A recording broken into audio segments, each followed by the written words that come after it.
Hello, hello. Sorry about the wait, guys. My bad. I did not mean to have a 20-minute intro. My bad. I was talking to Andre and my wife in the kitchen. But what up, everybody? Hello. Welcome to the stream. Welcome to Last Epoch. My camera is like off. Kinda. It is totally off. Why is it? One sec. Okay, that's a little bit better. It's maybe like slightly too high. Or is it low, I mean? Okay, that's fine. Yo, possibly going from the best class to the worst class. This will be fun. With no new booster items either. Oof. Is Shaman pretty fucking bad? Why Shaman suck so bad? Huh? Why is it crap?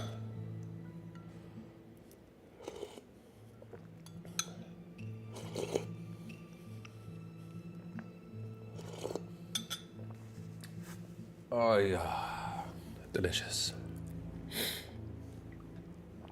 Oh, what up, Rosewood? What up, Inslee? What up, everybody else who's here that's listening? Hi, guys. Hello. Welcome to the stream.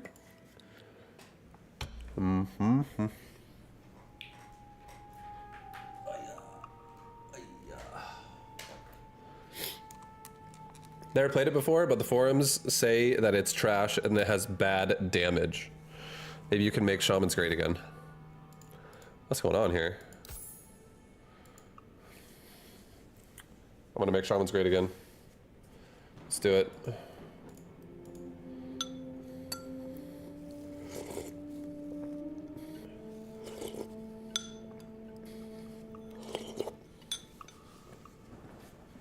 All right. Create new character. Let's go. Shaman. Vaibu.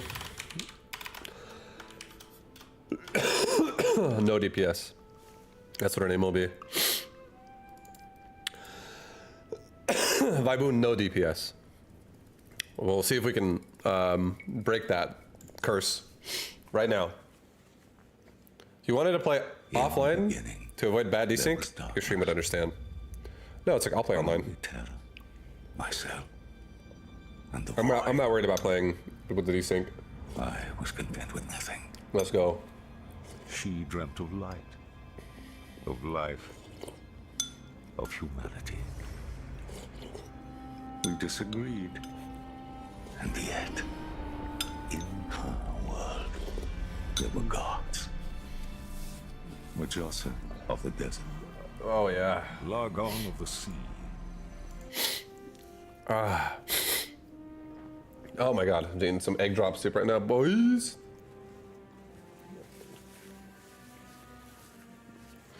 Getting my morning fix. So Vibe, I see you've quit Battle Aces forever now, huh? Yep. Done with that crap. No, I'll play it again later today. I'll play Battle Aces again and probably... Wait, should I... You know what? Maybe we should go... No, I'll go Shaman. Fuck it. I said I'd go Shaman. You're making me scared about being a Shaman now, though. But I'll play Battle Aces again in probably like 3 to 5 hours. I do want to play again today.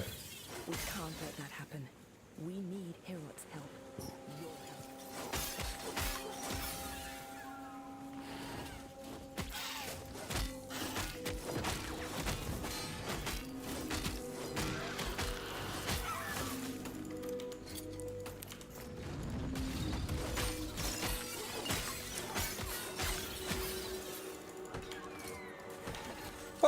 Oh shit, I got an axe, a two-headed axe, boys. I'm already ready to pump.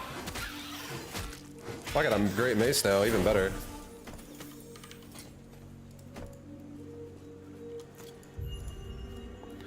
Blues, 2 blues already, it's a sign, yep. I'm ready to fucking absolutely pump here.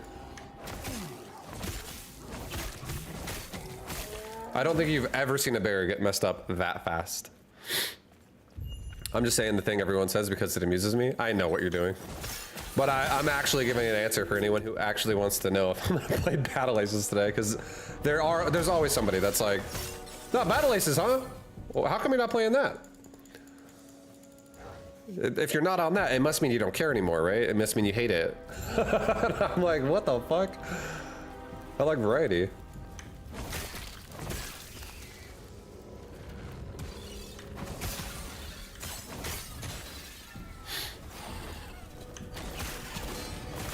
Ooh, ow. That hurt. How you guys doing? What up, Rose? Oh, another blue. Shit. Rosewood and Inslee. How you guys doing? What up? What up, Captain Warston? Vibe, are you having fun playing a game you want to play? Why are you having fun playing a game you want to play? You should play the game I want to watch you play. What the hell? Alright, I'm logging off. We're getting on Battle Aces. No, I actually do want to play Battle Aces as well, honestly. I just don't want to play it right now. I'm in the mood for some Shaman hardcore to start my day.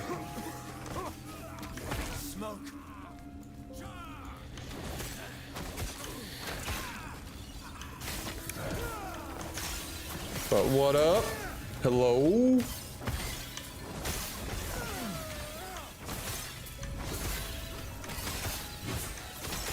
If this character gets absolutely just like destroyed, I might remake a Warlock. I feel like I got robbed on the Warlock. That was lame, how I died.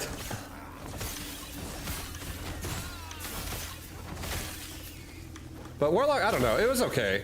The playstyle of Warlock is kind of, it's just like you dot run around. I want to like classes like that, but sometimes I don't.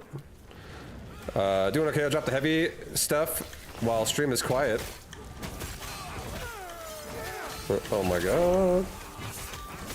Don't die. Last week spent last week in hospice with my grandma until she finally passed in Minnesota until tomorrow now. Long 2 weeks, looking forward to getting back to normal. That's really nice of you, man. And I'm sorry for, you know, for that. Having to go through that, but that's really nice of you, man. Good on you. I'm sorry for your loss, dude. But yeah, I don't know. Yeah, that's very true. We're all getting older and stuff like that's going to become more normal for sure. Impossible.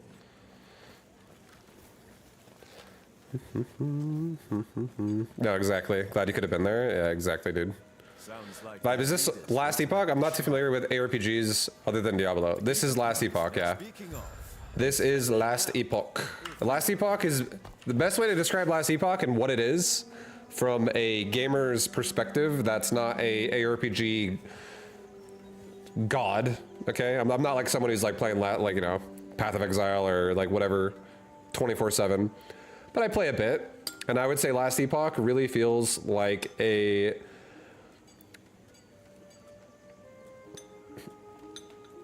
less refined version of Path of Exile, but it's honestly still really good.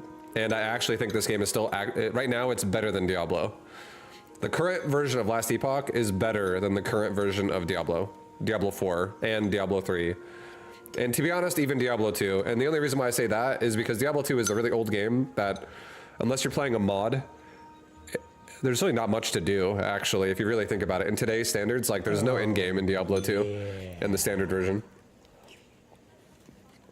So Last Epoch, I think right now, is probably the best game out for ARPGs. But I think that's not going to be true anymore when Path of Exile 2 comes out. And I think over time, Diablo 4 will probably surpass Last Epoch because Diablo 4 just has way more money getting thrown around at it. Yo, Rosewood, thank you for the gifted sub to Inslee.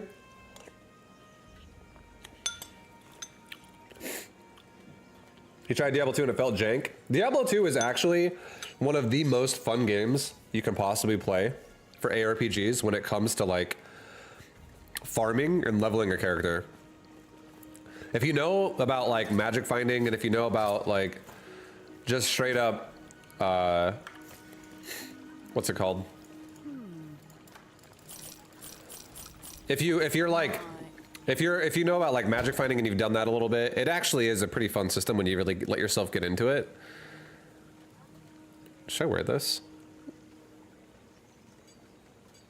No.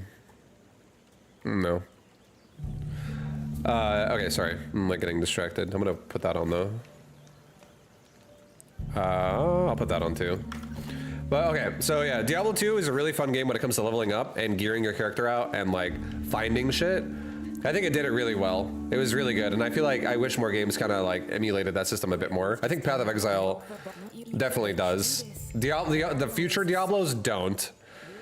Blizzard went like Blizzard. There's one word I would seriously. This word. This was just one word.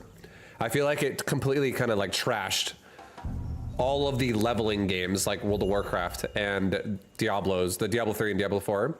There's one word that they put in the game and they're like so obsessed with, and I don't think it's very good either. And that word is scaling. Blizzard went on this like scaling spree, which means everything in the game levels with you the entire time. Like, so like basically think about it like this. In a game like Diablo 2, where scaling did not exist, but in Diablo 3 and Diablo 4 it does.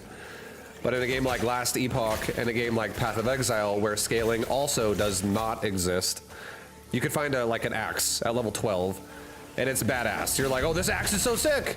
This is like, if I get this axe, like every time I make a new character, this axe is like the shit every time. Whatever, right? Like it's like the gear has a purpose for something. Or it's like, oh, I found this fucking ring that's like level 47 ring, and it's just amazing for like this kind of a build. And if I found it, it's exciting because like, oh shit, I can do that build. Like I found the item for it. It's very, very good. Blah blah blah.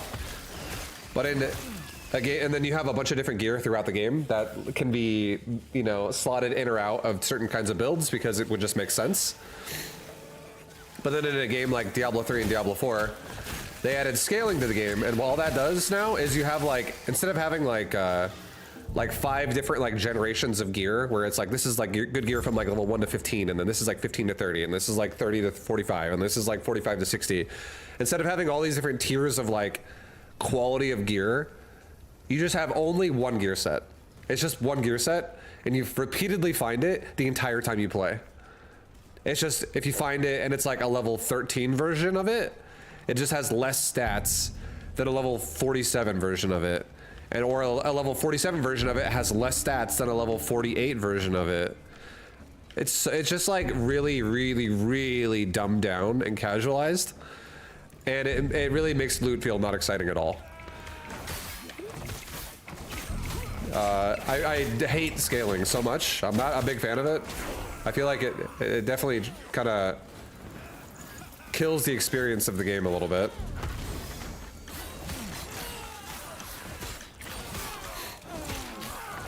I feel like what that does though is it makes everything that's not max level feel like a waste of your time.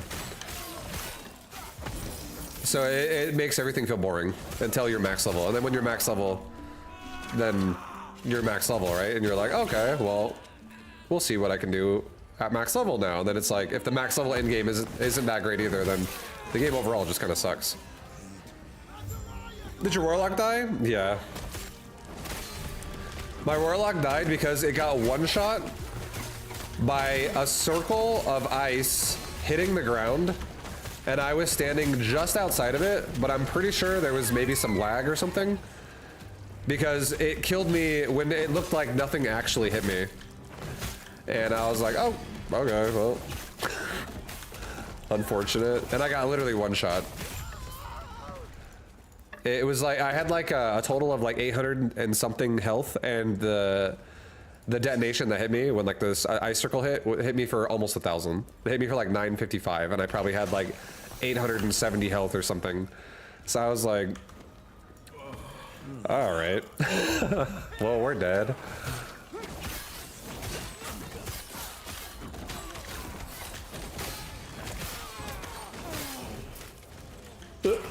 All right, let's level up a little bit.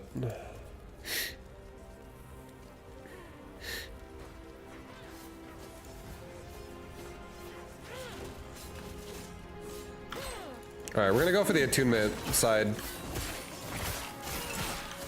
Because shamans gain a lot of attunement.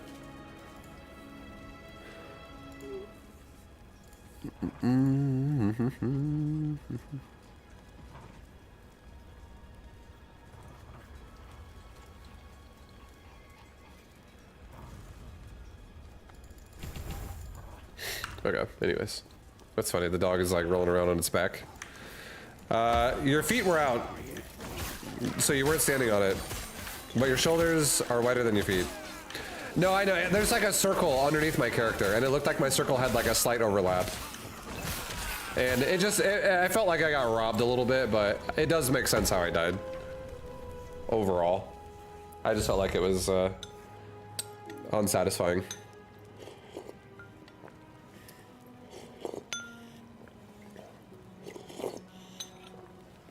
But nobody ended up clipping it from yesterday, so it's in my VOD. If you wanted to see it, it's just in my VOD. That's like from yesterday, and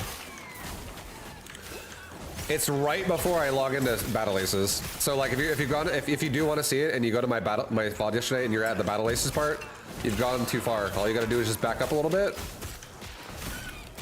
and then right as you get back to the end of my last Epoch session, that's where I died.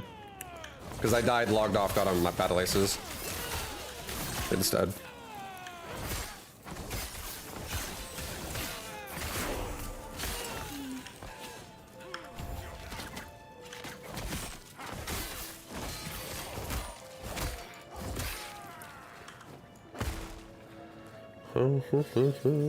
In game Diablo 4, I felt like I was selling 50 inventories of loot just to find a piece that's decent enough to use.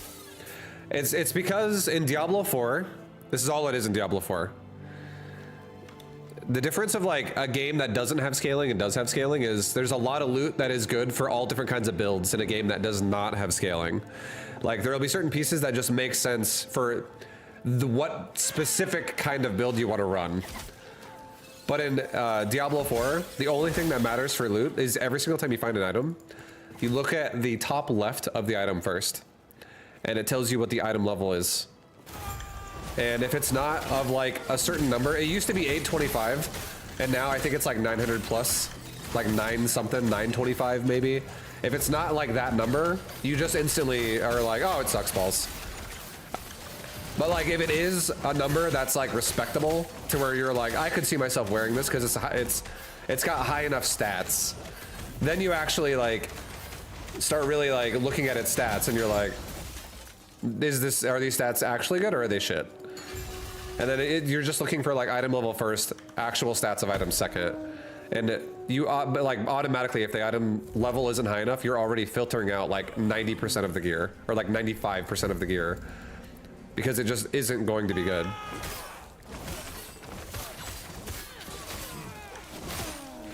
And that's when you're like, man, this is fucking boring. Like everything I pick up off the ground usually just sucks ass. Even like unique items when they drop, you're just like, it's more trash. It's material.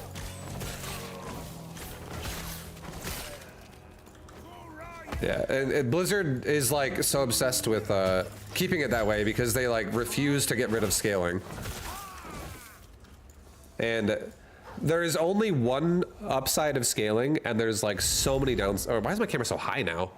I'm fucking going shrimp mode, slouching in my chair.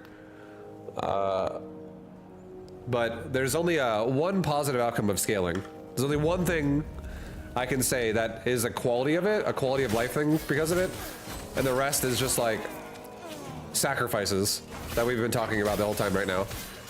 So I've mentioned a lot of the negative, but the only positive about scaling is that it allows you to play with your friends, no matter what level they are.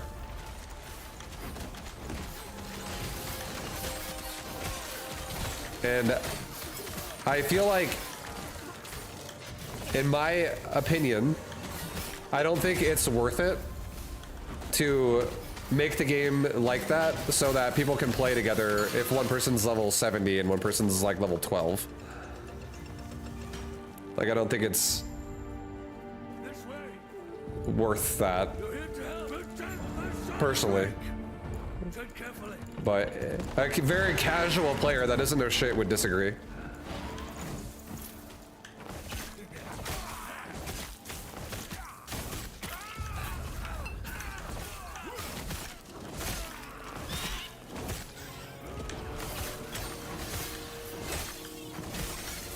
Because they just want to have, because the casual experiences, they just want to have fun.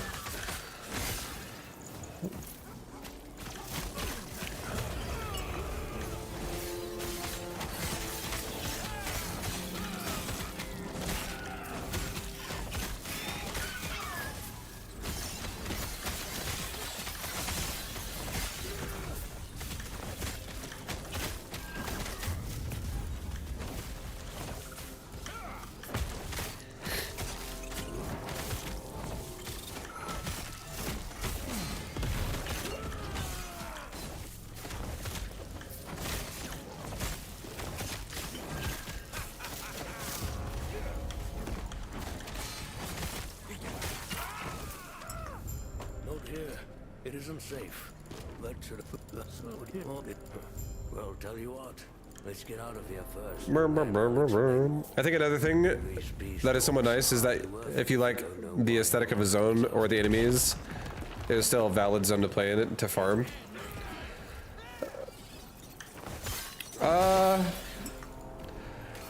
I feel like I'm old-fashioned with that, in terms of just like gaming.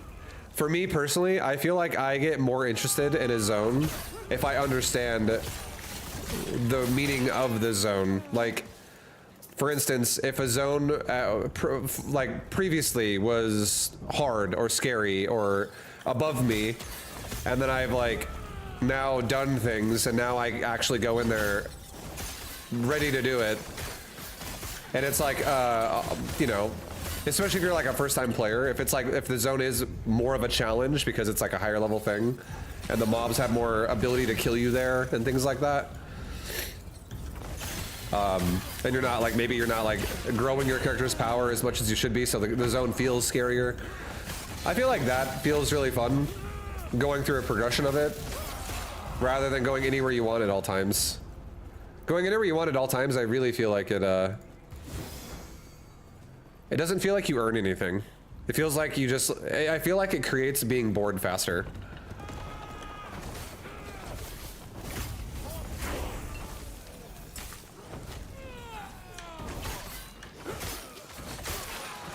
And I think the only way that it really works overall when you allow people to just do whatever they want at all times is you just have to make the experience go really fast. Because I feel like if you don't make it go really fast, people will just get so bored. Just like randomly doing shit.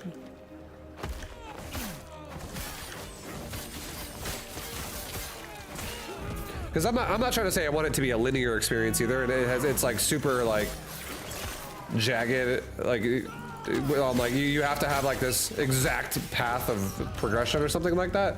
Like I don't really care about the campaign that much, but I feel like scaling just kind of kills everything every time. I hate scaling so much, and I hated it in World of Warcraft, and I hate it again in Diablo games. I feel like it just brings so many more problems that devalue the game, and I feel like it always just caters to people who are, I feel like it's just like catering too hard to casual players going down that road. I feel like it caters to casuals at sacrificing the game.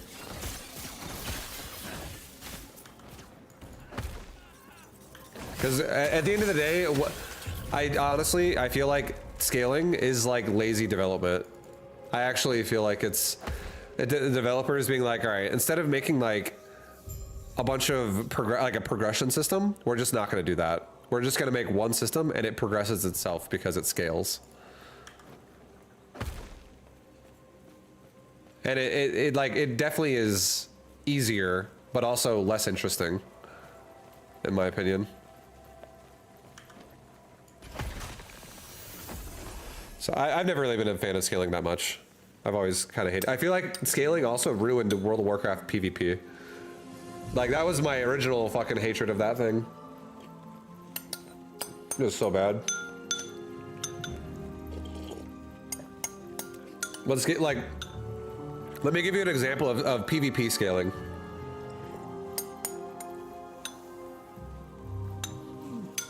Oh, that was good.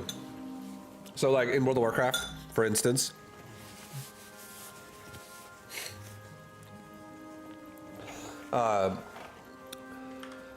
there was a, when they first introduced scaling into World of Warcraft, Let me first check and make sure. what happened is, every time you're of a certain level, the game will give you extra free stats to scale you up to a comparable, competitive, high-level player.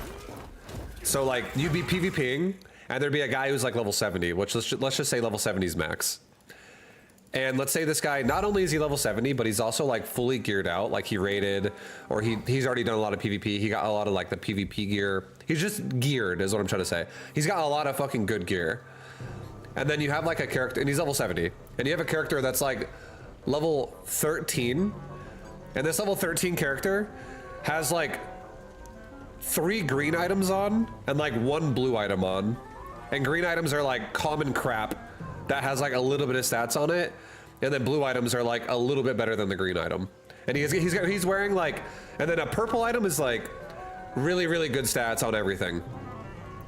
And the level 70 character is where not only is he level 70, but he's like also got like 15 purple items. He's like fully epicked out with all the gear he has. He's like a really strong character. And then you have a level 13 character that's wearing like nothing in most of his slots. And he has like gray items, which have no stats at all besides armor. And then he's got like 3 greens and a blue. His character looks like he's like miscolored everywhere too. He's got like a red chest piece. He's got like green legs. He's got blue boots on. He just looks like a fucking weird ass like Lego character or some shit.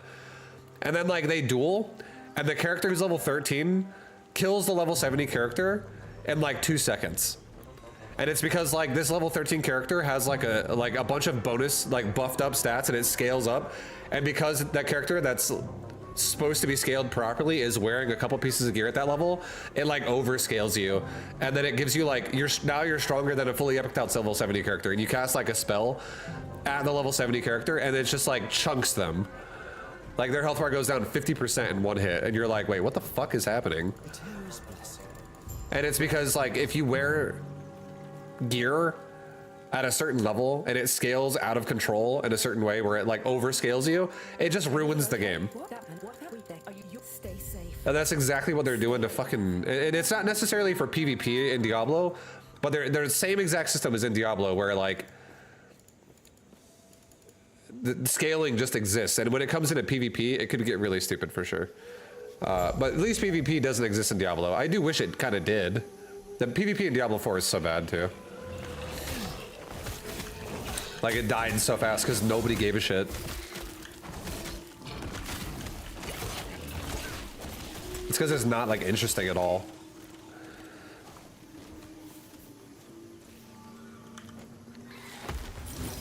Like, can you imagine? Just let me give you an example.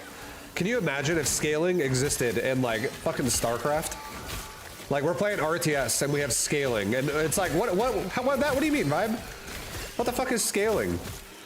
It'd be like, all right, so for players who are newer to the game, we're just gonna start you off with more of a base and more workers.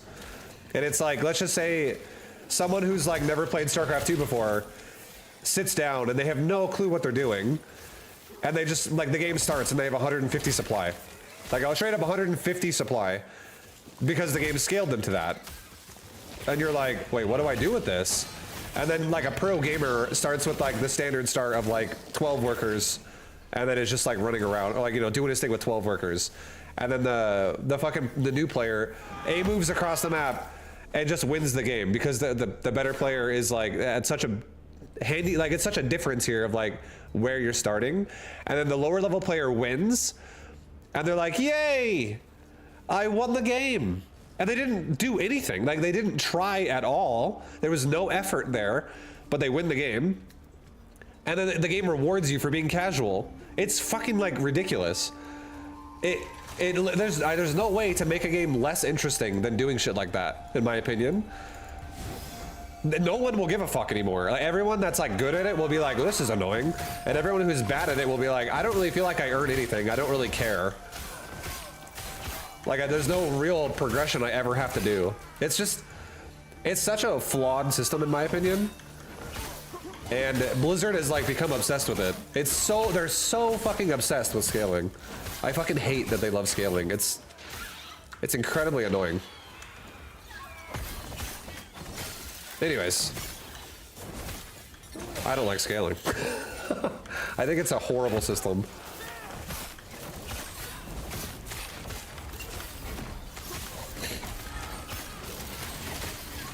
Oh my god.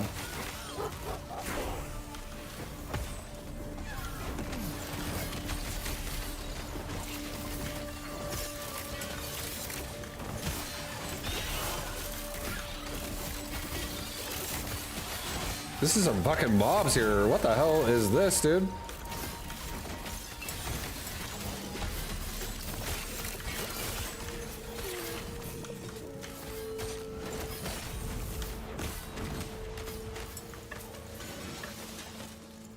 We're alive.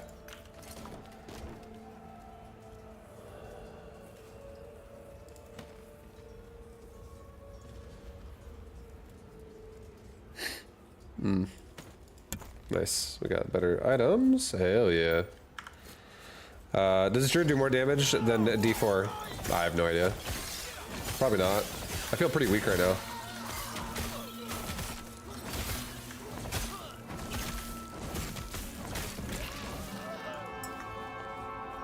This is a shaman. I know that, Inslee. It's actually a primalist. We're gonna get real picky, but I let Quinstar have a pass there. I was like, I'm not gonna nitpick what he just said because I know what he means.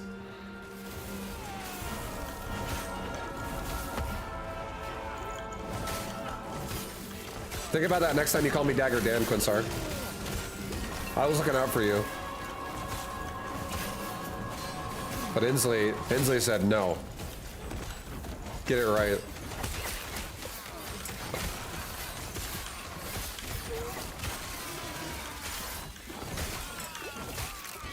Wrong answer, try again.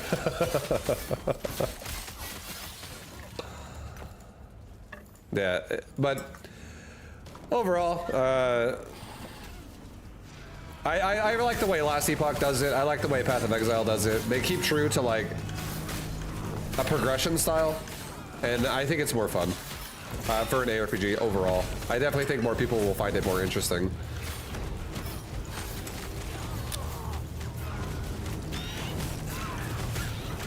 Or, okay, maybe that's not true. That's not necessarily true what I just said, because there's a lot more casuals than hardcore players. I will personally find the game more interesting when it's done more in the way of like Path of Exile or Last Epoch or D2. But D2, the problem with D2 is it just doesn't have any in-game. Like, it has zero in-game. D2 was made before in-game was even a concept. They're just like, campaign is the game. That's what, like Blizzard went in back in the day, Blizzard had an obsession with campaigns. They did it in RTS and they did it in Diablo, and all Diablo was a campaign. That's like literally it. There was such little bonus content after the campaign in D2. You did like Uber Tristram, and that was about it. And then anything else that was made for it was like a mod. And mods definitely made D2 really a lot more interesting as well. Because the base core game of D2 is actually fucking sick. It just needs things that you can, like, you know, work towards once you're strong.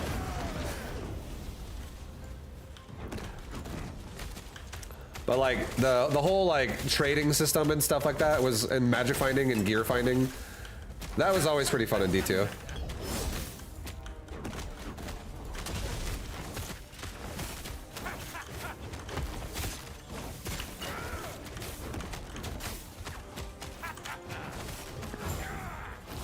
Get his ass. Get his ass. No, get me out of here. Oh, under the little bridge. Speaking of. Lean at once.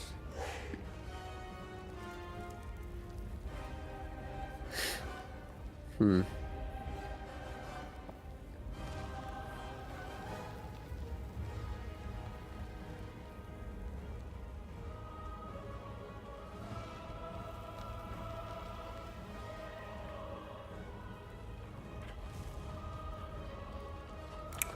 any of my shaman spells actually get strength? They don't, right? I would assume no. Oh, that one does. Okay. So not really.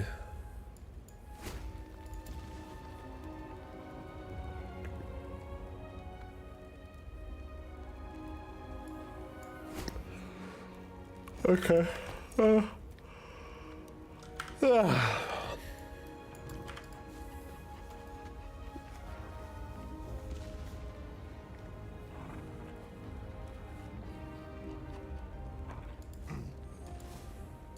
Can I hit myself with this shit? It's kind of cool.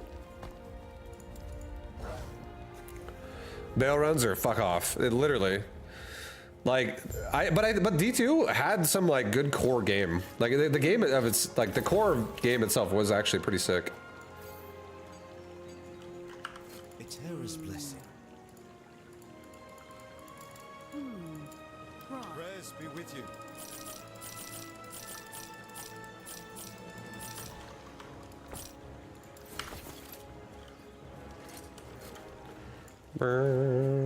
Might try this game. I could never get far playing Path of Exile. He's back. He's been You're back. Path of Exile has gotten a lot better over time, and the Path of Exile also is a game where you're going to feel like you're always perpetually behind because the game is just so overly complicated now. You're going to feel like if you haven't been playing and you're not willing to read about it and learn about it and follow guides or look at shit and get other information from other people, if you're not willing to put in the work, essentially, you're gonna always feel like Path of Exile just feels confusing at this point, and you're gonna be like, I don't fucking know what's going on. But PoE 2 is gonna be pretty sick because it's gonna be a fresh start overall for PoE. And if you're someone who doesn't know what the fuck's going on, PoE 2 would be a great time to start. And that doesn't come out for like probably a year. So you got probably like a year-ish before you're really going to be playing Path of Exile 2, if you even want to. Which means I feel like Last Epoch is going to be a game that would be fun to play for a year. I honestly don't think I'll be playing Last Epoch anymore though once I start playing Path of Exile 2. Like I highly doubt I'll play Last Epoch anymore after that. There always is a chance. I might play it still, but I highly doubt I will. Because I honestly think Path of Exile 2 is just it's gonna be everything that Last Epoch is and more. Because Last Epoch genuinely kind of just like copied a lot of shit from Path of Exile 1. And did it in a more like approachable way, I would say. It's not so overwhelming.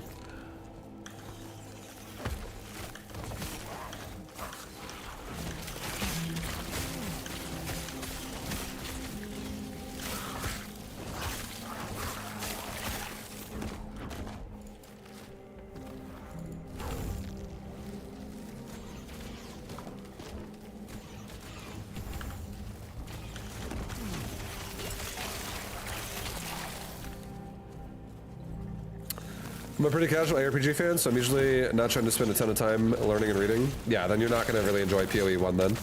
You're going to be like, PoE 1 is not for me, if that's how you feel. But PoE 2, again, when about a year from now, that would be a great time to get into Path of Exile. I guarantee it. You'll be captivated simply by the graphics alone, and you'll be like, what the fuck? And that'll get you like interested. And then if you actually play the game long enough to get to end game, the end game in Path of Exile will be so much more interesting than any other game you'll really play.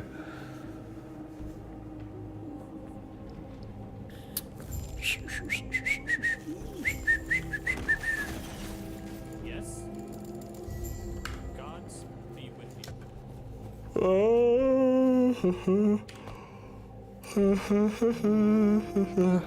All right, I think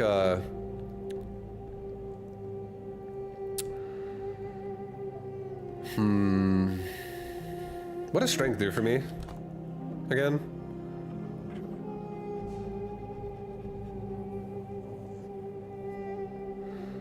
I can get 20% armor by getting this, and also health regen. I'm just gonna do it. I like it better than that one, actually.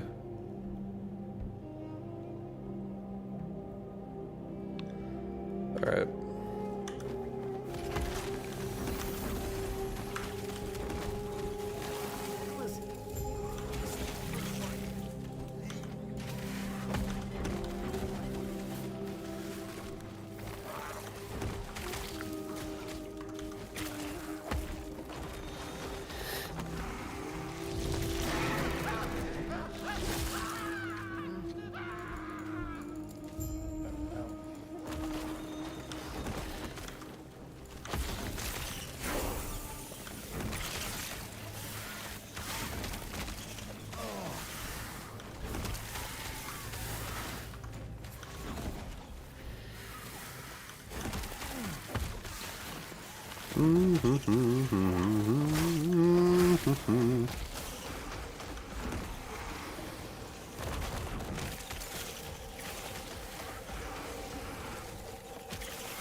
Alright, we're chilling, guys. We're chilling, boys.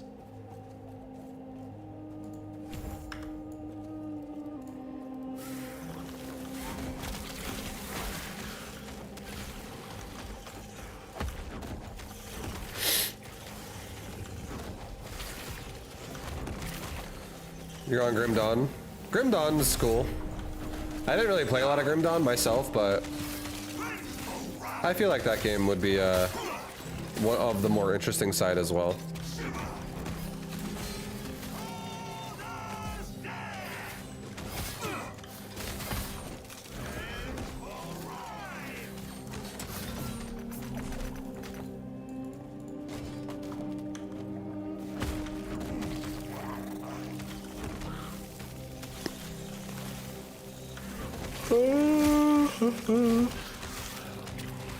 I'm definitely not meleeing anymore. I think it's official. At level 10, I've become a caster, boys.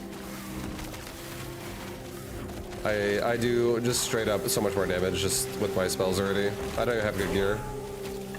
So we're gonna wear a weapon that has spell damage on it in any way. And we're gonna increase it.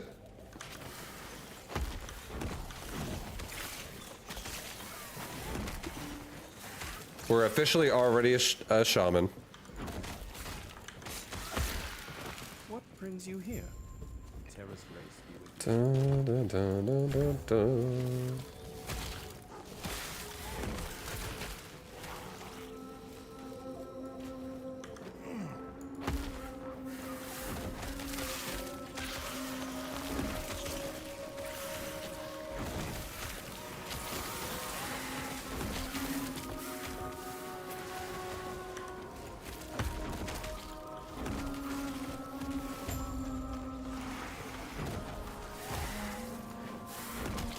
Oops. Wrong way. Is there a mass totem build? I don't know. Possibly.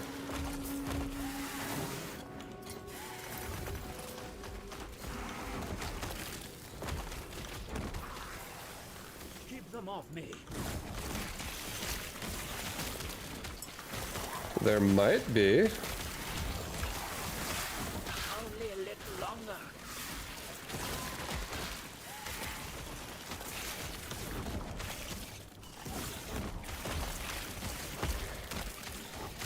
You there, help me.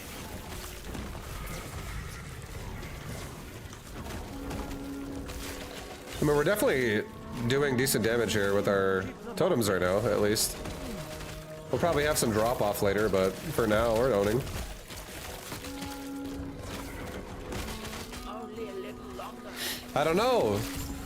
For leveling purposes, Shaman seems pretty fine. Oops, can't even loot the item. The Grim Dawn DLC is coming out sometime. Oh, there's a DLC. Have they ever released a DLC for that game? I don't even know. Wouldn't be surprised if they did. That game's a little bit older. I see. What? Go on then. Bah. You. Now, we the gods have long All right, left this we're world. on our way to Elder Memory will Panion. give you comfort, Oh, hell yeah. 6% Ellie res. Let's go. traveler. Yes.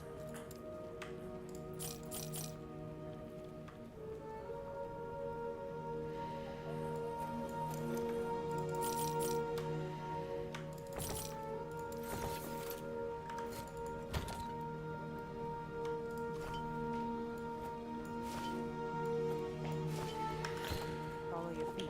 All right. Give my wolf a couple levels. Just gonna give it damage. Vibe, kill Hitler. I'm gonna. Panion's going down. He's trying to ruin the world. I'm gonna stop it again in another timeline.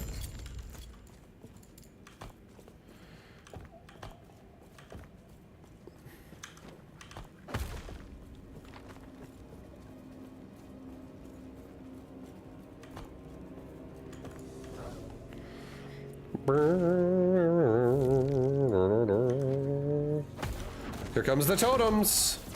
Look at him go. Look at that totem DPS, bro. Huge.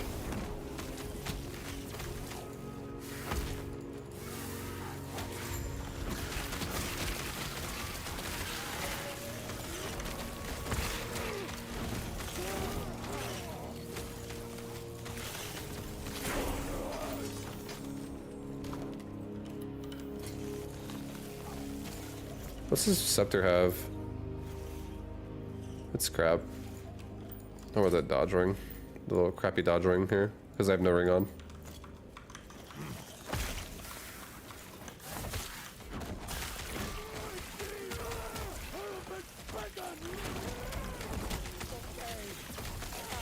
I'm gonna wear the silver ring actually. We'd like move speed more. What's that? Summon wolf. Alright, I'll take that.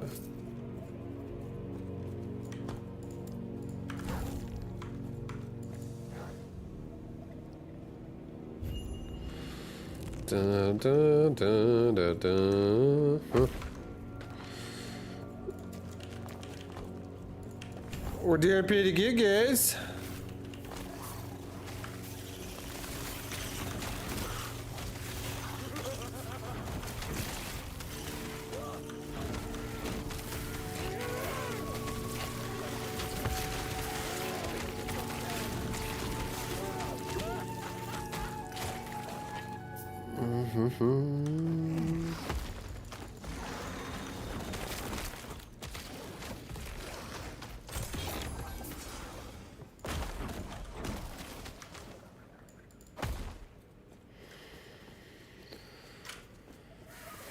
Oh.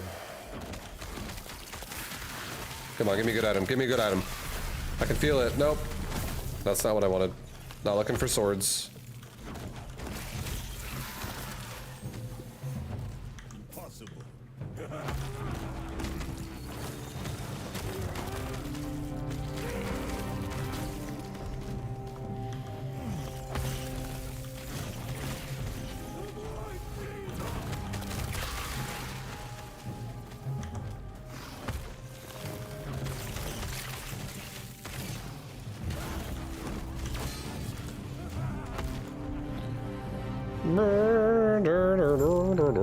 Well, I mean, it's actually super easy to level this character. I never really have a mana problem.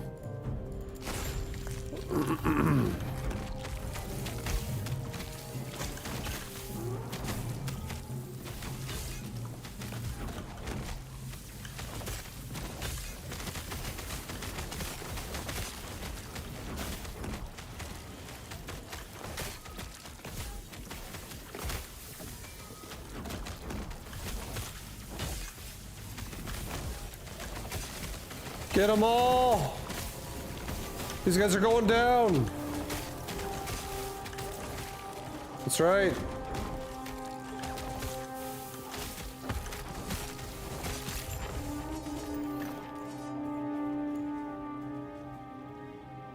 There we go. 10 spell damage, and it's one-handed, so I can now also wear an offhand. Double res. Oh, fuck yeah. We like double res, guys. I like double res. Is there a shield? There's a shield. Nice. There we go. Elder Panion. We're making our way to Elder Panion. Panion, please stop him. I'm gonna, dude. Every time.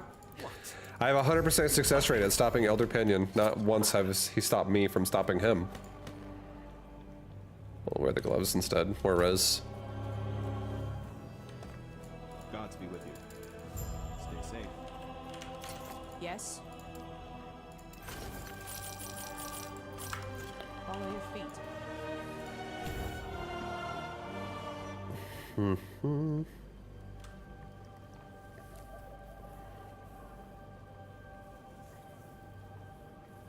Double this while you have a minion. 8% damage per point. I mean, I'm gonna have a minion.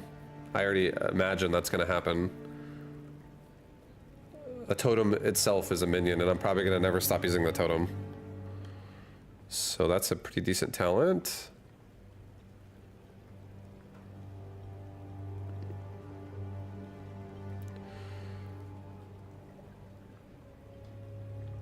Triple this while you use an axe. What the fuck? Are there spellcaster axes?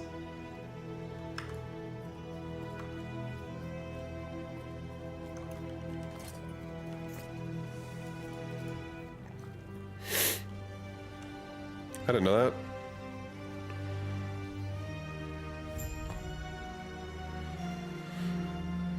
that. I'm just debating like where I want to put my point in right now. I mean, this is straight up 7% damage for my minions and myself. This is just damage from me, but it doubles it. It's worth more though. For now, I'll just do, I can always respec later. I'll just do that. Don't worry too hard about where I put my points. I don't have to, it doesn't have to be perfect because we can always respec. Possible.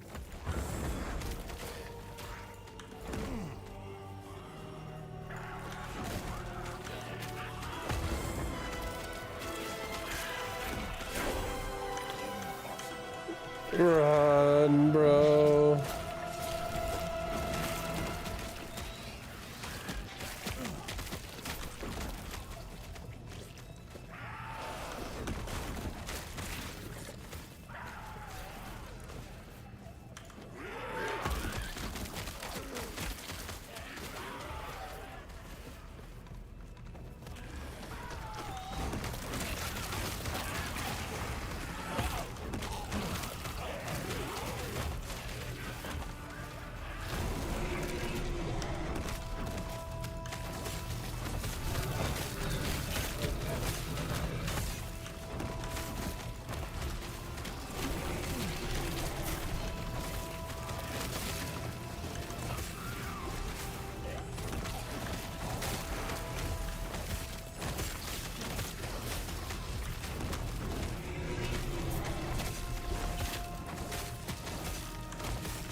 Nice. We're saving the world by killing one monster at a time.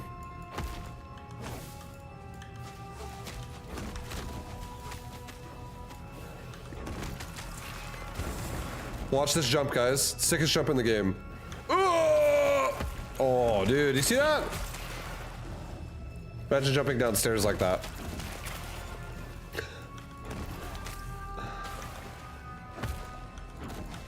Fucking epic, bro. Get dunked on. We'll go right.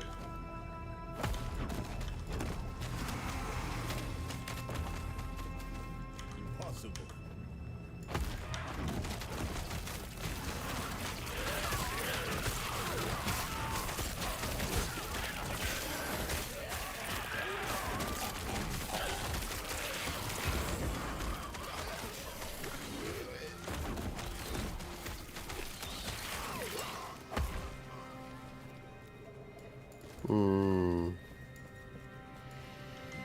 Don't want it. You have to bend your knees slightly when you fall so your body isn't rigid.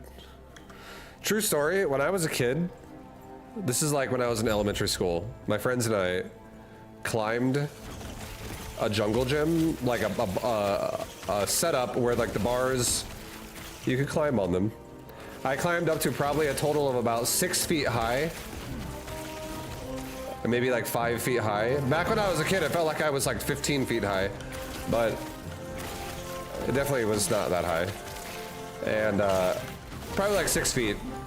And my friends and I had a game we played where you were a wimp or you're a puss if you don't jump off of the top of it and land on the ground without bending your knees.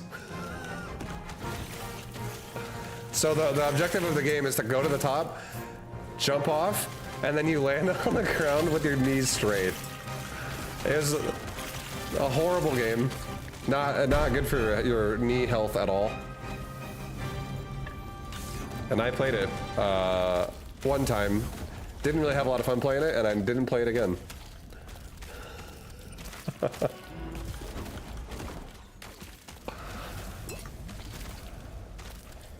To be young again.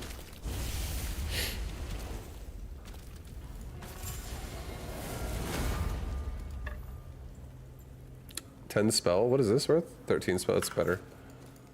Ooh. Yep. And that's what I was like as a kid, guys.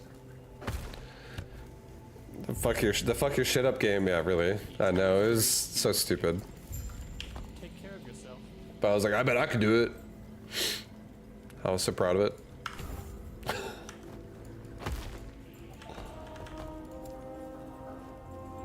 Chance for double damage. No. I don't want this. Maximum thorn totems plus 1 per point. What the fuck? I can make more totems with this talent right there? You serious? Okay. This costs more mana for sure, but damn. Pretty nice.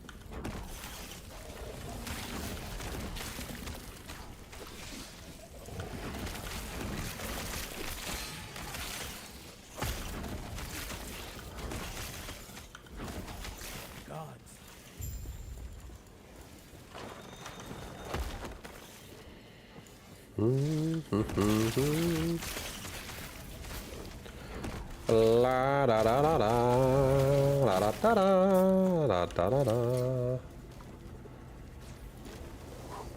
Nice.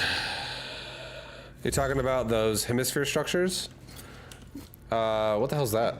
So basically it was oh, we're fighting Panion, guys. Panion time. We got here really quick. It was basically just like a circular bar setup that was out in the sand area where like the swings were and shit.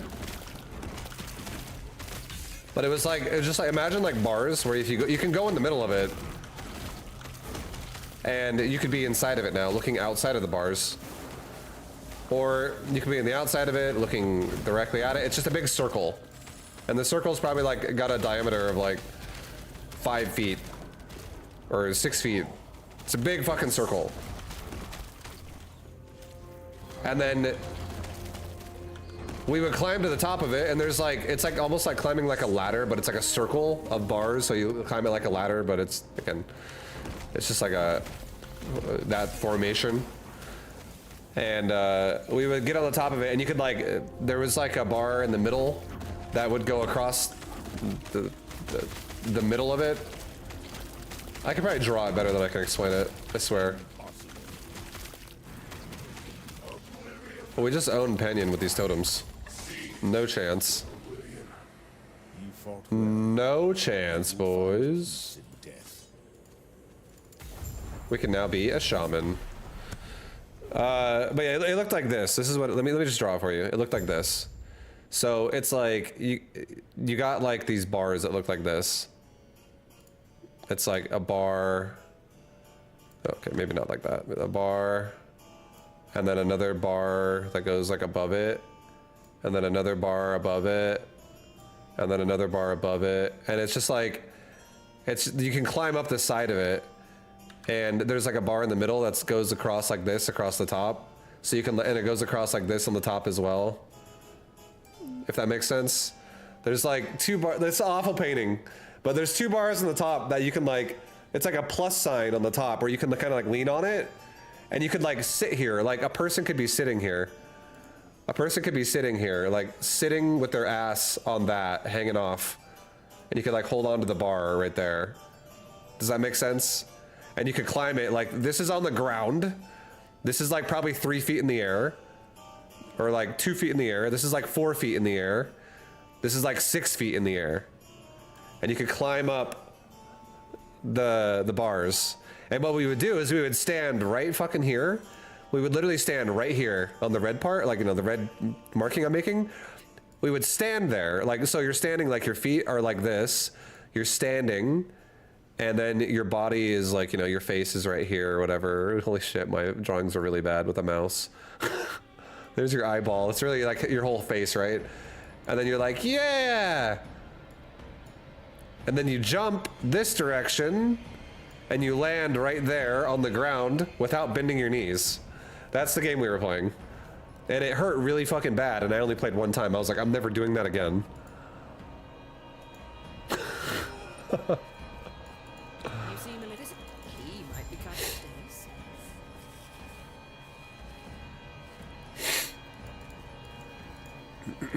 Sounds like someone's gonna snap their joints.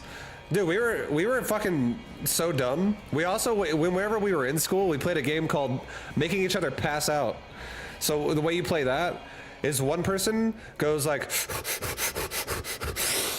you just like hyperventilate for a second, and then you fucking suck in a lot of air in your lungs, and you suck it in until like you can't put any more air in your lungs. You get at full capacity, and then you hold your breath really tightly. And then someone else presses on your chest as hard as they can when you're against the wall.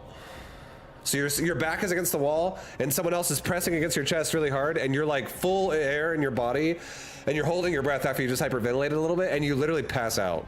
You would be like,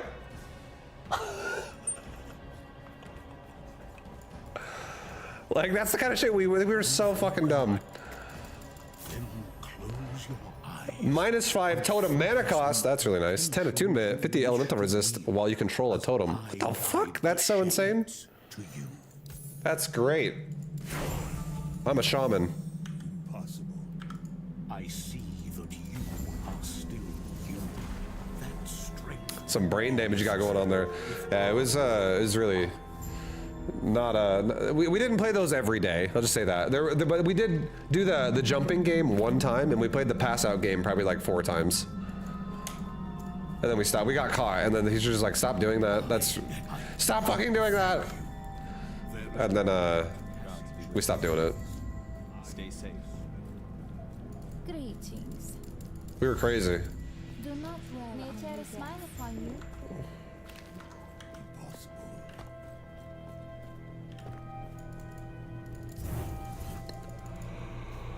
Oh, were these the same friends that threw rocks over the fence for fun?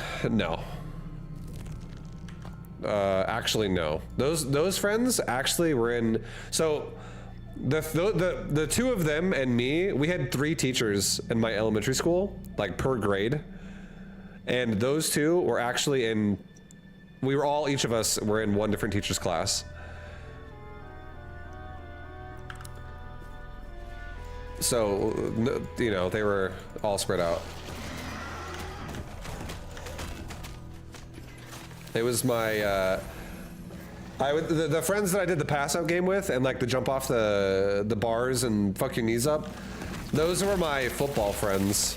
Those are like my friends that we would always play football together all the time.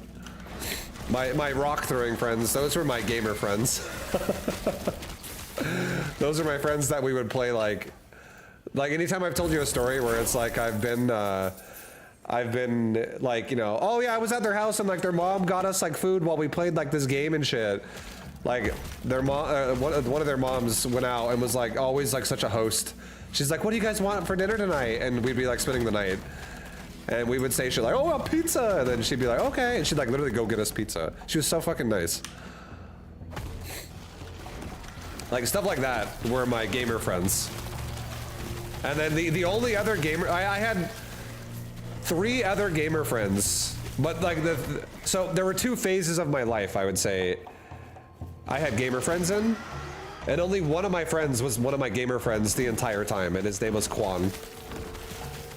He was my friend like throughout all of my time in school. I met him in elementary school, and then I was still friends with him all the way through high school. We would like play Warcraft 3 and shit together. And Brood War and stuff. All the Blizzard games. And Diablo. He was the one that I went to his house and land and shit like that. But my rock throwing friends, their names were Anthony and James. And Anthony ended up dropping out of school, literally, in high school. And then I never really talked to him again. And then James moved away when I started high school, and I never talked to him again. He moved away when I was starting 9th grade.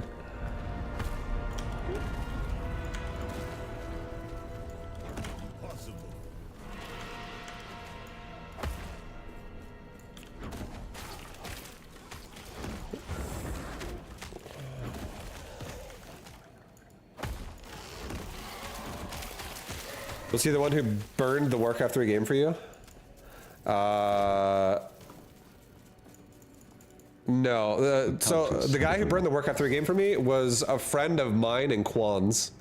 He was someone that we knew online. And he didn't burn it either. He just gave me a CD key. My brother burned so my brother was the one who like burned CDs way back in the day. And he didn't do it very often. He did it with like 2 games. But a friend of Quan and mine, his name was Tree, but it was actually it was spelled T-R-I, but he said it was pronounced Tree. Like that's just what his name was. I was the most unique name I had met at that time, and. He basically, like, he was a friend of ours that was also really good at Warcraft 3. And when Frozen Throne came out, which is the Warcraft 3 expansion, my mom and dad did not want to buy it. They just weren't really willing to buy it. So I wasn't able to play that game right away. It was like 2 weeks went by and I wasn't playing it. And the only time I would play was whenever I went to Quan's house. But then my buddy online and Quan ended up being like, yo, we should get Dan on the game. So Tree ended up just basically, I don't know what the fuck he did, but he got me a CD key and he gave it to me. He's like, bro, here, use the CD key. And I was like, okay. And then I used Quan's burned Warcraft 3 Frozen Throne and it worked and I could play. And then later down the road, I ended up just buying my own Warcraft 3. I think I lost it or some shit, and I ended up buying my own CD when I actually had more money.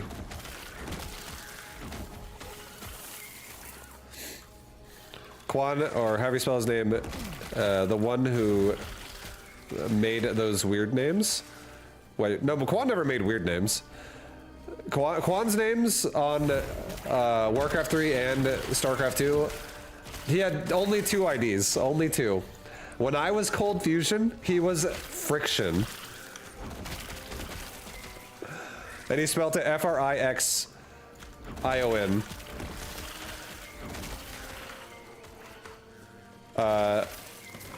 And then he then switched his name later on, and he made his name Technics.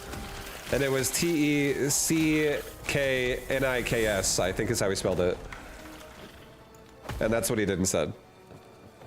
And then that was his name. And then my name was Cold Fusion with an S. And then when he switched over to Technics, I went to a fucking Z, bro. I went to Cold Fusion with a Z.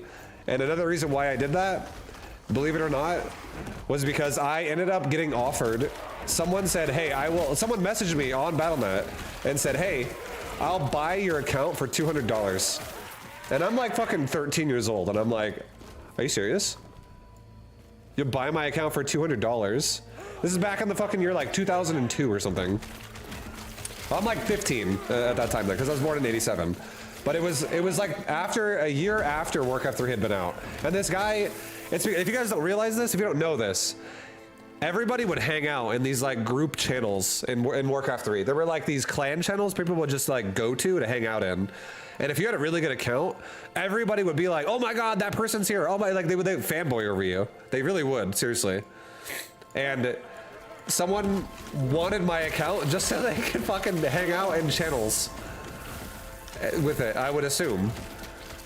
Because they were like, I want your ID, bro. Can I buy your account? And I sold it, and it had an S before. And I made a PayPal account to sell it, and he literally paid me $200. I gave him my account, and I just remade it with a Z.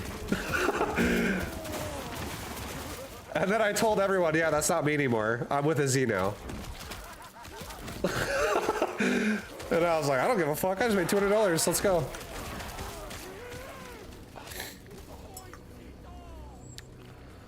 And that's how I made a PayPal account, dude. That's why I have PayPal. It's the same PayPal account to this very day.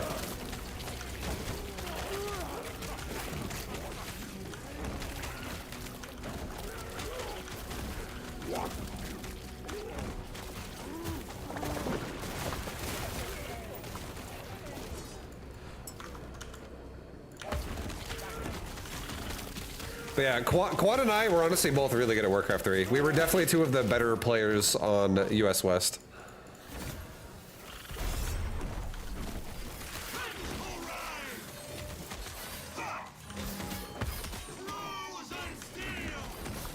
And then I met a lot of my friends that I still would I still talk to this like very day that are my gamer buddies.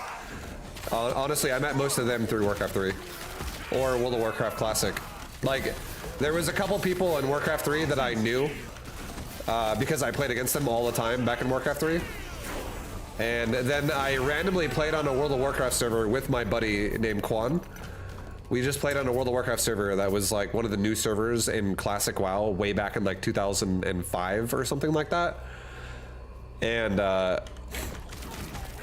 it just so happened to be that my name on that server was Cold Fusion again, and Quan's name was Friction again. On that, or no, I think his name was actually Technics again on that. But my name was Cold Fusion, and people that I used to play Warcraft 3 against and with sometimes, one of them messaged me. The one who messaged me was actually JoJo, the guy I play a lot of Arena with, the Druid, when I played my Warrior. He was the one that messaged me on World of Warcraft. Like, we're on like Ironforge and shit.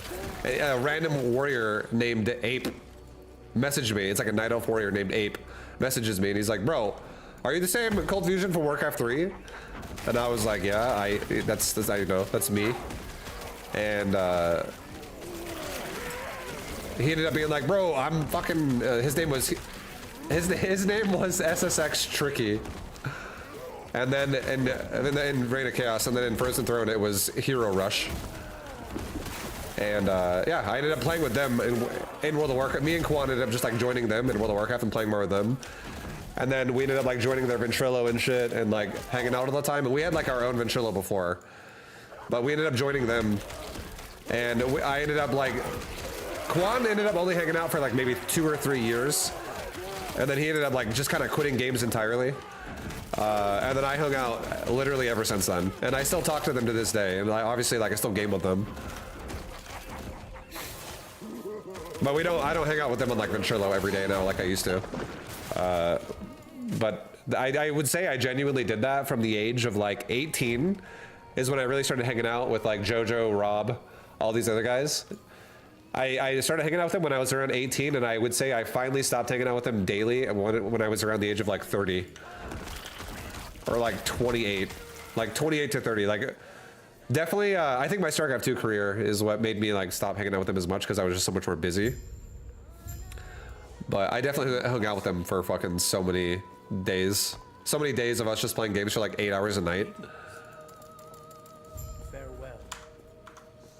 It was honestly so fun. It was, I think the era of gaming in my life that was the most fun was when I was working at PF Chang's, but also kind of not working there at the same time because I released all my shifts all the time. So I felt like I was on like a perpetual summer vacation.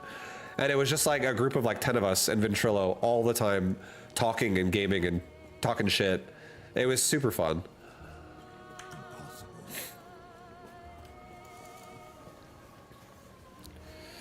Who's the guy that had an accent and made funny usernames? Oh, that was Tom. Tom was part of that group. Like that group is like Jojo, Rob, Tom, Shano, John, Dave, Tim. I'm trying to remember everybody that was there a lot. Tongue.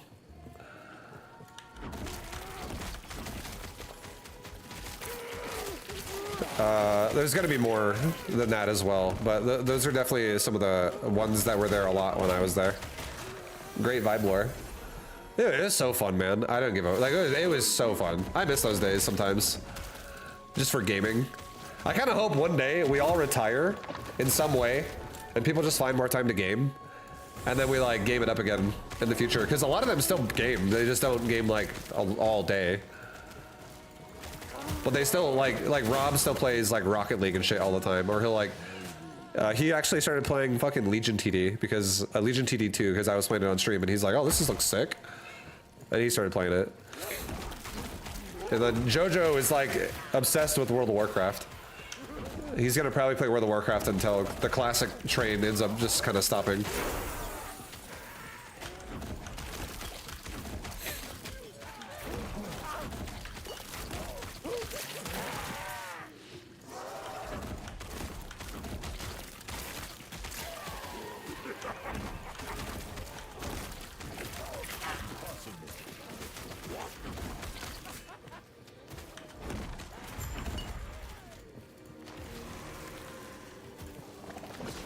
Get 'em, totems.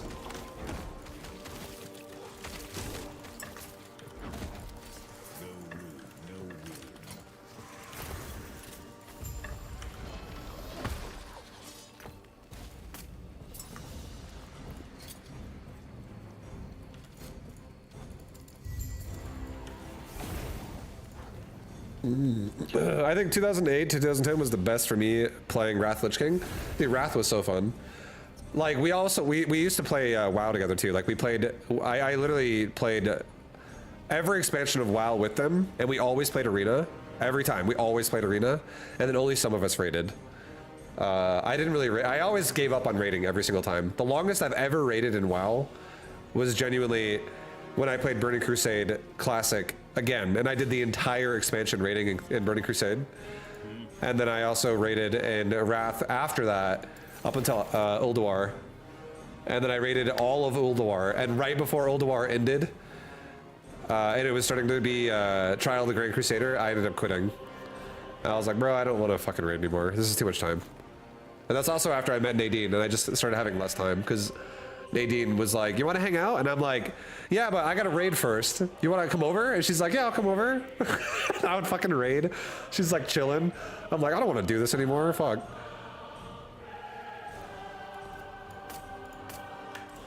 Nadine was very patient with me and my gaming addiction.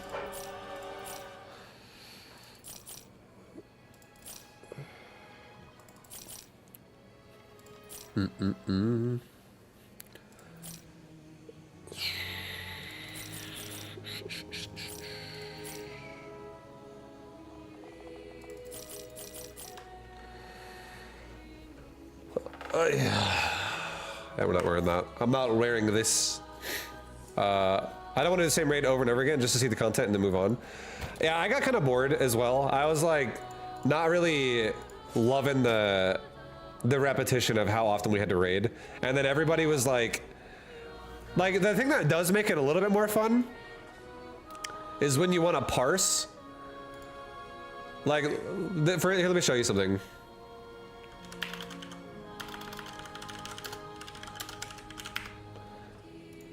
This right here, like if you do this shit right here, I haven't raided in a long time, but like right here, when you go back and it's like you have, you know, you're like doing just a bunch of raids and shit. It's definitely it like everybody's just trying to get like better parses and stuff. They're like, oh man, let's all parse out. And it was kind of fun to parse. I was actually enjoying parsing a little bit with people, like wanting to like, but like the guild I raided with too, they were super chill. They were like, they wanted to parse, but at the same time, and no one was like a stick up their ass. It wasn't like we're speed running and practicing parses. We were pretty overall like lazy. It was like, hey guys, we're not gonna practice at all. We're just send it when the content comes out. But other guilds are like literally getting on the PTR and practicing fucking raids so they can have good parses and shit and like quick runs. And even then they would still fuck it up sometimes. Because the average skill level of a WoW player is like Silver League to Gold League in StarCraft 2. Genuinely. Like everyone's kind of ultra fucking casual in World of Warcraft. Like there obviously are good players in WoW, but like the average player is pretty low skill. So like it was fun because I was in a guild of people who are all pretty competent, pretty good at the game, and they're all pretty chill at the same time. So it was fun playing there. But I did get kind of tired of fucking raiding every day or every week though. I was like, dude, we all have the gear already, and like we would do shit. Like here's an example. When Black Temple came out, we didn't stop doing Black Temple until the end of the expansion, even when Sunwell was out. Because there's a chance you might get a Warglaive off of Illidan. And we ended up getting 4 Warglaives in total throughout the entire expansion. And then not only that, but there's always like some best in slot gear off of like one of the bosses at the end of the raid in like Black Temple. Like again, Illidan would drop a couple other items like a helmet, like an eye patch and shit. And it was like super sought after for everybody almost. That's a DPS. So like we would just be farming all these fucking bosses because like 3 people needed a specific drop that has like a low drop chance. And we're just doing it over and over and over. Because everybody wants to get better parses.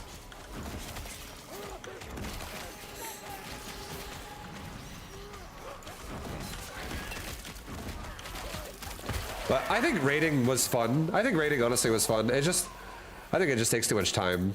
Especially when you have all the gear already and you're like doing it for other people. That's when it starts to really like, you gotta really like feel the guild, you know, the camaraderie there. You're like, bro, I don't need anything, but you do. So I will go back again for you. Every week. And then it would be like, you know, somebody would quit the guild and then somebody new would join. And the person who quits the guild had a bunch of fucking gear. And now the new person who joins has like shittier gear and you gotta gear them out now. Raiding is definitely never ending.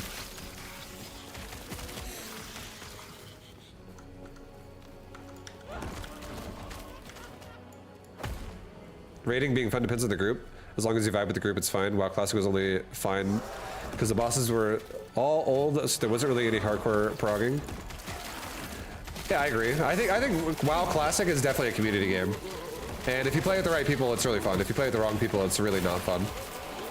And I honestly overall had fun. I would say I mostly had fun with the group of people I was playing with. I enjoyed most of them. All of them. There were times when we would struggle on shit sometimes where I'd be like, how the fuck are we struggling on this? But most of the time it was pretty good.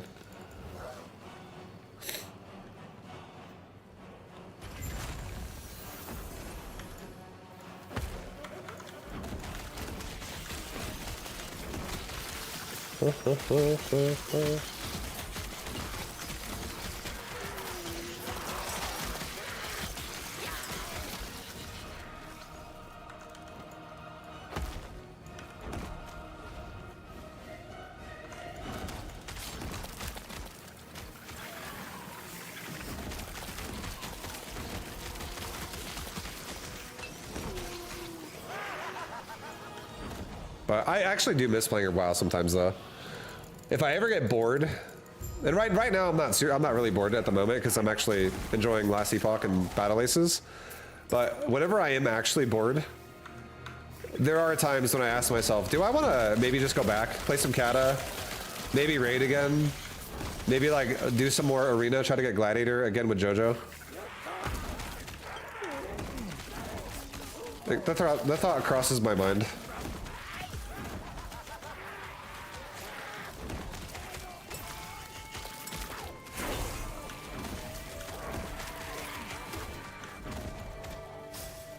I barf on WoW except for the arena stuff. I really like WoW actually. I think WoW. If I was retired and I was like not needing to stream, or you know, like not needing to try and make money or anything like that, if nothing was an obstacle in any way, and I could just do whatever I wanted at all times, I bet I probably would play a little bit of WoW.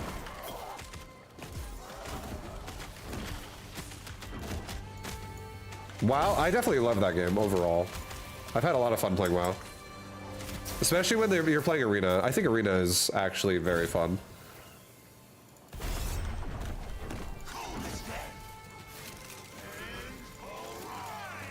Like when you get some good synergy going in Arena, it's actually a good time. Especially when it's like versus pretty good players too. And you're like hitting new peaks and stuff in Arena. It is pretty satisfying. Oh, Jesus.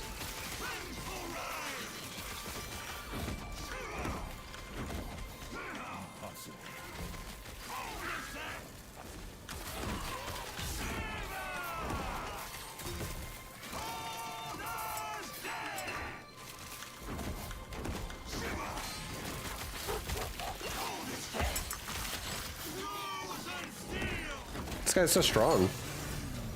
Damn, bro. Oh, damn. What the hell? Minus 63% bonus reduced damage taken from critical strikes. That's a crazy good chess piece right now. That straight up, like, that's like so protective of not allowing me to get one shot. The armor alone is great, but like the damage reduction from crits, dude, that's so nice. What a good piece of gear. Defensively.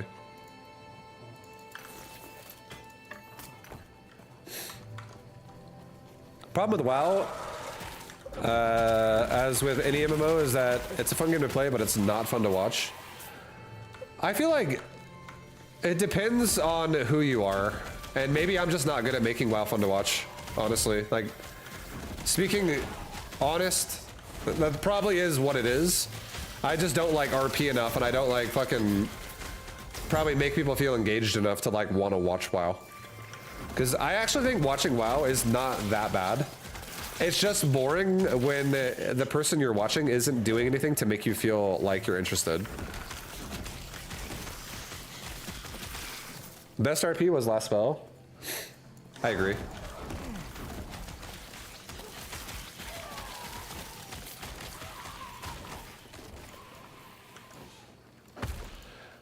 I was so convinced I loved doing Last Spell content for so long that for a while there, I thought I was gonna do it every Sunday for a while.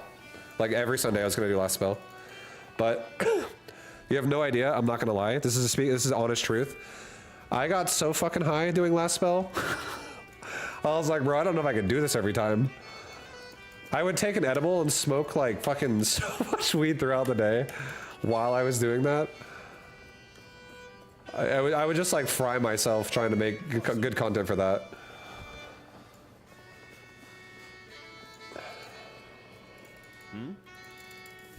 Farewell.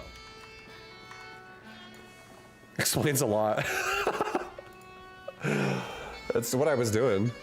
I was like, I didn't do an edible every time, but there were a couple times where I was like, let's take an edible, bro, just to get me started. And then I'd be smoking every like 30 minutes. For like 6 hours.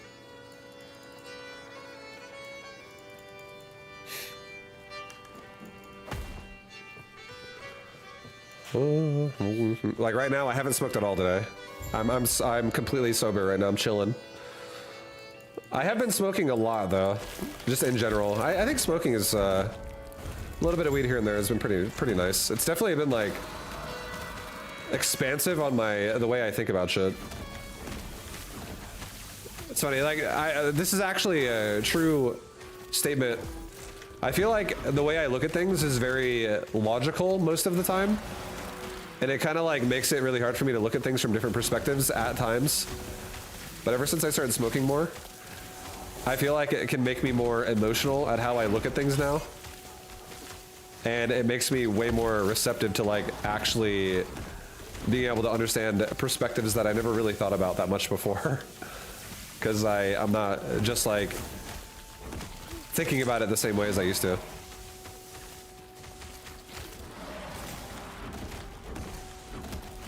Was that the D2 stream? The D2 stream was the most high I've ever been in my life, and it was also when I had no tolerance. Like, I'll tell you right now, if I took the same amount of weed today that I did when I did that super fucked up Diablo 2 stream, or like, it wasn't even a Diablo 2 stream, it was Diablo 2 music. It was Diablo 2 music with a StarCraft stream. That's really what it was. But that was like back in like 2021. That was like during COVID.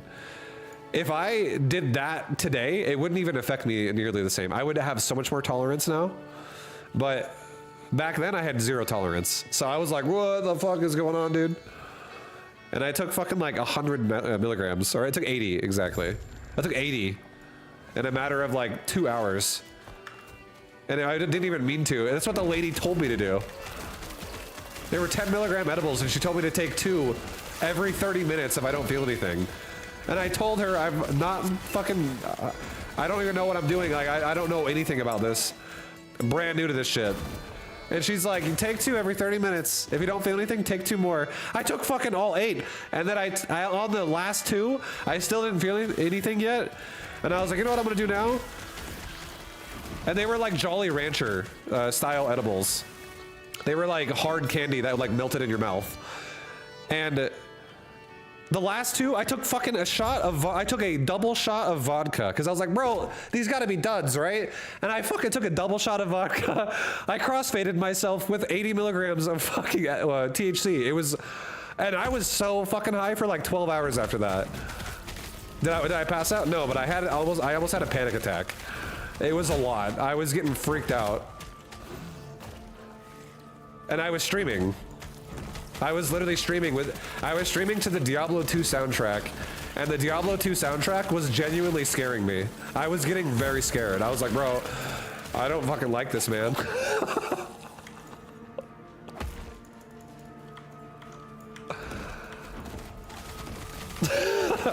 It was, but again, that was also when I was, at that point in my life, I was like, that was what, like 4 years ago, 3 years ago? I was like 33. At that point in my life, I had only had a total of like 3 experiences with an edible, ever. And it was a very controlled amount every time as well. Like a much smaller amount than that. And then the amount of times I've smoked in my life was probably like 8 times. In my entire life, I had probably only smoked about 8 times in total. Like once a year, ever since I was like maybe 27. Maybe like twice in 1 year. Like it was very, very little. I had no tolerance. And then, wha-bam.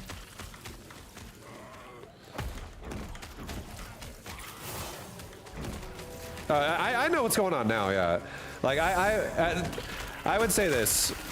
This year alone, I've probably smoked like, out of a vape with cartridges, I've probably smoked like 45 grams of cartridges this year.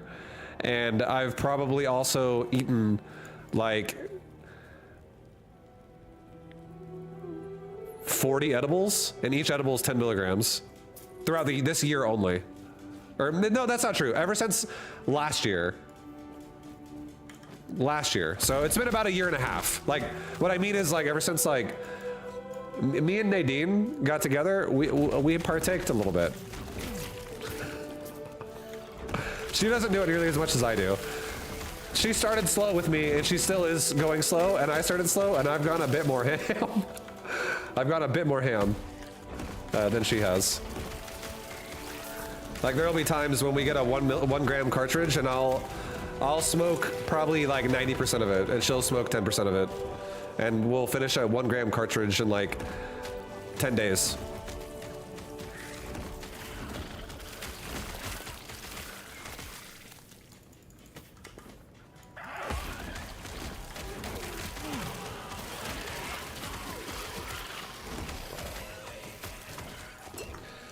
But yeah, I think it's fun. I like it. I definitely, I do 1 or 2 deep inhales and wait like 20 or 30 minutes. Bro, I definitely have taken some power hits that are like regret after I do it. Where you're I'm like coughing up and I'm like coughing up like mucus. Because I had like overdid it. My eyes are like watering and shit. And then there's all the crack rocks I smoke and the black tar heroin for the come down. No. No. I've been enjoying myself, but not that much.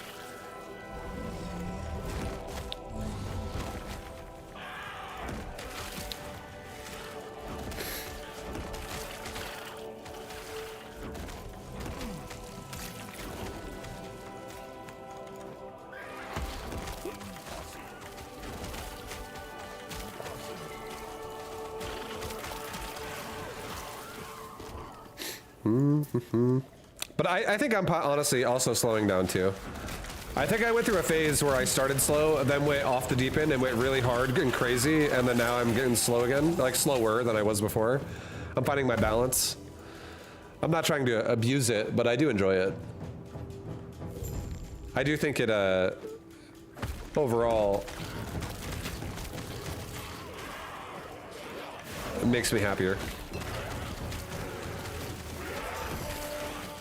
When I come down off the late nights clubbing on pingers, I take a nice line of ketamine so I can get a good night's rest going into the K-hole. No. Not true.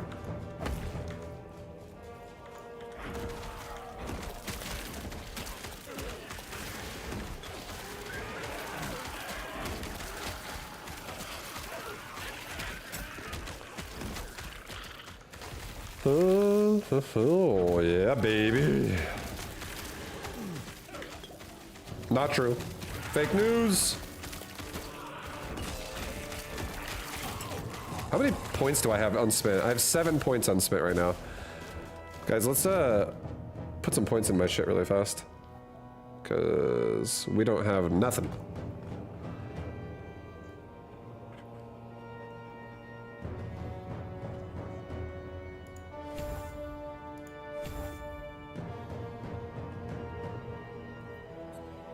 Shaman. Penetration.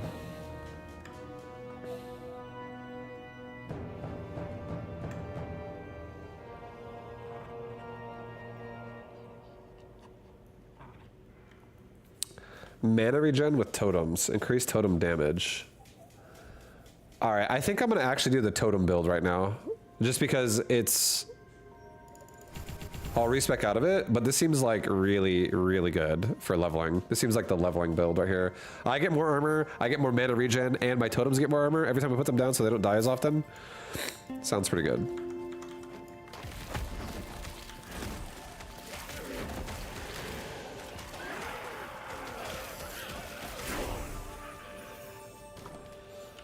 And then what's next? Increased attack speed with active totem, increased cast speed with active totem.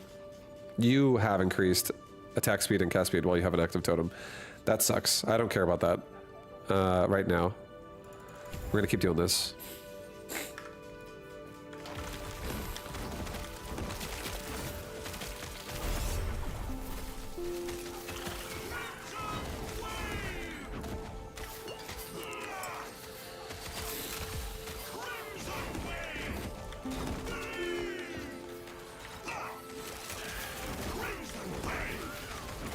Crimson Wave.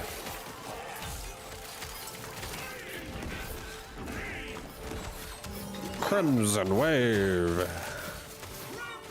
Oh god. Easy boss, Ola. Easy boss, guys. Alright, let's definitely... I'm gonna max that out. We're gonna give ourselves 4 totems. You regain mana when a thorn totem dies or is unsummoned. Duration, 1 more second per point. Totems summoned in a ring.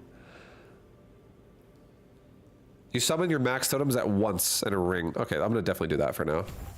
Definitely gonna do this route. That's such a good fucking lineup. Oh my god, dude, Shaman owns. Wolf.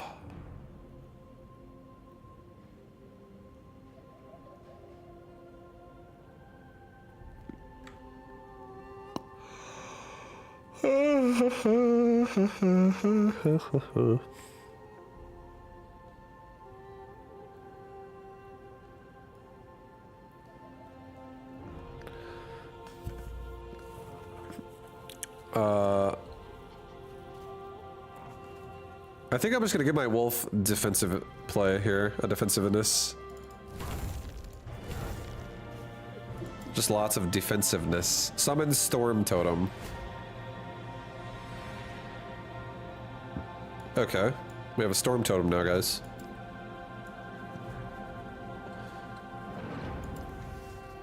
Alright, summon Storm Totem. What's that gonna do?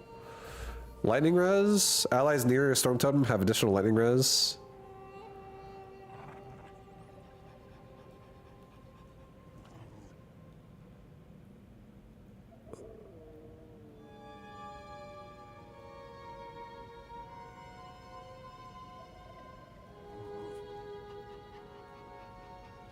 Huh.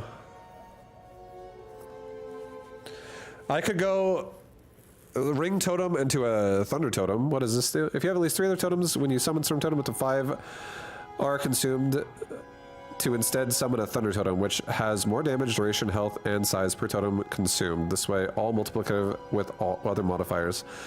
This effect does not consume other Storm Totems or Thunder Totems.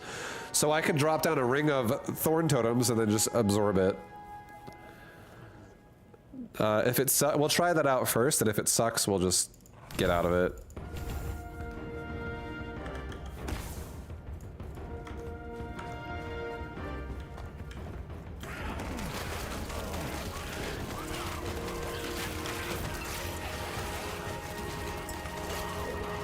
Dude, we're a totem maniac right now.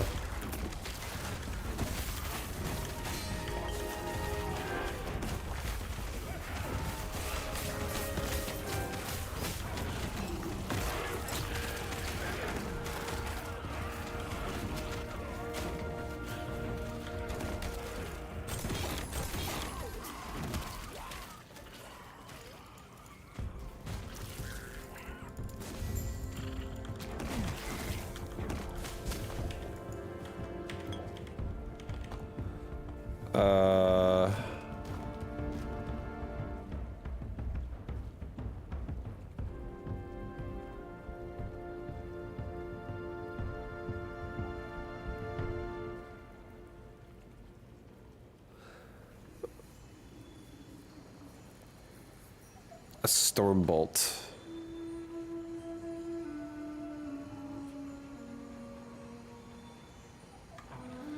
Huh.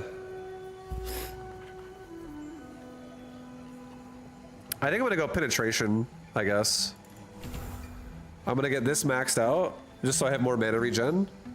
Because I think mana regen is gonna be really nice with this. It's gonna be. I should get more mana regen as well.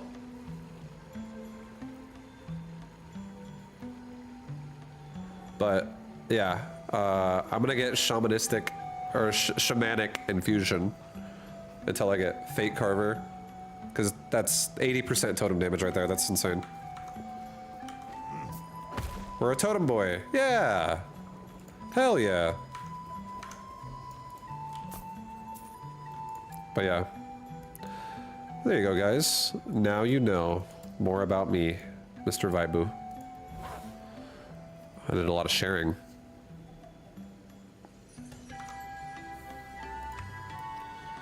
Vibe, is this D4? This is Last Epoch. Sorry for not answering that right away. May a terror smile upon you. Farewell. Yes?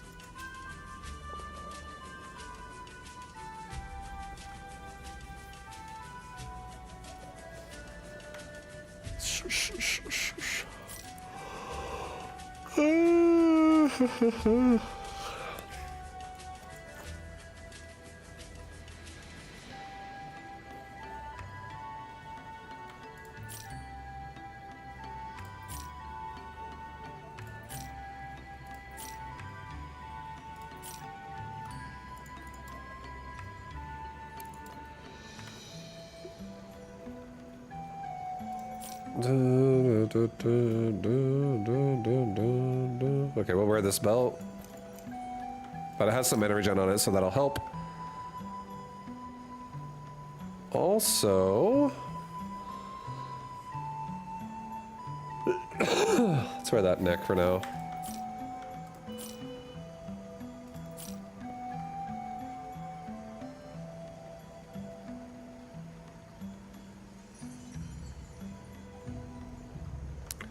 Hey, no, I'm gonna sell it all. All this gear is kind of like meh. Follow your It's feet. fine. Alright. Go this way. This way. Oh.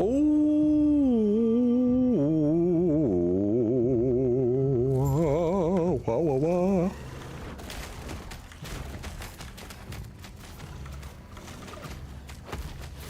Time to go kill a dinosaur. Dragon-esque. A dragon-esque dinosaur.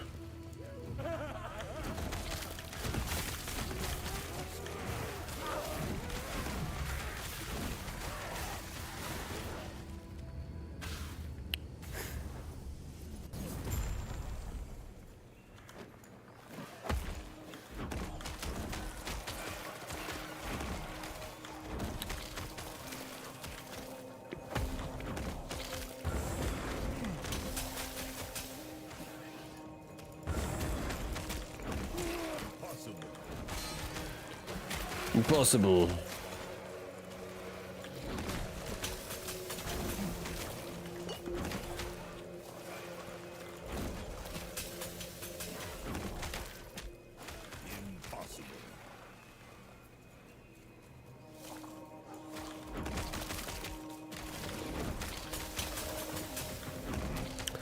Our totem's just going to town, boys. They're going to town. I'm actually going to upgrade my regen on this belt really fast. There. Now we got more. Good shit. I want more. I need more.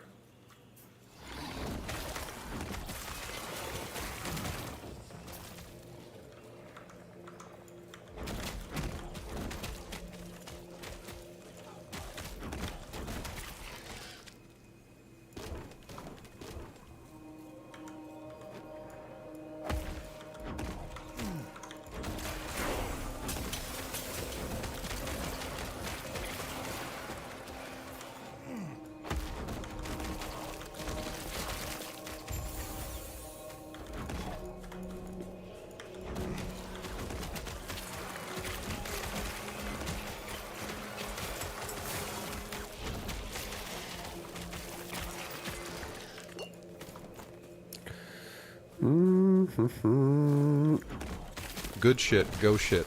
That's some good shit right there, if I do 5 AU, so myself. Oh, I say. yeah. So that's what I'm talking about right there, chorus, right there. Oh, hell yeah, brother.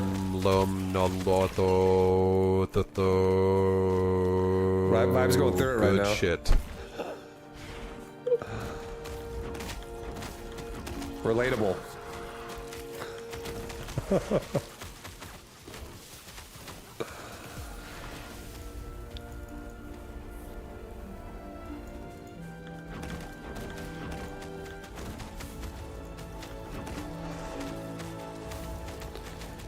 Get his ass.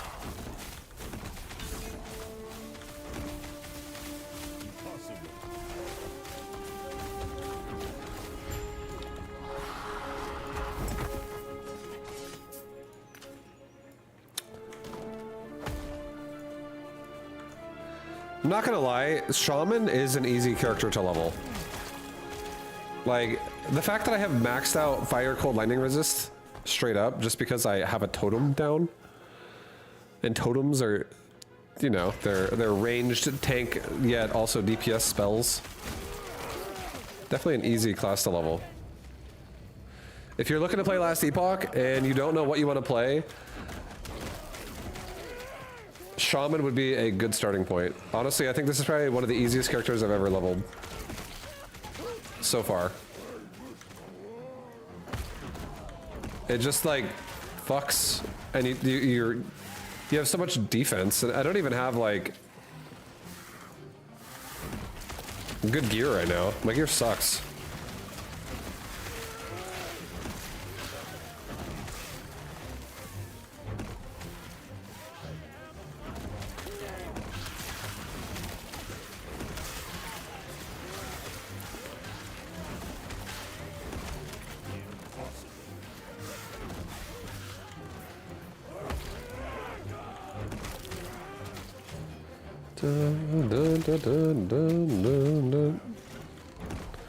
I'm sure the totem probably gets really weak later, yeah. I bet it's probably bad in game.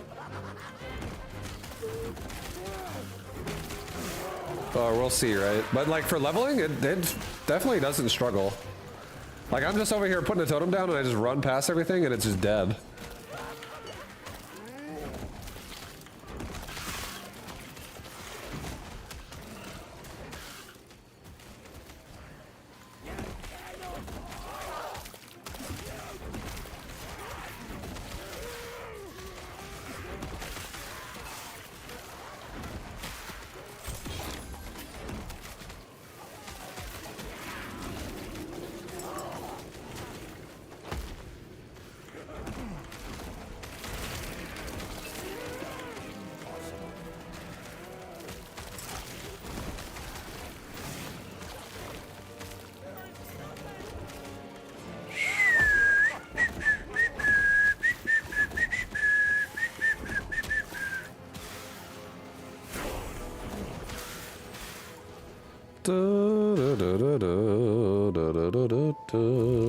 And I'm about to get even stronger with my penetration.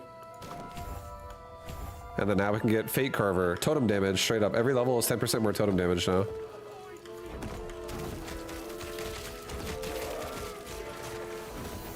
For the next 8 levels. So from level 23 to 31, we're going to be doing a lot more damage every time.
We're running away from everything.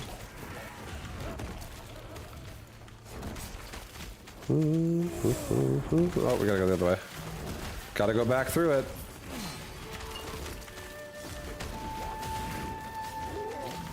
Possible.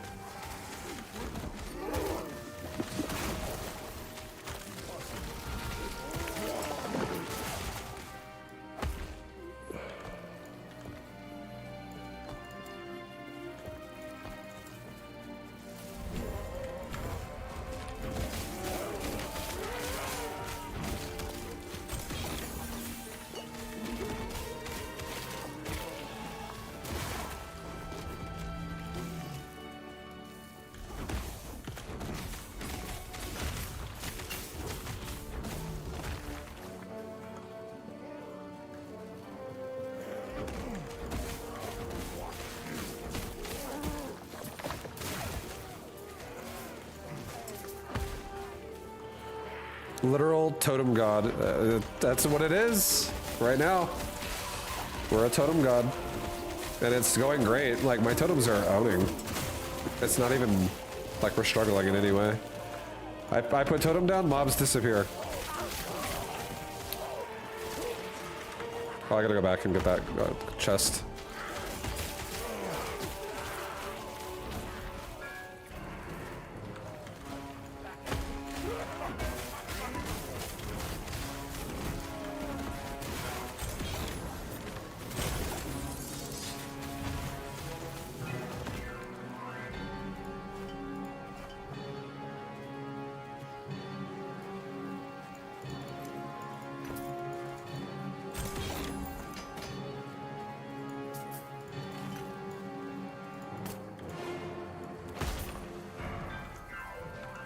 Oh shit, this song goes hard, bro. Ugh.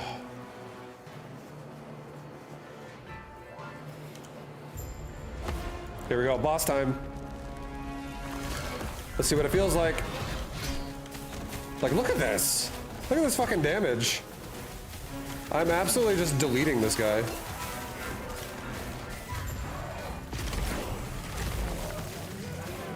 This character definitely feels like an easy character to level.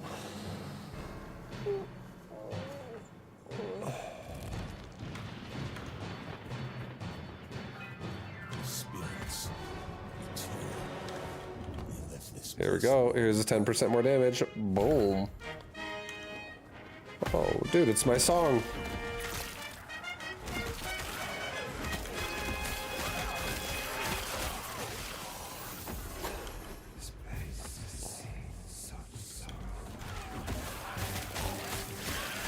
Oh my god!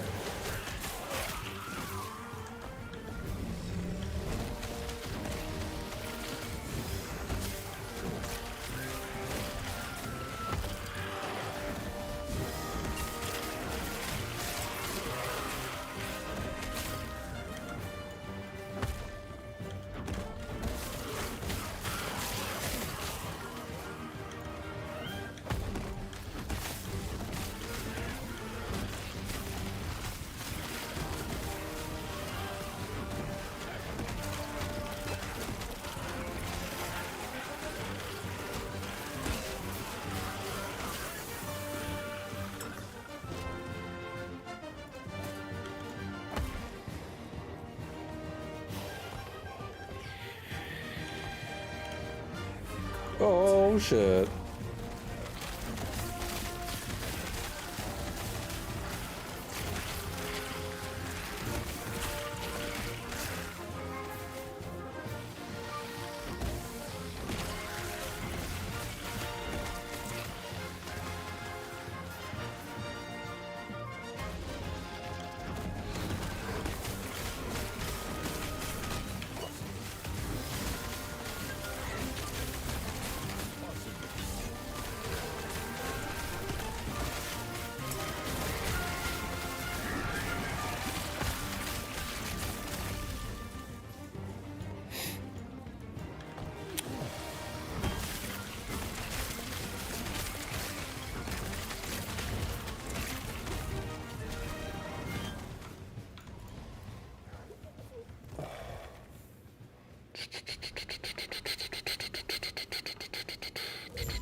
Level 24.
Crushed.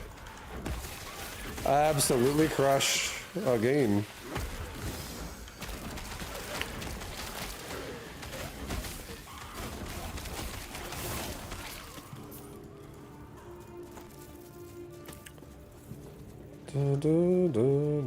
Wait, where the hell am I? I gotta go this way, right?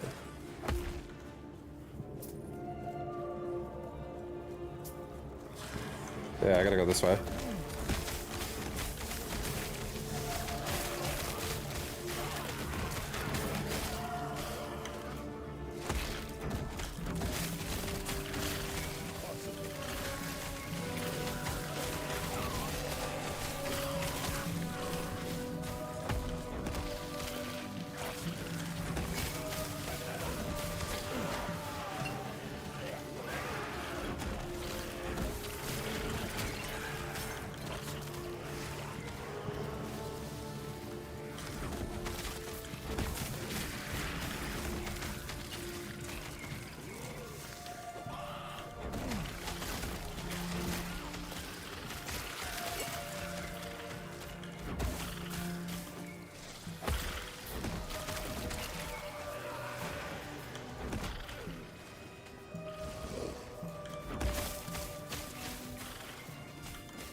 Okay.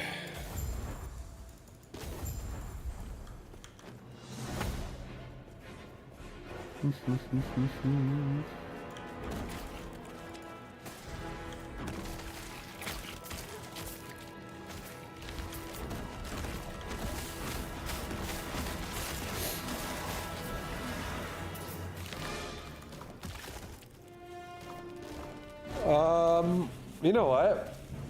I might wear that. Even though my current chest piece is really nice.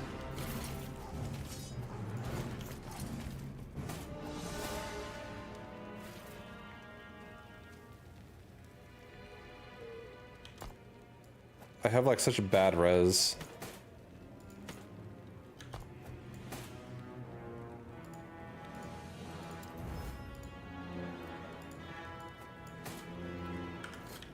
Yeah, I'm gonna wear this.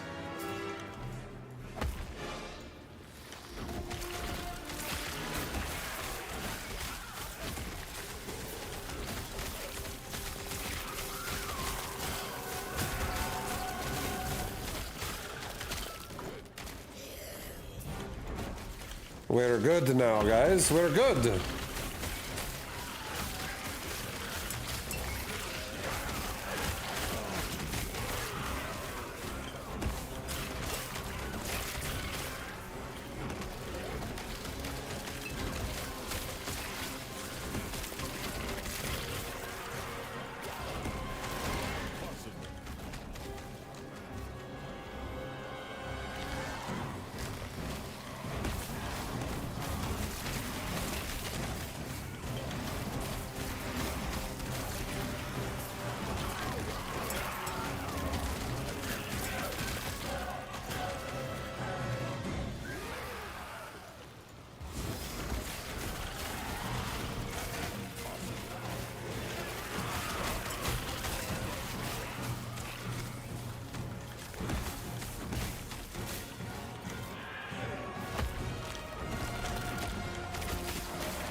I'm a killing machine with totems.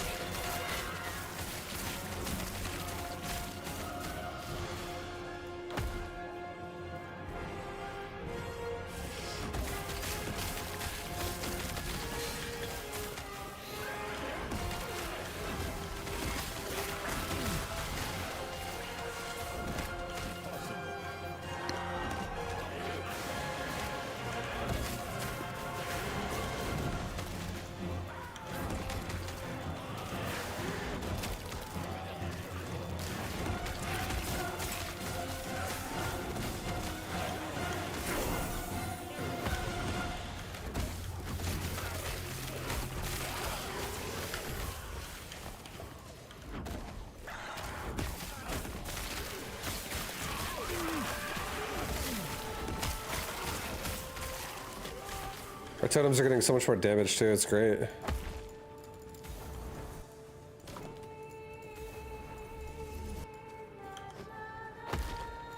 Every level. I'm definitely gonna need to get some more mana regen though. That's definitely gonna be the next thing I probably should work on while leveling. I don't think I'll be able to like keep up with it as we level because I'm gonna get more. The totems are gonna get more expensive too.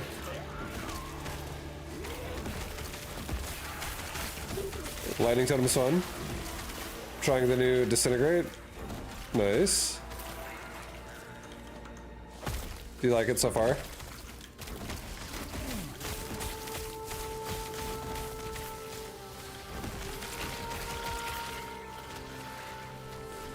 Nice.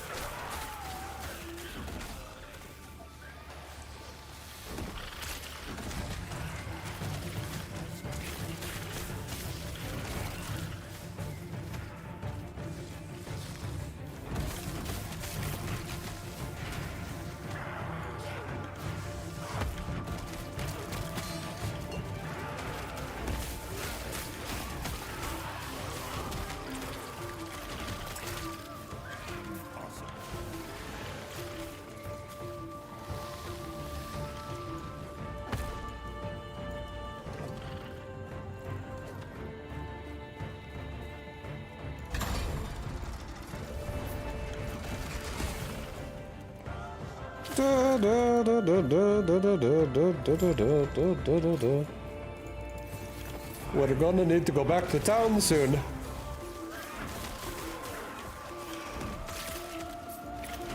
Ah.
We're farming hard, guys. We're farming hard.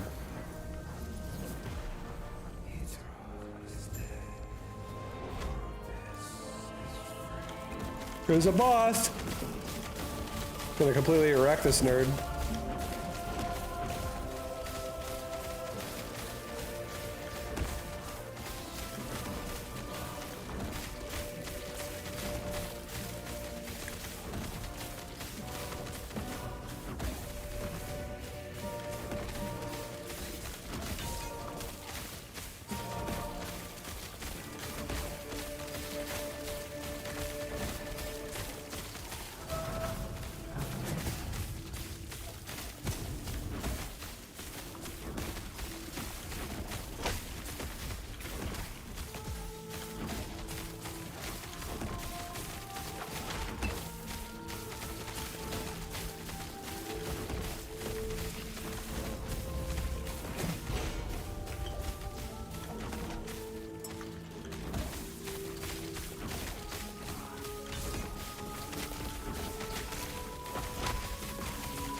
Oh, yeah, okay, no big deal. Easy. Huh? Easiest fight of my life. Easiest fight of my life, guys. Now let's go do maps right now. Let's go hit up those maps. At level 26. I'd probably just die. If I tried.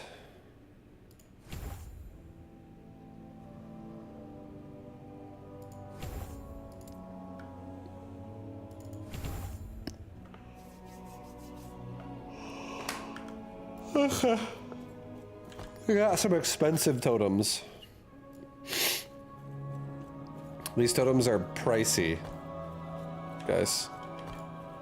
They are pricey. I listen. Seek out the outcast, leader of the living rebels, and show her the epoch. The rest will Be up to you.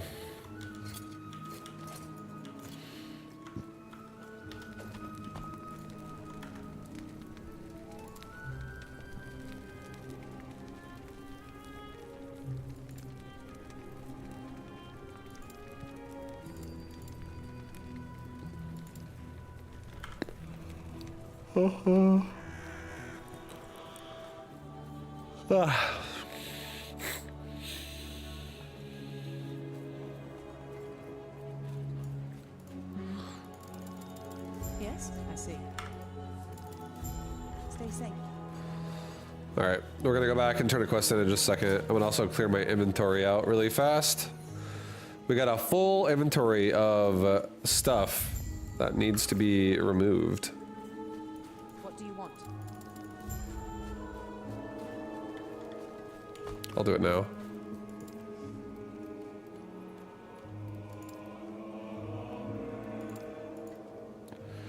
Da, da, da, da, da, da, da. Greetings. Nice.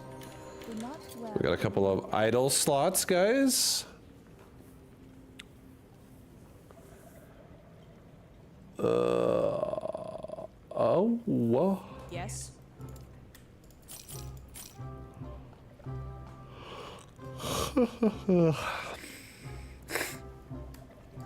Sell that crap. Sell this. Sell, sell, sell. Oh, everything must go. Wait, that was mana regen on that item. That's my current one. Cold and poison res. Fire and lightning res. Fire and lightning kind of suck, but I like the mana regen.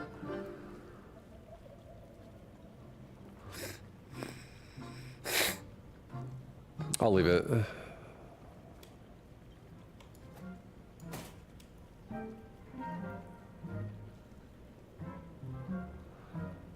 Da, da, da, da, da.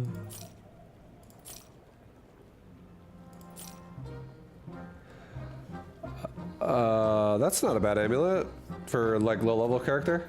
Again, we're getting some decent alt gear. Well, there's extra mods on it.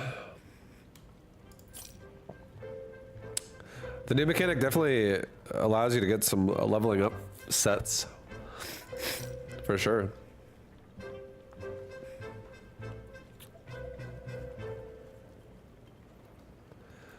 I wonder, I mean, I guess.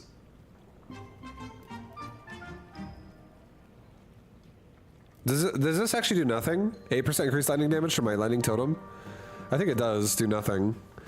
It would need to be like minion lightning damage or some shit. I don't even know if it's a thing though. I think it's just minion damage, period.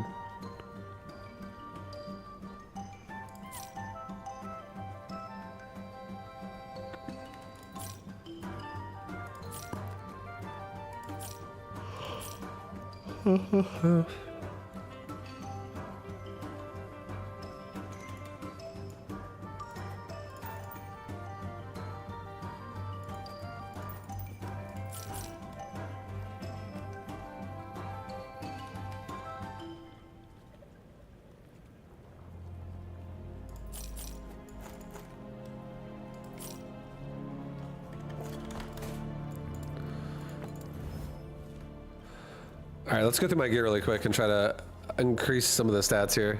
Goblin music goes brrrr. That's right.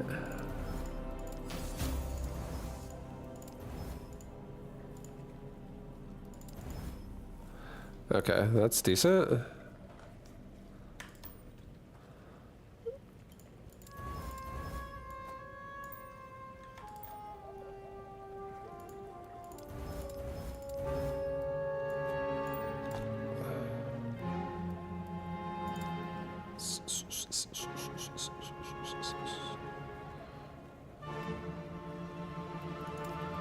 My endurance threshold is so small. Yes.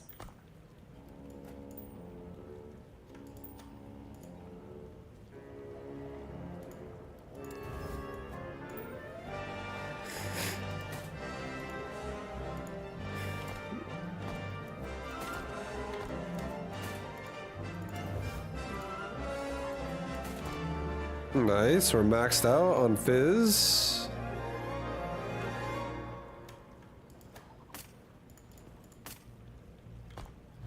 I don't really need to upgrade that one at all, honestly. I can maybe put like Vitality on it.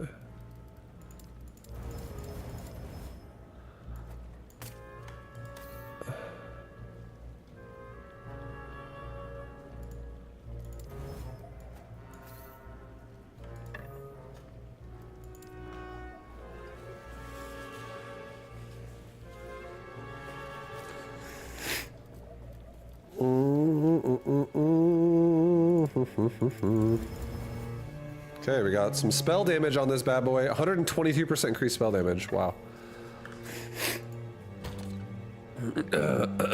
Actually just made that weapon way better.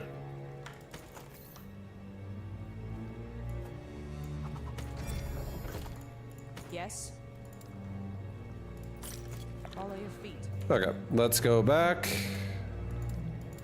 It's for a passive point. Let's go back. We definitely just upgraded our guy a lot after that haul we just had. We're looking, my necrotic res pretty crappy, but other than that, we're looking pretty good. Oh damn, we can do this too now. Oh god, we can do a ring of totems now all at once. Guys, we just got real strong. Look at this shit.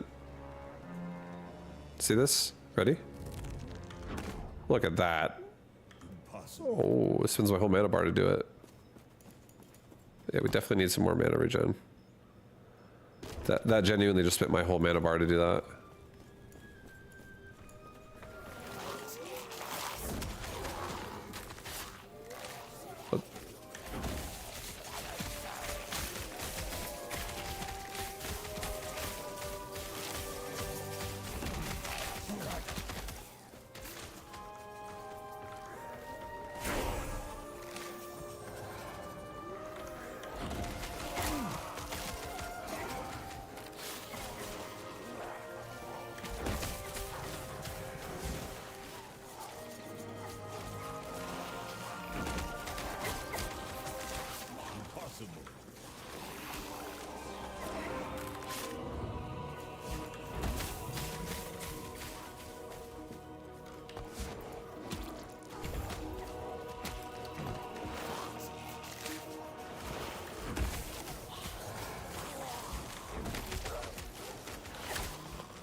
Alright, we got storm crows.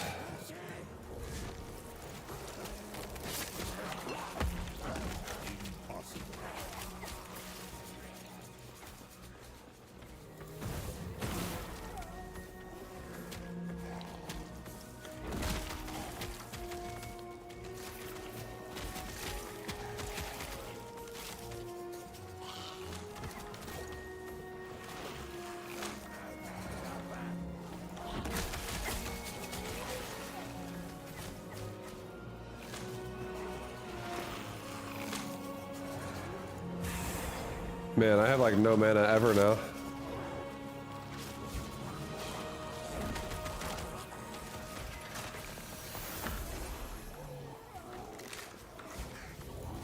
It might be too early for this. 5 totem thing.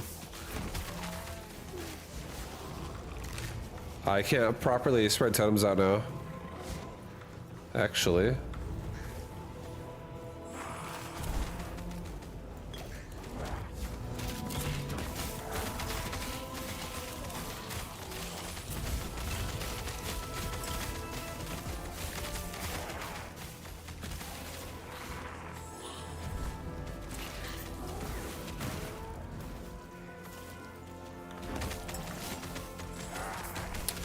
Yeah, I think I'm gonna despec my skill one time.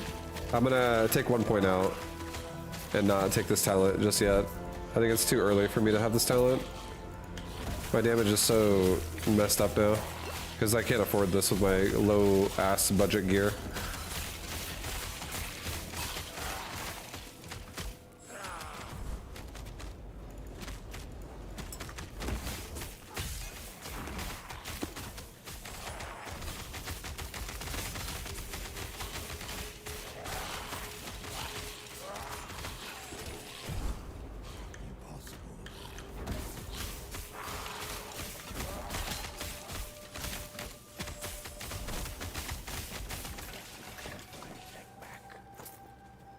Okay, let's go into this. Respec.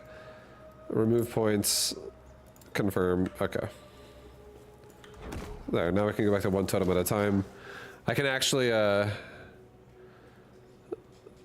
know, have some mana to work with again. Holy god.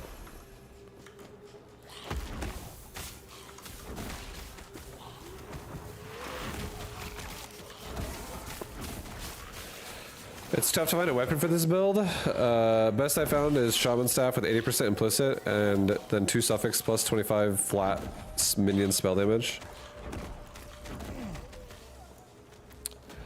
Yeah, it's the first time I'm making a Shaman myself, so I don't really even know what I want here. I'm just doing it blind.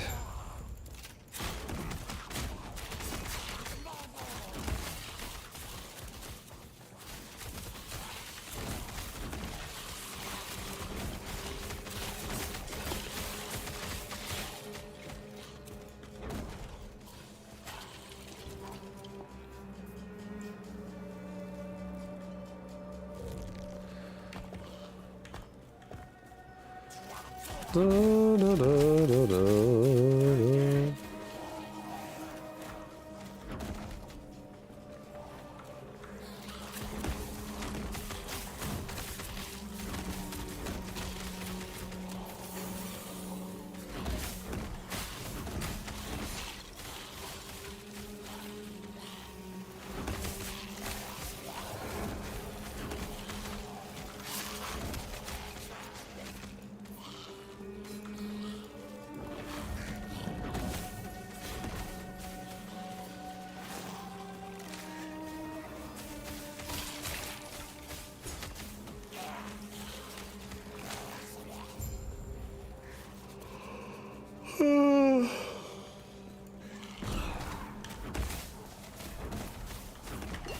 Sometimes use a Tempest Maw too. That has a cool totem effect, but does less damage.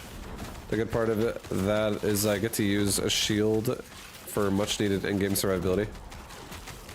Yeah. That sounds reasonable.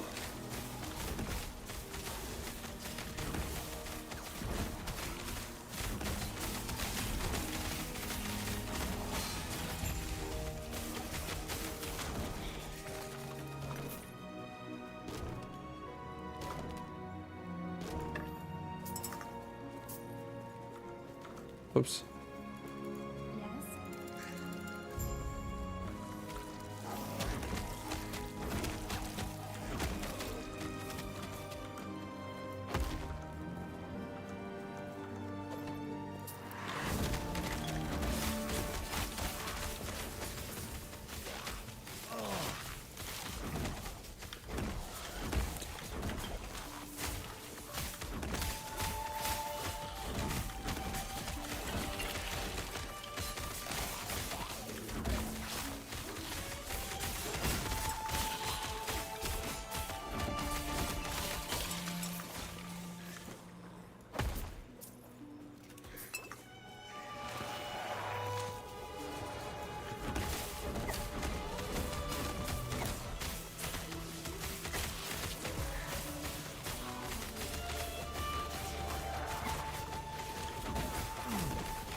let's get the fuck out of here.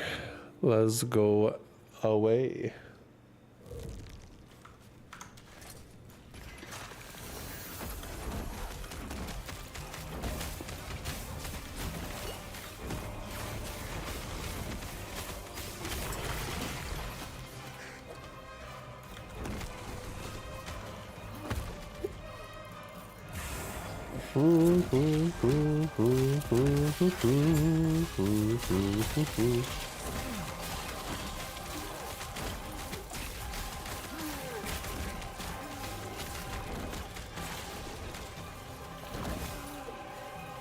Kill them all, bro!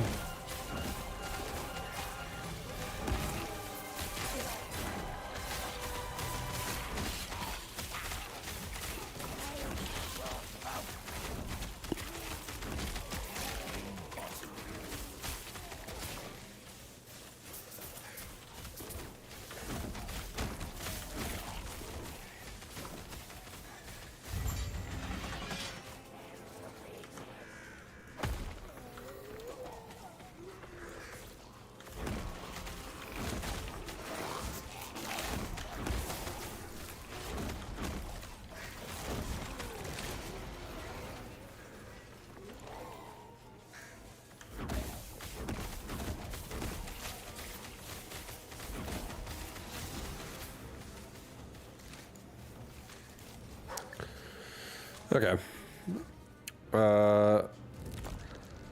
I think we'll see how I feel, but I'm feeling like I don't. The way I feel right now doesn't change in the next 15 to 30 minutes. I'll probably stop around the time I get to the desert zones, and then go to Battle Aces.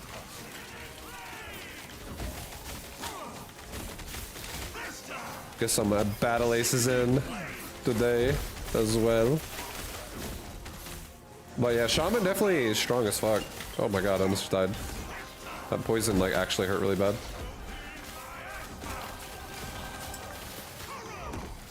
Oh my god. Battle Asses. Oh my god, the poison hits really hard. My poison res, no bueno. Play some of that battle ass.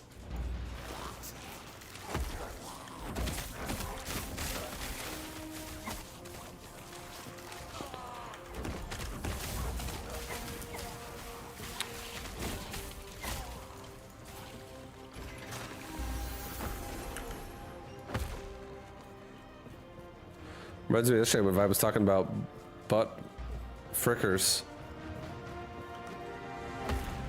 I wasn't saying nothing, bro. What are you talking about? You crazy, man. I didn't say nothing about that. What is this? What the fuck is that?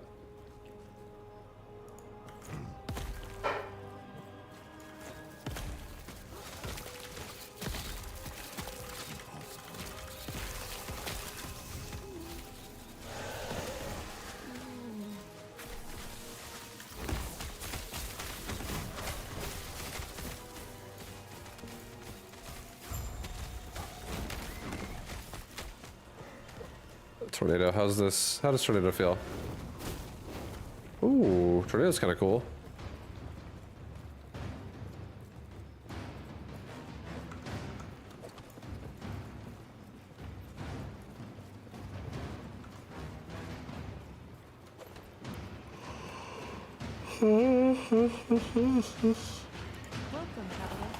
I feel like I might just stick to totems the entire time, but I feel like what I kind of want to do is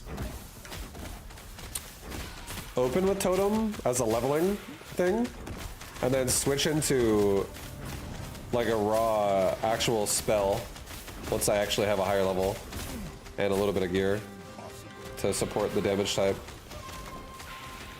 I don't know.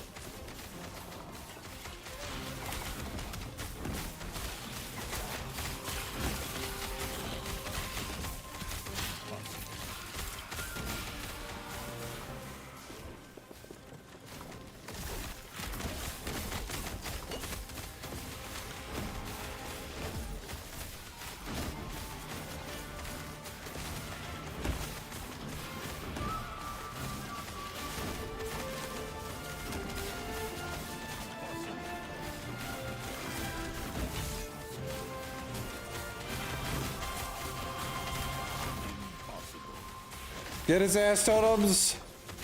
Cyrus, kill his ass! Get him!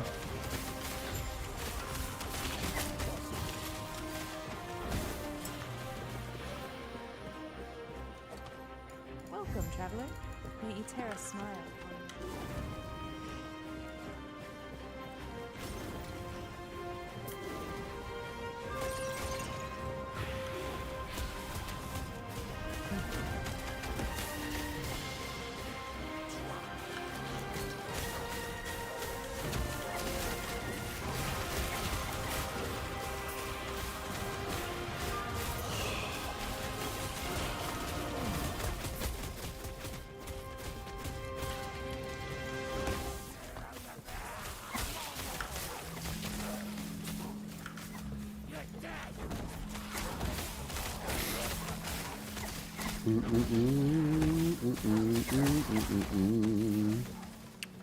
La da da da da da da. La da da da da da.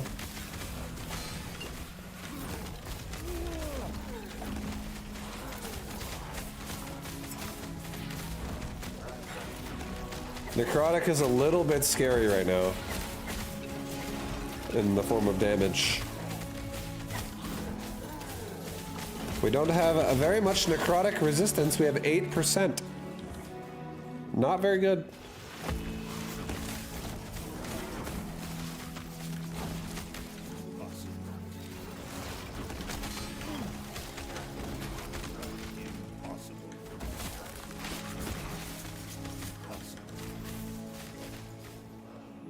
Totem's OP? Totem pretty good. Totems are definitely owning right now.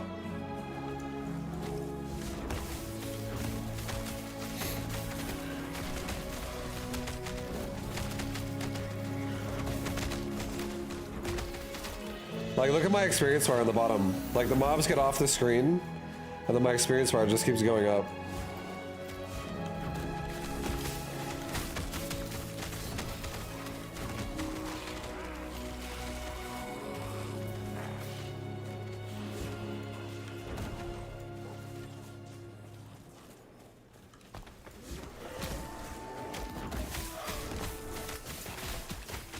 Where the fuck am I? I think I'm going the wrong way. I was like, this doesn't seem right. Yeah, we're gonna go this way.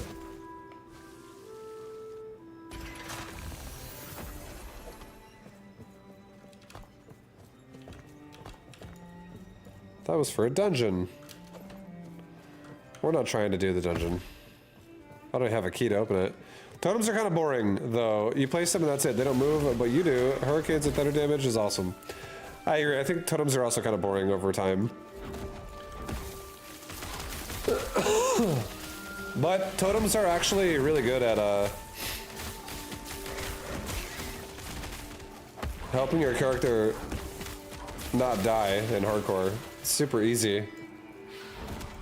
I feel like this character would be like a really good like season starter to like just start acquiring gear for yourself if you wanted to play like super safe about it.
Totems up! Guard the door! Don't let him across the bridge.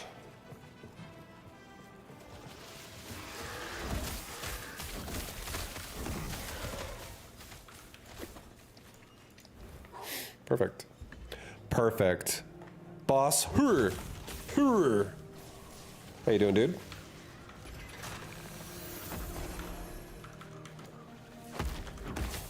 Oh my god, ow. Just died to those little trash mobs, dude, because I have no necrotic res.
The fuck? I just lost my chat. It like logged me out.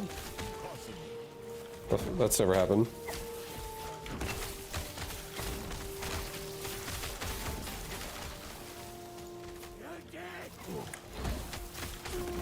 It like logged me out of my streaming application. So weird. I went back to Twitch now. Now I just alt tabbed. I have like a Twitch tab open, so I'm there now. If you're watching on YouTube and if you talk to me now, I won't be able to see your messages until I fix this. Sorry, I don't know what the fuck. It's never done that before. Or just logged me out. Oh my god, I have no pots.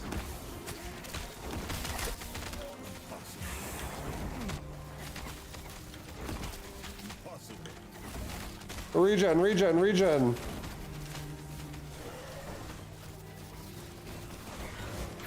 Oh! Need some potions, bro. Oh.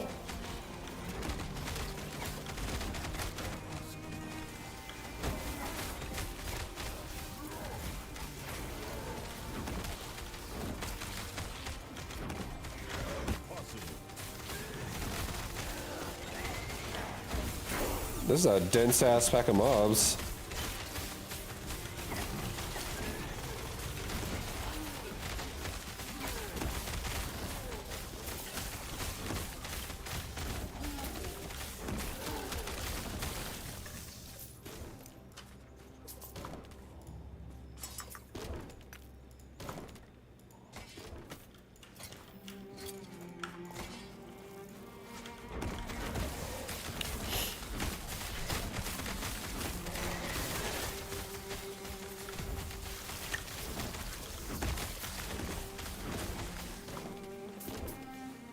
Nice.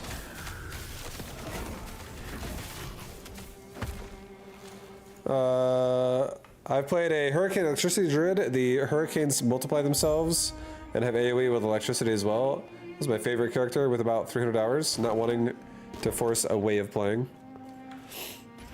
I feel like what my plan was with my Druid, or with my Shaman, was I'm gonna go totems to level and then just kind of feel it out to see how I like them higher up, and if I hate them later on, I'm gonna respec into something like that myself. Like I was thinking about like what spell would be sick high level. Like what build could I make here? And I like Tornado. Tornado's sick. And Hurricane. Oh, yeah. What's Hurricane?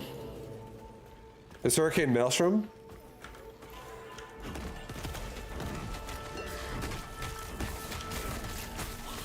Yo, Mr. Zephyr, thank you very much for the sub. For the 9-month resub.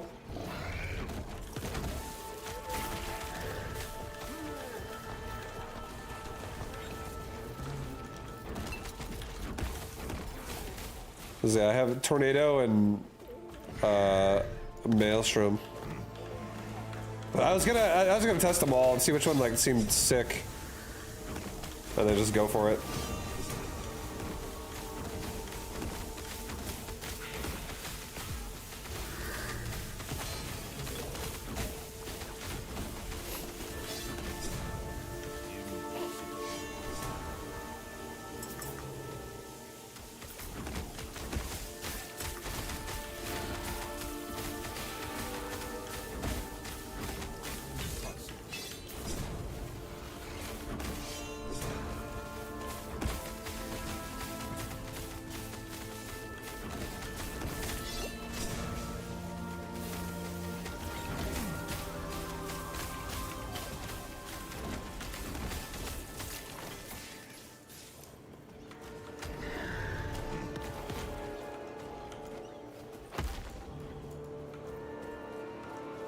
Maelstrom is not tornado. Maelstrom is an aura around you.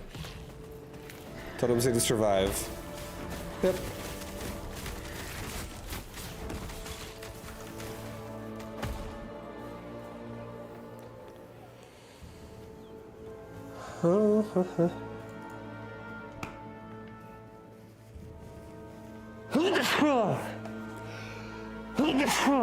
Ah, excuse me. Oh.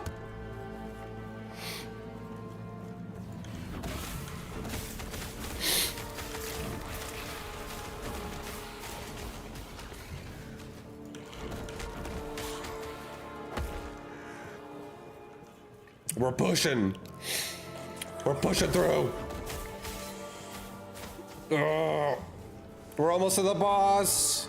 I think after I kill the boss, I'll do, I feel like doing some battle aces.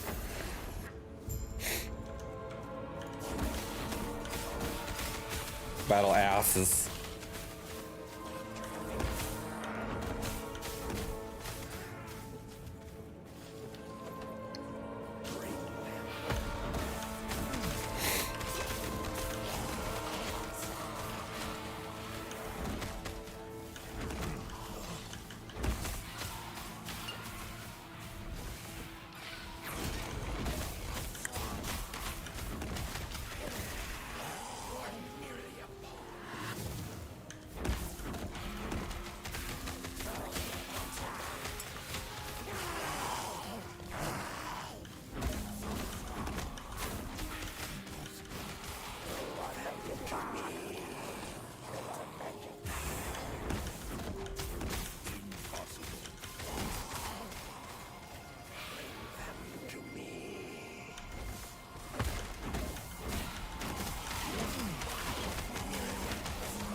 Make the totem wall! Kill them all!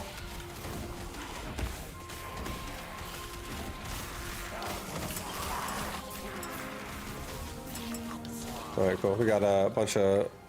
You're the character died vibe? Yeah. I got one shot. It was kind of bullshit the way I died, but I did get one shot. And it's gone now. At level like 44 or something. It was like really, really, really... I was like out of the damage area, but I wasn't out of the damage area. So it actually just ended up killing me.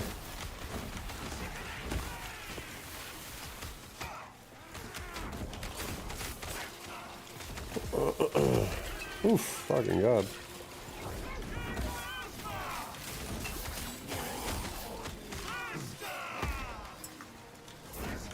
It's an awful place to fight this guy. Holy god.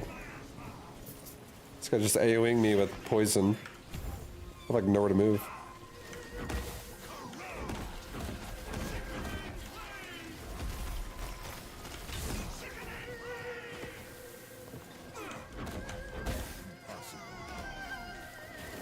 Kill his ass! Block him in! He can't do anything!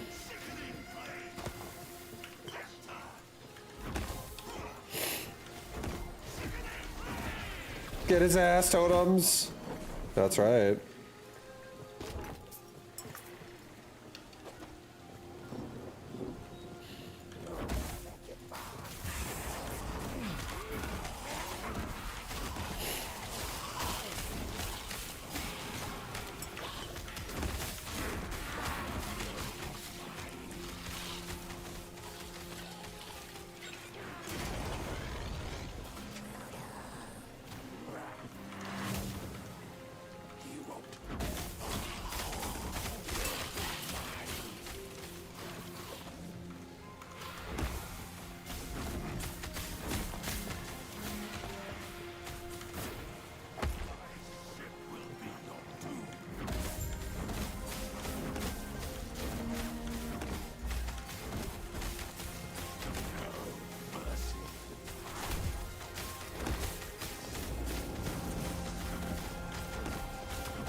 You're so dead, bro. You're so dead, bro. You ain't got nothing on my totems. You can't handle this shit.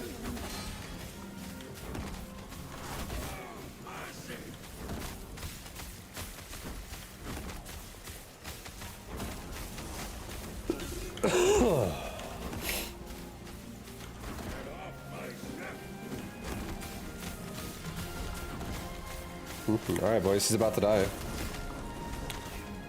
We got his ass. Admiral Harton is going down.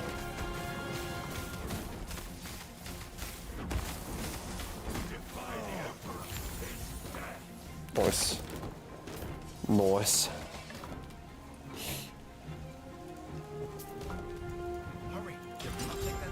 Okay, we will, what is this roll? Is that new? Is that a Dark Souls roll? Yeah. They added in a space to dodge. They have two charges of it. Ah, not as cold as I'd like. Washed up and stuff. Yeah, I'll only slow you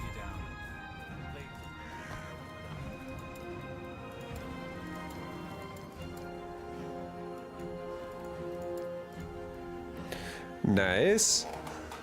Yeah, it's pretty cool. Like, I feel like now you because of that, you can actually do builds in this game that have like no mobility because it's everybody gets the evade now. Everybody gets an evade. Yes. So it's interesting.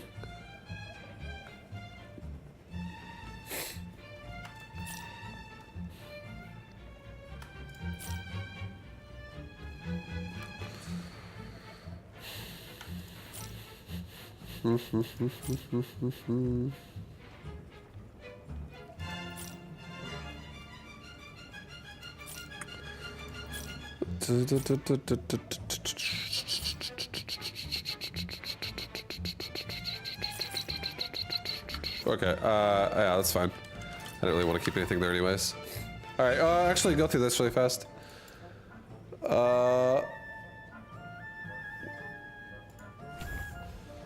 We'll try it out. We'll try out the Thunder Totem.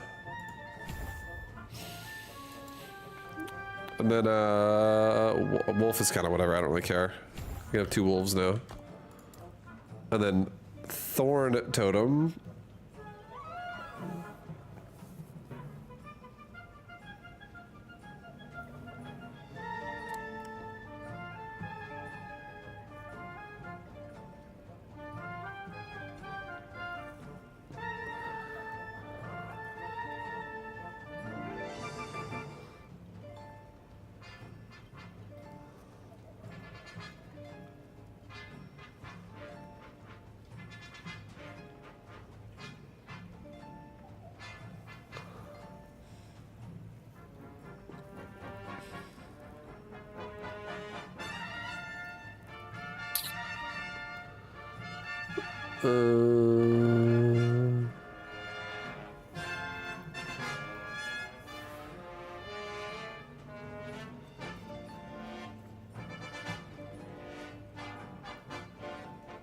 I'm just gonna go this way for now, back down this way.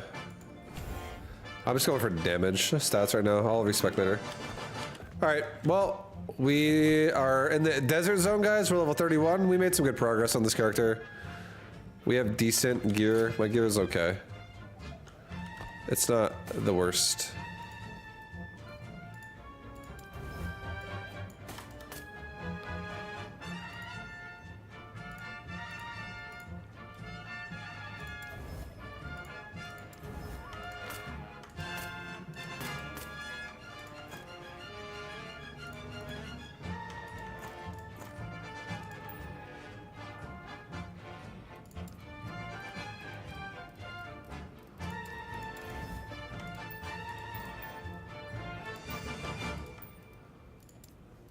That's my shitty res. Necrotic is my horrible res. Get some necrotic res in here. Just any necrotic res will do. 12. Yeah. Do some more. Oops.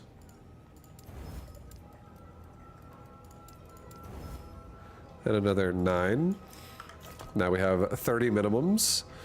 Looking a little bit better.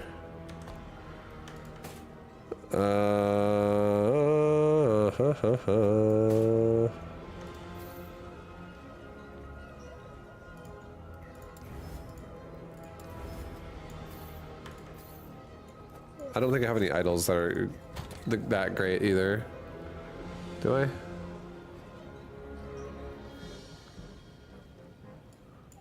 Oops. What's up, Mind James? When's your Battle Aces game versus parting? It's on the July 12 at 11:30 p.m. Pacific time. So it's 2 days and like 8 hours from now. So like 50 plus hours from now. Something like that. But yeah, July 12, 11:30 p.m. Pacific. That's the exact time for me that I'm playing it. So it's in a couple days. It's gonna be pretty fun, pretty hard, but pretty fun at the same time.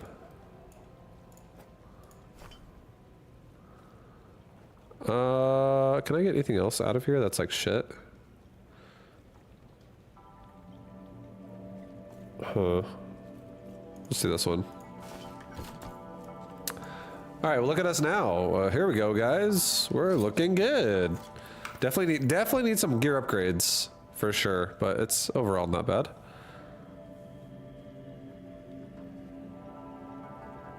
I forgot. I actually don't have that maxed out. I kind of want them to max that out. More duration. Okay.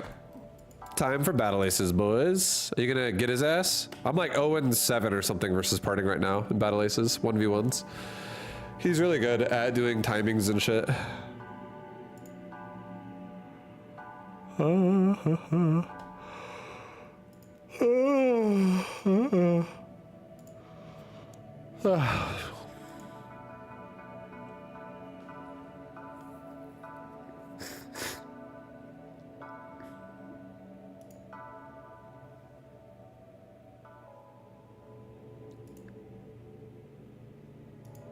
The fuck?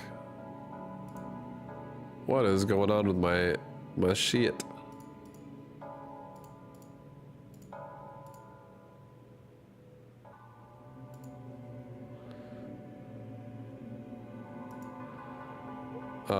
One sec, guys, sorry. I feel like the streaming software just like went down or something. I don't understand. I guess I'll just be doing this off of Twitch the rest of the day. Anybody who's watching on YouTube, I'm sorry. My chat is like, it's fucked at the moment. I have to go back to my Twitch chat now. They're like, won't log me back in. Sorry about that. All right, Battle Aces.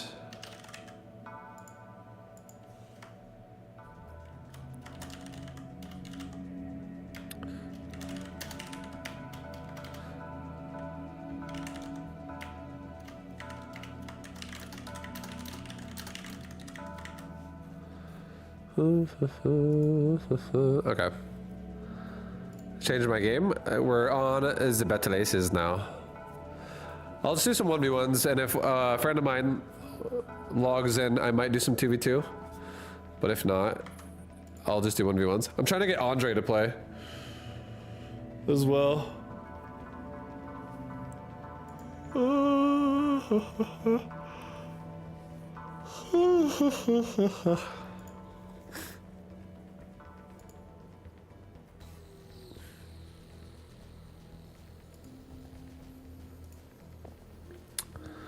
All right.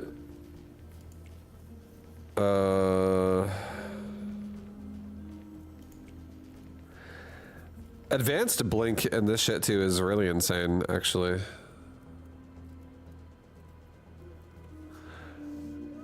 Great Turp RTS comeback confirmed. Oh, tall auntie. Who's that? Resource base warmed up. Enemy is building a resource base.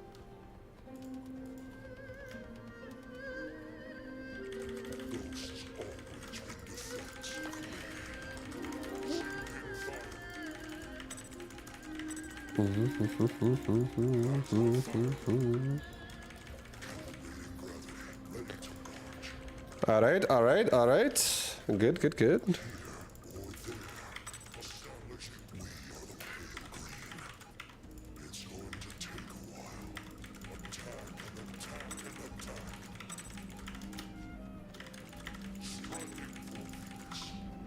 Enemy tech is turning on. Be ready. Okay, King Crab and Destroyer. This is super easy to go. Starforge here. We could honestly, we could even go mortars. I could literally just go mortars.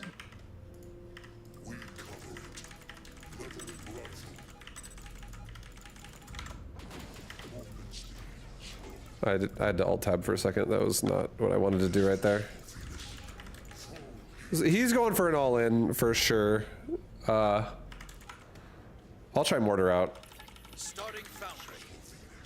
to stop this. It seems like he's just gonna go for a 2-base all-in though. And is it gonna be Destroyer based or King Crab based? I don't know, but it really does seem like this person just wants to all-in. No third initiated in any way. So we just need to be ready to throw down some mortars. All right, what are you making? What are you making? King Crabs.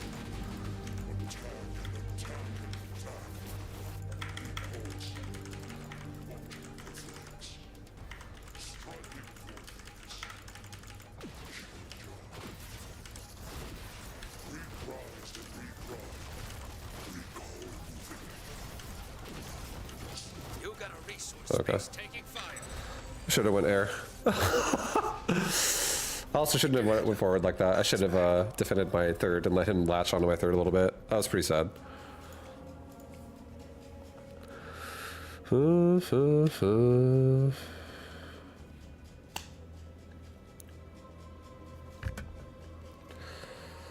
Aye.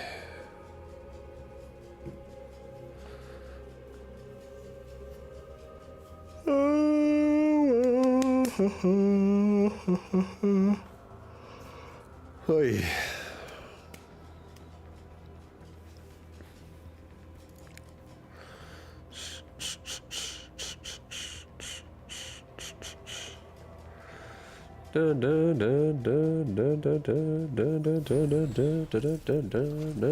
Same person? Okay. I wonder if it's gonna be the same exact game.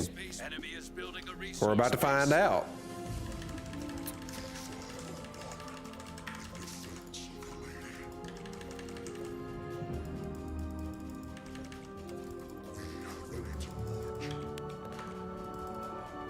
Has Kiwikaki been battle acing? No. As far as I know, I don't think so.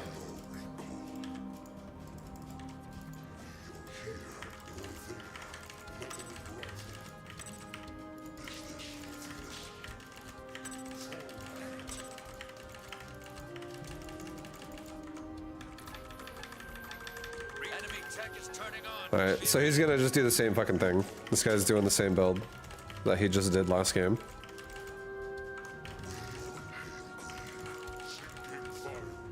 It's just like a recall turtle into a timing attack, which is fine.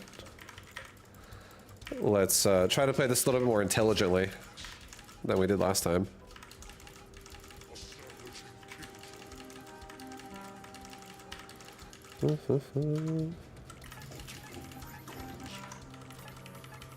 Starting Starforge.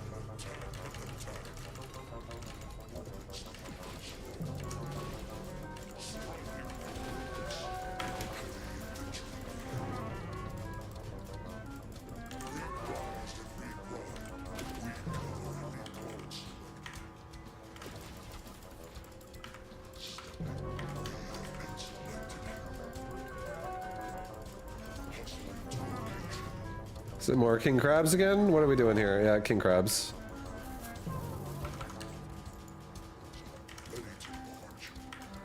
All right, let's just let him dive into the third base.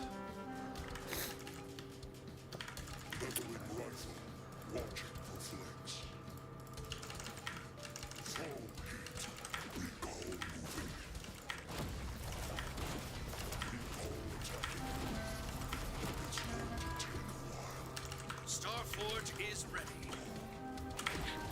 We'll just make mammoth here.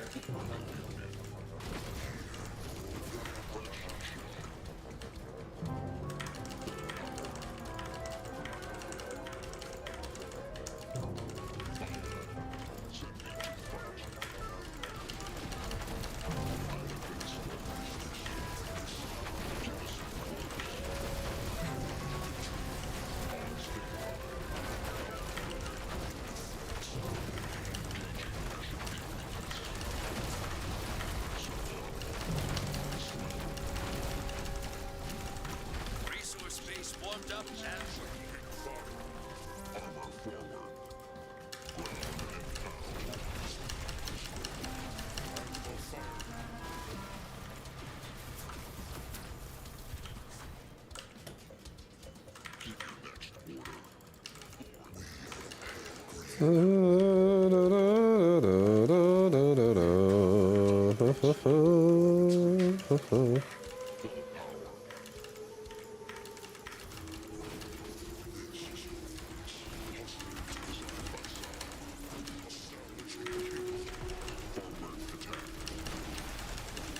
Enemy is building a resource base.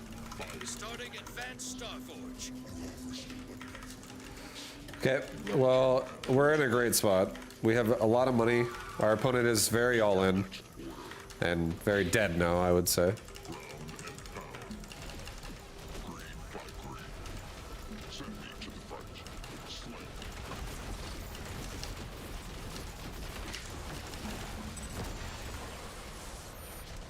Mini map vibe, thank you.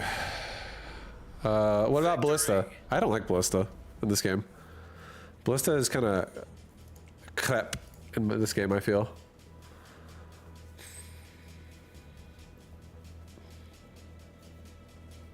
Not a Ballista fan myself. I think Great Ballista, Giant Ballista, whatever the hell the name of the unit is, that unit's okay. It's fine.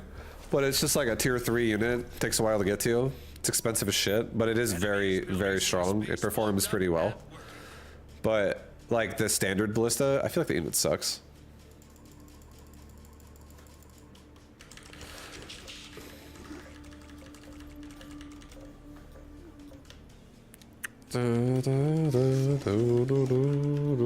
Maybe if you had the unit with certain things, it would be good. Maybe like Ballista Crusader or some shit's good. But yeah, I still don't even like that. I would rather not use that comp. I hate comps that are like anti-ground only and they're like really expensive as well. I'm not a big fan of that. Enemy is building a resource base. I feel like obviously you can make it work. It's not like it can't work, but I don't personally like comps like that as much.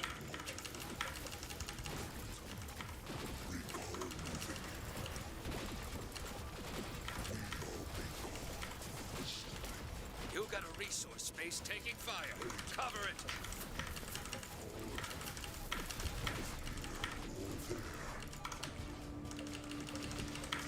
You resource space taking fire. Cover it.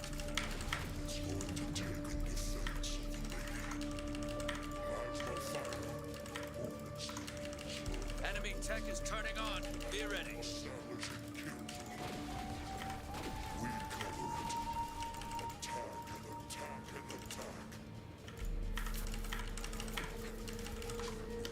Starting Starfall. Fuck, I should have just expanded. Teching was not the play right now, I think. Resource base warmed up and working. We teched anyways, it's fine.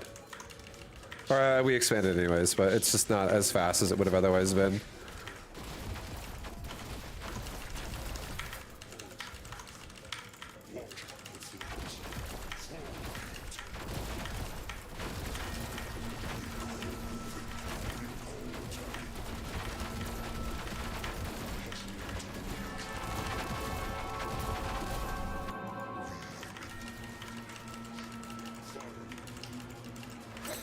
Enemy tech Get is in there, turning on. recalls! Alright, so he's got a lot of air units.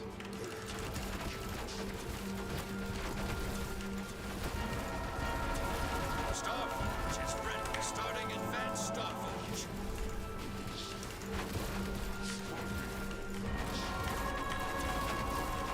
Enemy is building a resource base. Units reporting damage.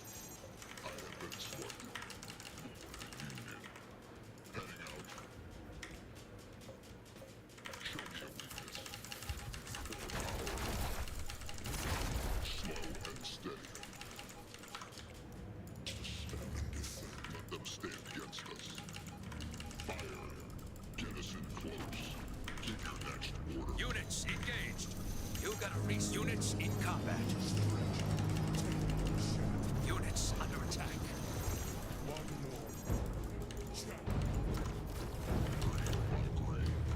Resource base warmed up and working.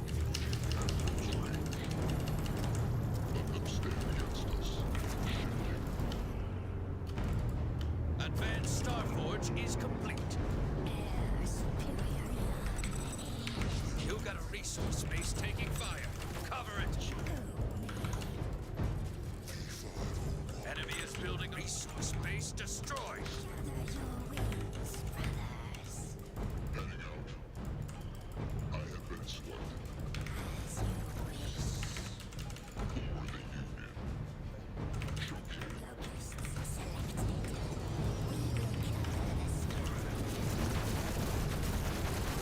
Units reporting damage.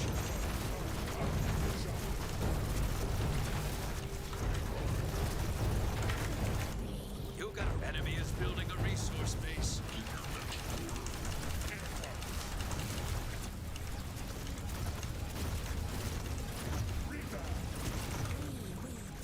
Okay, we just killed 3 of his bases. He killed 0 of mine, but he does have Valkyrie now. Units engaged.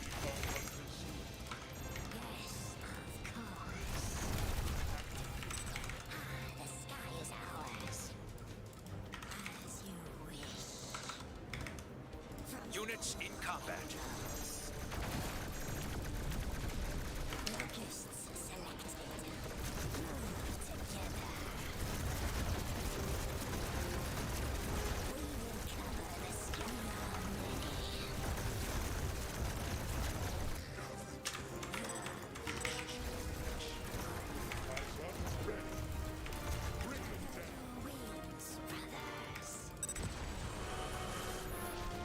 Who is the Liddy Face account? That's parting, I'm pretty sure. World's slowest chase of all time. Yeah. Yeah, it really was. I'm pretty sure the face is parting. Parting has like multiple accounts. There's a lot of people that have multiple accounts.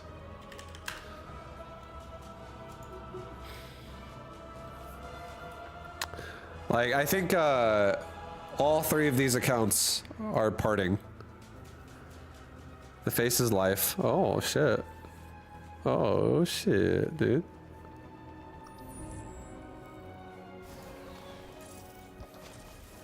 Oh, fuck, it's Andre. Enemy resource base Great warmed torp. up and working.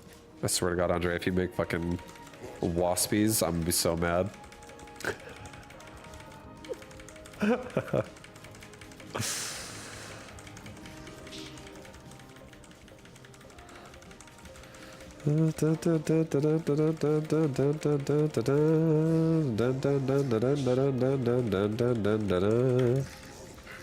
Alright, we're chilling, guys. We're chilling. Alright.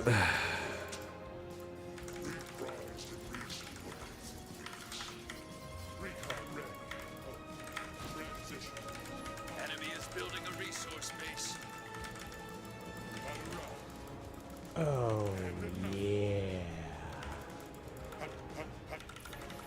Starting stop. Jessica 6K, thank you for the prime. I thought I subbed last night. No worries. Thank you very much. Thank you, thank you. Recall hunters attack. Job. You have us selected. Stop. Can we recall? Transition. Enemy tech is turning on. Be ready.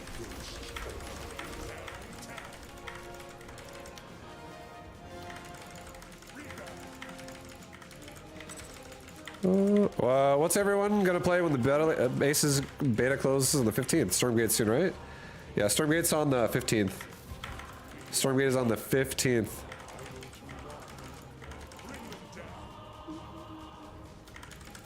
You got a resource base taking fire. Cover it.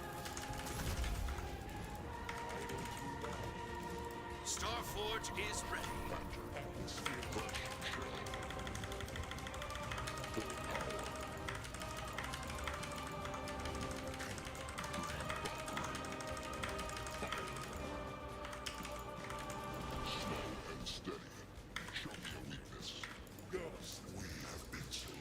Units under attack. Workers under attack. Units reporting damage.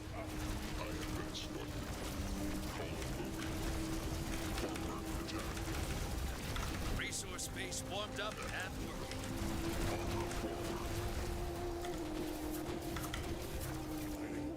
Units engaged.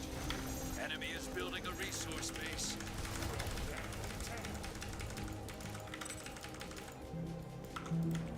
We will ground. You have us selected. Let's get going. Can't talk. Recall hunter. Stretch. Exposed rear. Workers down. Victor, recall hunters.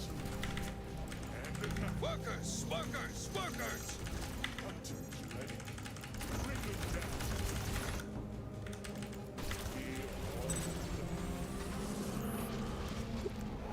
I hope Stormgate tones down all the super elaborate abilities. Just seems like a lot.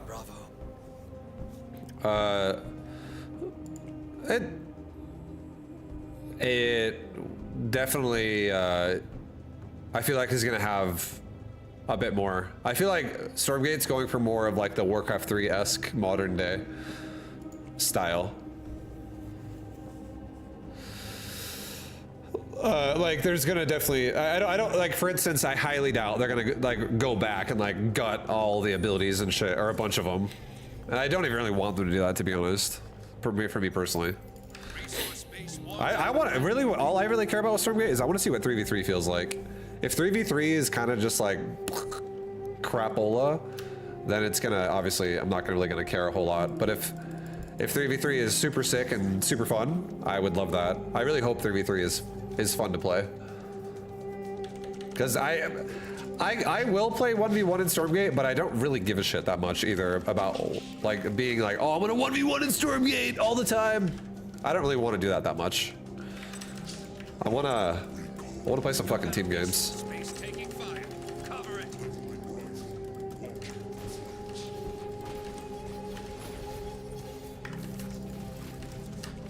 Enemy is building a resource base.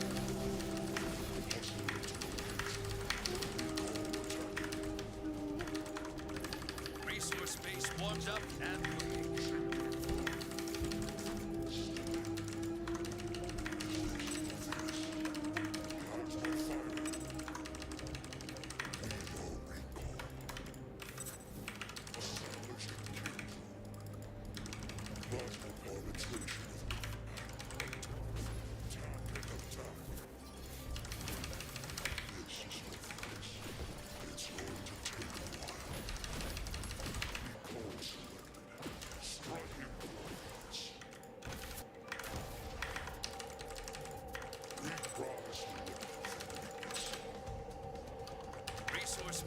warmed up and working.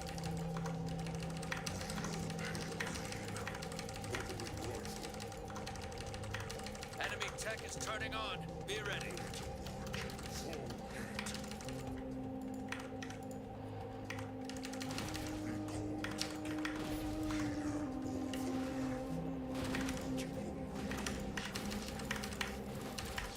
You got a resource space taking fire. Cover it. Starting Starforge.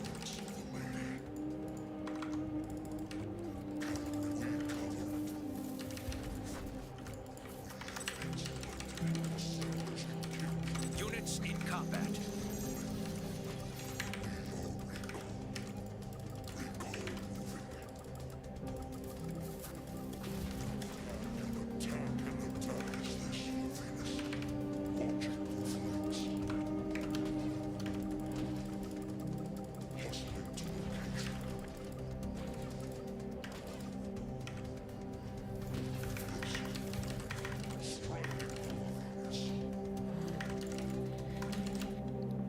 I don't know what he wants to go for, but we'll find out in a second. Is it going to be Mammoth or? Yeah, it's Mammoth. Workers getting flanked. Starforge is ready. Exposed rear. Workers down. Workers! Workers! Workers! Your resource space is gone. Units under attack. You got a resource space taking fire. Cover it. We are hunters. Units reporting damage.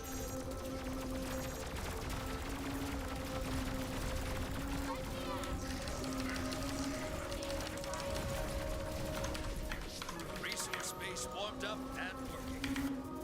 Oh my fucking god, his base didn't die! Holy shit, dude.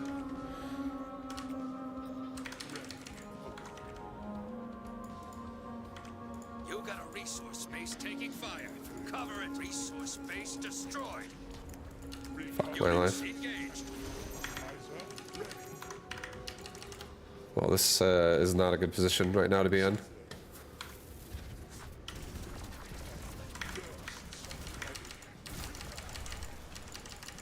We are come idle too long. You got a resource space taking fire. Cover it. Recon hunters soon. Let's get going. Air targets. Providing cover. We are all warmed up. Recon hunters attack.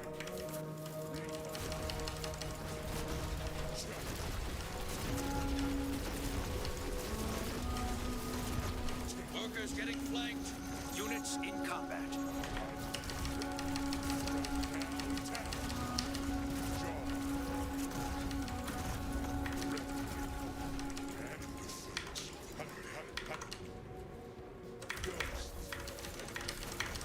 Your resource space is gone.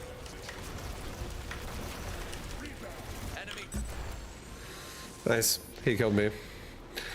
I got pretty, I don't even know what the fuck happened. I didn't kill his third. That sucked balls too. Also, I think I made way too many butterflies. That was really stupid. I made so many. I didn't even kill most of his army. Oh.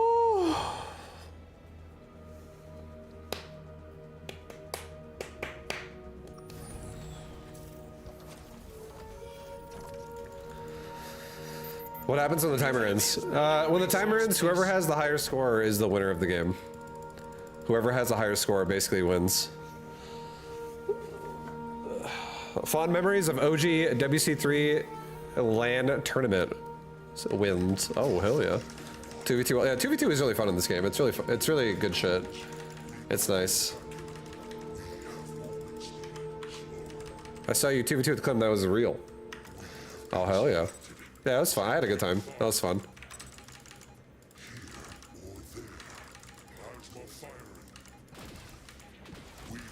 Workers under attack.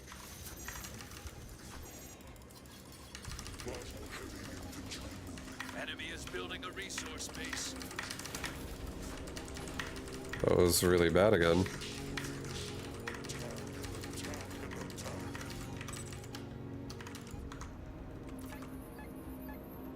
Resource base warmed up and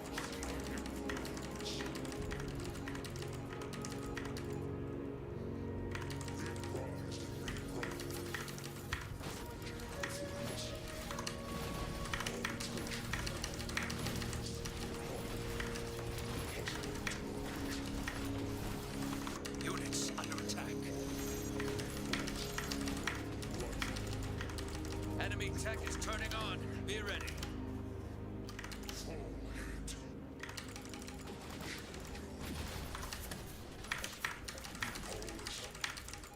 going to take a while. Ready to march. Setting fire. Starting foundry. Maybe I should drop Predator for 1v1. I feel like it's a shit unit now because it got nerfed. We'll find out. I'll try it out.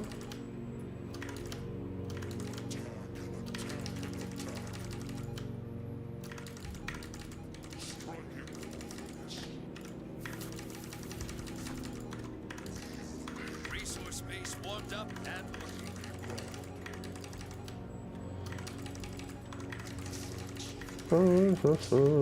working. La da da da da da da da da da da da da.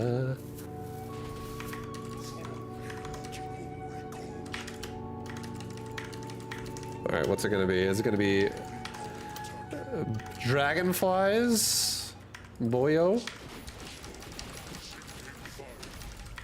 It's mammoth. Foundry ready.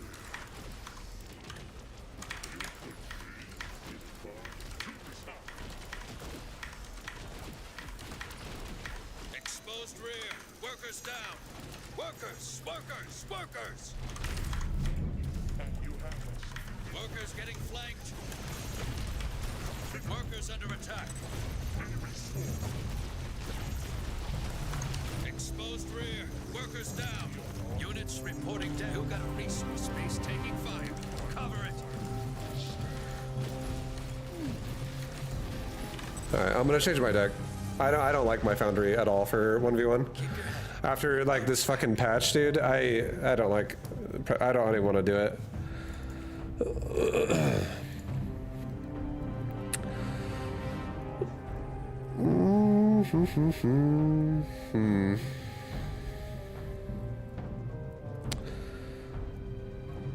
Oh.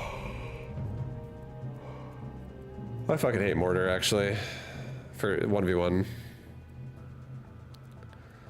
I might actually go back to. Do I really want to go heavy hunter again, dude? Fuck heavy hunter. Heavy hunter sucks the fat cock. Ay ay ay.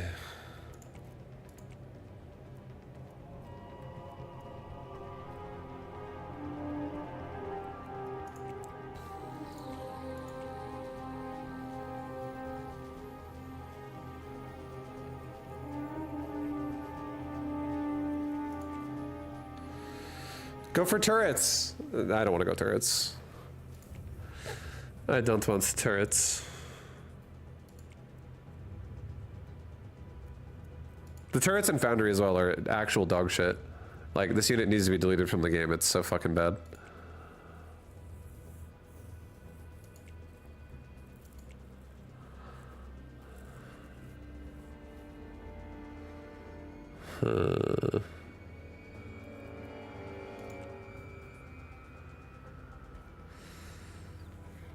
Maybe go for something that's about to be buffed.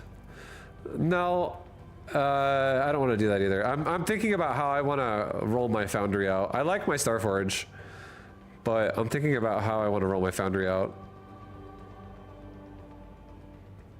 And I don't really want to do like a future investment of like assuming something is going to get buffed.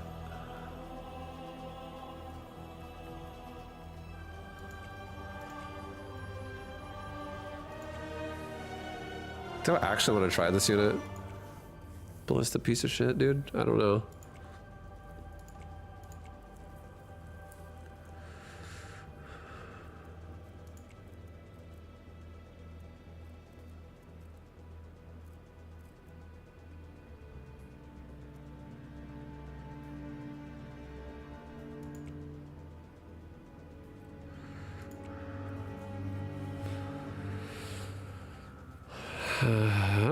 Actually, this could be decent. Actually, could be decent.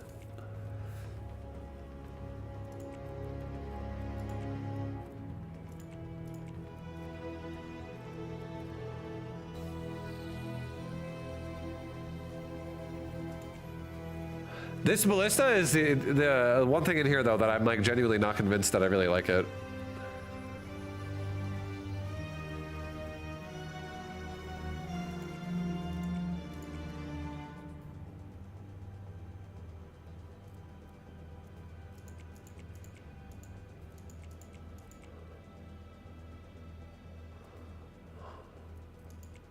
Might actually just go Swift Shocker actually instead.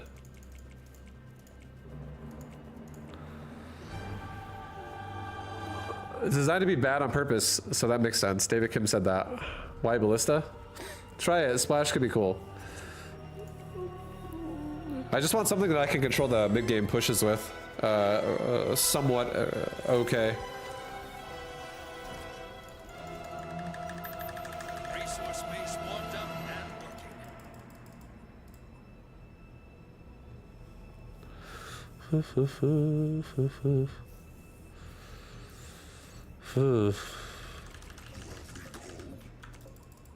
Arbitration of combat. We cover it. Justice of family this is for this. Watching for threats.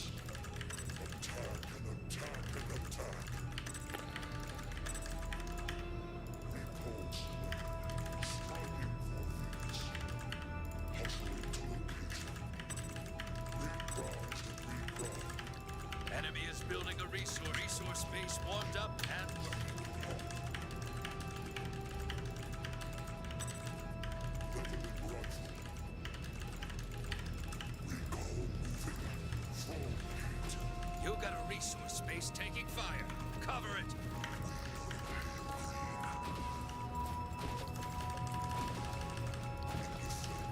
You got a resource base taking fire. Cover it. Multiple recalls. Resource enemy tech is turning on. Be ready. Plasma firing. Establishing heat. Carrying the true.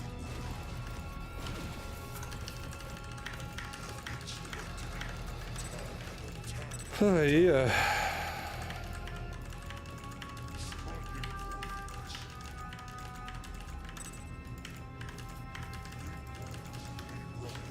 Enemy is building a resource base. Starting Starforge.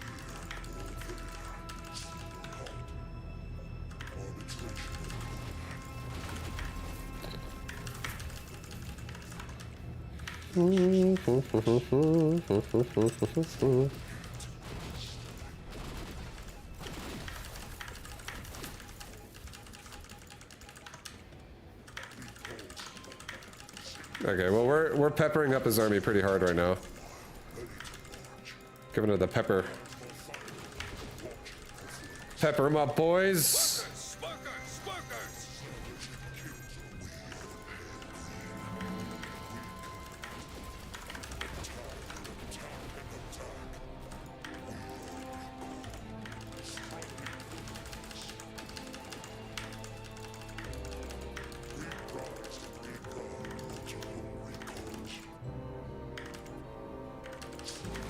Starforge is ready. Starting advanced Starforge.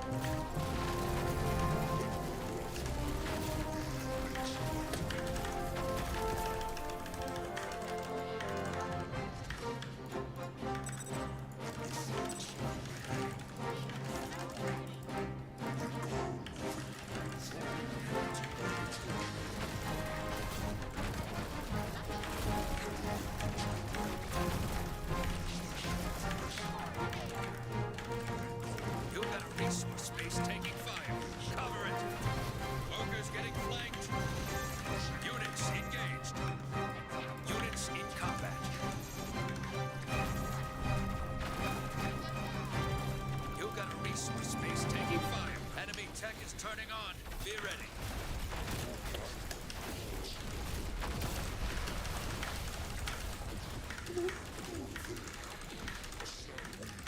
I think I'm about to abandon the butterfly as well.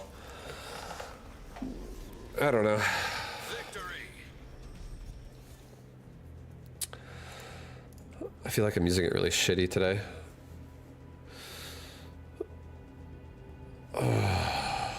How you doing, man? Yeah, what's up, Arconia? I'm doing overall pretty good. Overall good. Enemy resource base warmed up and working. Any keys? I'm out of keys. No more keys. I already gave away all my keys. I had like 1,000. I gave them all away over like 10 days. 15 days. Isn't Dragonfly just strictly better than the Butterfly? Not exactly. Butterfly hits ground units harder than Dragonfly does. So, there are moments when a Butterfly can clean up a push quicker. Also, there's moments where if you can micro it, and you can like abuse the fact that your opponent is not really in the right spot at the right time, you can like bully their fucking air.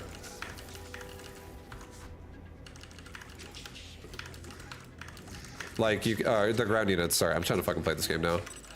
I'm like slightly frustrated.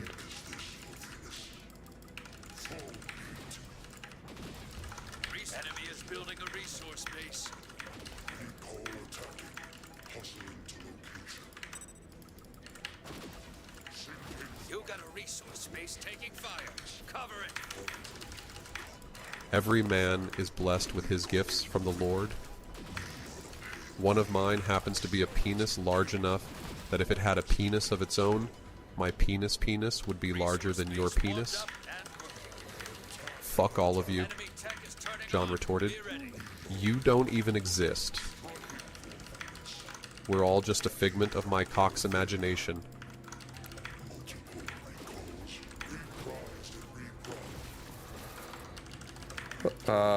But yeah, I like there's moments when like you can micro a dragonfly or a butterfly, sorry, and it will like not directly engage their anti-air units, but like you can avoid anti-air units and you can shoot at whatever's under it with the ground units, like tanks or something, and you can pick them apart.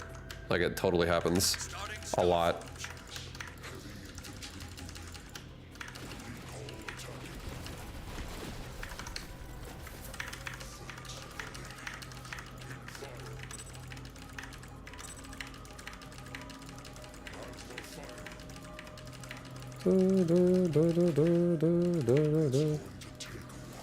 Come on, come here.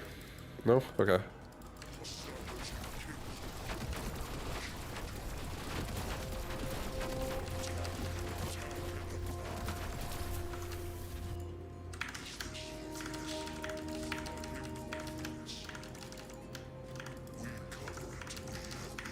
There's the crabby boys.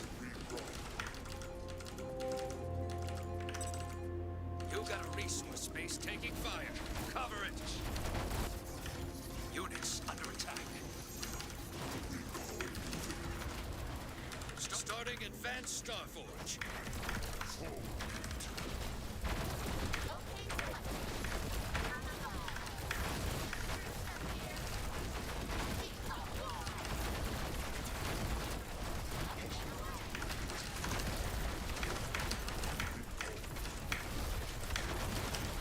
Resource base destroyed.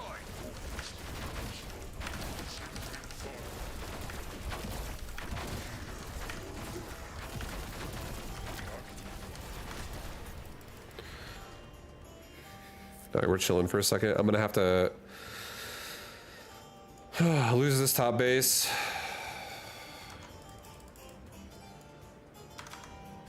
You got a resource space taking fire. Cover it. Your resource space is gone. Yeah, I'm letting it die. I'm going for Locust right now. We're going Locust. What's up, Advanced Rotterdam? What up, Starforge dude? is complete. Locusts moving.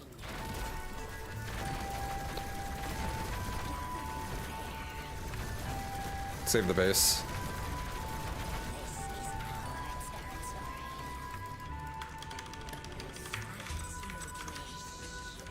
I have a request. What's that? Can you add me on Discord? Sure.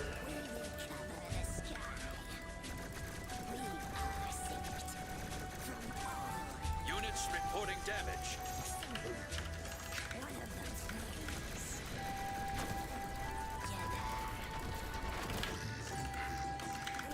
Units engaged.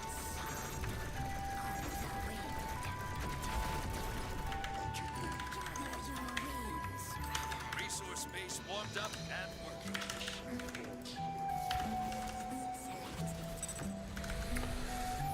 Oh. Okay, well, Victory. guys, we did it. We stopped it.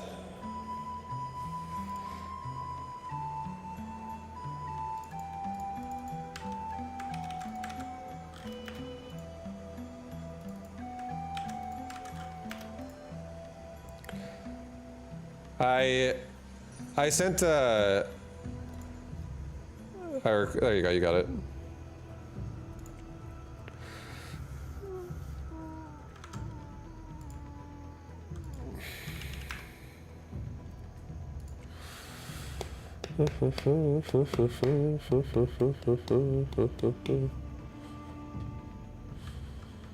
What day is today?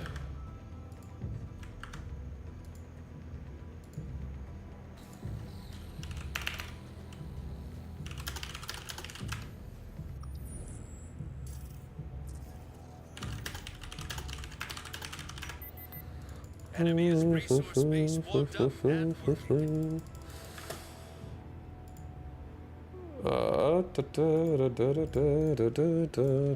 What is this? Okay.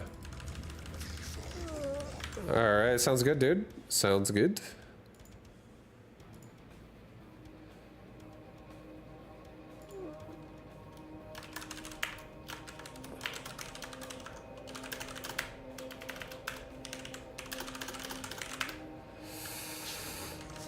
Alright, yo, sounds good, dude. Much love, Rotterdam. Thank you, thank you.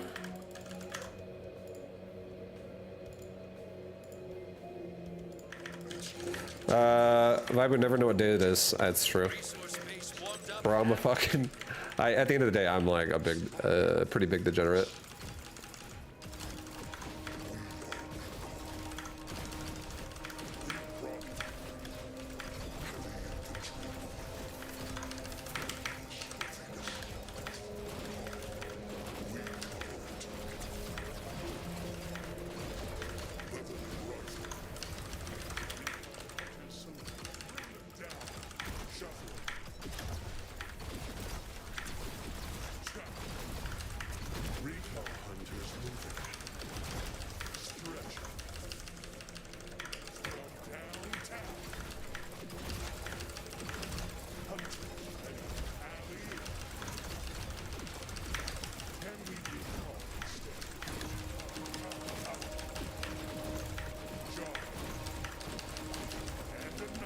Resource base destroyed. Okay.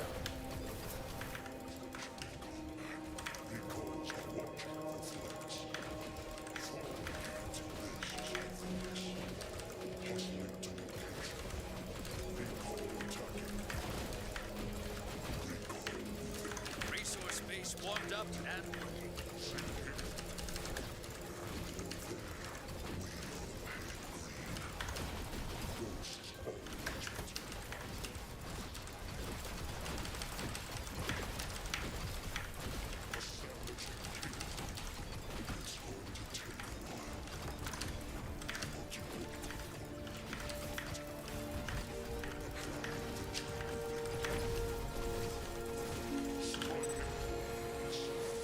Okay,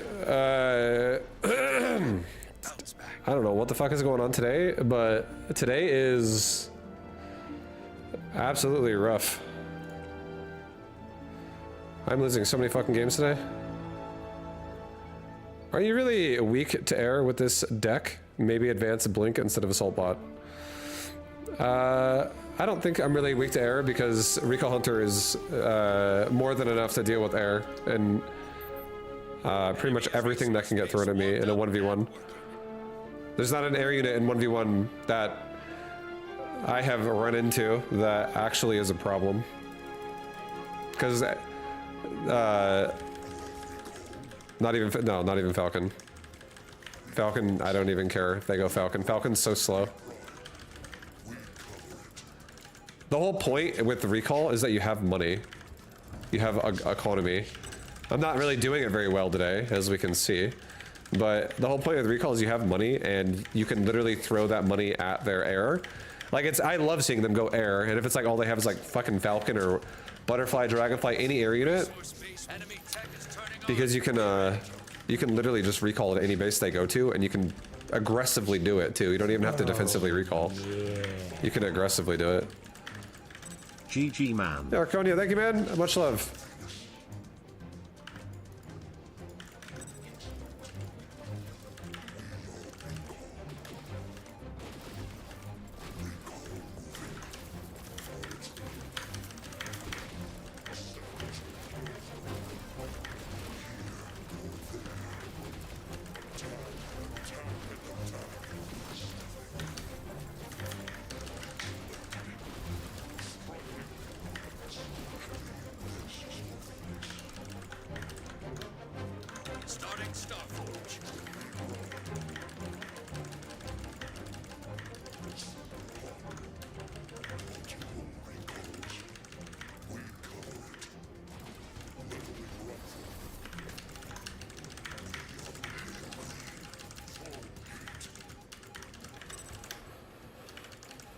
Okay, here comes some crabs, probably.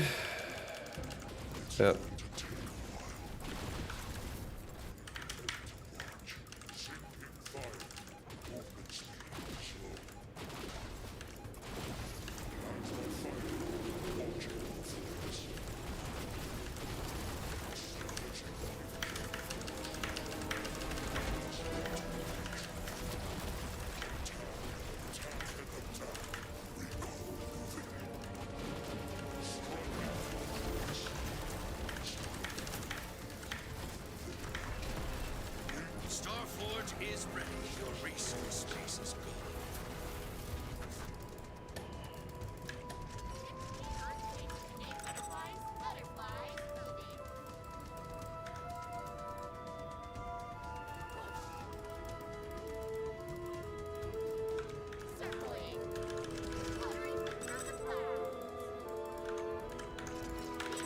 We don't really have a choice. He already has destroyers too, so I can't go mammoth either.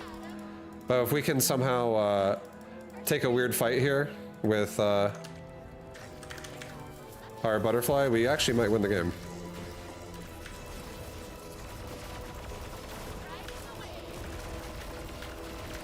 Like this right here. This is about the best we could be asking for right now. Resource base warmed up and working. Just cruising up here. Come on, let's go. On target. Up and away.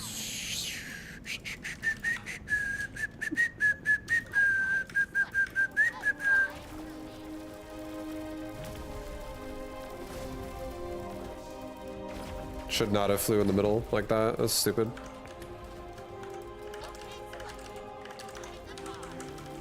Units in combat.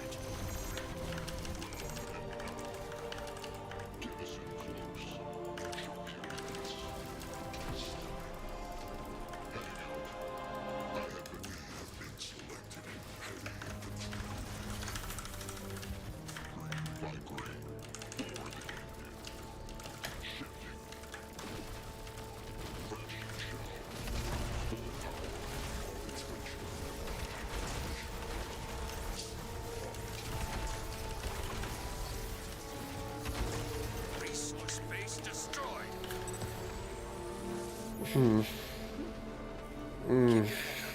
Hi, vibe. Yeah, what up, dude? Hi. How do you select the new spawn recalls so quickly? You can select all.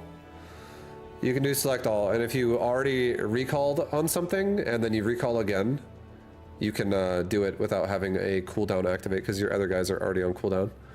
How you doing today? I'm doing good overall. I'm getting kind of fucking annoyed right now in this game at the moment, but overall I'm doing pretty good. I hate what's happening right now. I'm getting fucked by everything. Getting a little bit frustrated.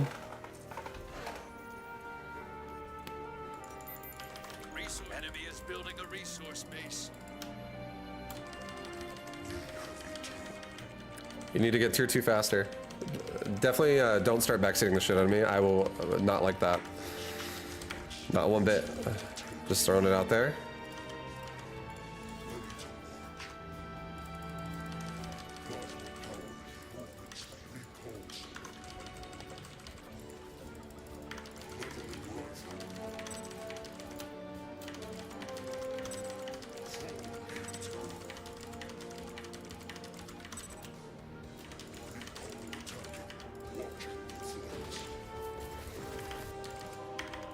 Enemy tech is turning on. Be ready. Resource base warmed up and working.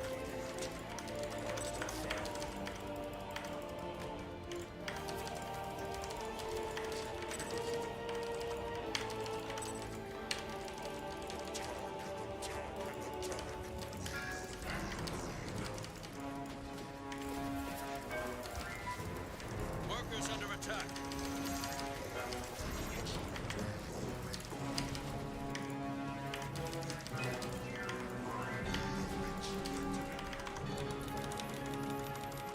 Starting Starforge.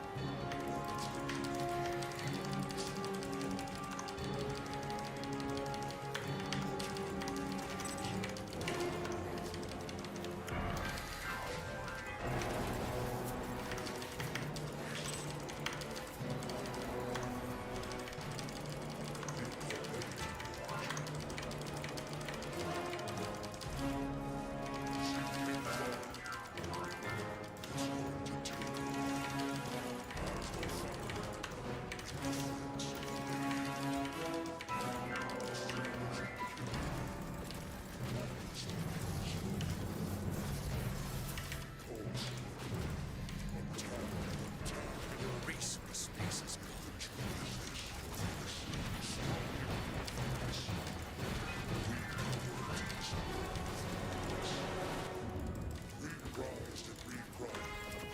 Starforge is ready.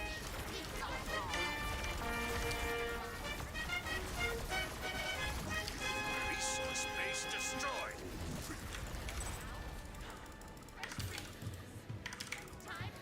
Enemy is building a resource base.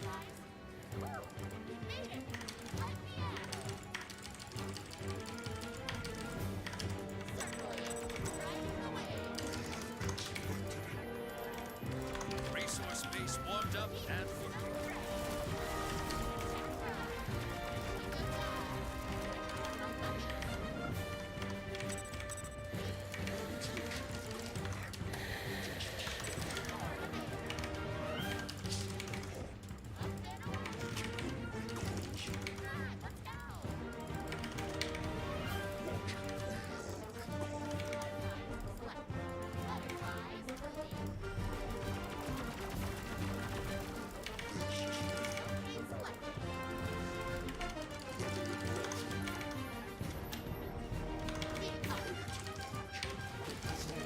Resource base warmed up and working.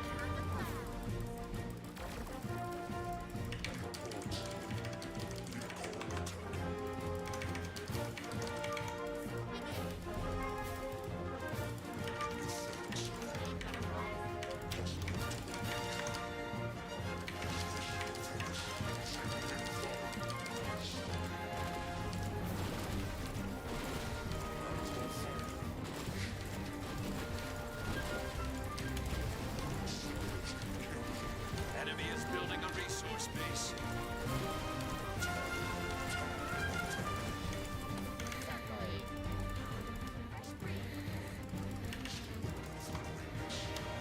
Starting advanced Starforge.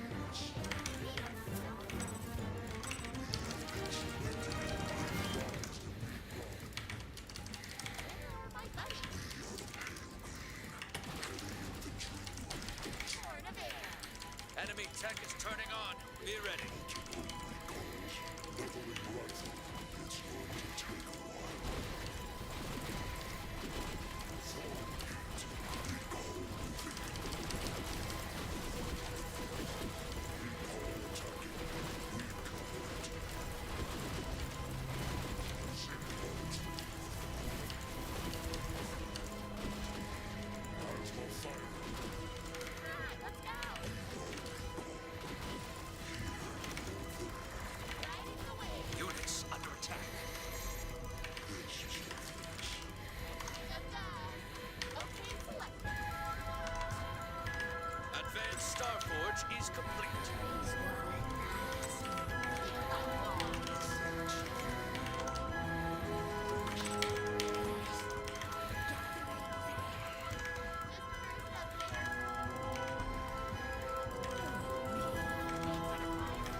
attack. We are so ready. Units reporting damage. Units engaged. Units in combat.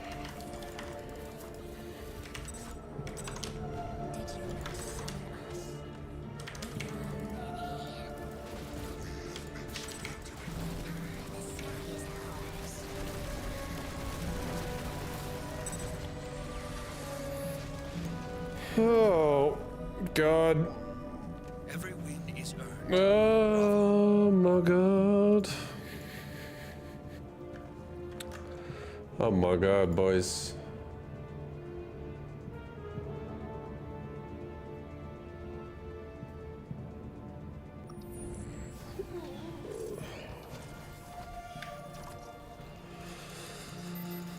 Resource base warmed up. F and A.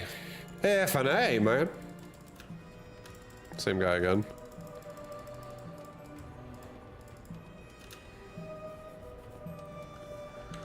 I'm gonna go Foundry this game.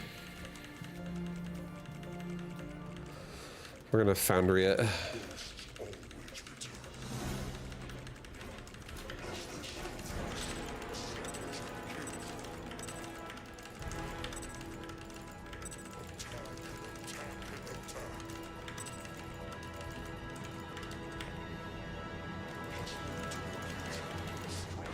Enemy tech is turning on. Resource base warmed up and working. Alright, we're gonna see, like, the name of the game right now is definitely pressuring the shit out of my thirds. So, let's see it again. You switched up your Foundry tech. That's because I'm getting farmed today, actually.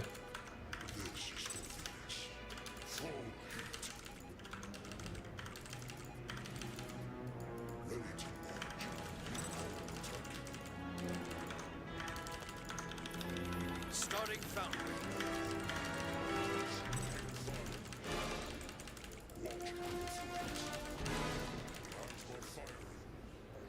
Fighting the same people on low MMR.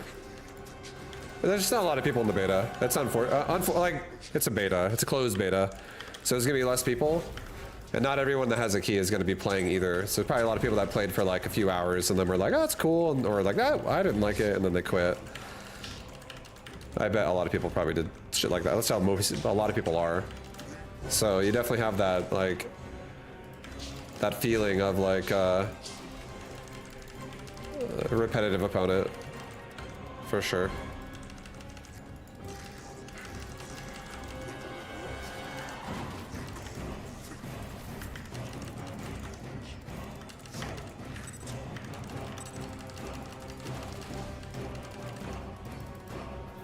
Foundry ready.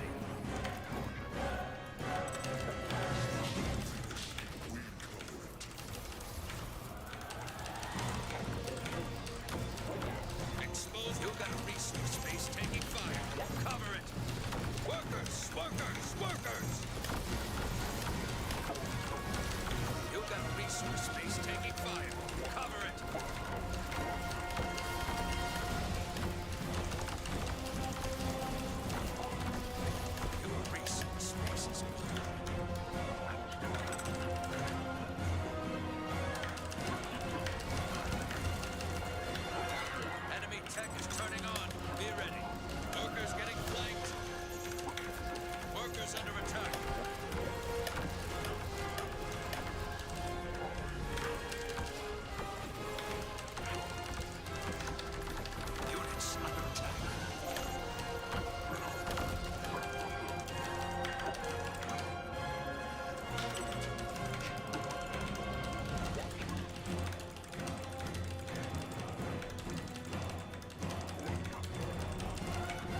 warmed up and working.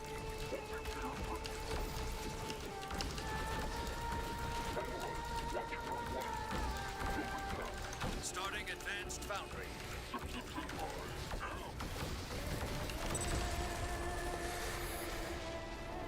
Oh, Victory. they're gonna make the crab even bigger on Thursday.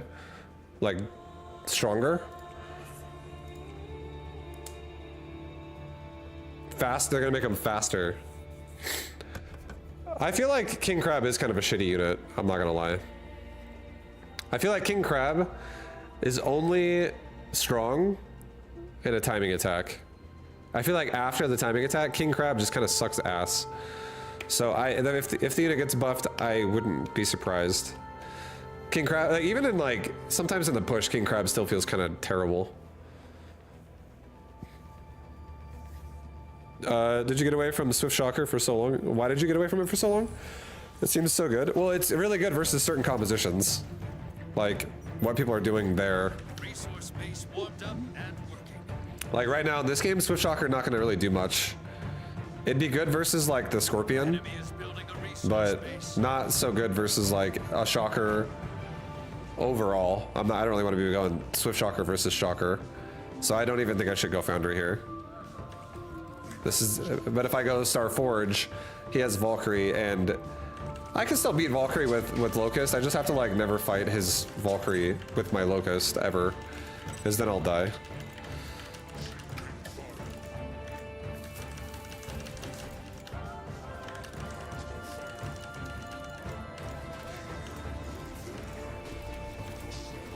Enemy tech is turning on. Resource base warmed up and working. You got a resource base taking fire. Cover it.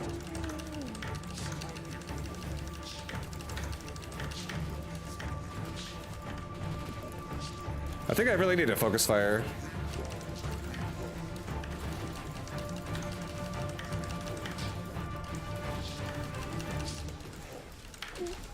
Yeah, I think focus firing is the name of the game here. I think I have to like whittle down the surround.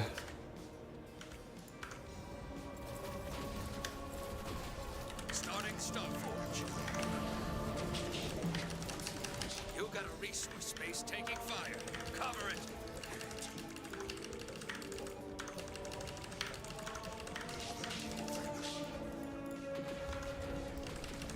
Enemy is building a resource base. Enemy tech is turning on. Be ready.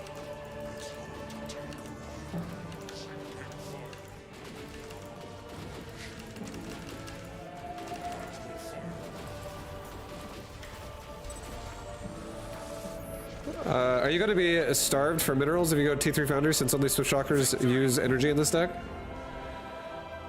No, I'm not going to only go Foundry, and I'm not going to only go Starforge. I will almost never do that, especially if my Foundry deck is gasless almost. Like the Swift Shocker is the only thing that causes gas there. But like the Assault Bot and the Behemoth don't cost any of the gas resource. So that allows me to have like crazy fucking transitions with air overall. And air, Locust specifically, is a good unit just because of the fact that it runs, or it moves so fucking fast. Is the meta switching to having 2 advanced Foundry units and 2 Foundry units? Not necessarily. I think the meta for a lot of people is actually still having 2 tier 2 units because you can all in with it. There's a lot of people that do all in timings. So I feel like a lot of people that play this game play it to like kill you within the first 4 minutes. That's how most people seriously play. It's rare playing someone who plays to grow in power over time, which is kind of how I play. I'm definitely a in-game player. And it's for me, a lot of the difficulty would be just finding a way to get to endgame without being dead. Because if you make, you know, a bad path or a bad order of things, you just die. Like in the mid game, you won't even make it to end game.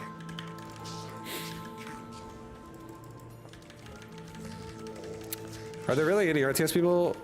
Are there really any RTS where people don't do builds like that? No, but people in general like to be aggressive, just straight up. That's not like not a thing that isn't normal somewhere. People love aggression. And do you want to know why people love aggression? It's because when you're aggressive, you dictate the flow of the game, and it's easier to be aggressive, especially if you can make your opponent make bad choices. Enemy is building a resource base warmed up and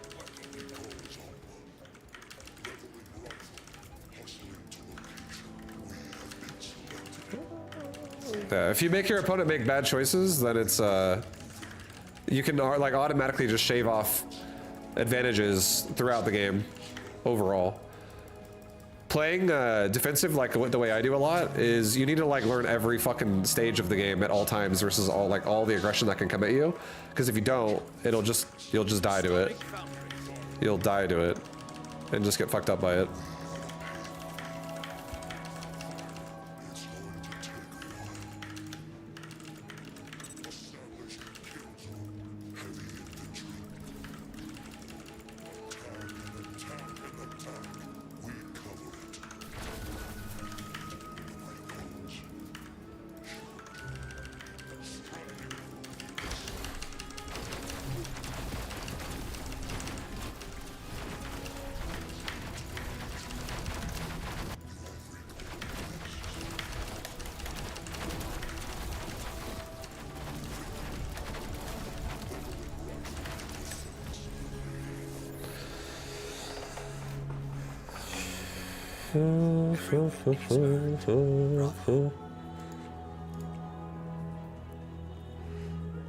Age of Empires is probably the slowest RTS baseline.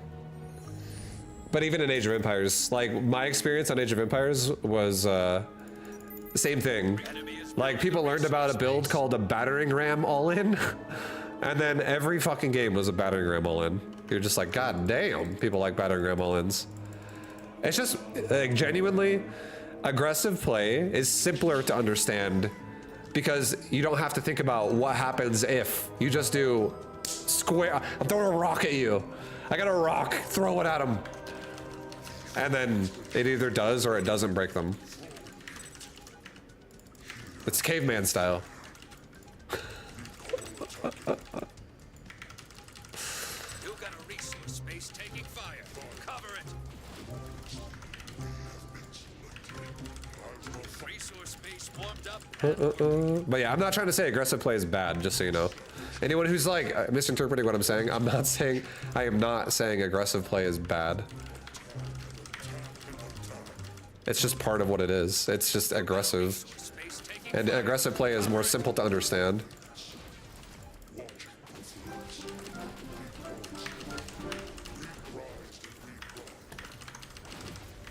Enemy tech is turning on. Be ready. Okay, so he's going air. You see this shit? Butterfly mammoth or dragonfly mammoth? We expand now. Space warmed up. Why am I expanding? Because I'm confident that it will work. Because I'm not afraid of any one of his units if I just have more money than him. And he's on 2 bases. Units reporting damage. So what I feel like is gonna happen is we're gonna have a nice good old slugfest, boys. No bases will die today. Units engaged.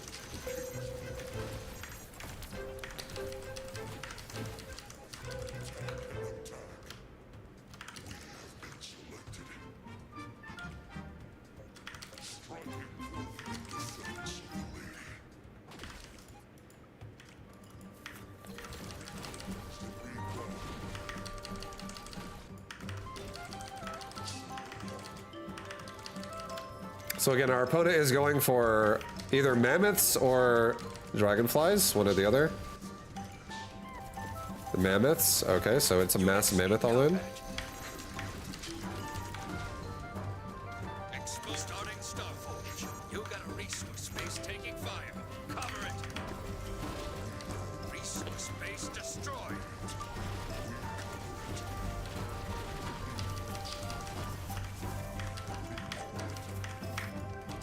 Resource space warmed up and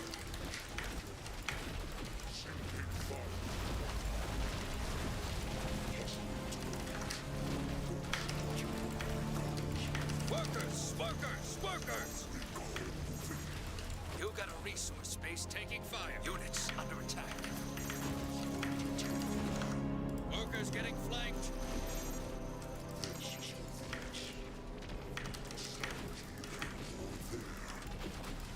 You got a resource space taking fire. Cover it.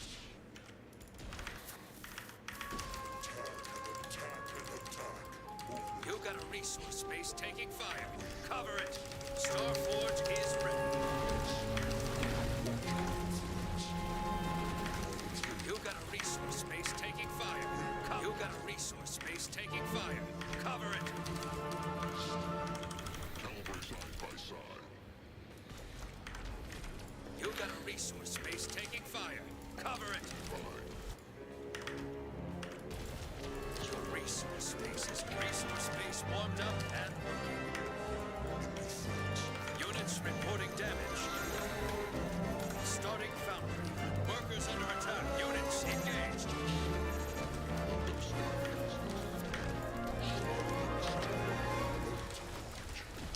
Exposed rear. Workers down. Units in combat. Ground and pound. On standby. Slay. Armor forward. Full power.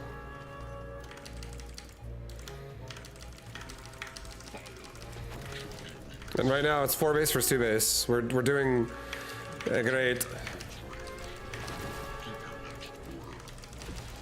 overall. So the game's looking pretty good for us. He'll probably go into dragonflies, I would imagine. Cover it. Units under attack. You got a resource space taking fire. You got a resource space taking fire. Cover it. Foundry ready. Units reporting death. Starting advanced foundry.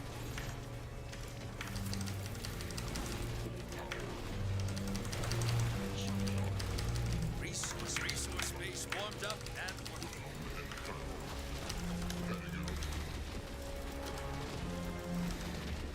Let them stand against us. Fire.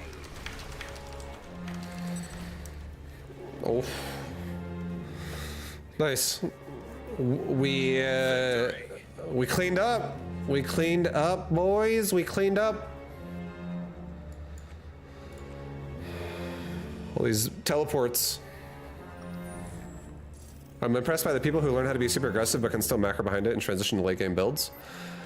Yeah, I mean, it's actually, believe it or not, it's surprisingly a lot easier to play a macro game if your opponent has like dug himself into a fucking hole, as opposed to letting your opponent just do whatever they safely want to do defensively, and then like they have like, you know, there's no pressure.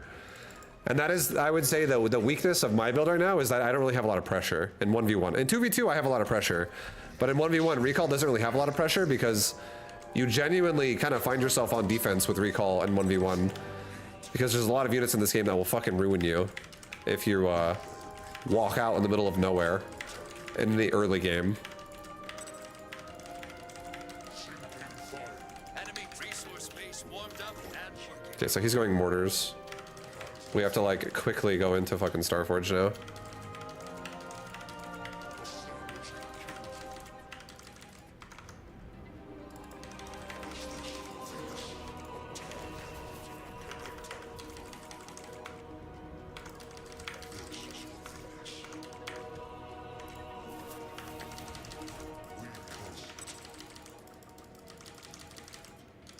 We really need to work on focus firing though. I think my focus fire game is a bit weak. Our focus fire game is a bit shit-tastic. It's a bit not great. So let's work on that.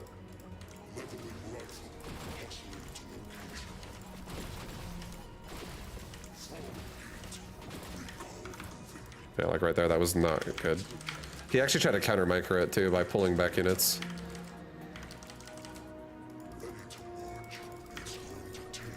Enemy tech is turning on. Be ready.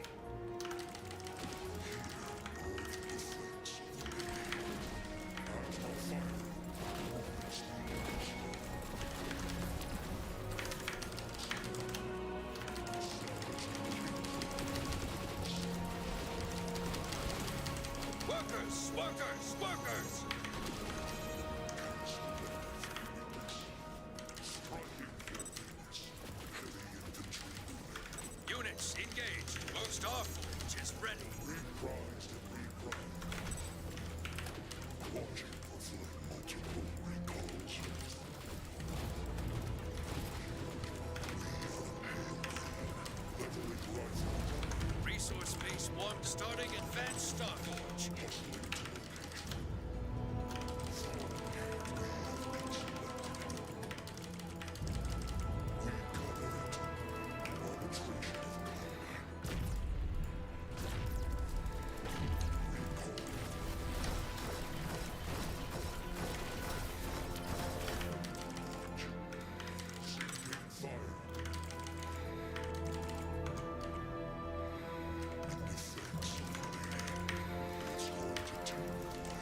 We're sacking the third. I can't kill the third right now.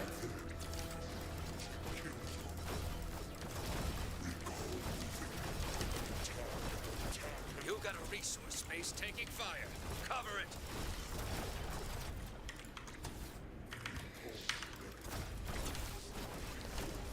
You got a resource space taking fire.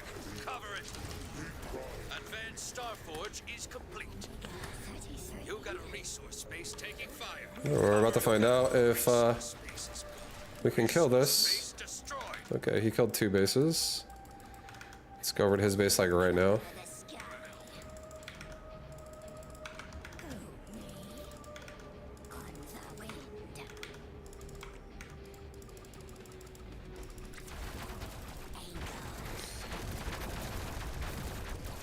Units in combat.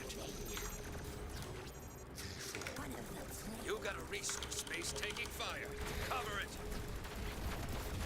Units under attack. Your units reporting damage.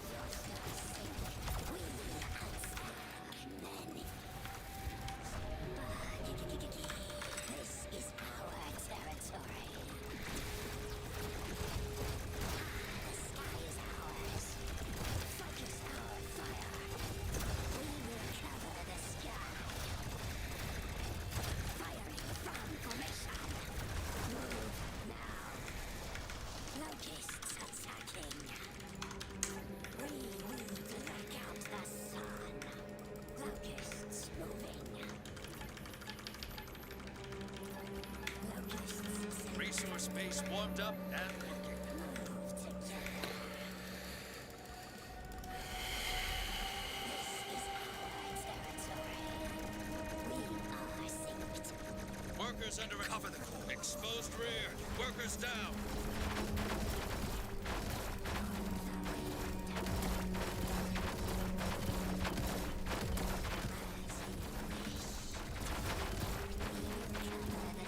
You're cutting it close. Core at 50%.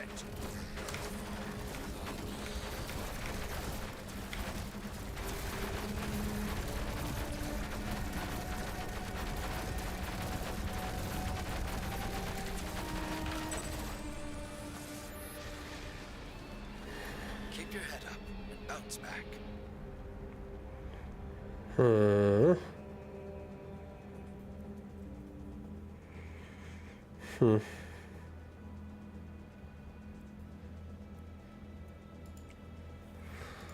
So many people are running advanced blink.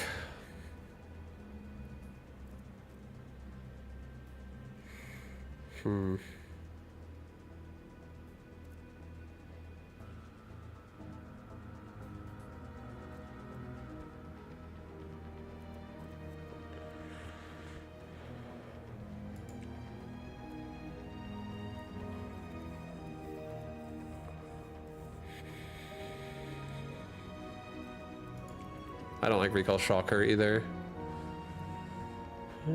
Because Advanced Blink is pretty good. I know. It is pretty good. It's pretty pretty nerf needing, I think. I think this unit's too tanky.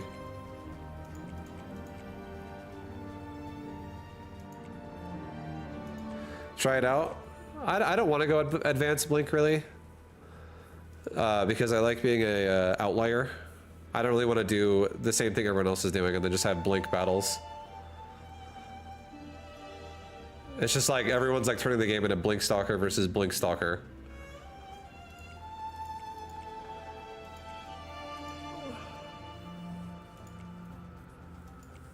Make a Kraken? No, that's okay. You're not going to be able to go Kraken in these 1v1 games. It's not gonna happen.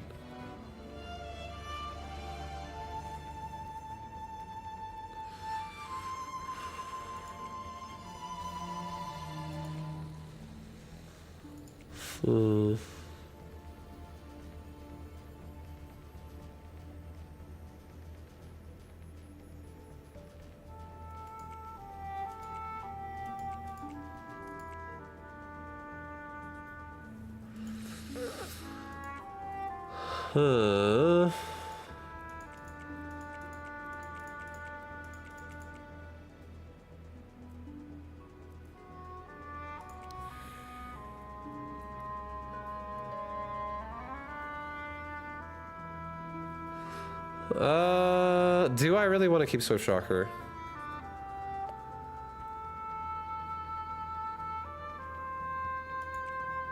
I think Assault Bot is also questionable.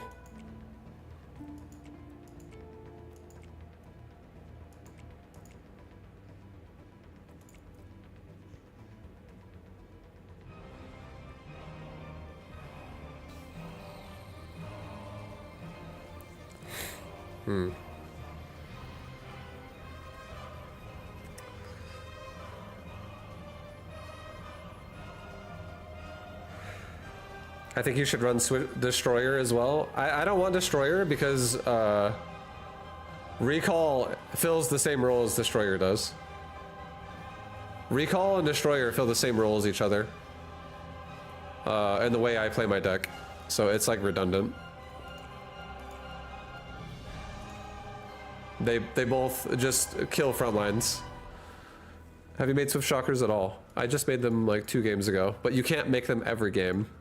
Because if your opponent, like for instance, if let's just say I play against someone that has a similar Starforge lineup to what I have, it doesn't have, who gives a fuck about the Locust? But let's just say it's like an air unit, like Dragonfly, plus Mammoth or some shit like that.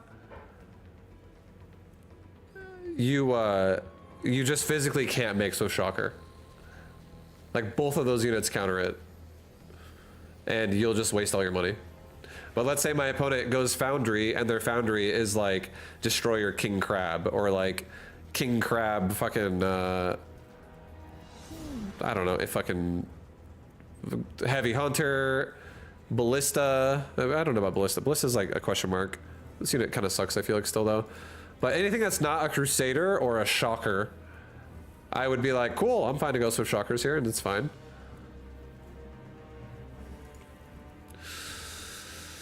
I'm just trying to think about my early game and positions I keep finding myself in repeatedly.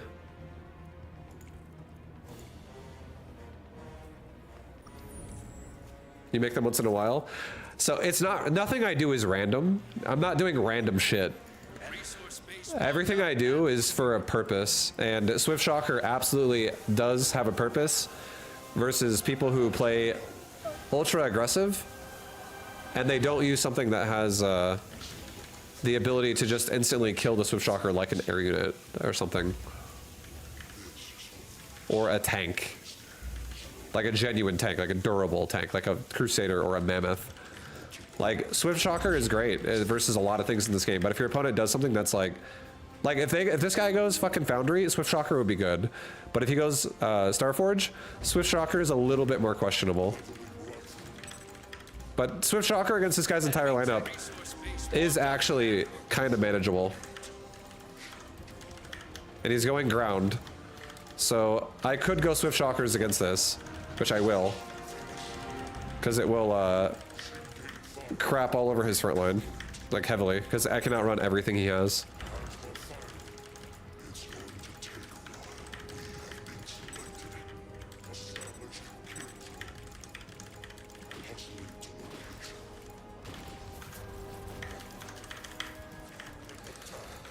Starting Foundry.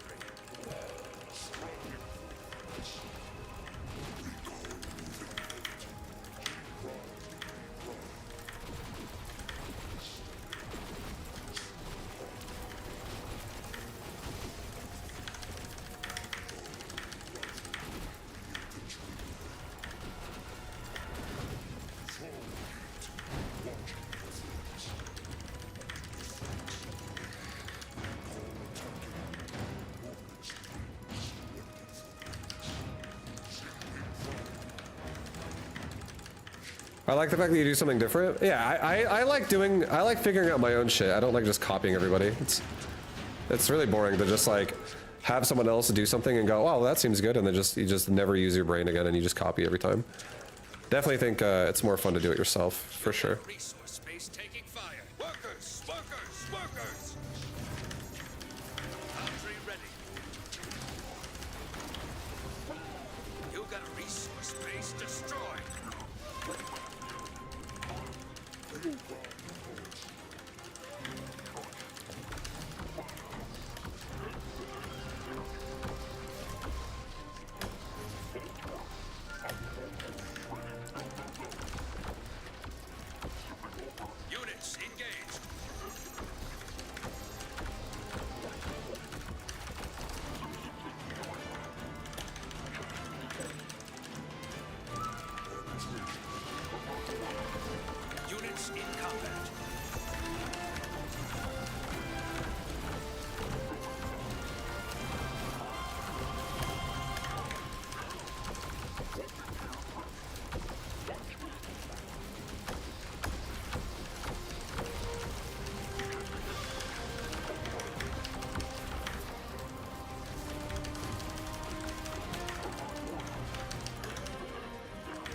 Resource base warmed up and working.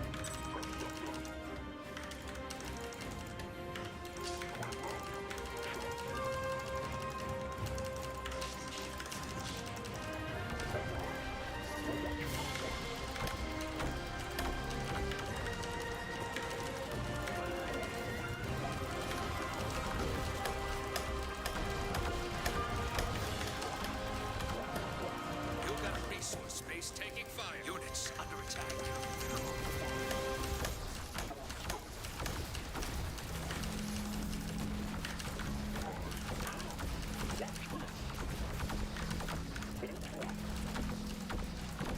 Resource base warmed up and working. Hi, Vibe. Hi.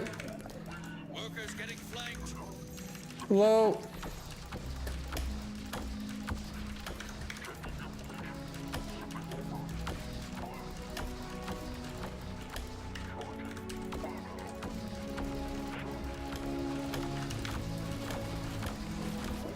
You got a resource base starting advanced foundry.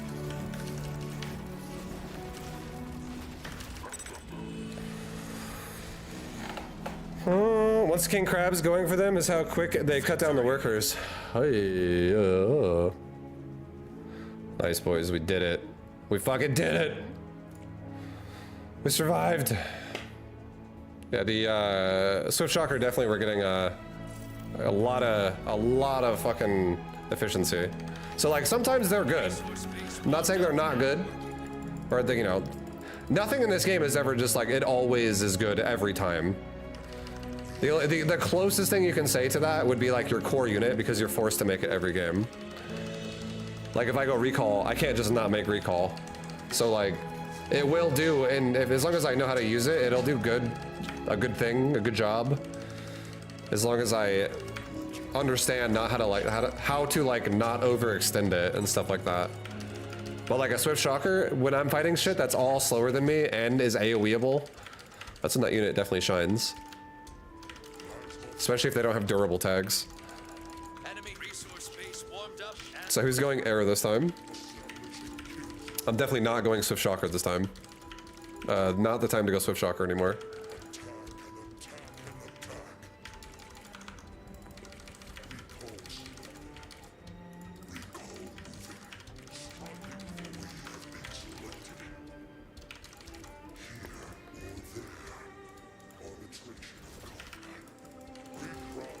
workers under attack.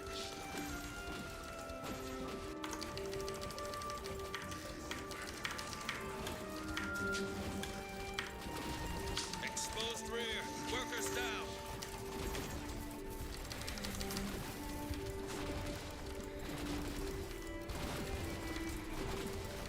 Workers! Workers! Workers!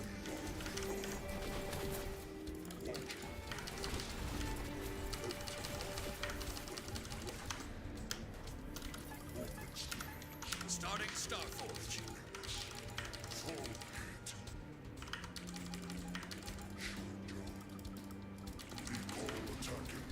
Units reporting damage.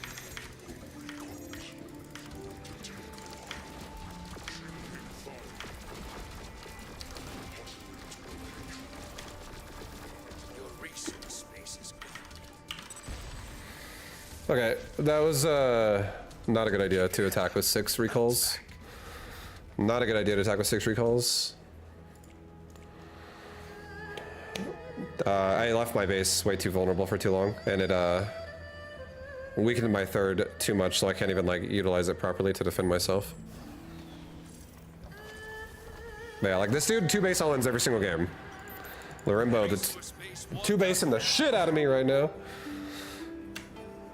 Let's fucking go, bro.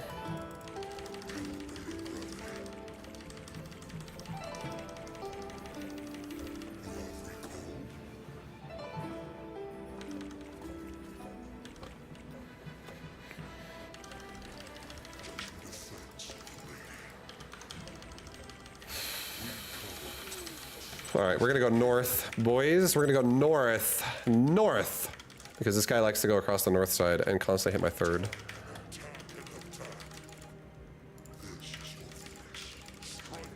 And there he is. Enemy tech is turning. Resource base warmed up and working. Rise and reprime.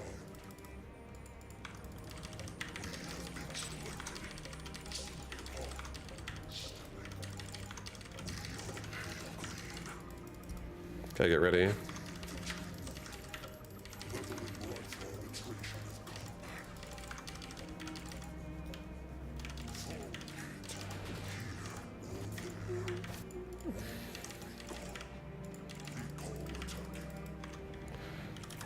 Starting Starforge. Sinking fire. Watching for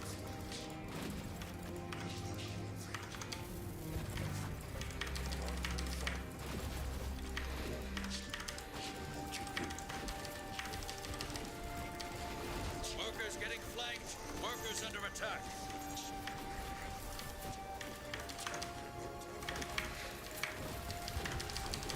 You got a resource base taking fire. Cover it.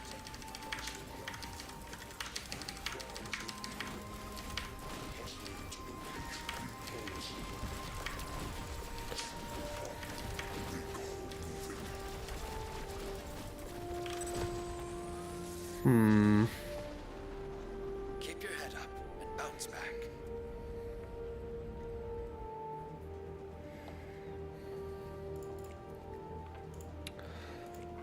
Oh my god. Every game is fucking all in, bro.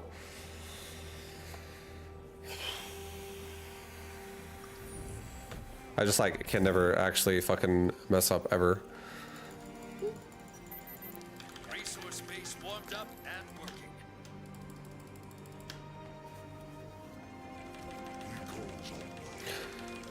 I don't want to be convinced. So anybody that's looking at this, and I know this is gonna say that someone's gonna say this. It happens every time. If I ever lose a game, someone's gonna be like, Vibe, you can't be that greedy.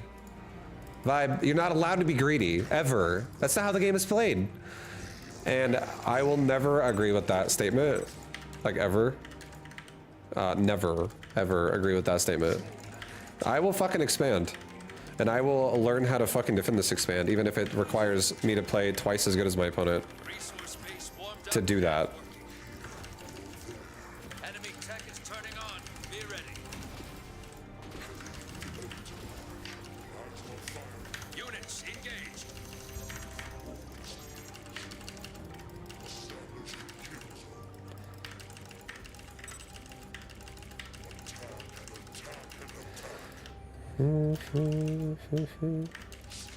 I'm gonna take a fourth. I'm literally taking a fourth base in this guy's face.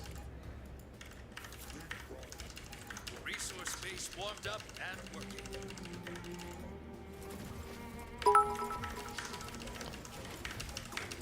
I placed Plat Zerg after watching a few of your B2GM videos only up to silver. Vibe the GOAT ID never have touched SC2 if it weren't for you. Much love, bro. When Much are love. the Battle Aces guides?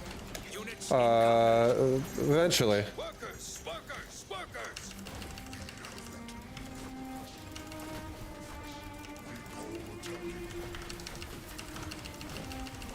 Workers getting flanked. My fucking god. You got a resource base taking fire. Okay. Keep your head up. My focus fire is so bad. Thank you, Not Gentle, for the 1,000 bits. Thank you very much. When am I gonna make guides for this game? I'll do it eventually when I actually can do like maybe I'll do custom game guides or some shit, but I can't do like B2GM or anything like that right now in this game. There's not enough people who play it because it's beta. Resource base warmed up and working.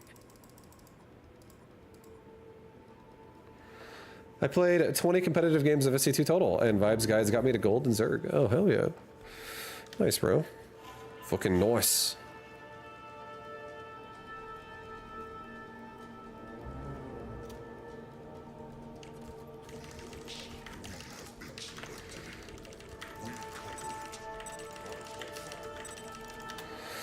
Like right now, all we're doing is we're just like getting kicked in the balls repeatedly, and we're just learning all the fucking specific. Yeah, it's like exactly at every point in the game, at all times, I have to be doing this and this and this and this and this and this and this. Resource base warmed up and working. to be able to play this out. Enemy tech is turning on. Be ready.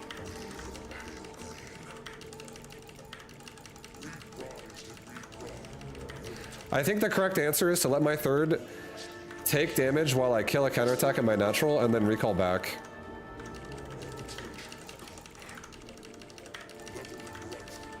And to get as much damage shaved off on his army as I can. Workers under attack.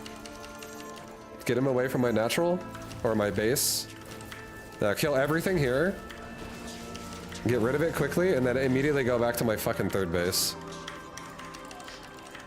I feel like that's the way I gotta do it. I gotta get him the fuck away from my base every time he pushes my natural. Now we're taking a fourth. Resource base warmed up and working. Okay, are you gonna commit to that again?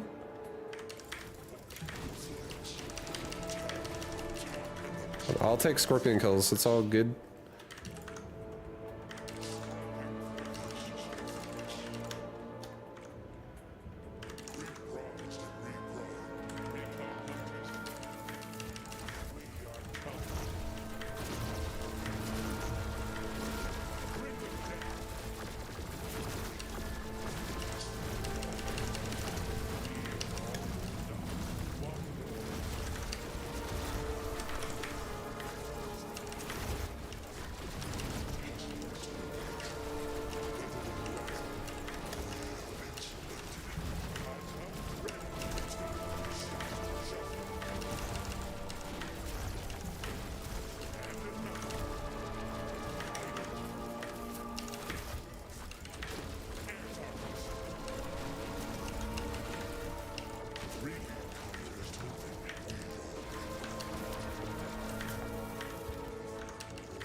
Resource base destroyed.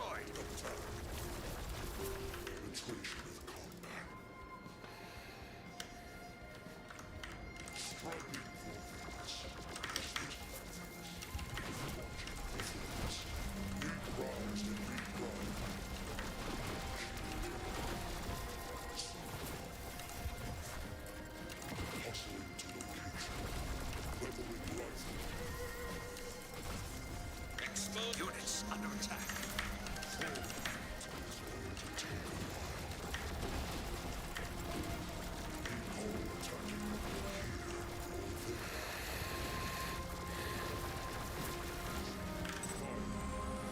I think better micro and I could win this.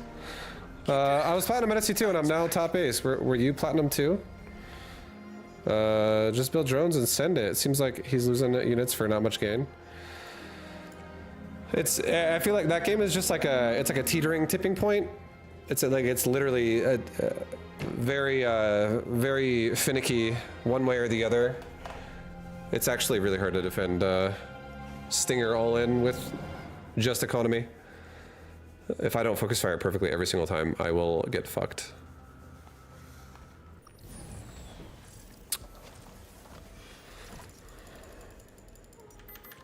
Resource base. Enemy is building a resource base.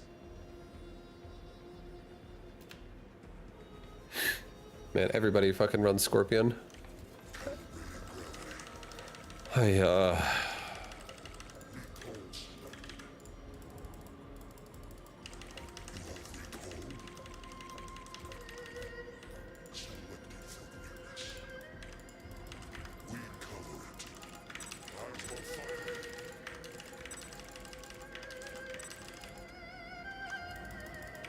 Vibe, do you like this game?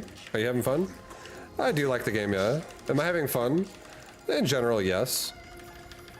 Today is... I'm getting a bit frustrated today. A little bit. It's one of those days, but... Am I having fun playing the game overall? Yeah. I would say I am.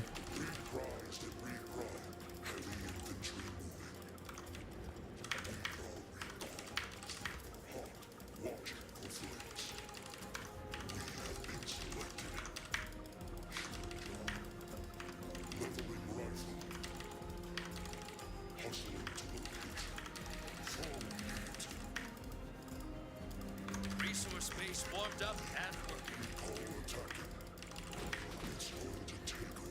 Enemy tech is turning on. Be ready.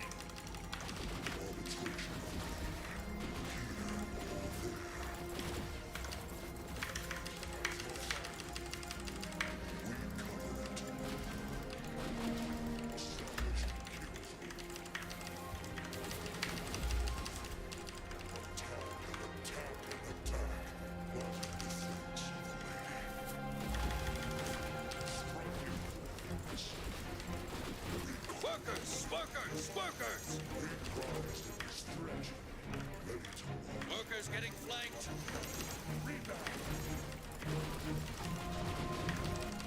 Starting Starforge.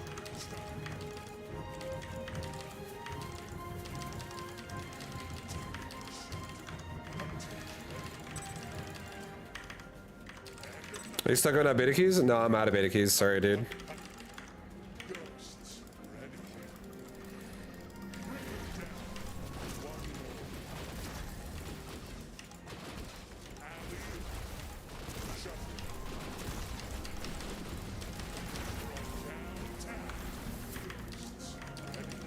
Enemy tech is turning on. Be ready.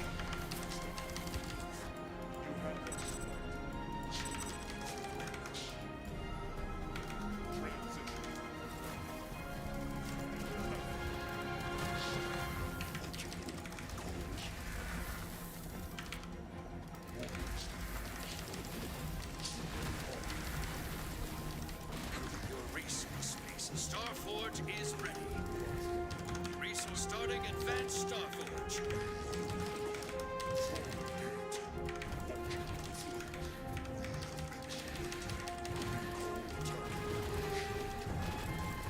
Units reporting damage.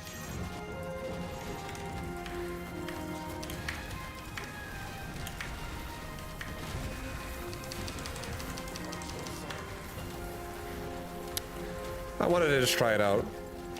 I wanted to try it out and see how that would go, and yeah, I'll never do that again. I'm being kind of greedy right now because I want to see if I can get the locust before I actually have to like make butterfly.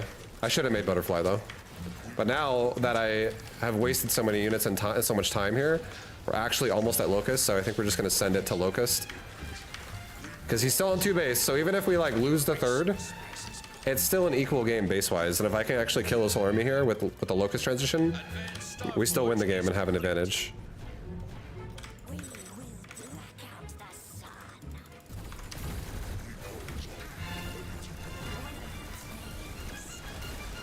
Units engaged.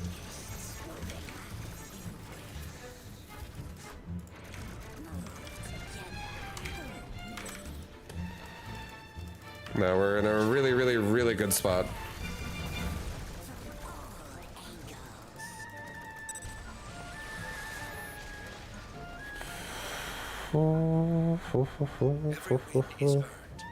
Nice. Nice. Nothing feels as good in RTS than going on a win streak. Now I'm getting matched against people that completely roll and smoke me like a little baby. You got it, Minkus. Yeah. It's all just evolution. You just gotta like, you just gotta get motivated whenever you get fucked, essentially. As long as you're the kind of person that's like, oh, you're just destroying me. I'm more motivated now to like actually fight back and like do it back to you now. You'll get better every time. But if you ever like play someone and you're like mentally defeated already, and you're like, oh, I'm playing this person, I have no chance, I give up, then you'll get kind of stuck there forever. It's like a mental block.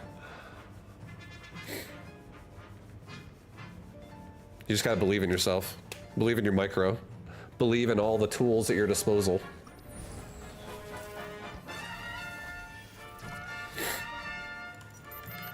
Resource enemy is building a resource base. Also, it is important to do things that you think but are not sure are bad once, just like Vibe did with Recall. Yeah, you gotta experiment. Like, I'm literally just experimenting right now, and I just wanted to see if I could actually whittle his army down with just Recall and save all my gas for a Locust transition. It did not work. I got completely fucking owned in the top left fight. I was like, okay, that was a terrible trade.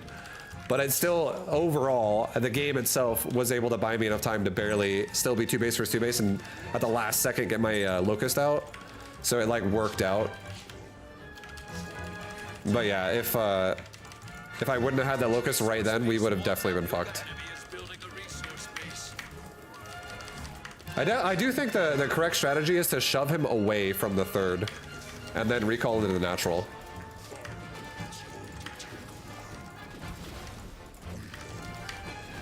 That was really good.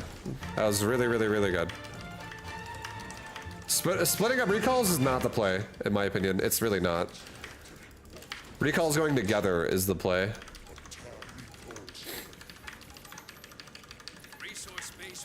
Okay, fuck the natural. We'll just push the third. So like right now, we'll go kill his crabs in the top. We got some damage on them. They're weaker. Now we're immediately gonna recall to the mid.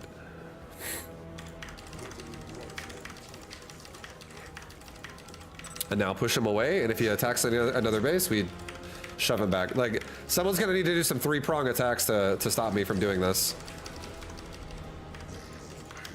Enemy tech is turning. You got a resource space taking fire. Okay, so just go stop some of these. So he's doing a 3-prong, as you guys can see. But now things are getting a bit sloppier. Oh, that was nice. He actually moved away right as I was recalling.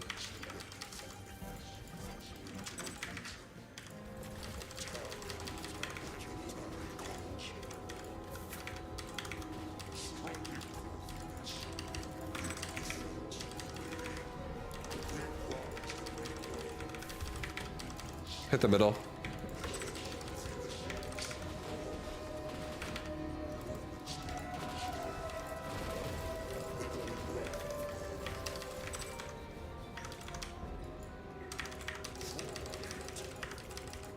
All right, now push again.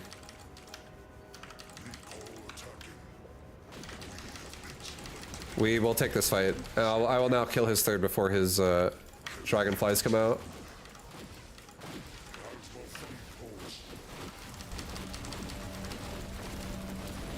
Starforge is ready. Starting advanced Starforge. Recall hunters moving.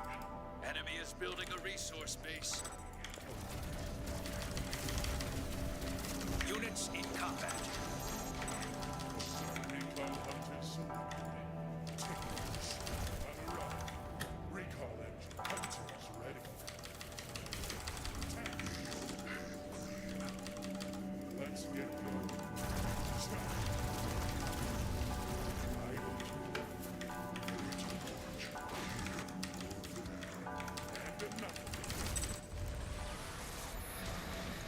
Oh, nice. Nice, boys. Nice.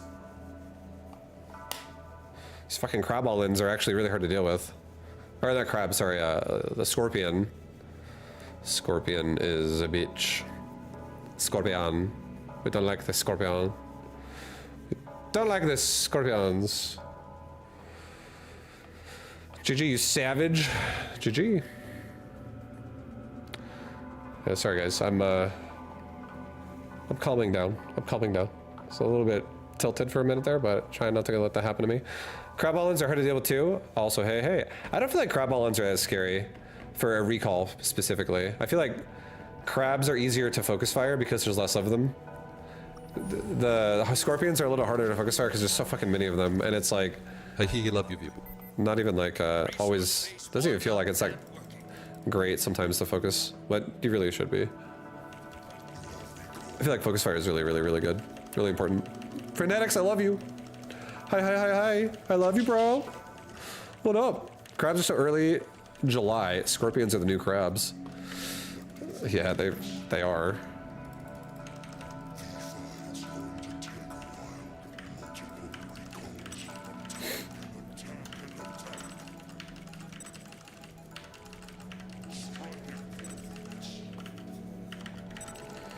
All right, no scorpions camping my third base, so we can now take a third.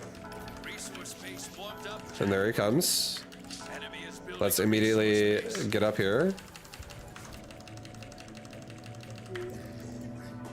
Okay, here now. This is where I need a focus fire.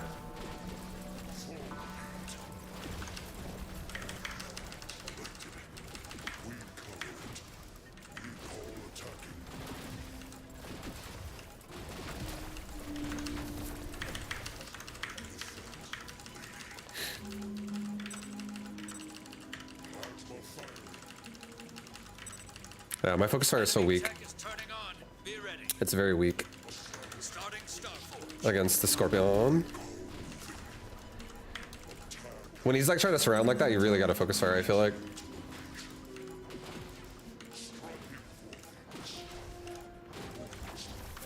So how many recalls is this? It's like 8 recalls, 10 recalls, some shit like that. I want to know how many recalls it takes to actually one-shot a scorpion. I think it's like 10, roughly. Resource base warm. Enemy is building a resource base.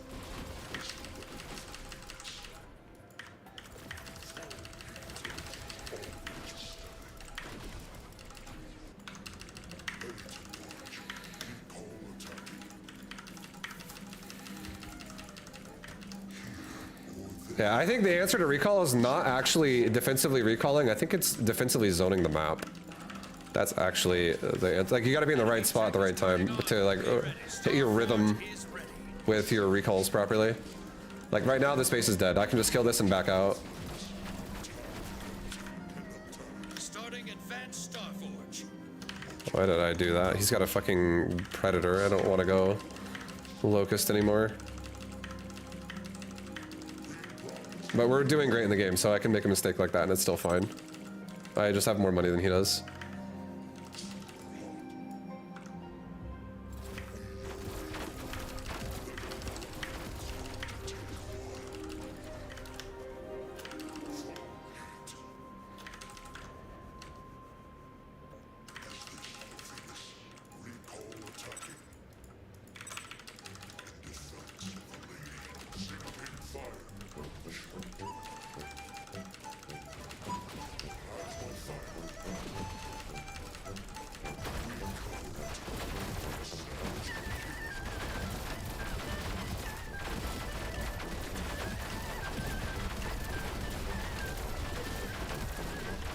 Advanced Starforge is complete.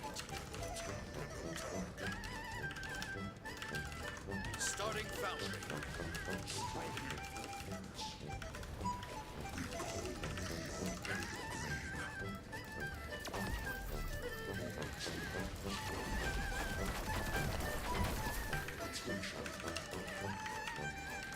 We're not gonna hit him at all. We're gonna wait.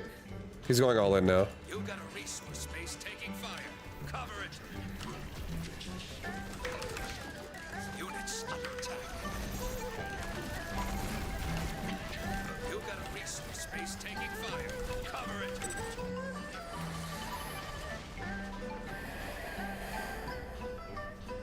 What is this music? This is what I gotta listen to, because it's not copyrighted.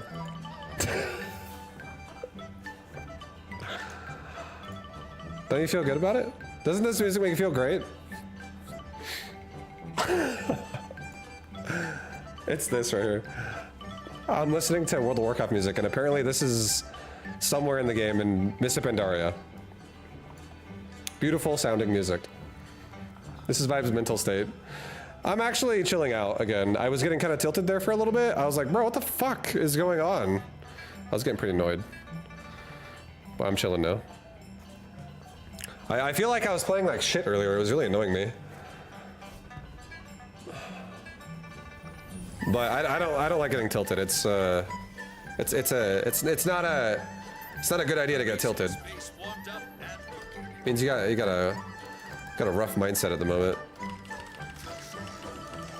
I'm tilt proof, boys. Most of the time. Only sometimes do I get tilted. Vibe's the chillest tilted player. Yeah. I'm honestly not really an angry person, but whenever I lose and I play like horrible, like I play shitty, there's an internal like competitor in me that's like, you fucking suck. You're so bad, bro. Play better than this. You're fucking not shit. Or are you? And I'm so mean to myself. How the fuck could you lose? I definitely internalize everything. Space warmed up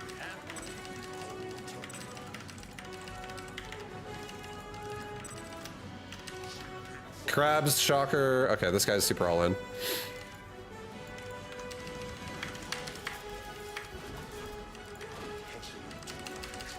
That was honestly pretty good. Instantly, we're starting a Starforge here, and we're just gonna play the trade game. Let him go to my natural if he wants to. I don't give a shit. starting Starforge.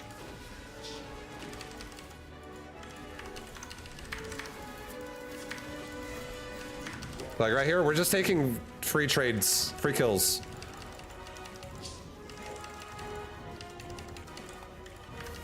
More kills. This is good. Because he's about to all-in me, so his army's getting smaller by the second with the all-in. That's about to happen. Enemy tech is turning on. Be ready.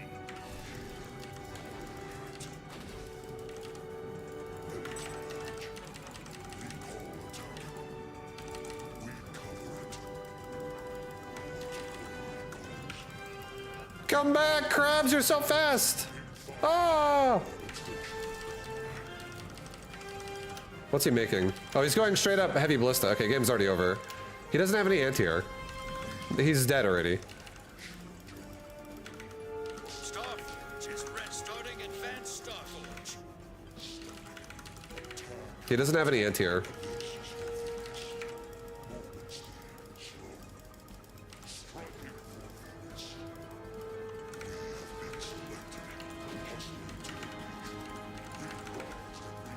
Kill the workers.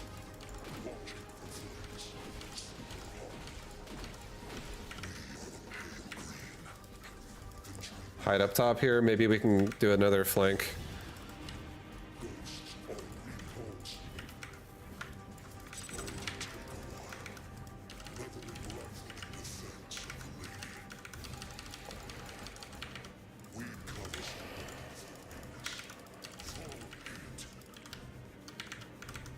So he's like gonna probably make a bunch of heavy ballistas.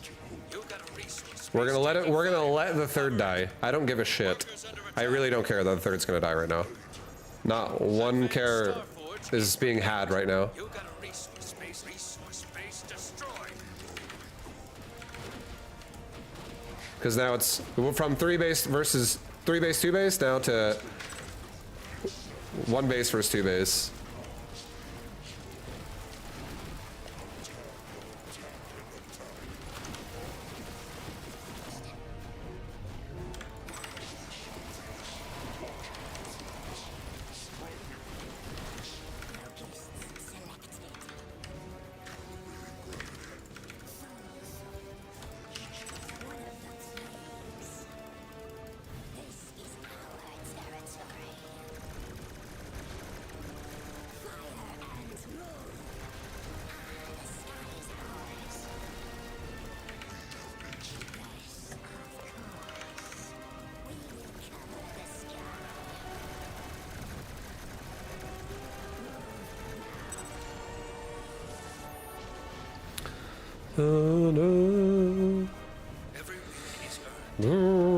Can any T1 anti-air deal with Locust or no? It's really hard.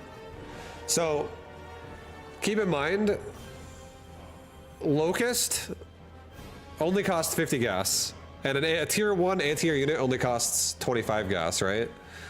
But a lot of times, whenever I have a Locust transition going on, if I, you know, assuming I'm not dead yet, assuming that the game is going well for me, because if the game is going poorly, then this doesn't make sense. But if the game is going well for me, it's usually like 1,500 to maybe even upwards of over 2,000 gas into Locust.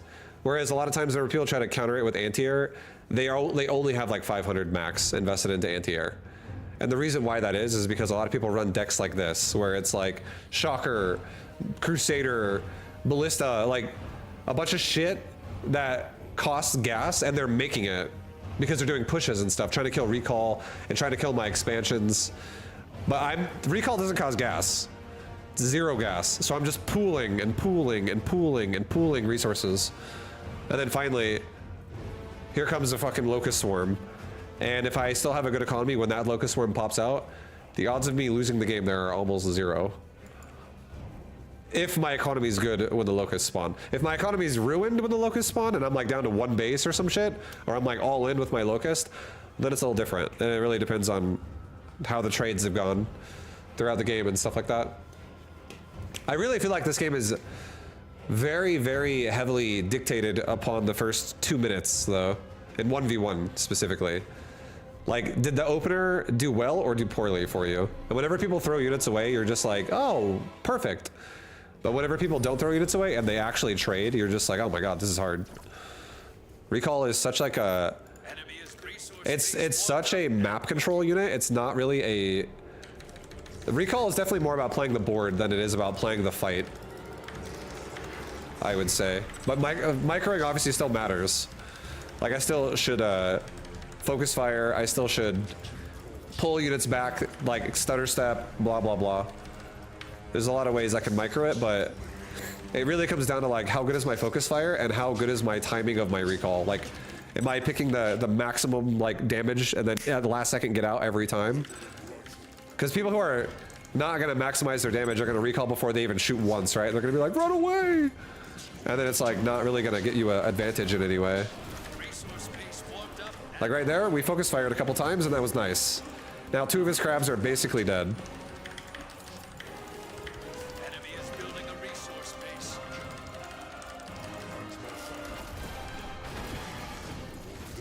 There goes all of his crabs. Exposed rear.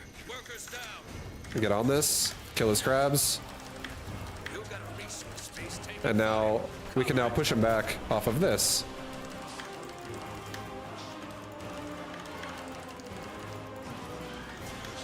Resource base warmed up and Yeah, I feel like it's really just about the map control, like map positioning aspect of it all.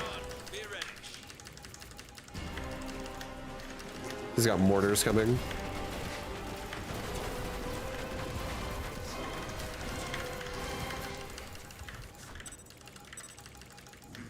And we're definitely gonna go Starforge, because Mammoth and also Butterfly can beat this. Starting Starforge.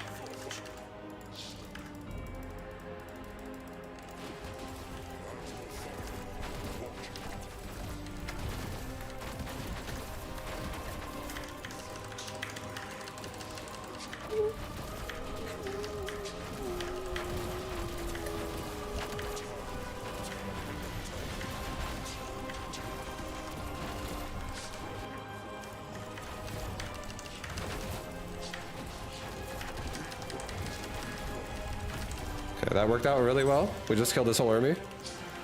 Like, shit like that, the fact that his army's dead now makes my life way easier. And now he's gonna shove me with mortar. He's trying to pull me out of position right now, so I'm not chasing that. Okay, here comes the push. We're gonna just literally hit this push with Mammoth. I don't even care. We've zoned him out now. So now my Mammoth are gonna go charge the mid. And we'll kill all this, and then we'll just recall back and support my Mammoth.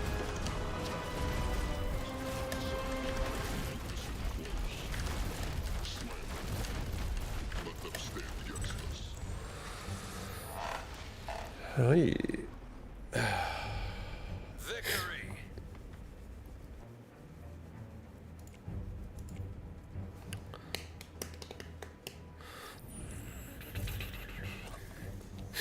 Theory albino. Theory albino. Enemy is building A theory resource base. albino. Okay. Okay. Anti-air bot, huh? You read him like a book? It's just because if someone ever like loses their units early game, I feel like the the game gets so much easier. It looks like, and you guys even see it, the game looks like it's so much easier too. If someone loses like 16 supply trying to harass my natural.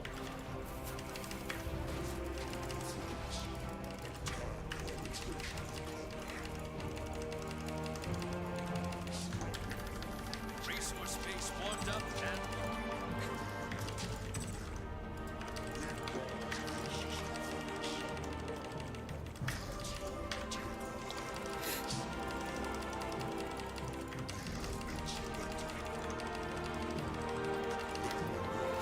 Okay, he's immediately going into mortars and destroyers.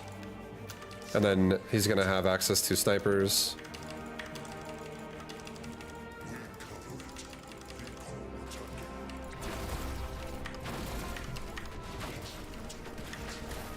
starting Starforge.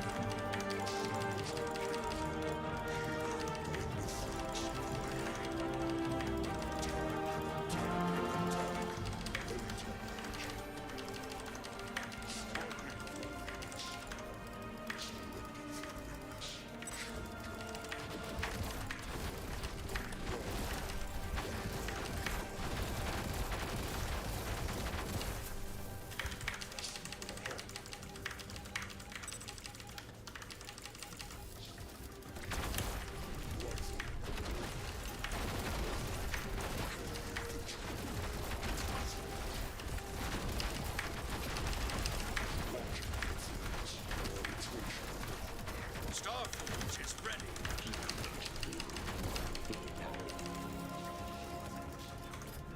On standby. We calls this side by side. Send me to the front. Worthy. Slow and steady. Follow. Let them stand against us. Heading out. I have been selected. Resource base warmed up and working. Ground and pound. Column moving.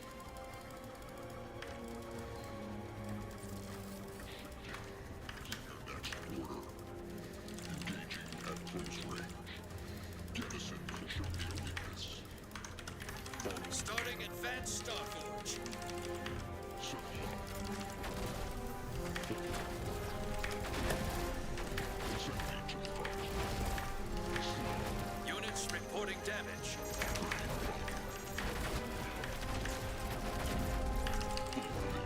Let them stand against us. Resource base is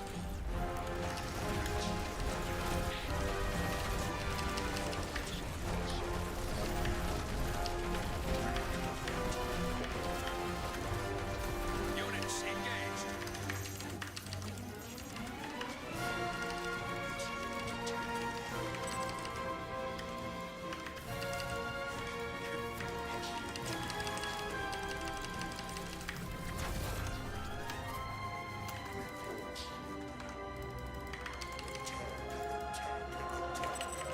Advanced Starforge is complete.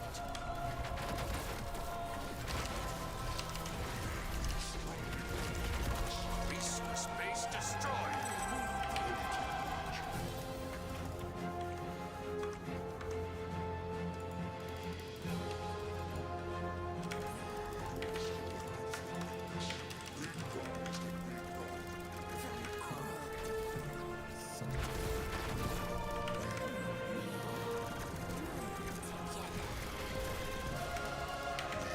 Units incoming. Resource base warmed up and working. Clear targets quickly.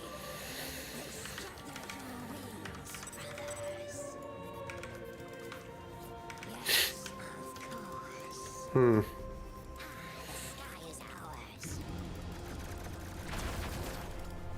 Locusts moving. One of the plagues.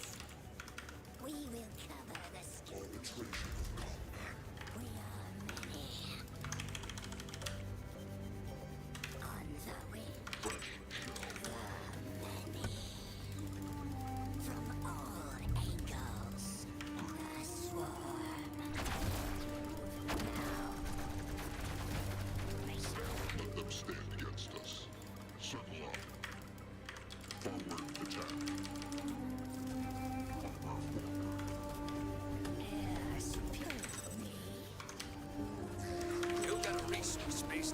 fire. Cover it. Your resource space is gone.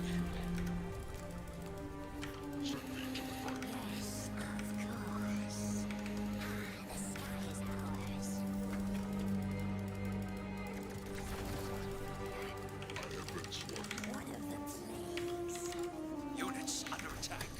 Units reporting damage. Units engaged. Fuck.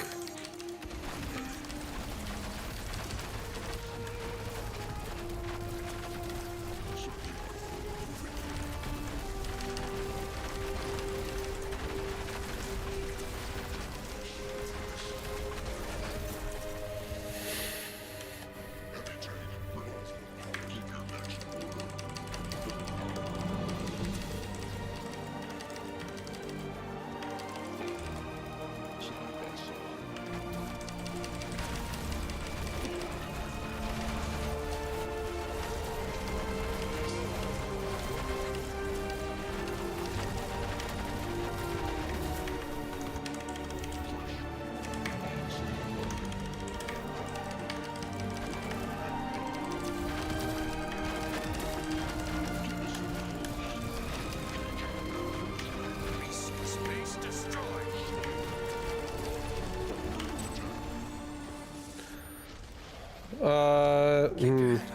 Bounce back.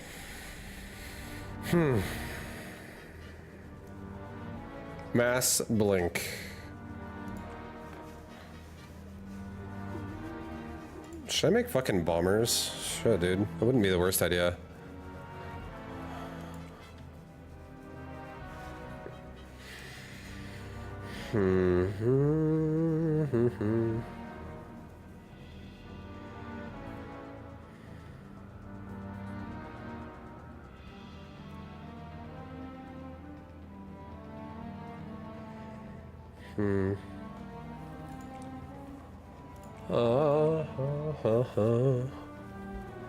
Ay, ay, ay, ay, ay, ay, ay.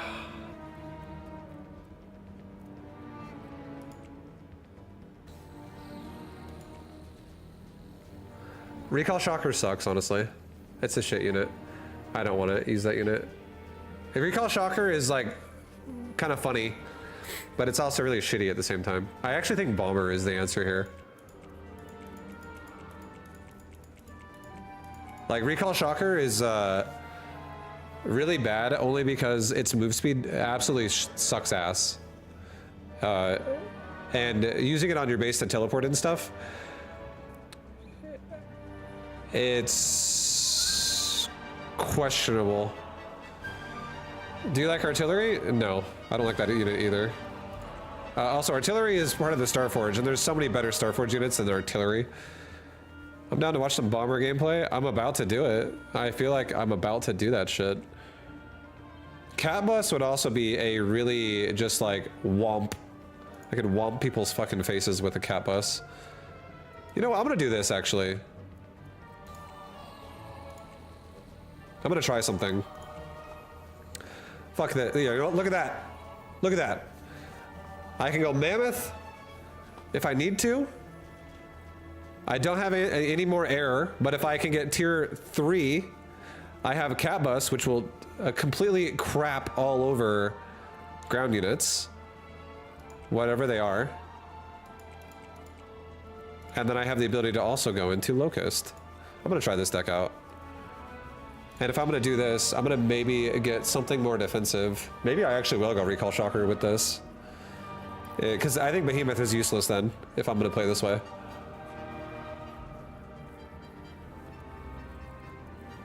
What would I struggle with against this? I kind of like that Swift Shocker is still there. I do like Assault Bot still being there because it's cheap. If I ever get to tier 3, I can just pump that bad boy. I think Behemoth is redundant. I think Behemoth is bad here. I think it should be a tier 2 unit.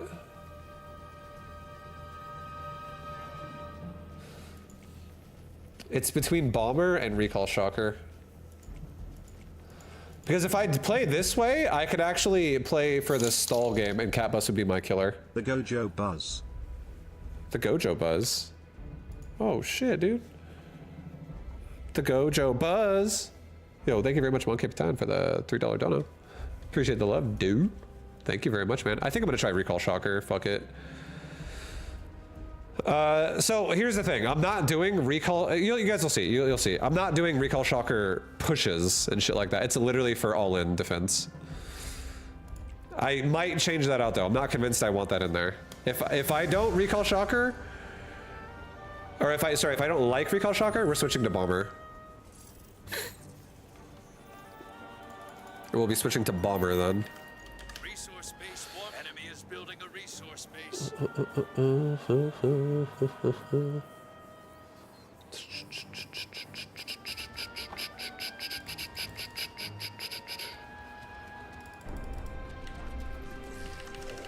Bomber's redundant? I don't think Bomber's redundant because I have no AoE in my army. And that's what I'm saying. Like, Recall Shocker now is my AoE. That's bursty. Swift Shocker is not AoE. I don't consider that AoE. I consider that unit kiting. And if your opponent has an army that it can't be kited, like Blink, you're not gonna fucking have a good time. The only way the only way Swift Shocker goes well with Blink, or against Blink, is if I had like a bunch of scorpions or crabs or something, like something that gets all over their face. But recalls move so fucking slow. My Swift Shockers would be like on their own all the time. And that's not good, because if I ever overextend for a second, I'll lose so many of them. Alright. Focus fire. No, not one worker died. Good shit. Focus fire good. Resource base warmed up and working. What about shock tank? I don't like it. The only reason why I like Recall Shockers is because I can make a couple of them, and I could always have them in their own control group, and they could go to the back of the base that's getting all in, and AoE it down.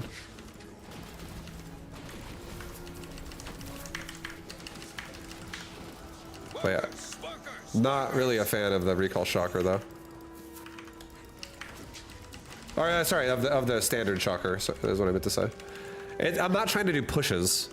So keep in mind, like, the Gojo bus is a little old place where we can get together. Gojo bus, baby. I love Shack, baby. Gojo bus, baby. Gojo bus, baby. Gojo bus, baby. Gojo bus, baby. Gojo bus.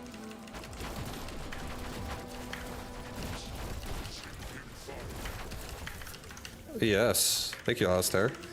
Yeah, I don't want to do pushes with it.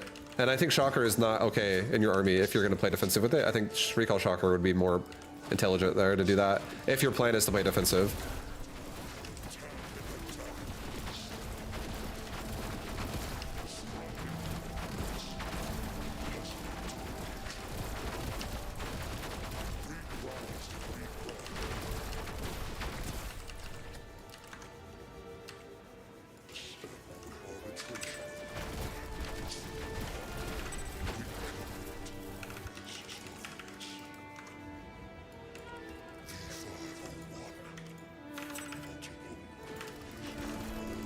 Starforge is ready.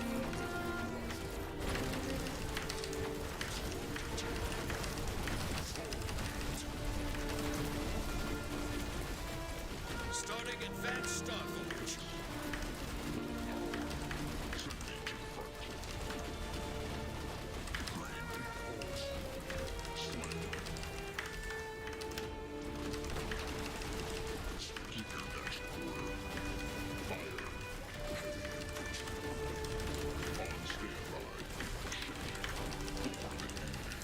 Resource base is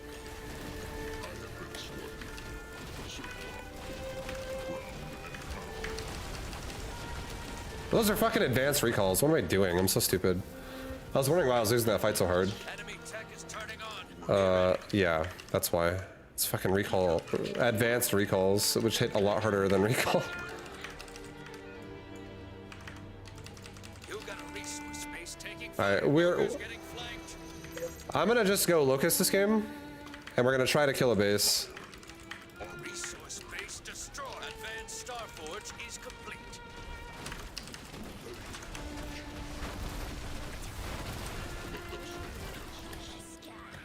Units in combat.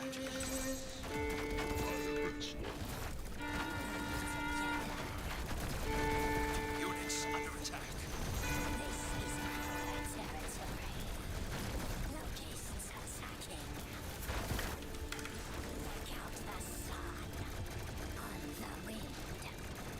Units reporting damage. Not necessarily what I want to be doing right now, but it is what it is. Resource base warmed up and working. Yeah, not the exact kind of fight I wanted to take, but I didn't really have a choice.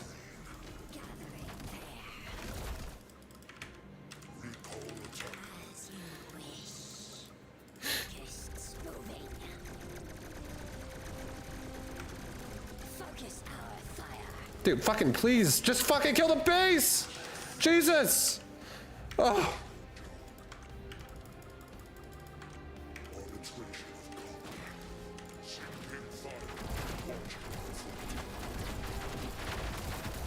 You got a resource base taking fire.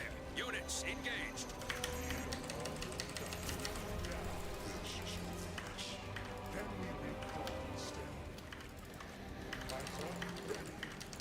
Ay, ay, ay. We're so fucked. I think we're definitely gonna die here. Enemy is building a resource base.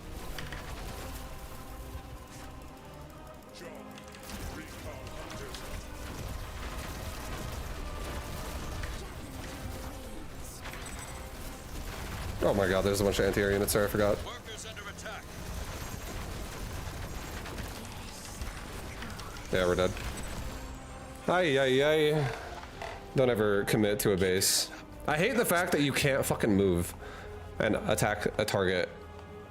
That one that you wanted to attack previously, it's so annoying. You just have to fucking run away from bases if anything defends it that is gonna otherwise kill you with an air unit. There's no like maneuvering in a circle around it and then getting out last second. You just, if you move, you just stop shooting the target. Son of a bitch. Resource base warmed. Enemy is building a resource base.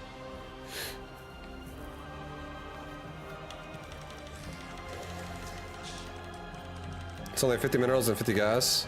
Locust? Yeah. Locusts are cheap. Locusts are pretty cheap.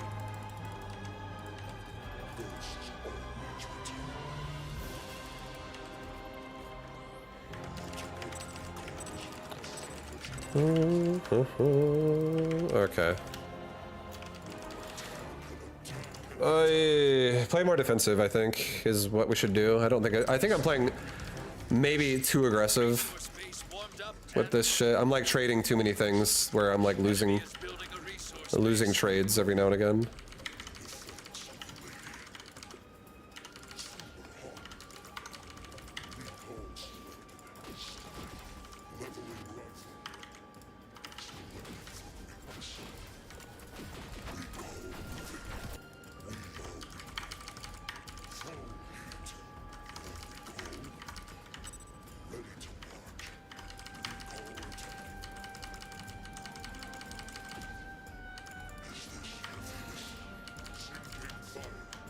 Resource base warmed up and working. Enemy tech is turning on. Be ready.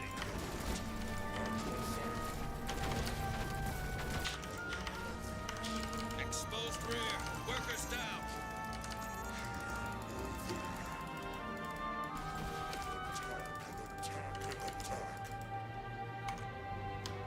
Starting Starforge.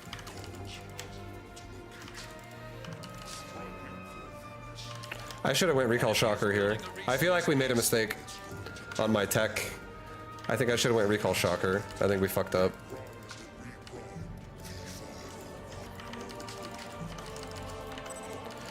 Because he's got I keep not respecting advanced recall. It's actually like really good DPS if I can't kill it.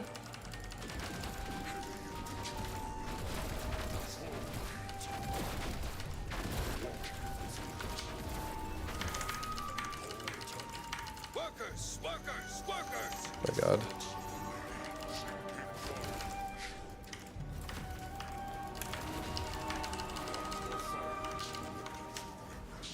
Okay, so here comes advanced recalls.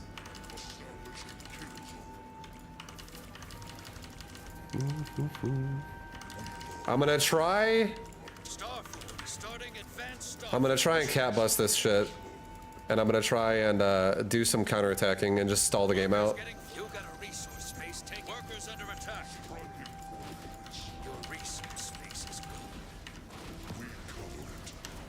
I feel like right now, this is turning into our advantage. Enemy tech is turning on. Be ready. It's turning into our advantage. You've got a resource space taking fire. Cover it. I think. We'll see. He does have Valkyrie, so I'm on a window, or like a timer now.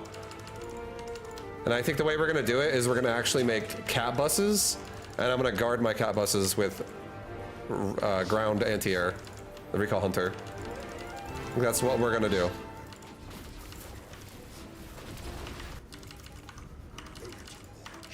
Enemy is building a resource. So we're gonna go push with like 5 cat buses, Starforge is complete.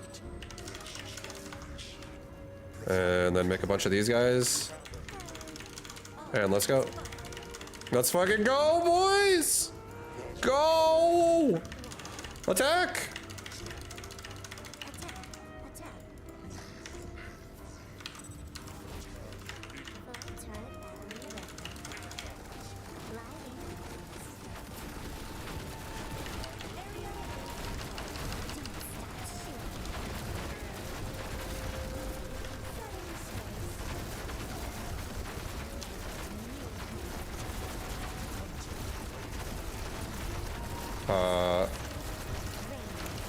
Like, do these things suck balls or what?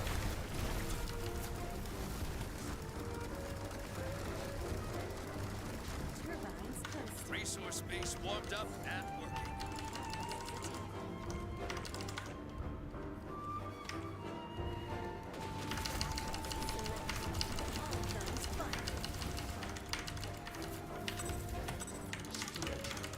Dude, like what the fuck was that? This unit's like dog shit.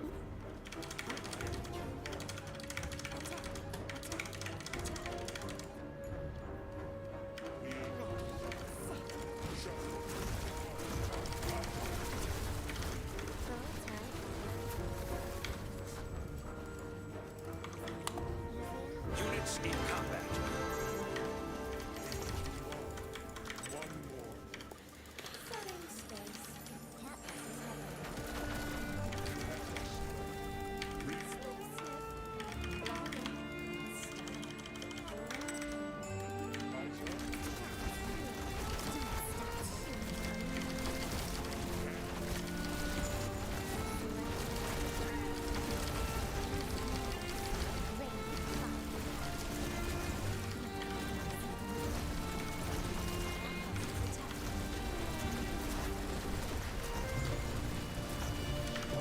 Enemy is building a resource base.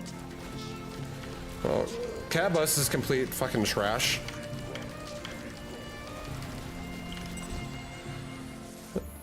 What the fuck? That unit sucks ass. Like what? Okay, I have a new idea.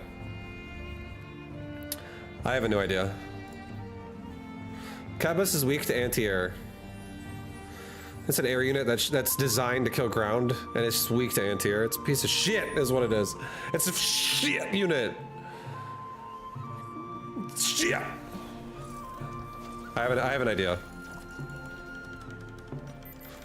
Resource base warmed up and working. Enemy tech is turning on. Be ready.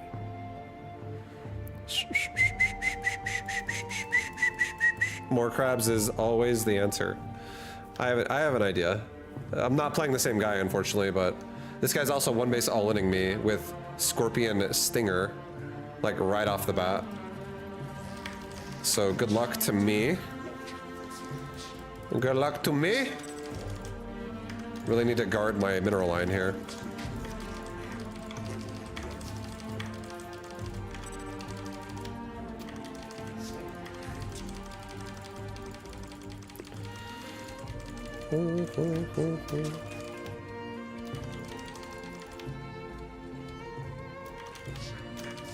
Starting fountain.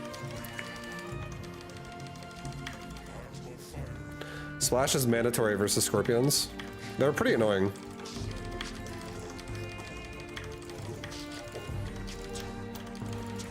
Alright, so here comes the all-in. The natural is no longer the priority. We need to back the fuck up and go back to the main. Because the natural will pay for itself. It's literally paying for itself as we speak. But we can't get, if we get caught in the wrong spot, the wrong time, we just lose the game. Straight, that's just how that works.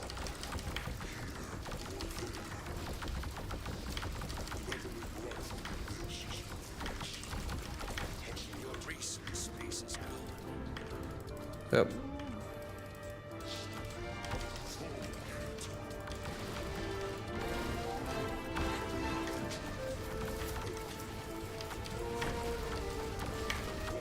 Foundry ready. Exposed rear. Workers down.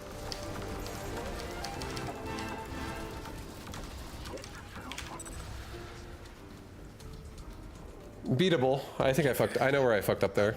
I know where we fucked up, but that's actually winnable, I think. Hi Vibe, long time. What up, HLT fam? How you doing? Would recall shockers have worked there? Recall shockers are actually super squishy. Resource base warmed up. Would it have worked?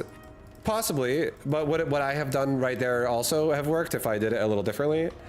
Possibly. I made like 9 fucking recalls before I teched because I thought he was going to be aggressive, and that was really stupid. This is just how it goes, baby. When everyone fucking all-ins every game, you have to like really fine-tune everything you do, or otherwise you'll die. This is the nature of the all-inning beast. And the only people that can manage to get through this obstacle are the people with patience.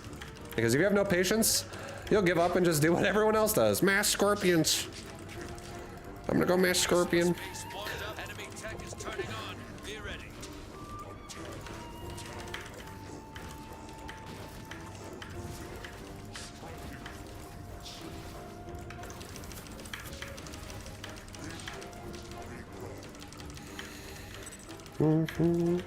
Why not just play one base, just one base? Because I have a penis and balls. I'm a man. I ain't afraid.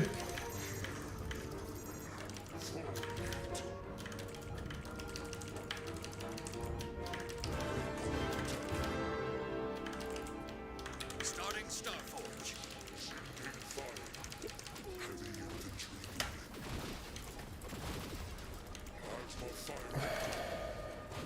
That was nice. We're just getting a lot of Israelis. That was really good.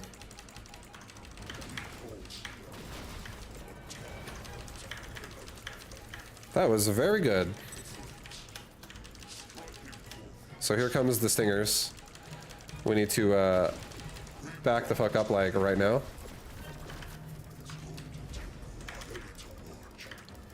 Get him to come in the back here.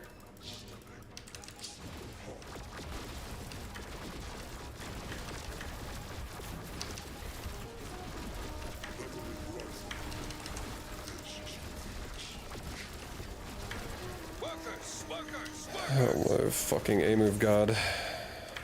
You got a resource base taking fire. Cover it. Starforge is ready. Workers getting flanked. Resource base destroyed. Starting advanced Starforge. I'm gonna go Dragonfly, dude. Fuck the butterfly. I'm getting tired of the butterfly. Units reporting damage. With how all in everyone's being, I'm gonna switch my unit. I can't do it anymore, bro. Like I need like the butterfly just, or the butterfly. Or no, I don't have it because I have the fucking double air. Ugh. Okay, I'm gonna try Recall Shocker more. I'll put some emphasis on Recall Shocker versus these all-in Shiza faces. Yo, zoned out Corrigan. Thank you very much for the inner thoughts. Hell yeah.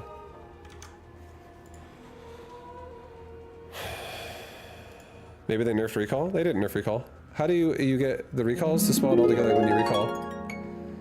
You recall to the side of the... How exactly I'm supposed to get him to come in the back, but alas, even after getting him to come in the back, I feel like a loser anyways. Enemy is building a resource base. You can pick what side of the core your recalls recall on.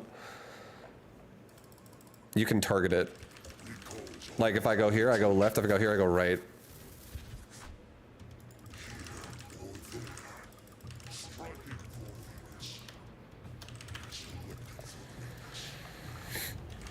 Oh, yeah. More scorpions. Ay, ay, ay.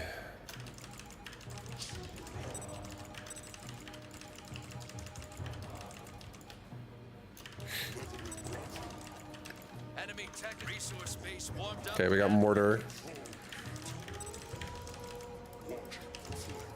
We got some fucking mortar in this game. Come here. Come here, bro. Take one shot at one of them, get the fuck out.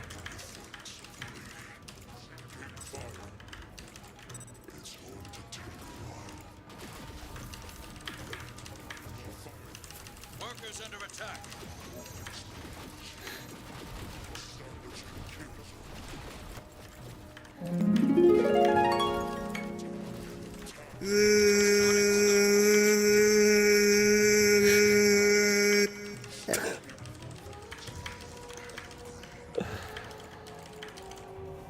That's how I feel.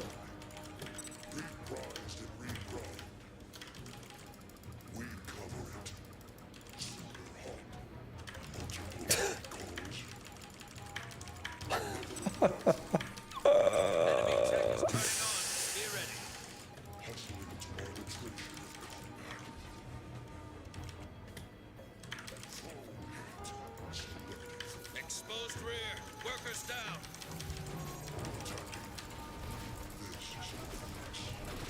Resource base warmed up and working.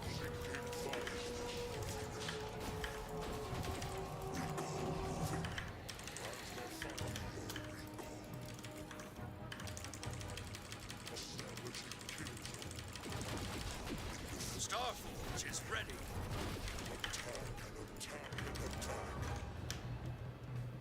Starting advanced Starforge.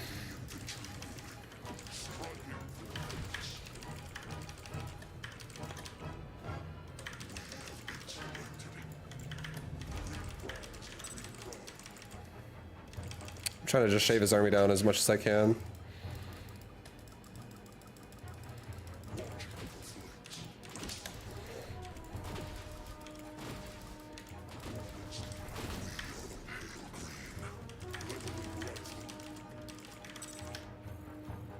Okay, so he has super duper ballistas and behemoths. He's got like all this crazy ass anti-ground stuff. Oh, Jesus Christ, I should not be here. Workers! Workers! Workers! Your resource base is gone. Nice. Advanced Starforge is complete. You got a resource base taking fire. Cover it. Resource base destroyed.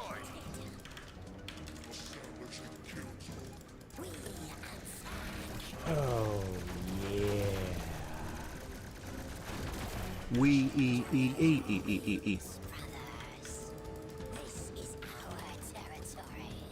Units engaged.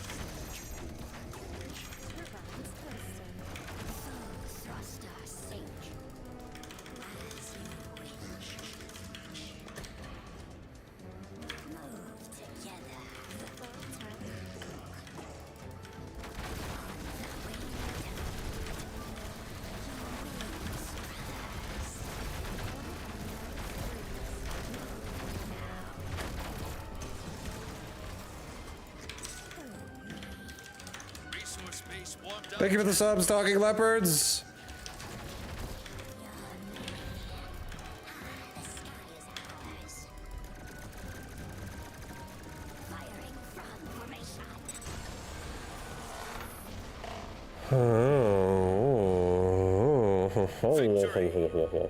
How do they do versus air? They get shit on by Valkyries, but Recall Hunter shits on Valkyrie. I have answers to deal with air, but Locust is all about kicking your legs out from under you and not really engaging your army unless it really can't fight back. How's Stormgate doing these days? I haven't been playing it. I don't play that game at all, only because it's NDA. I literally can't play it if I'm not allowed to stream it. No one is. It's all NDA, and Genuinely, I'm not gonna play it. I have not played it like at all. Like, look at this shit. I played this all in February. Where the fuck is it?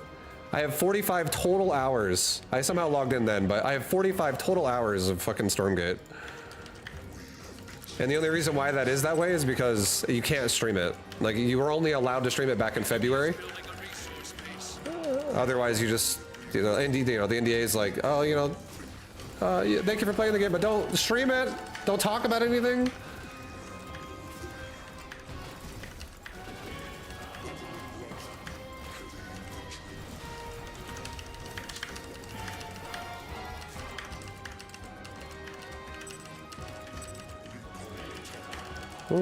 But yeah, so I'll be able to give you guys an answer on how Stormgate once I start playing it on the 30th of July, which is when you're going to be able to stream it.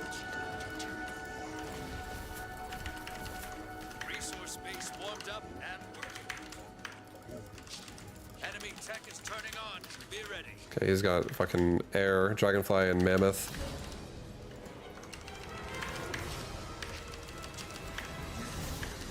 Workers getting flanked. Workers under attack. You got a resource space taking fire. Cover it.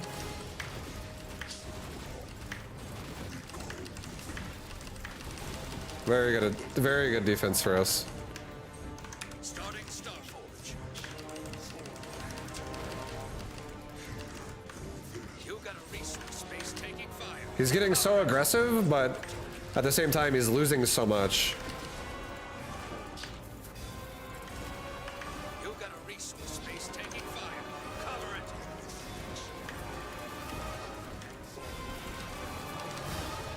You got a resource space taking fire. Cover it. And he did kill some of my mineral patches and shit, but at the end of the day, we fucking killed his entire army.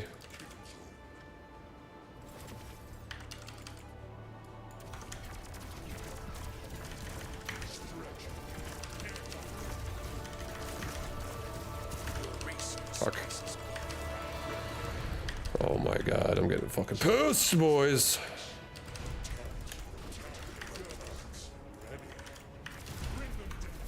Starforge starting advanced Starforge.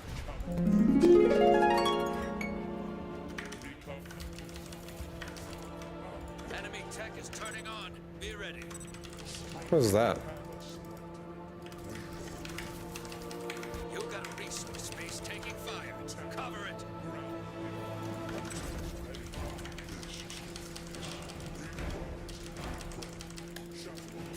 Units in combat.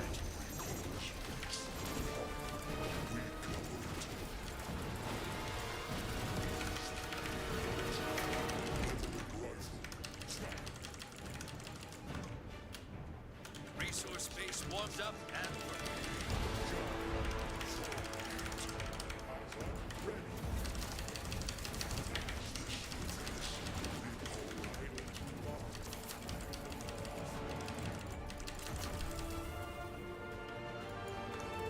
Advanced Starforge is complete.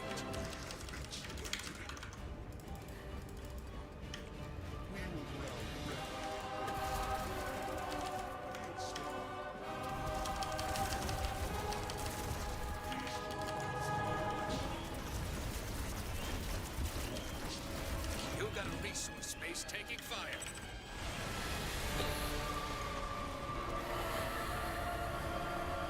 Everyone is Nice. Bravo. Nice. Your music is a vibe. It's the World of Warcraft soundtrack. It's Azeroth's Last Hope. Battle Ace's Last Hope, guys. That's me when I don't have a beard. Trying to show this game you can macro. Resource base warmed up. Enemy is building a resource base.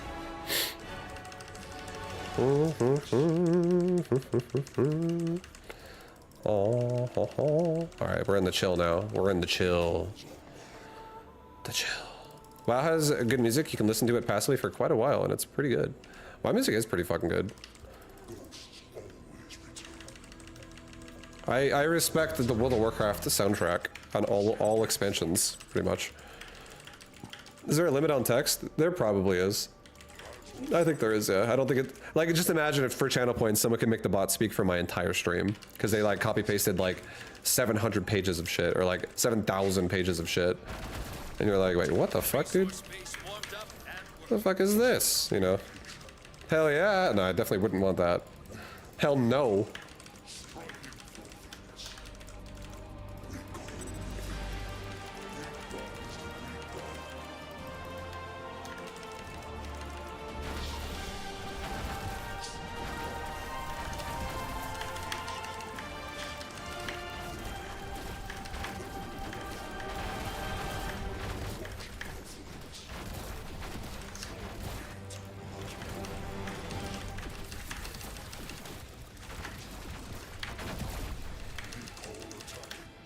Enemy is building a resource base. Resource base warmed up and working.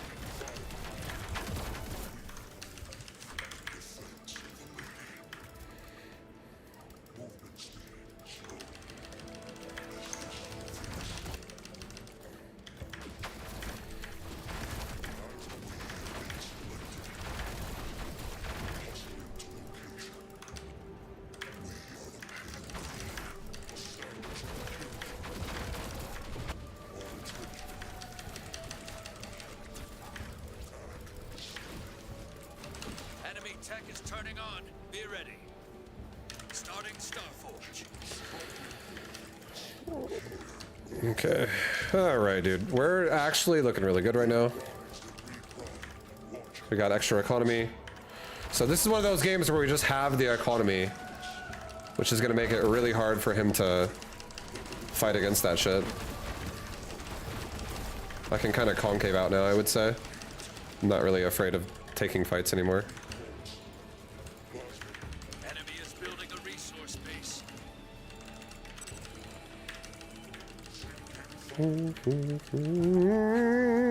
Oh, get him, recall!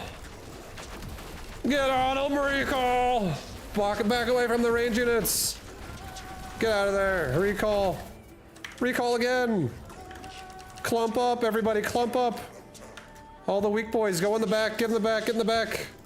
Don't get one shot! Starforge is ready.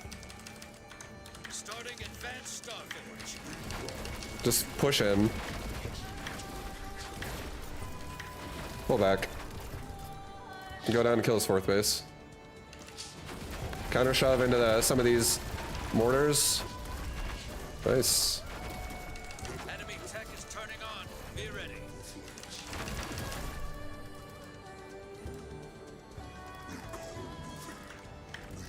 Units under attack.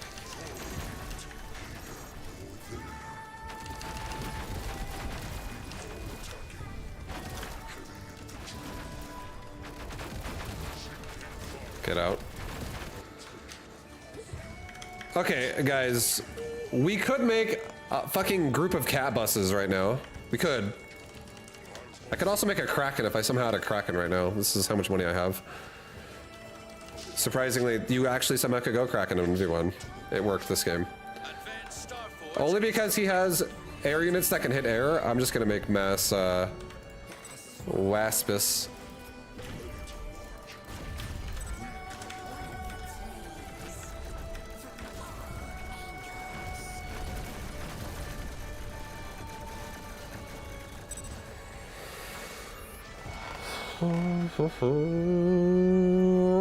Victory.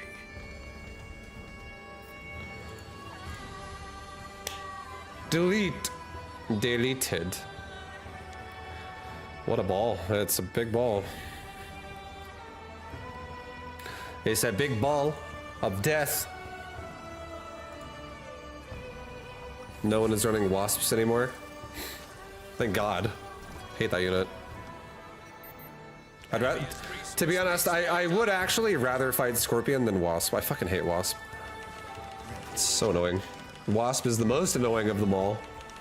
It's the worst.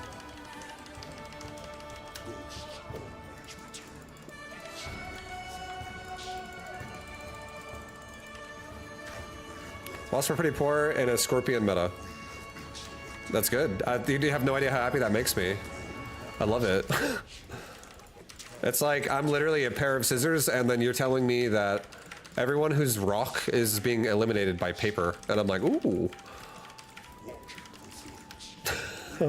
But Scorpion is not necessarily easy to beat either.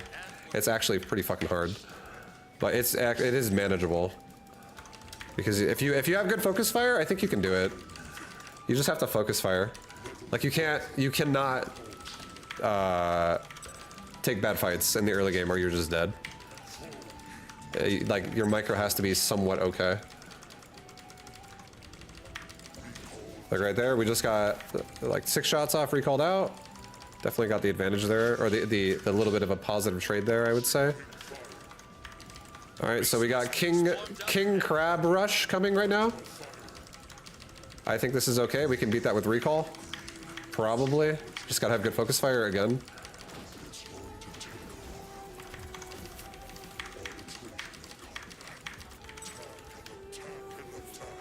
We're gonna actually, you know what? I should have actually gone for Swift Shocker. I really actually should have gone Swift Shocker, but it's okay. Starting foundry. Because this could still work. No. We need him to body block himself. Oh, he's not really doing it.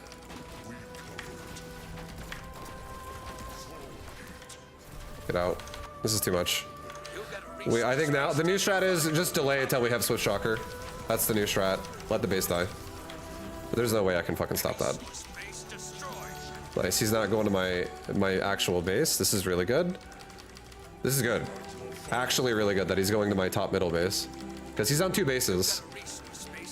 Let's go set up a snipe on his third. Never mind, he took tech. I thought he was gonna actually commit there, but he didn't.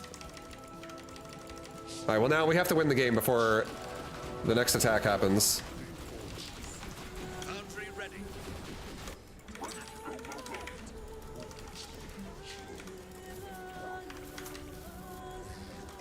Because if we haven't won the game yet, by the time he gets that shit, we're so bad. It's such a bad situation then. Fuck, I like missed him like ships in the night, bro. Fuck! It's not good.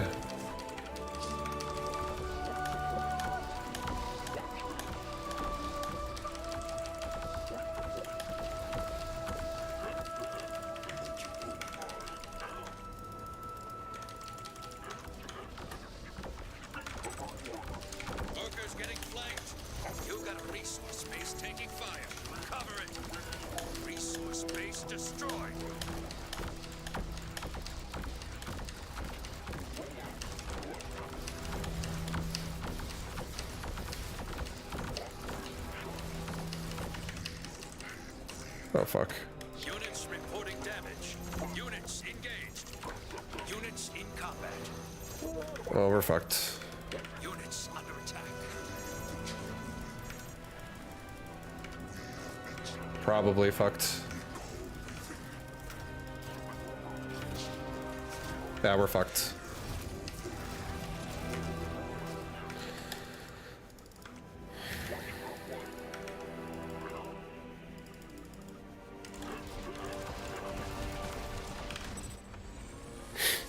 This is why I don't like going, oh yeah, no, that's not true. That's not true. I should have not gone 4th base there. I realized that as I was saying it too, I was like, I really shouldn't have waited this long to tech. If that guy was really just like a move, and if he would have like mixed in all of his Scorpions with his King Crabs, I would have won that fight, no problem. But he actually kept them separated. So like the King Crabs actually connect for real. They don't get body blocked the entire time. Which means I really should have needed to have Swift Shocker faster to be able to hold that. Which means I should have just gone for 3 base tech instead of 4 base tech. If I play the same shit again this game, you'll see if he does the same thing again, you'll see the difference.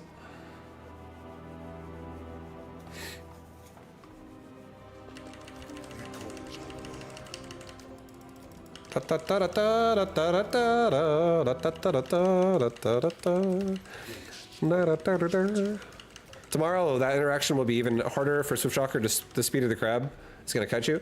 It's okay. I feel like I'm just experimenting right now, and realistically, I feel like I should just go fucking dragonfly instead of mammoth.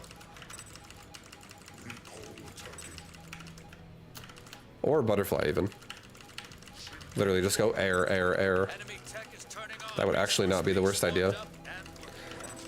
I feel like for 1v1, you definitely can play a multi-deck like really well, as long as you have good synergy.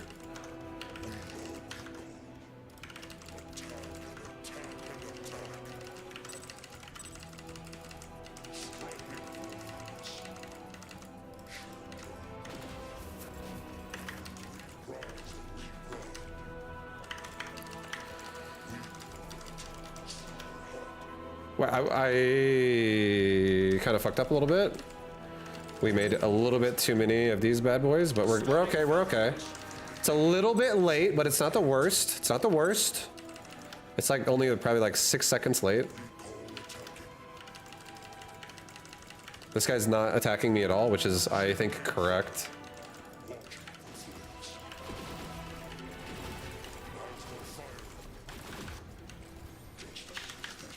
Oh, no, that's not what I meant to do.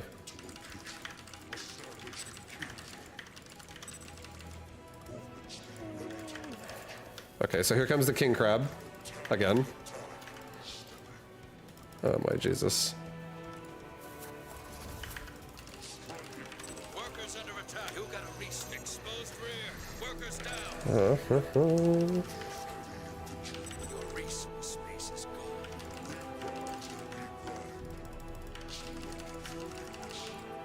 Enemy tech is turning on. Be ready. Units foundry ready.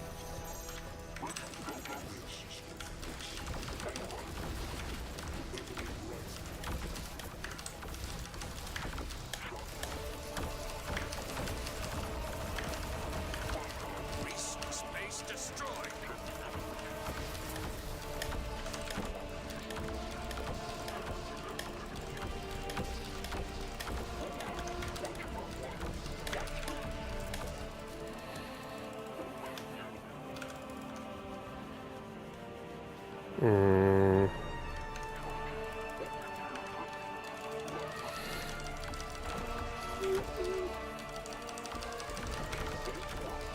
Resource base warmed up. We're probably gonna die again.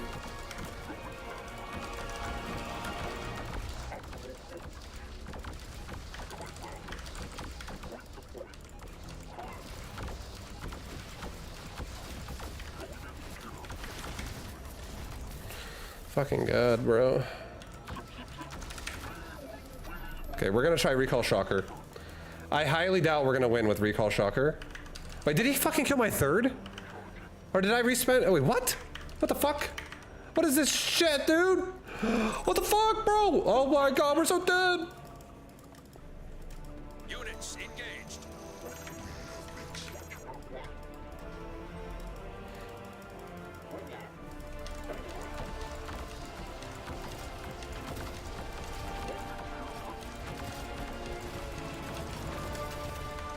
Starting Starforge. Oh Jesus. Here we go, bro! TP! What the fuck is this? Okay.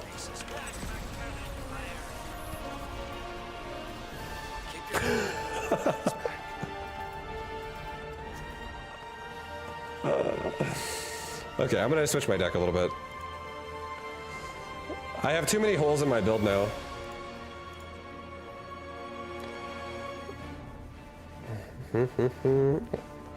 Too many holes, boys. Mistakes were made.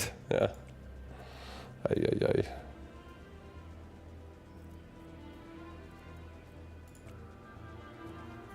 Assault Bot's such a shit unit for 1v1. I feel like it's not appropriate. You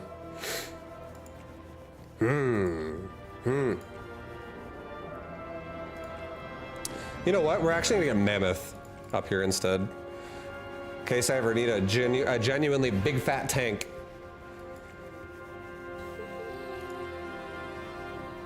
And I think I'm gonna get rid of Swift Shocker and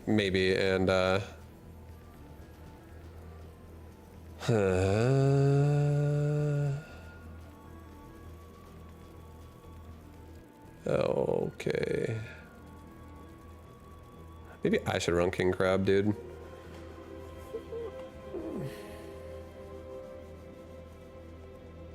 No.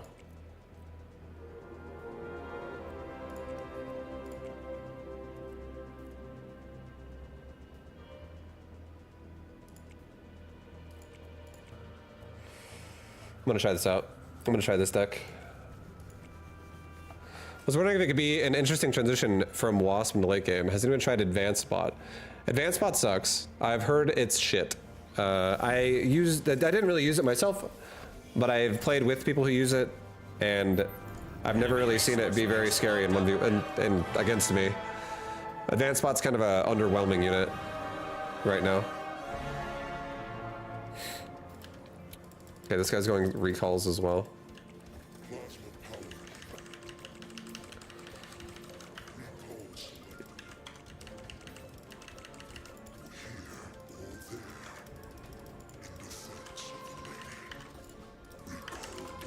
Let's fucking go, boys! Recall versus recall!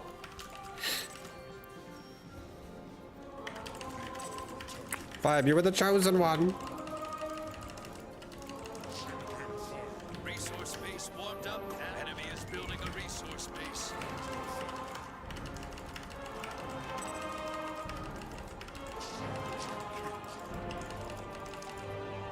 It's going to take a while.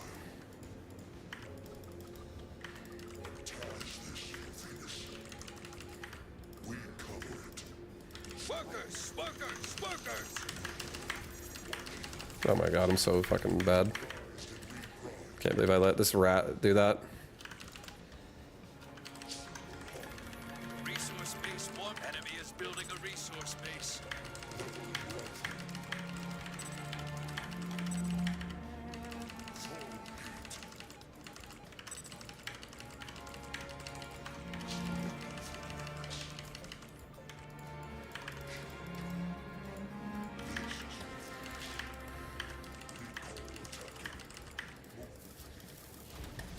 Oh my god, I'm so fucking.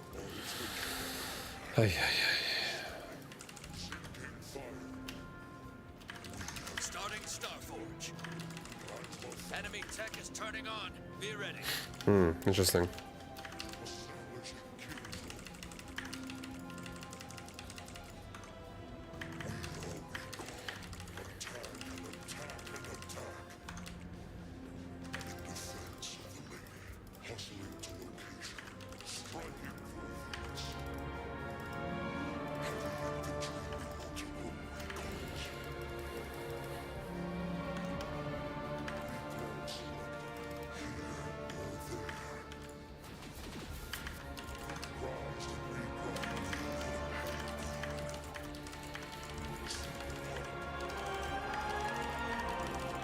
How greedy are you?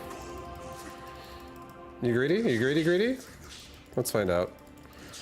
We're chilling for a second, seeing if you're that greedy.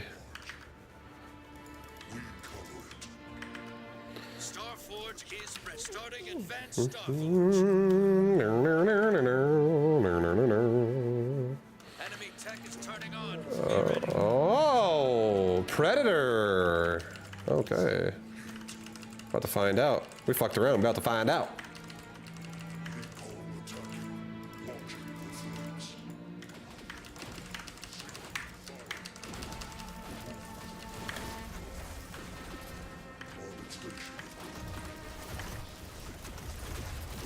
Well, this sucks balls. Get out of there. What the fuck are you guys doing? Yo, back up, you dipshits. What the fuck is that?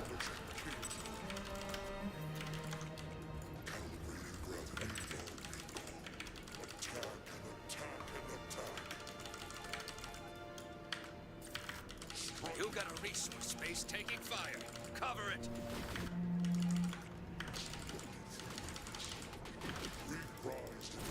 Advanced Jesus. Starforge is complete.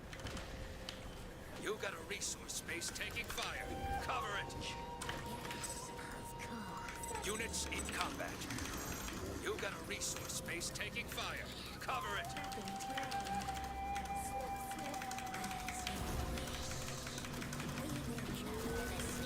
You got a resource space taking fire. Cover it. Units under. You got a resource space taking fire. Units reporting damage. Resource space warmed up and units engaged.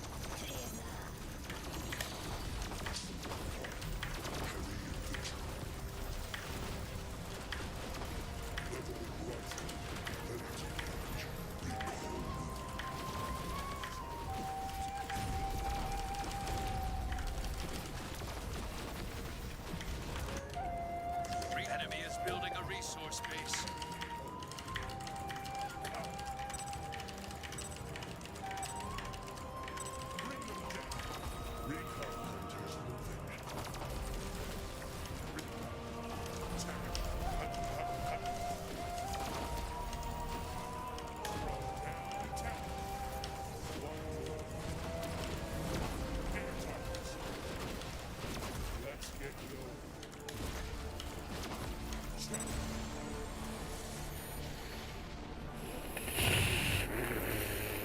Victory! I warned you before and I'll warn you again. Be careful. With what? With what? Mr. Bamwich? What am I supposed to be careful about?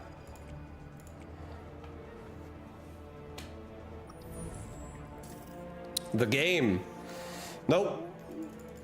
We're wild. Resource base warmed up and We're chaotic. We go crazy. I'm also sweating in my chair. It's so fucking hot. Oof. Ay, ay, ay. It is hot as fuck.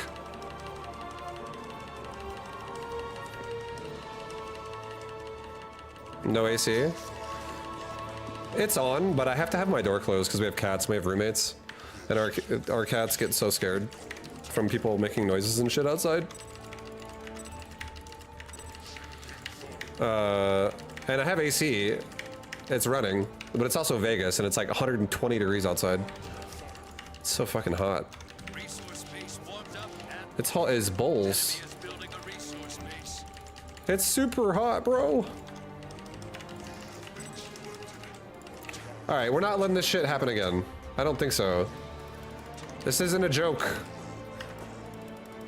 Yeah, what's up, what's up, what's up, what's up? Yeah, no workers dead this time. That's right. Perfect, flawless defense so far, guys. Belong here. This is some good shit. Enemy is building a resource base. All right, is this guy gonna go for a mortar shove again? Let's find out.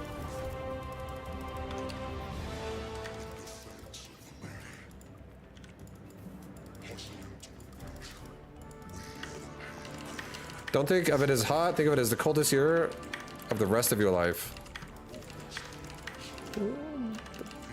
It's true. It's gonna be like 130 degrees daily next year. Then it's gonna be like 135 the year after that. Then I'm gonna have to wear like, there's gonna be like these new trench coats that you have to wear outside because we're all fucking vampires at this point. We're all like night walkers. No one can go outside in the sun, it's too hot. We're gonna have to start taking like hydration pills with us to like just not pass out and die on the street and shit. It's gonna be fucking messed up, guys. That's what we gotta look forward in 2050. Everywhere's a desert.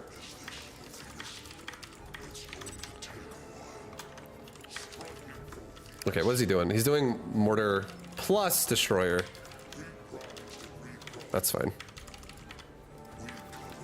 Excuse me, I'm moving through here. Don't mind me. Just having a good time. Killing some rallies. Oh ho! Oh ho ho, bro! Oh shit, dude! Kill a worker, recall out! No, get out! Starforge is ready. Starting advanced Starforge.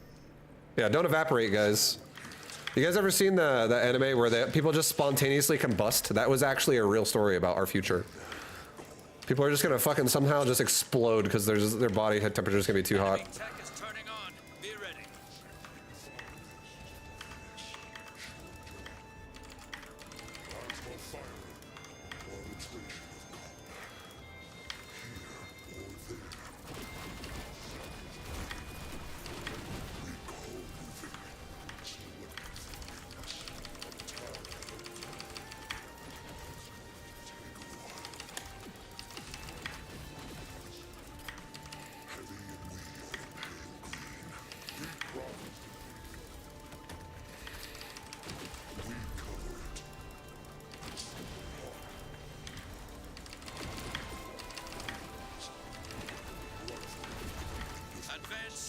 Purge is complete. Units in combat.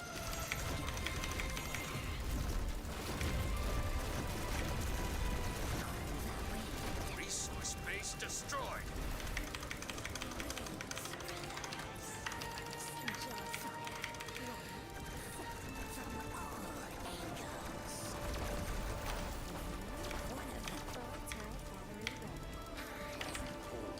Resource base warmed up and working. Units reporting damage.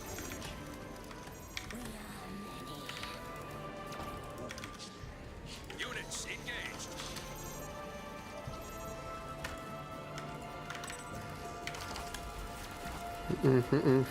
Back up, back up, back up. Units in combat.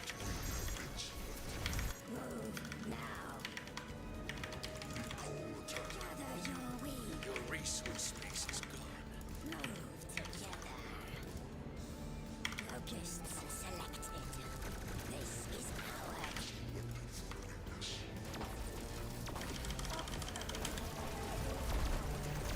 Oh, Jesus Christ, those things hit really hard. Under attack.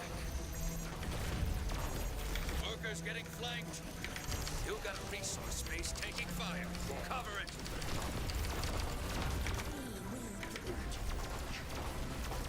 Workers under attack. You got a resource base taking fire. Cover it.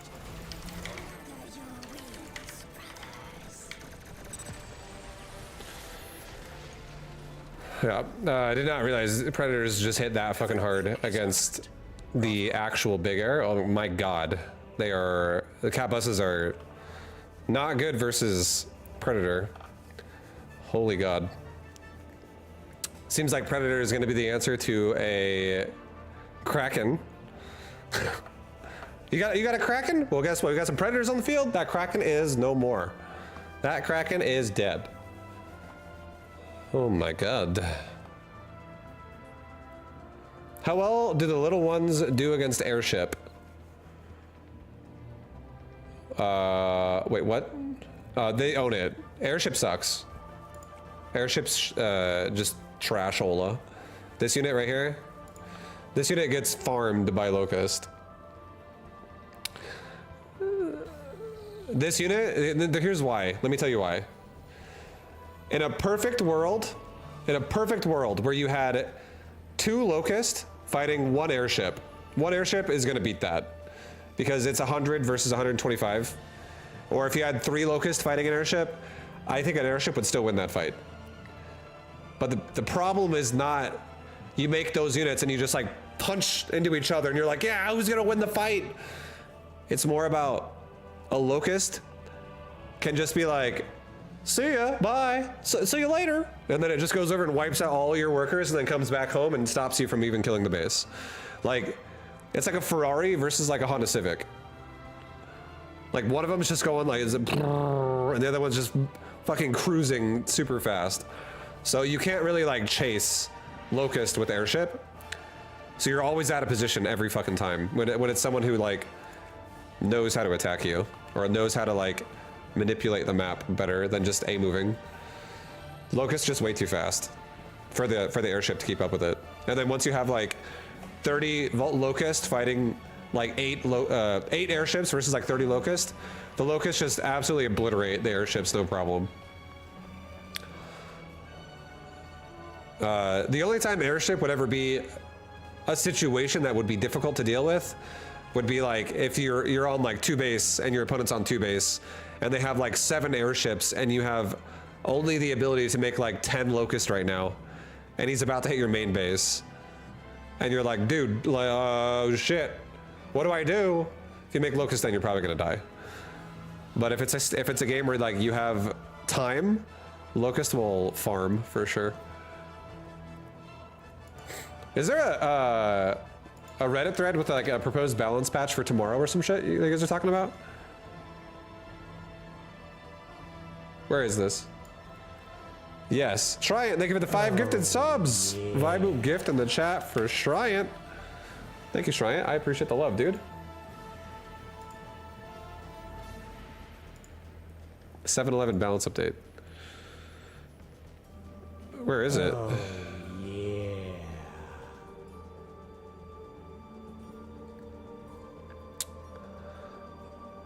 Somebody link me. I'm not a Redditor. I'm just scrolling through like a derp. I don't ever read it really. Scroll more. It's gonna be further down. I thought I would assume it's at the top, right? But oh shit, this guy posted some beta keys. This guy got all the. I gave this guy all these beta keys. What the fuck? He literally reposted all my beta keys I gave him. Yeah. No, I'm just kidding. It's like. I'm just joking. Quality of life in battle aces. Game's so good. Sad to see the beta end. Oh, guys need help. yeah. Someone link it to me. There we go. Thank you.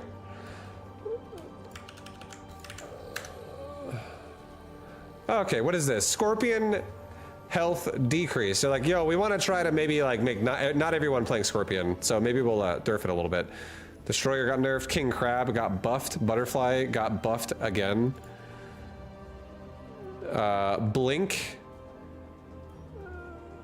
got buffed. It has a better attack speed.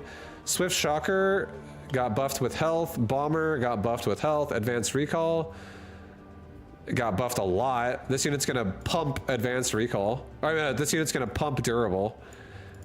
Okay. Stinger got buffed as well. Recall Shocker buffed as well. Airship, yeah, that honestly needed it. This unit's so fucking squishy. A Shipstein. A Shipstein. A Shipstein. Thank you for the 100 bits. Appreciate the love. Thank you, dude. What up? Airship movement speed increase. Well, there you go. Hell, it's gonna make it a little bit better versus Locust, but I still don't think that's enough. But we'll see, right? That is a pretty decently large number. 14.3% is not a small number. So we'll see what it feels like versus Locust with Airship now, but I still think Airship is gonna lose to Locust. But overall, it does make the unit better. That's just a buff overall. So good for that unit. Heavy Hunter got buffed. I feel like it needs it. I feel like the unit sucks balls now. Valkyrie, damage against air increased by 80. What the fuck? Oh my god. Removed bonus damage against durable. Okay, so 100%, if your opponent has Valkyrie, you just don't go air. You just don't go air. You cannot go air if your opponent has Valkyrie. My god. That is ridiculous. It's almost doing double damage to what it was doing before, and it already did good before.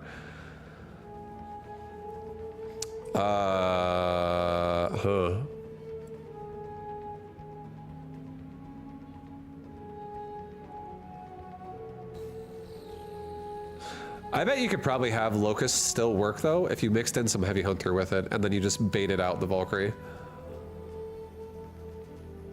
Maybe. Hard to say. Advanced Recall seems pretty crazy.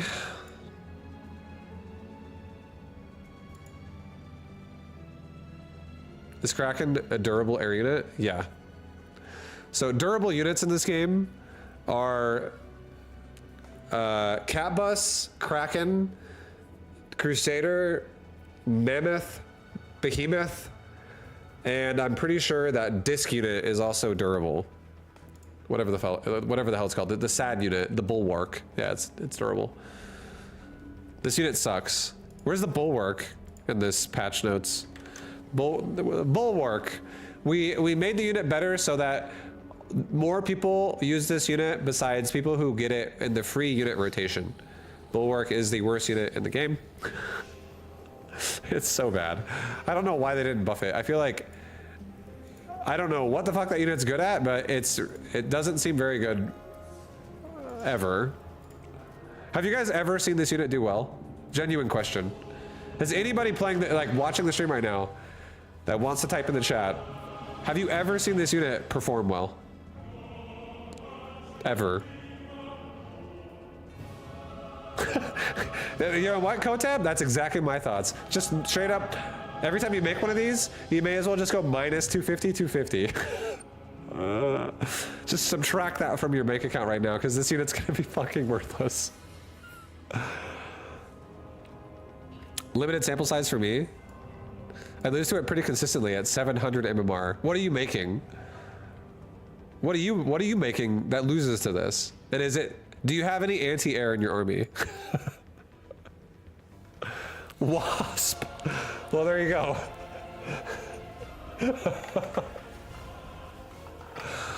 Make some anti-air units and you'll probably beat it.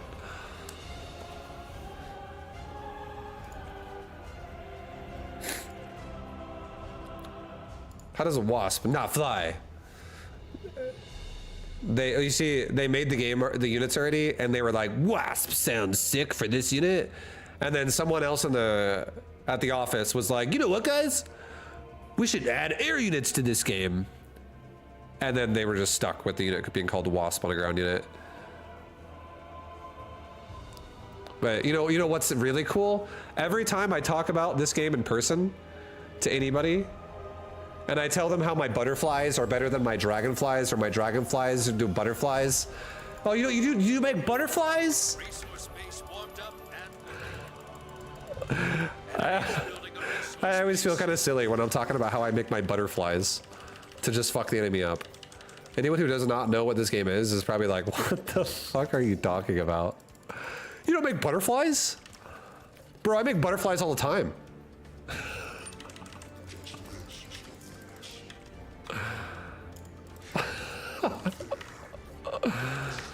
Not nearly as cool as talking about cat buses. That's true.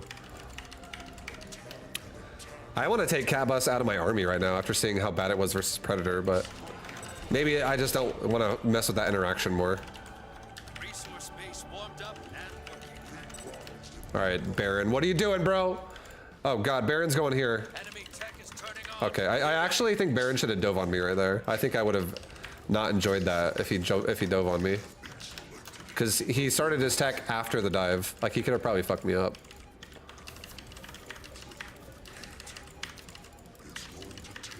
I'm happy to see the Scorpion debuff. Yeah, a lot of people like Scorpion right now. Units reporting damage. Okay, we're definitely gonna go air. Actually, you know what? Actually, yeah, we're going air. Starting stuff. I don't want to try Recall Shocker versus Shocker. That might be fucking psycho.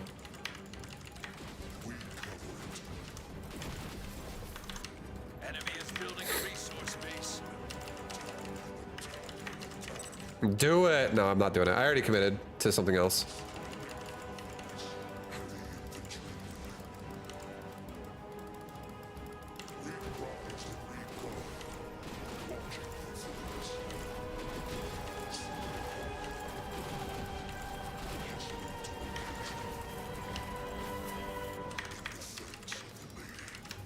Okay, he has Shockers and big boys in his army now. Crusaders. Let's just trade third for third. No reason to fight that. Got a resource base taking fire. This is the beautiful thing about this unit, is you can just trade. Starforge is ready. Resource base destroyed. We're gonna make butterflies.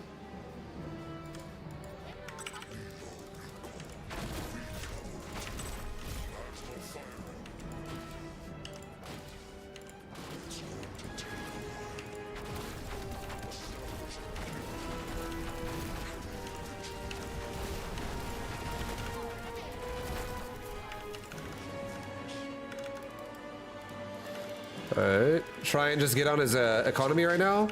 Get on the economy. We'll do one wave of economy killing and then we'll just go back to base. Enemy tech is turning Oh, on. he's turning on tech. Okay, so he's going for that unit. So we definitely are in a good spot now, I would say. That was good. Victory.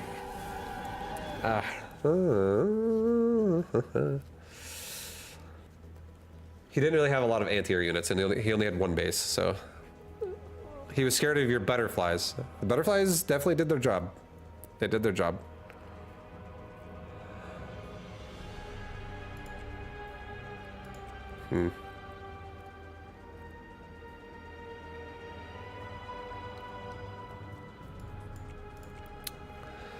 I would have never thought to base trade in such a situation. Ow, fuck my hand. Ow. Oh, my hand. How long does the beta last? Resource base. 5 more days. It ends on the 15th.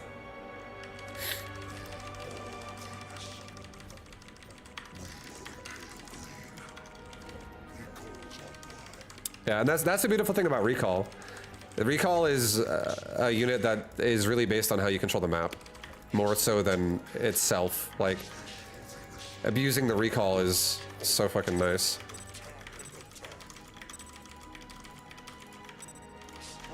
And trading bases is definitely a, I would say, a relatively safe way to play it. We got a free scorpion kill! Free scorpion kill! Oh, baby!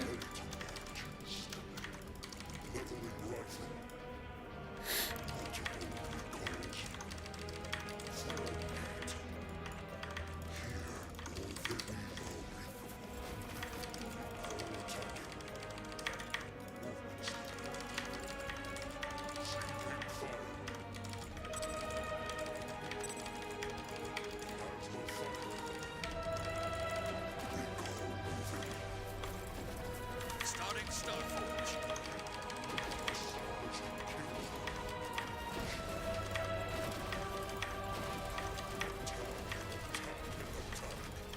Units engaged.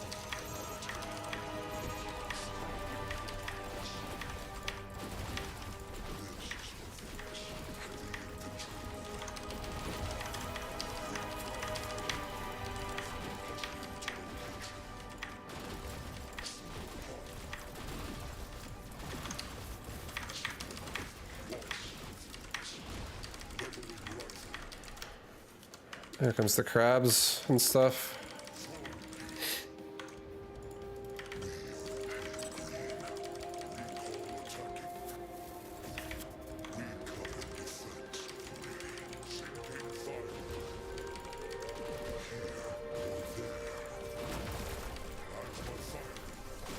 Starforge is ready.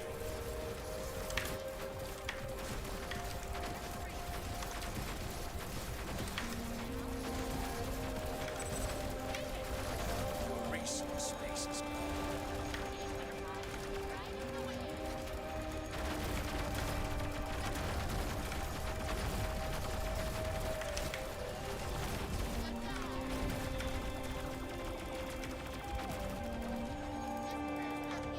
resource space warmed up and working. Up and away.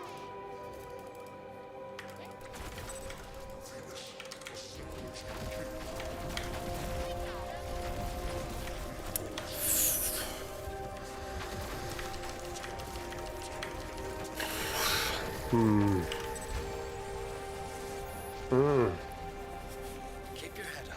Bounce back. Throw up! I'm gonna throw up right now. I hate this is like, I fucking hate Butterfly, actually. Butterfly, you're really letting me down right now. Why you suck so bad. Butterfly. You know, I'm enjoying this game, but it's not really competitive. Why do you say that? So, first of all, this game has been available to play for like 3 weeks only, and it's in a closed beta. So there's going to be a very limited amount of shit you can do here. And then on top of that, there is a massive difference between someone who is not good and someone who is good at this game.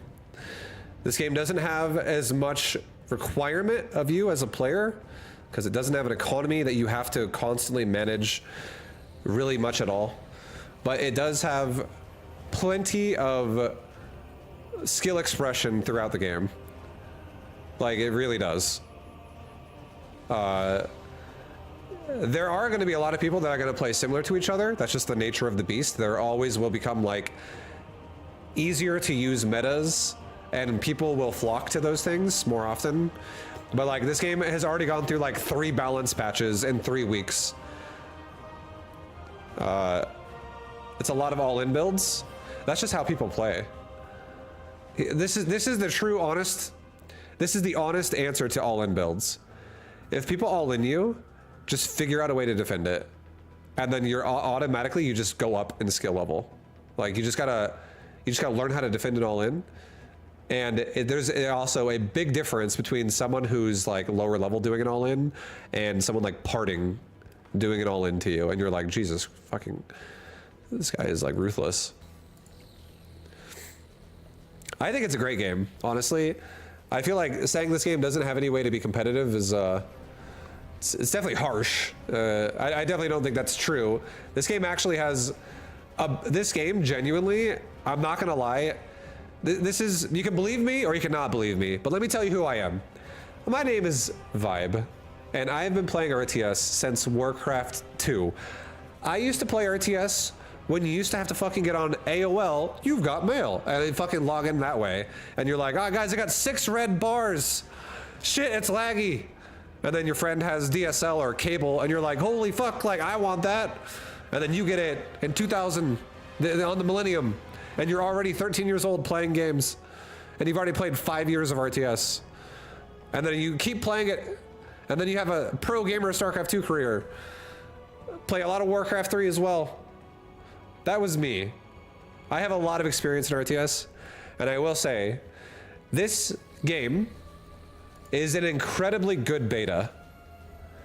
This game is a closed beta. This is the first time it's ever been playable to the public in some capacity, and it is a very good beta compared to what you could play with other betas from just in general. And like, I'm not talking about any game specifically. Some of you guys think I am, but I'm not taking jabs at anybody specifically. I've played a lot of betas in my life, and this game is sick in terms of beta. Were you in the closed alpha? I was not in the closed alpha. I was fucking pissed off. I wasn't really pissed off, but I was kind of sad that I didn't get invited to the alpha. I was like, what the fuck? How the fuck am I not in the alpha? Yeah, I wasn't in the alpha. No one invited me.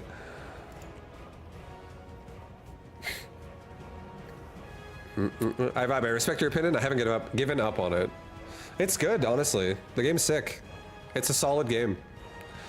This game, and I'm not gonna tell you, or I'm not gonna tell you, that's not the right word I'm trying to use here, not the vocabulary.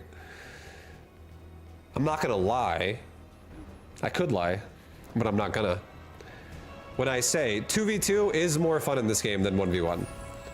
So if you're someone that's like, oh man, 1v1 is too hard countery for me or whatever. Man, I don't like getting all in 1v1. Try a 2v2 and get a friend to play it, or meet someone playing 2v2 and add them to your friends list and play with them more often. Grow as teammates. 2v2 in this game is actually fucking really fun. I do prefer 2v2 over 1v1. Personally. Ugh, fucking lips are so dry. I didn't even smoke today, bro. I don't even have cotton mouth.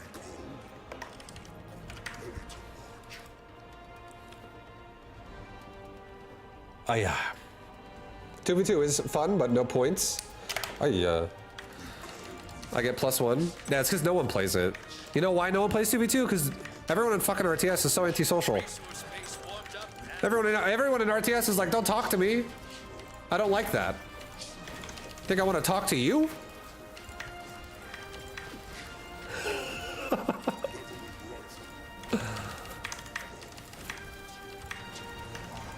Protect me! World of Warcraft music! Make me micro epically! Oh. The fucking scorpions are here! God damn, this unit is so fucking annoying! Just A move it, and I'm dead.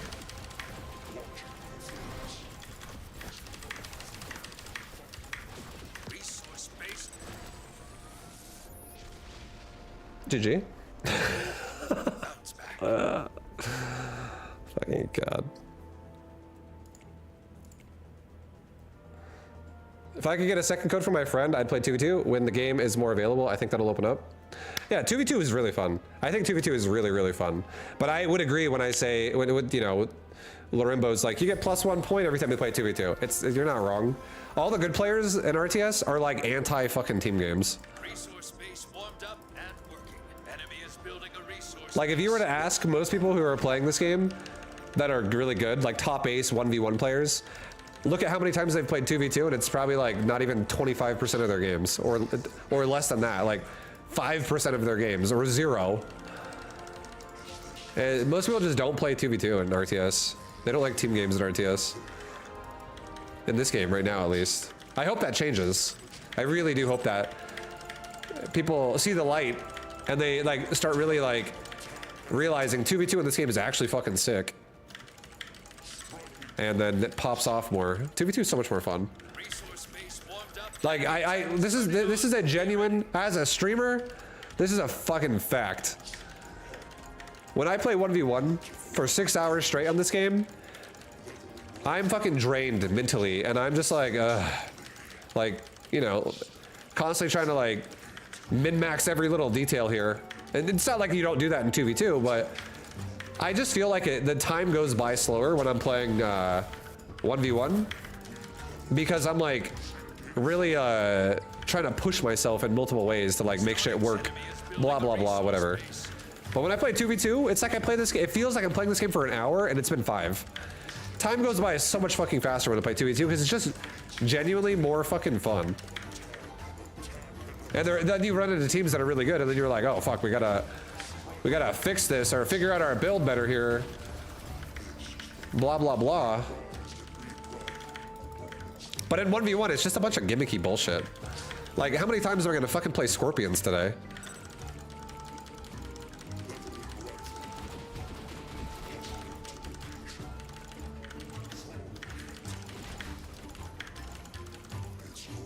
Come here! Come here, Scorpions! Oh god! Oh my god, this big crabs are coming! But he's body blocking himself.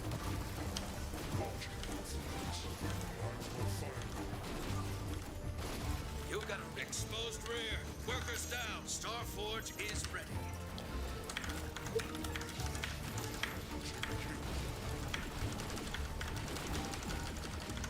Starting advanced Starforge. Oh, Scorpions all day. Yeah, Scorpions are very, very much in demand right now. Everyone loves them a lot. All right, we're gonna kill the third. He gave me free reign to kill the third. Oh god, never mind. Don't actually fuck with those king crabs right now. All damn day. Yep. Yep. Yep. Yep. Yep. Yep. Yep. Yep. Yep. All right, we gotta let him come at me here.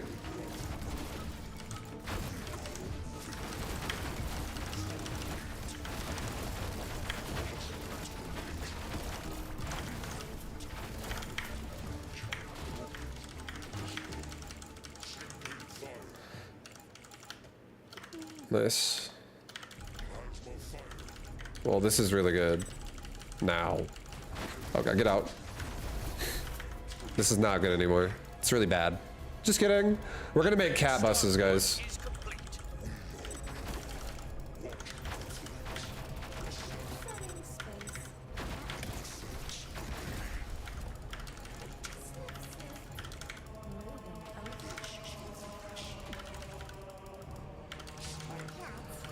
All right.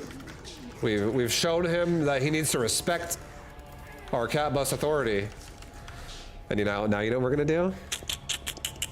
Watch this, guys. You fucking watching? You guys watching? Look at this.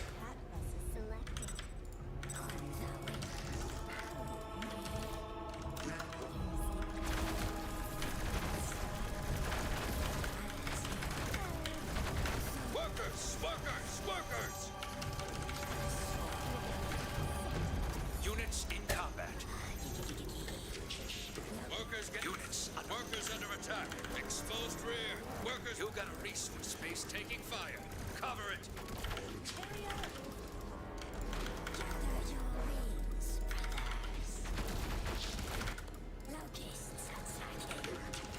All right, get out.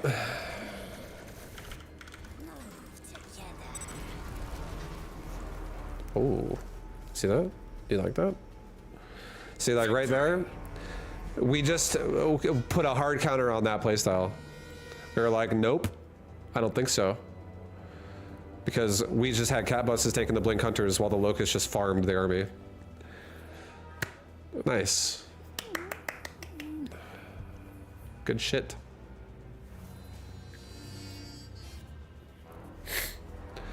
I like it. Respect the flying kitties. They're very tanky. As long as there's not predators out there, they actually can tank at least. They're like flying mammoths, flying crusaders, flying behemoths. That same guy. What do I have on the ground again? Enemy is building a resource base. I don't know. If he, I'll try this. If he goes for air, I'll try going for Foundry. I'll try it. And then we could go for Behemoth recall pushes. I guess. I do think my Starforge is better though with this playstyle. I like Starforge better, but I do want to experiment. I don't want to just like be a little nubbykins and not experiment with shit.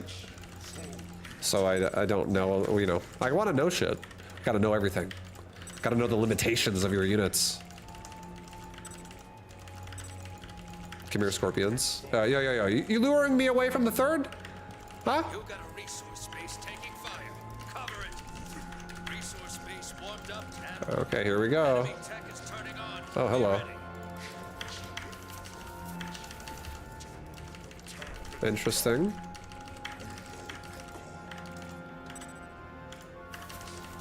You got a resource base taking fire. Cover it.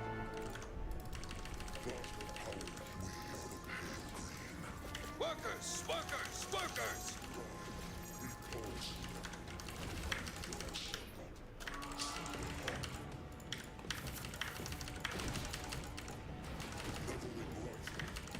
Workers getting flanked.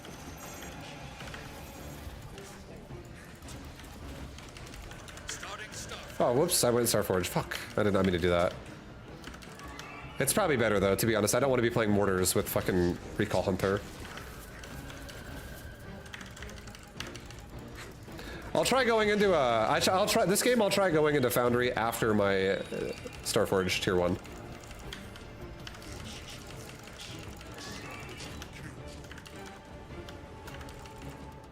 He's on 2 bases still. Okay. Here comes the big push. We got him to siege.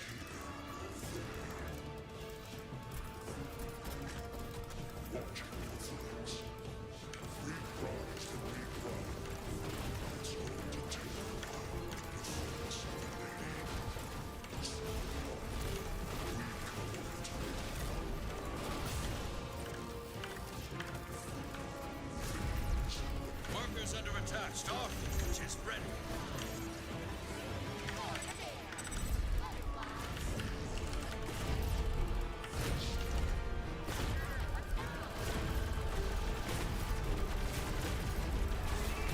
Mortars first. Units reporting damage.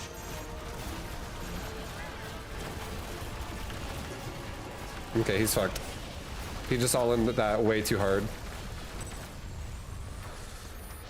I just learned that heavy hunters can outrun butterflies. Yeah, they're pretty fast. Heavy hunters are pretty fast. I feel like heavy hunters will actually start making appearances again in the game more when everybody starts like abusing air a lot. Like if there's metas that develop where like everyone's like, we just go fucking air all the time now. Heavy hunter will definitely become a counter to that. Heavy hunter is still actually a very good unit versus air, but it's kind of shit not versus air. What would be your worst deck? The worst deck would be probably like let's go Hunter Beetle. Hunter Beetle, that's your front line. Like 2 anti-air units in your core. And then your Foundry would be like Ballista, Turret, and Raider. Maybe the current Heavy Hunter. And then your Starforge would be fucking... None of these units are really that bad, honestly. Here we go. Your Starforge will be Bulwark and Kraken. And then your other one unit will be like another turret. Yeah, there you go. Defensive play. Hunker down, baby. Hunker down, hunker down.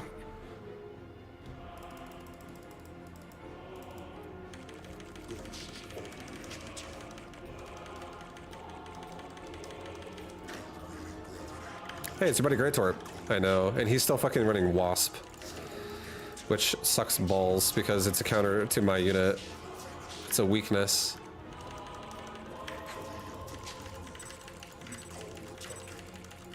it's a weakness for me. Because Andre is not stupid. He knows how to play.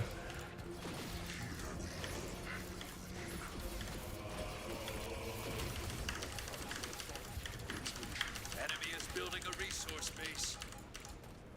Establishing kill zone. Resource base warmed up and working. Watching for flames. This is what we striking for this. It's going to take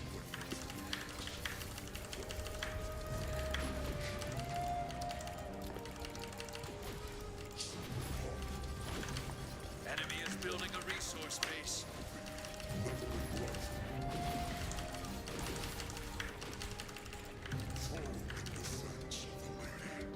Starting Starforge.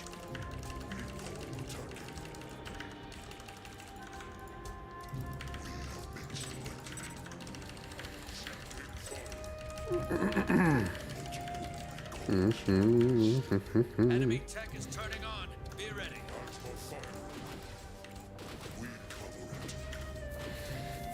Forgot that he has fucking recall as well. God damn it!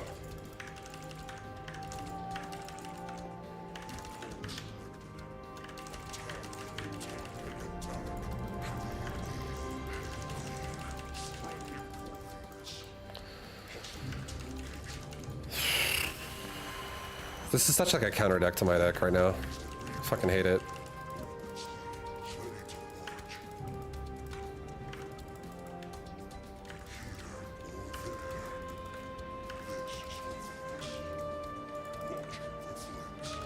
Starting advanced Starforge. Exposed rear. Units engaged.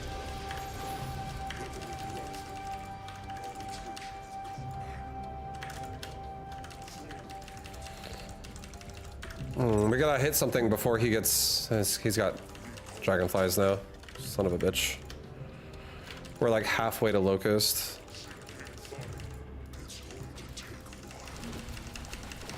I'll take a trade before his dragonflies come out. I will take this trade.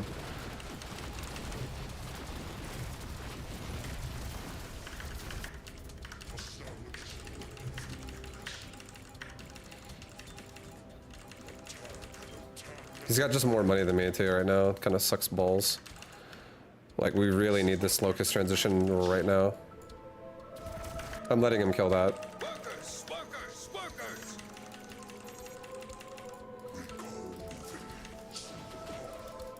Advanced. You got a resource base taking fire. Cover it. Units in combat.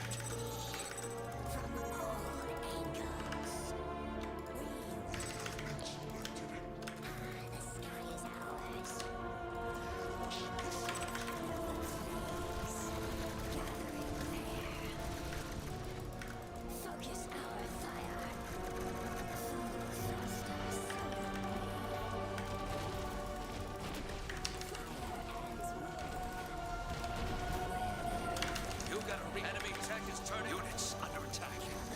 Units resource base destroyed. Core under units engaged. Units in combat.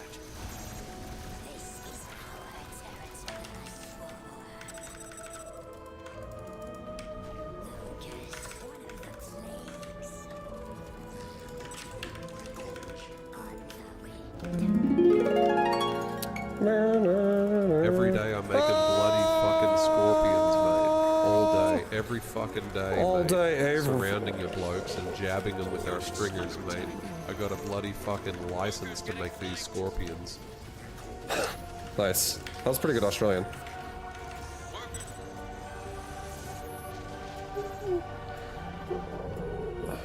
I feel like as long as you survive the initial wave of Wasp, it gets a lot easier. No, it does, but Wasp definitely fucks you up so bad early. Wasp gives you the dickening right off the bat. What's up, Vibo? Yeah, what up, dead baby seal? Resource base. Hello. Enemy is building a resource base. Gun bots, advanced blink.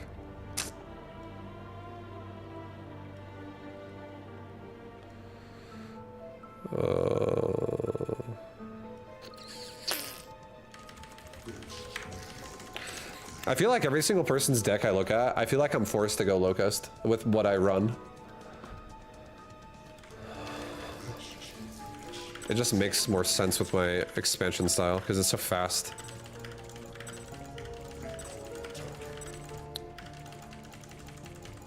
Get out of my third base! Get the fuck out of my third! Resource base swarm Ay, enemy ay, tech is ay. turning on. Be ready. This is some like Clem shit right here.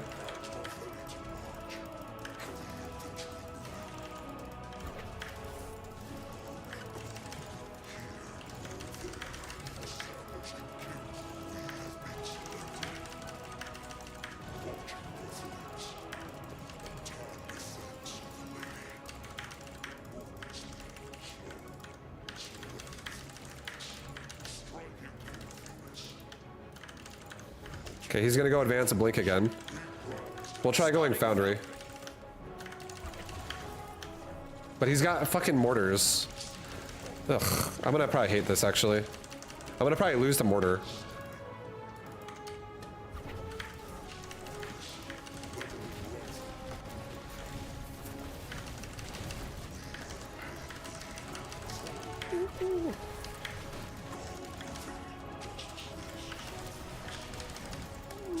Might just lose a fucking gun bot.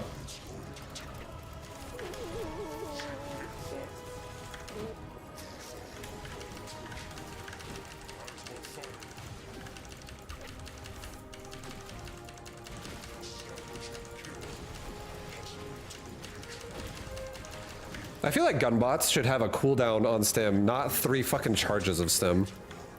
Personally, just throwing that out there.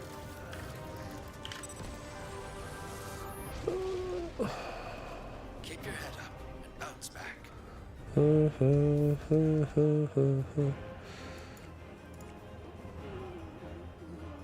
I don't think the gun bot is a smart unit right now. I feel like it's stupid.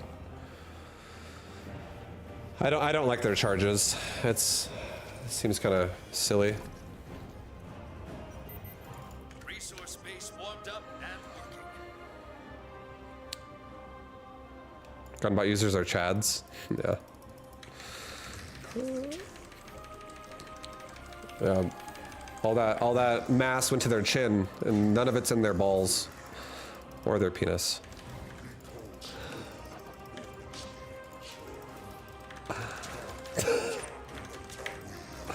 Fucking gunbot. Get the fuck out of here with the gunbots.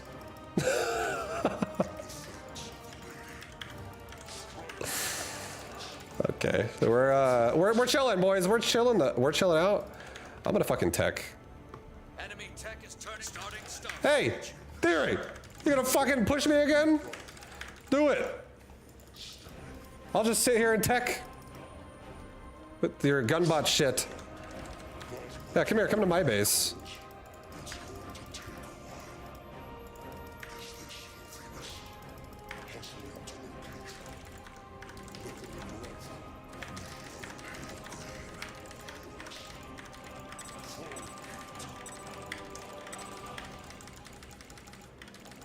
Oh.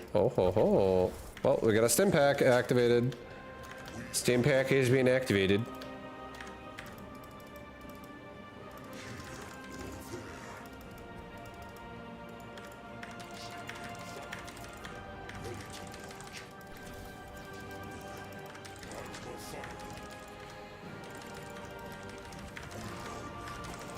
Starforge is ready.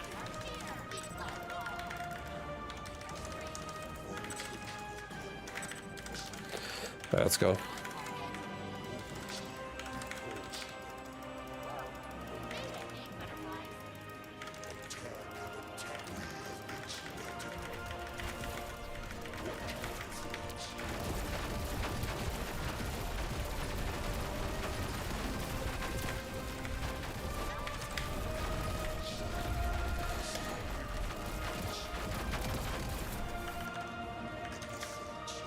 Enemy is building a resource base. Keep your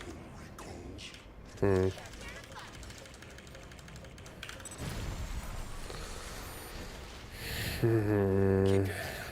Bounce back.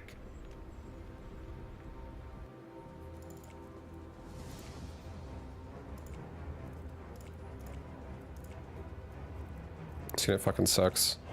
That's how we're playing now. This is my new deck. That's my new fucking deck. Deal with it.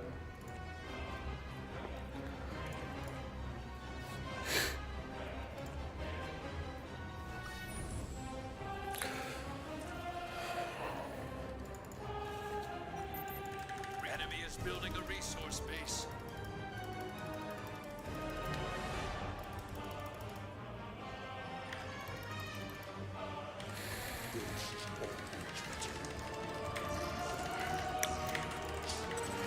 It's my new deck.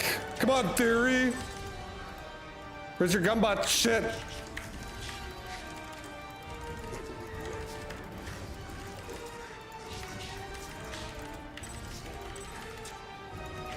I wish I could fucking choose where my expansion goes sometimes. Ay, ay, ay.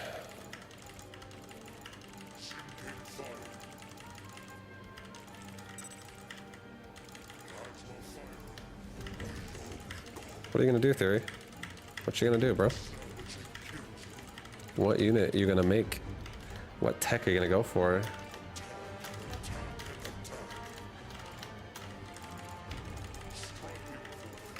Where are you? Huh? Oh!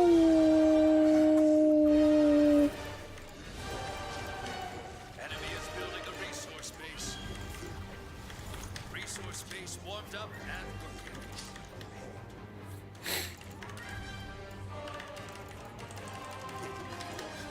Enemy tech is turning on. Be ready. Starting fountain.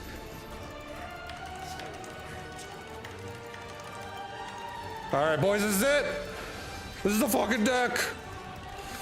This is what we need! This is what we need to do! Oh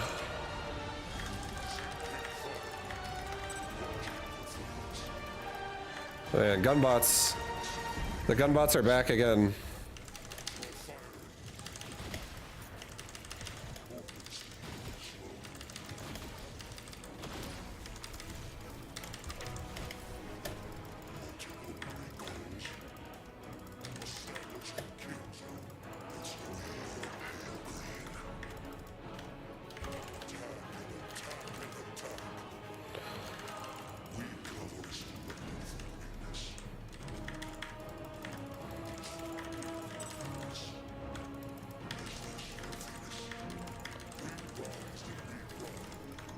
Foundry ready.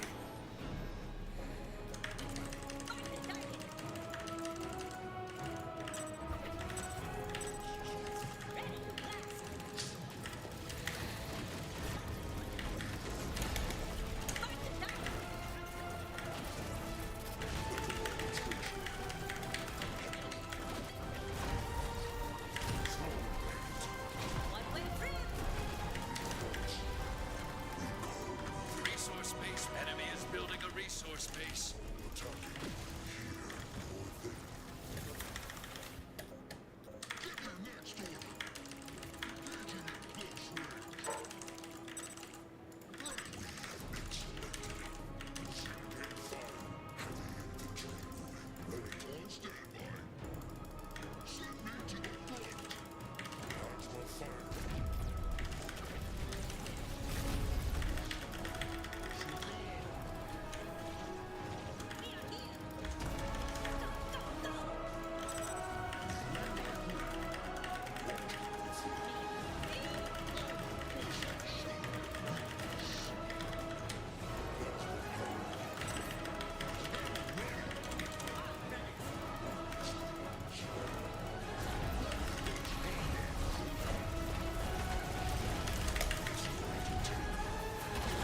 Starting advance. Enemy tech is turning on. Be ready.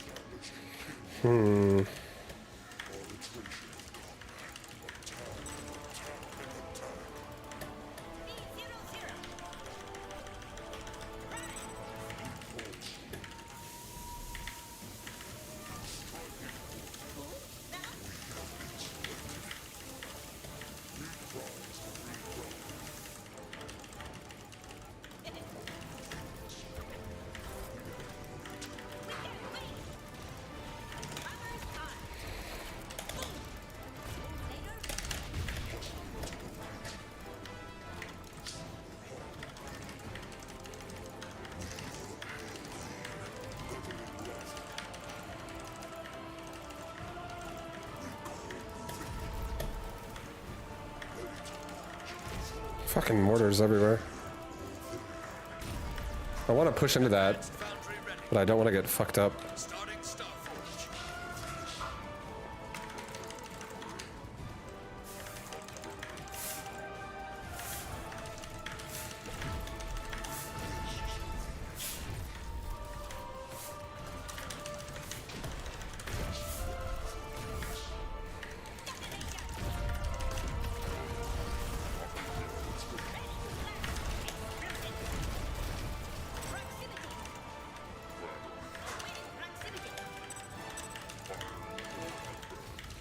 Resource base warmed up and working.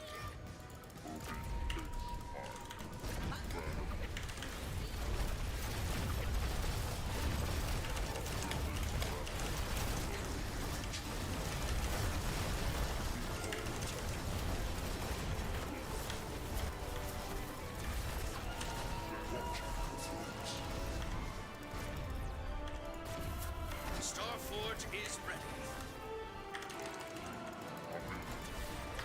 You got a resource space taking starting advanced Starforge.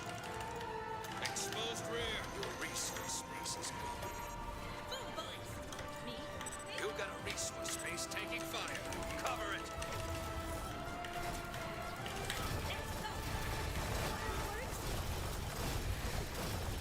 You got a resource space taking fire. Cover. You got a resource space taking fire. Okay. Cover it. You got a resource space taking fire. Cover. Your resource space is gone.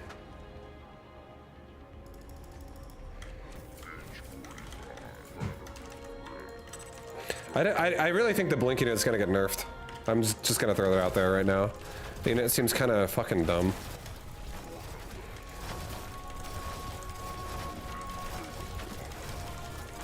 It's so tanky. Resource space destroyed. And it hits air, it hits ground, it blinks. It's 50-50.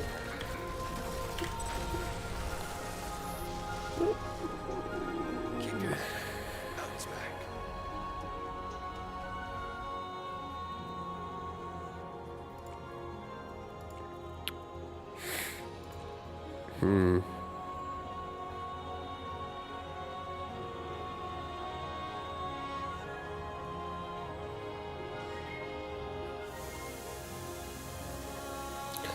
Can you please try advanced blink? Wait, what can I try this for a game? Just feel what it's like. Feel to advanced blink. It's. I don't really want to play advanced blink that much, but that's fine. I'll play for a game. I don't really want cat bus either anymore. I think I'm gonna go back to mammoth.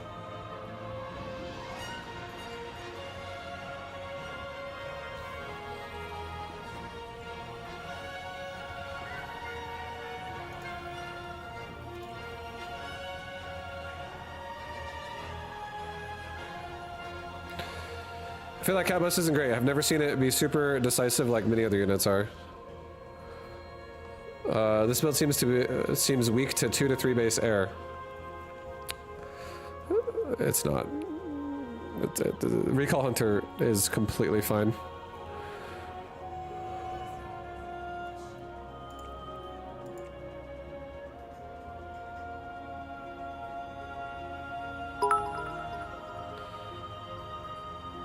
Vibu, how Thank do you for the feel bits. about the deck mechanic where you basically build your own race? I was skeptical at first, but now I really love it, even more than having a fixed set of races. Warmed up and working. Dead Baby Seal, thank you for the biddies. What do I feel about the build your own race mechanic? What does that even mean? Like the build your 8 unit loadout thing? I think it works good for this game because this game isn't really like race versus race. It's more like a micro arena. I feel like whenever people look at this game and they think it's like, this game is supposed to be like, you know, like StarCraft 2 is like Zerg, Terran, Protoss, like this game needs to be the same thing. This game, realistically, all it is it's like a custom game with like microable units.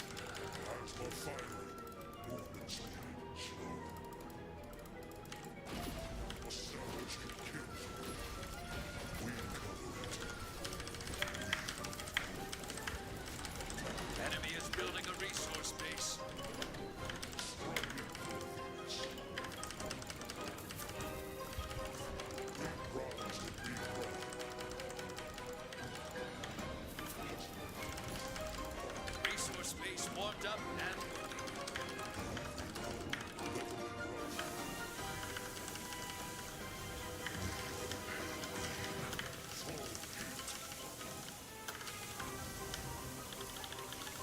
Starting foundry. Enemy tech is turning on. Be ready.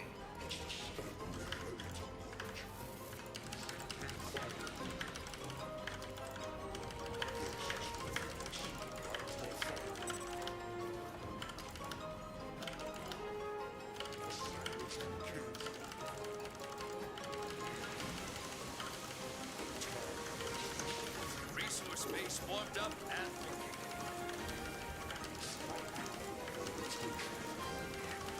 Enemy is building a resource base.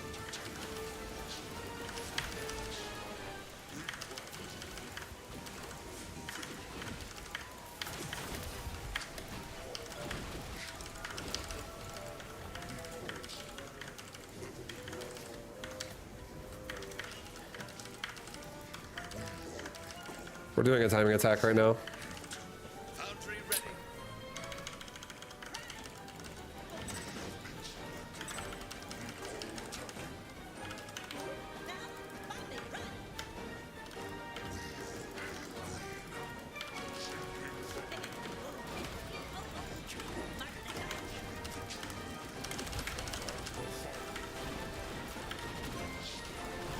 You got a resource base taking fire. Cover it.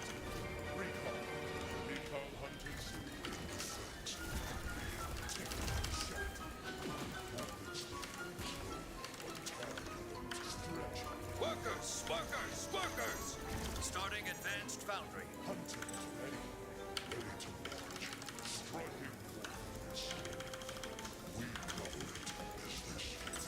Workers getting flanked.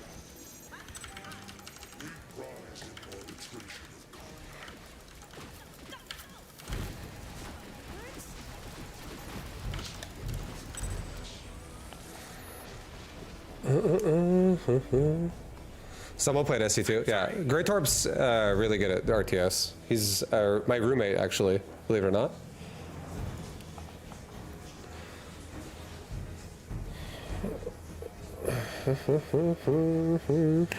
He's a former pro Brood War into StarCraft 2 Terran player. He's got that big Terran cock. Enemy is building a resource base. He's also like GM random capable. He's really good.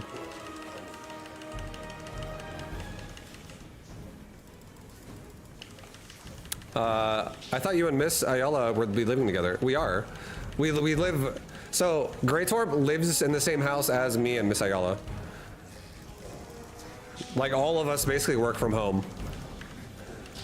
Yeah, it's crazy. It's fun.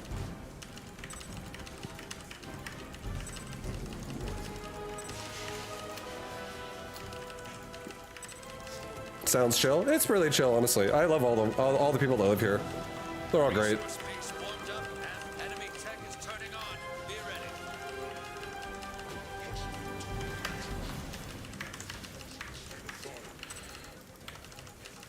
Everyone here is good people.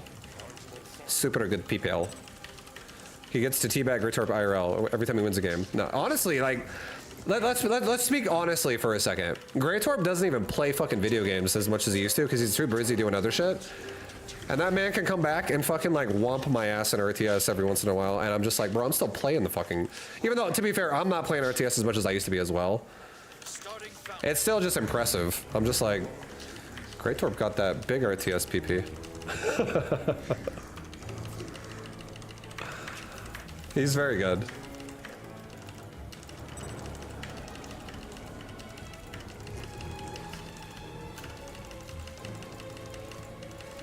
Also, Grey Torp and I, if we fought in real life, he would absolutely destroy me. Dude fucking wins like jiu-jitsu competitions and shit. He's fucking insane. He's like an insane human.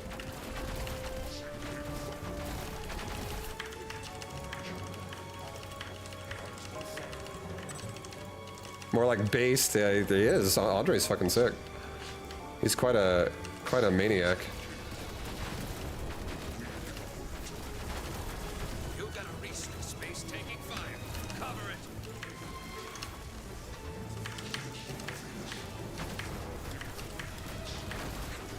Foundry ready.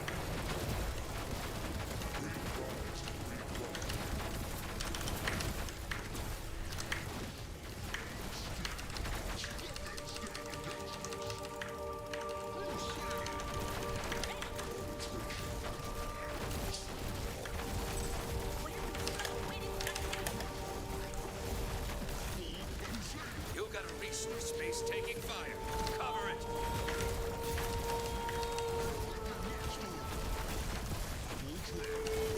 Units reporting damage. Okay, well, Bomber fucking sucks against this. Mistakes were made. I'm actually glad I'm trying out a lot of different units right now because I'm just like starting to understand what sucks balls and what doesn't, and you don't want to be making bombers against that. I feel like arguably, maybe you do when it's like a lot of scorpions, but with how many fucking king crabs this nerd has, dude, it's not the most ideal. We could also go mortar, but bomber is a little sneaky boy, a little sneaky cheeky boy. Bomber's only good against core. So I wasn't trying to kill king crabs with bomber. I was trying to whittle out his scorpion mass so that my crusader plus recall could kill the rest of his king crab and whatever was left over. I'm gonna keep my deck the way it is. I'm gonna mess around with it more for a little bit. I'm gonna keep experimenting with a recall overall. I will say though, I'm definitely putting myself in the harder position, I think. Everyone who plays Scorpion has an easier time versing me straight up, just because everyone that plays at this rating just all-ins, so it's really hard to fucking stop it. I got that big Terran dick with 5 vibrating cock rings around the base and the shaft covered in oozing pustules. Let's go Terran, fuck yeah. He does, dude. Thank you for the 3. Great torp. The Scorpion that good early versus recall, yes. So Scorpion, let me say it like this: Scorpion's really good early because in general, it's like fucking charge lots in StarCraft 2. You can win games with it by fucking A moving. Meanwhile, I have to fucking play 500 APM to like focus fire back up, focus fire back up, focus fire back up, focus fire back up, focus fire back up, focus fire back up, focus fire back up. I'm just like constantly like trying to like survive the whole time. And then the Scorpion player is like asleep at the keyboard. Legit. Like, I'm not even kidding. It's not even a joke. You could definitely just fucking A-move that. This unit is such a pain in the ass in the early game. Vibe is such a vibe. Thank you. Oh my god, no! He's fucking did the triangle. He pincered. Holy shit, dude, get out, get out, get out, get out.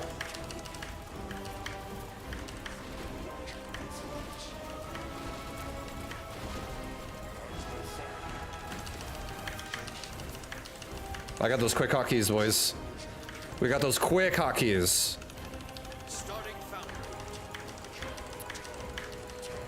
Oh, baby. Nope, I don't think so. Stop it. Get some help. Oh my god, he's pincering again. But not this time, not entirely.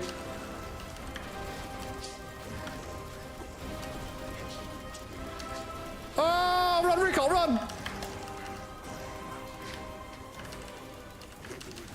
Run, bro! Aw.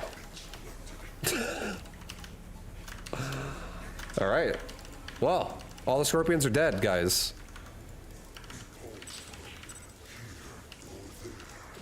I'll get out now. Do not fuck with the shockers. We need the big unit, whatever it's called. Oh my god, that's so much.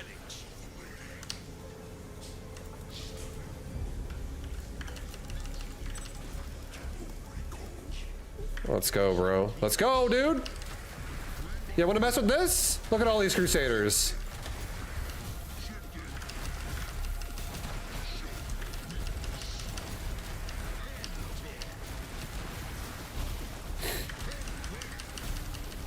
Starting advanced foundry. Resource base warmed up and working.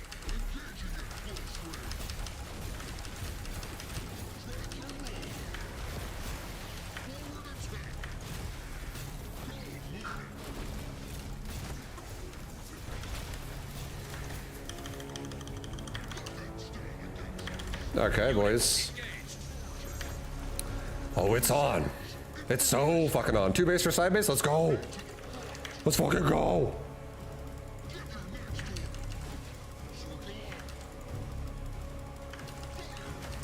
Back up. We don't need to rush a fight. We're the ones with better economy.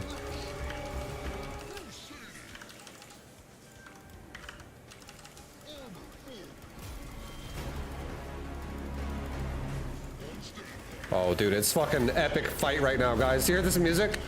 Holy shit, this is epic. Crusader flank.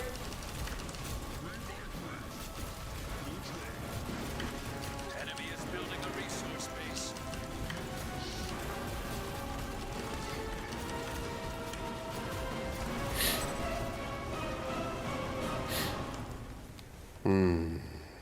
Nice. Every win is earned. Bravo. Nice.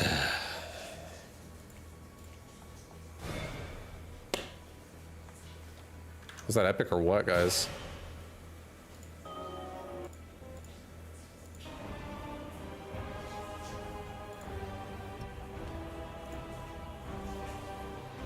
You keep winning before we get to see advanced blinks. Stop it. Get some help. I'm trying. I'll keep using it for a little while. We got 40,000 credits. Should work on making the colors more clear. Hard to tell who's who sometimes. This next patch is going to be so bad.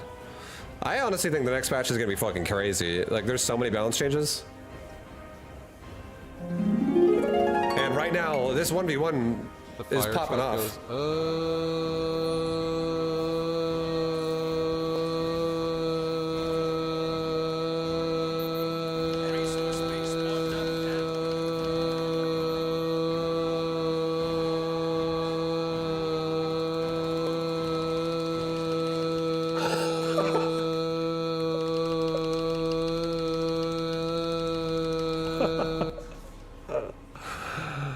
All right. We're ready for this game now, guys.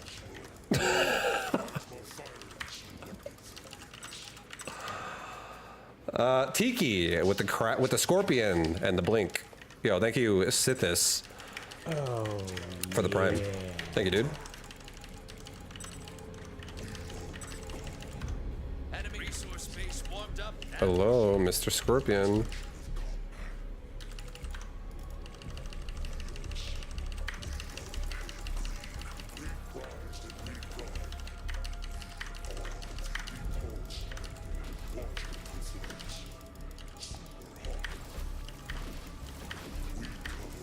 Exposed rear. Workers down.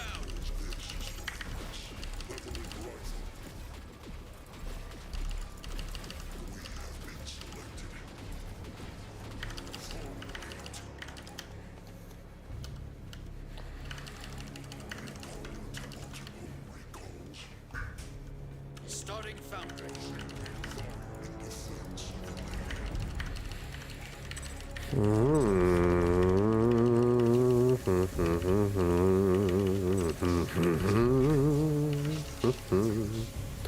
Yes, he killed some patches, but Enemy tech at the same time, be ready. we have a third paying dividends right now. This third base paying dividends, guys. So here's the thing. Let me tell you about something about numbers, guys, with this game right now. I'm okay losing the third because this guy's lost a lot of scorpions, bro. He's lost a lot of scorpions. And he's gonna all in the fuck out of me now. And I'm just gonna make Crusaders. Oh, he's going Blink, actually. Advanced Blink. He's not actually going Shockers. So I get more time. I'll just go tier 3 as well then. We'll go Blink as well. He has to have like a Shocker, right? There's no way he doesn't. Yeah, there we go. He does have a Shocker. Starting advanced foundry. All right, well, we were chilling, guys.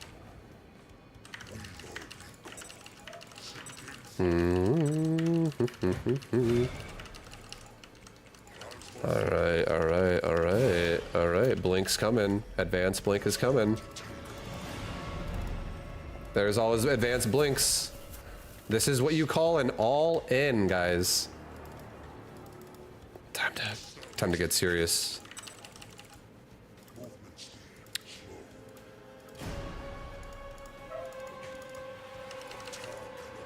Get behind his army. Resource base. Kill the rallies! Kill the rallies! Get the rallies! Resource base Get the fucking rallies, dude! Get it! Come on, squad! Yes! We're almost to blink. And then shit gets real. advanced foundry ready.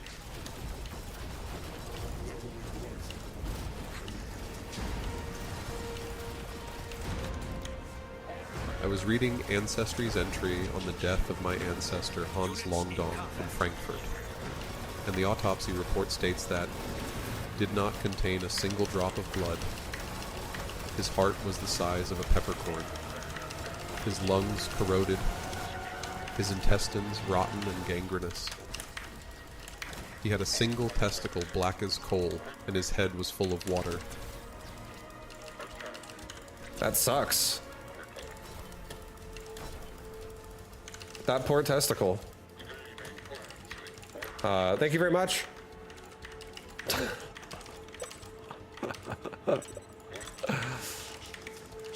Resource base warmed up and working. Well, there you go, guys. There's advanced blink. The unit is indeed bullshit. Units under attack.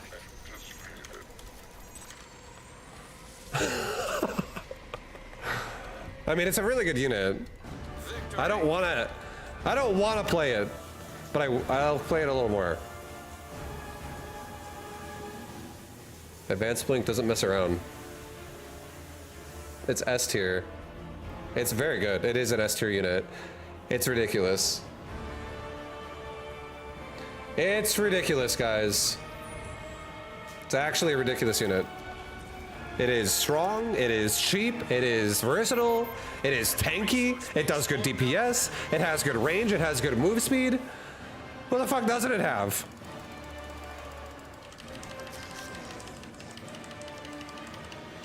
Like, the only downside of that unit is that you have to tech to it. Other than that, it's like once you get it, it's like, enjoy your victory. It dies the splash. Like shocker splash, because it definitely has the ability to blink on shit and kill it quickly. Heavy ballista or heavy ballista maybe. Heavy ballista is just like Resource base warmed up. a unique unit. It's a big boy.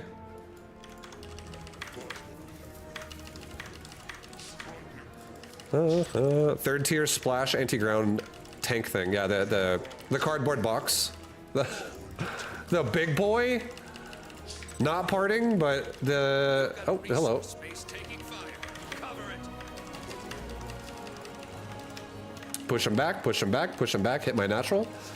Hit my natural, if you wouldn't mind. Be so kind. Hit my natural. Resource base warmed up. Perfect. Good job. It's turning on. Be ready.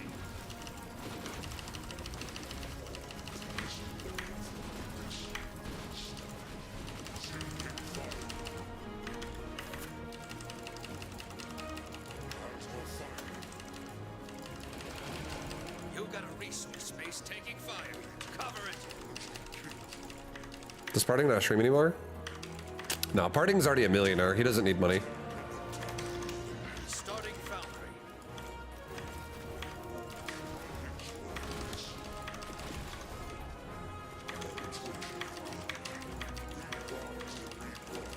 You got a resource base taking fire. Cover it.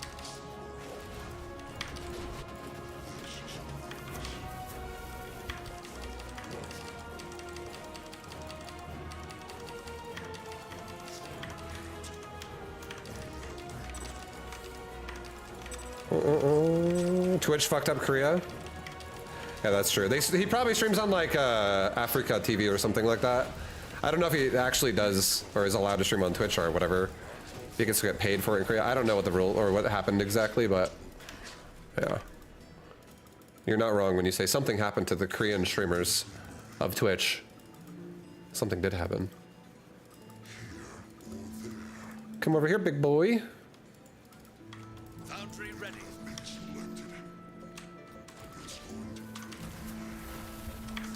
Enemy is building a resource base.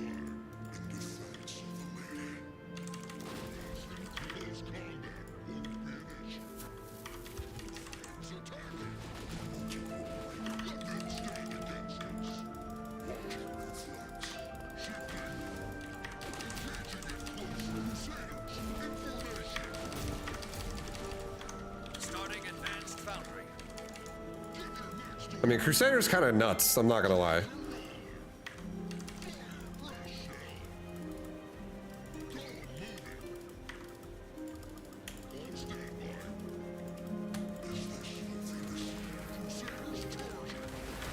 Units reporting damage.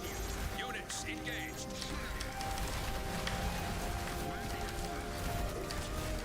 Oh my god, the shocks are nuts right now in the mid. Okay, back off, back up, back up, back up, back up, back up. Baka, baka, baka, baka.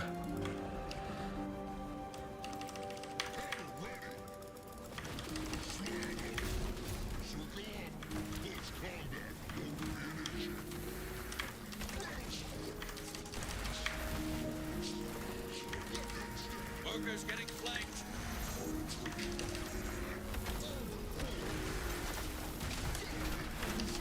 Advanced foundry ready.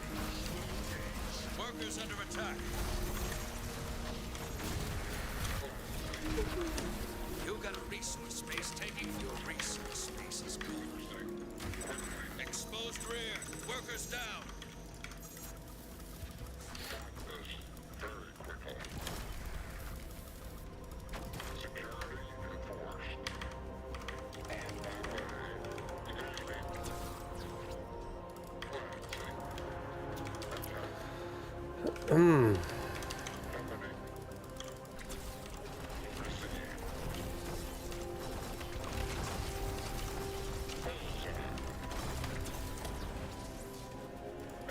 Enemy is building a resource base.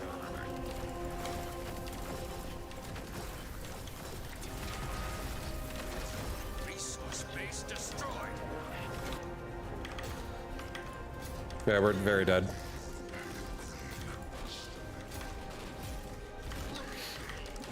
That fight in the middle of the map lost me the game. That was really poorly microed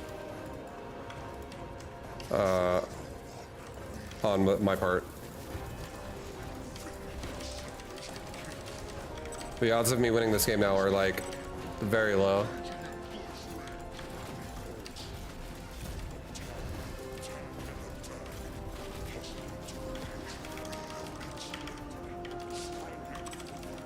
Enemy is building a resource base.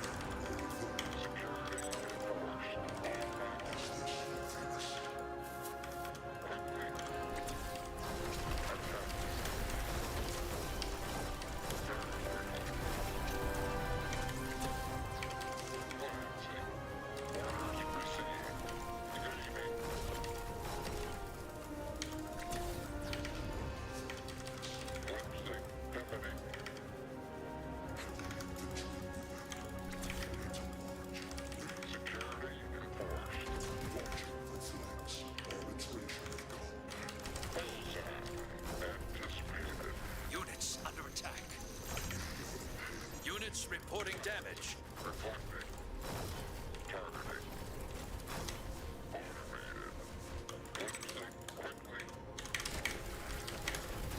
Enemy units engaged. Units in combat.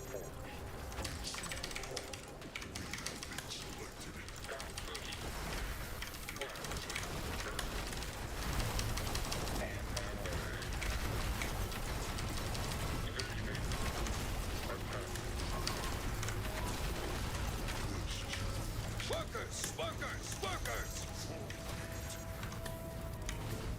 Workers getting flanked.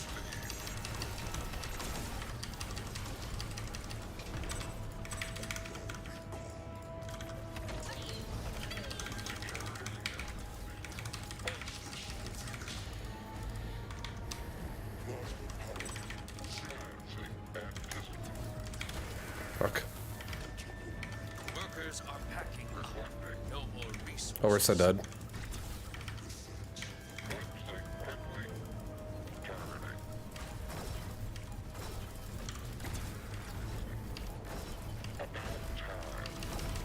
Units under attack. Yeah, we're dead. I don't like fighting Shocker Destroyer with Crusader. That's so bad. That's it could work. It could work, but yeah, it's kind of shit at the same time.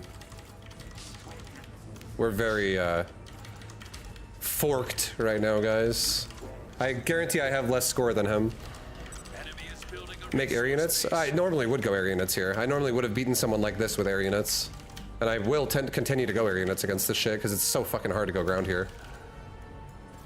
But it's okay. Core under attack.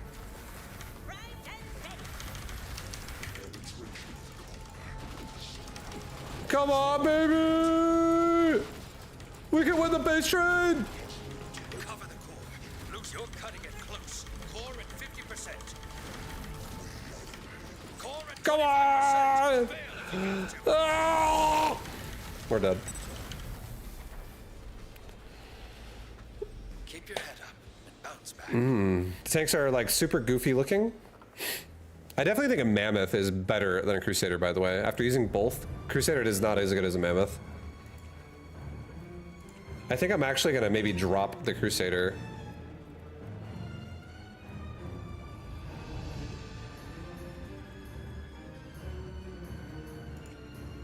I might actually pick up Heavy Ballista myself. What a deck. Actually.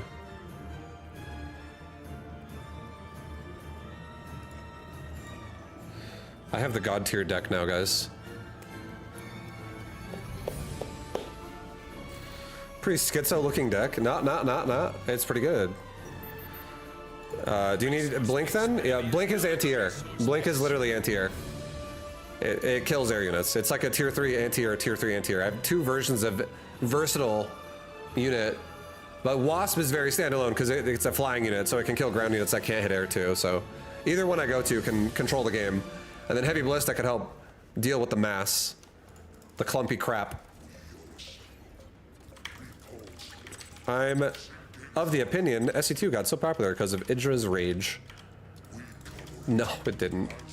Idra was definitely a positive in the community though when he was here because he was a shit talker and he was also really good. So like, you know, people gave a shit to watch his games. They found them interesting. But I don't think Idra alone is why StarCraft 2 did or did not do well. It's just a member of a community. And the community is more than one person. You might believe the community feels like one person nowadays because RTS is so much smaller than it used to be. RTS used to be like the way fucking League of Legends is now. Like it used to be so much bigger. And now it just like dropped off hardcore.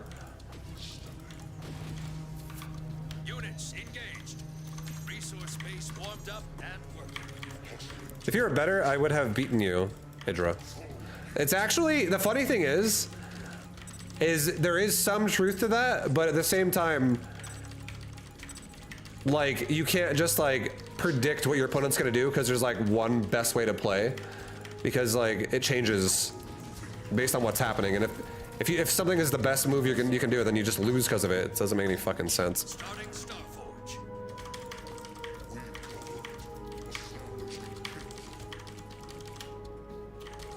Okay, what are you making? Recalls or Falcons? Which one? Which one is it? Recalls. Okay. So this guy's going to recall style here. Hey, bro! Don't mind me, I'm just chilling. Just gonna go ahead and poke at your army if you don't mind. Thank you very much. You can kill my base, that's fine. I'm okay with it. I'll just kill some of your army for that.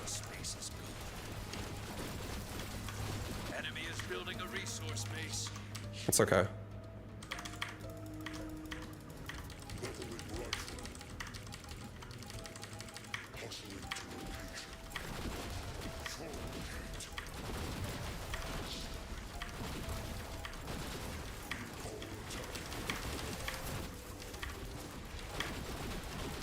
Oh my fucking god, the A move is so fucking real in these Scorpion builds.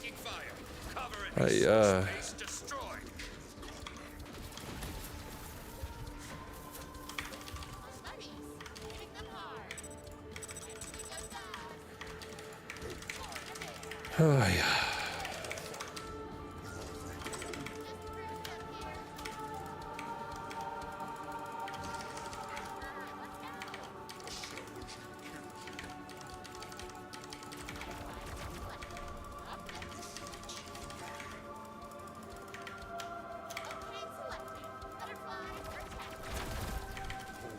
Units in combat.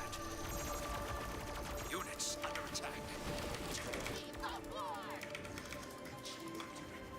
Starting advanced Starforge.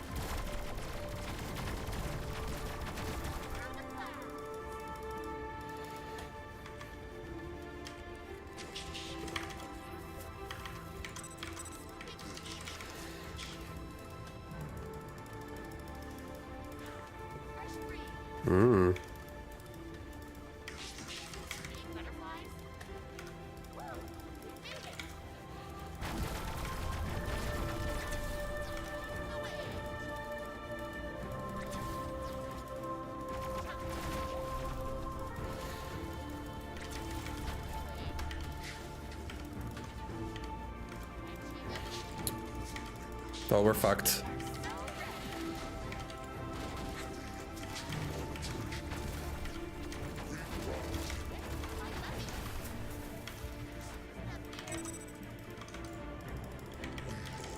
Advanced Starforge is complete. This is when I kind of wish I had like a wasp in my build or something. Something I could actually support my army with. Recall can't support shit right now with this playstyle because I'm poor. Like right now, I'm so fucked because I need to be defending, not attacking. So what we're gonna do is we're gonna get his attention over here with Butterfly, get some of his army to come that way, and then try to do a big hit right here. Let's go for it. He's got so many fucking units. Oh my god.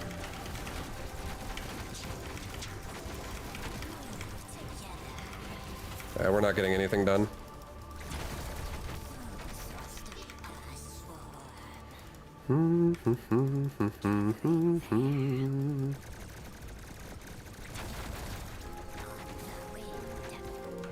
Units engaged.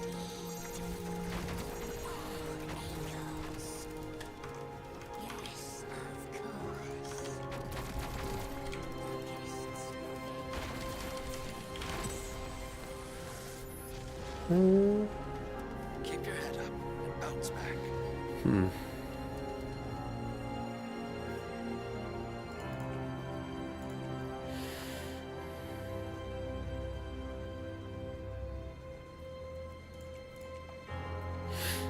Switch Scorpions out? No. I'm not gonna be a noob. I'm not gonna be a pleb. I'm not gonna be like one of the sheepies. Fuck that shit. I'll beat the sheepies. There's only gonna be a couple of people that'll be really hard to beat. A couple of people will be really hard to beat because they'll be really good at fucking the Scorpion style, but I hate being a fucking sheep that follows metas. No. Not me. Not me. I will not do it.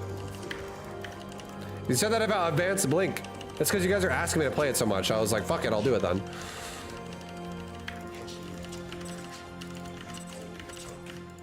I'll take that shit out of my deck right now. Don't make me. Don't make me do it. I will.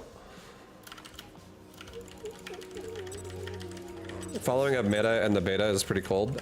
You see, what I want to do, guys, I don't want to follow a meta. I want to create a meta. That's what I want to do. That's where my goals are. I want to be the guy that creates a meta myself. I'll be like Jesus. I'll pay for your fucking sins by going recall against all these fucking Scorpion builds. And then one day it'll connect, it'll click. I'll figure it out, and then it'll get nerfed. And then everyone will do it until it gets nerfed.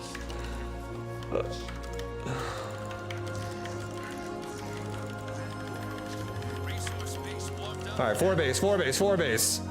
This guy's going advanced recall again. If this doesn't work and we play this guy again, next time we're gonna go for bombers and literally bomb his face off, because I actually bet I could beat his build of mass Scorpion recall with bomber. I bet I could.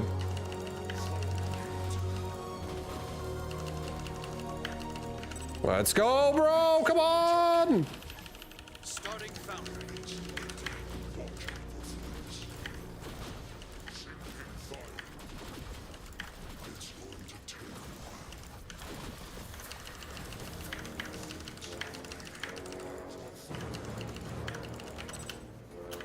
Okay, here comes the recalls again. Advanced Shiza faces.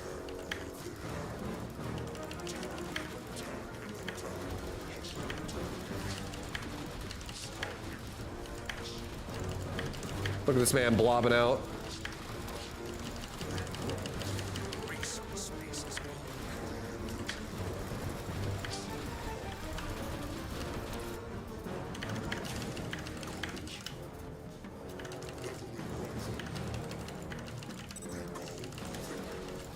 Enemy is building a resource base.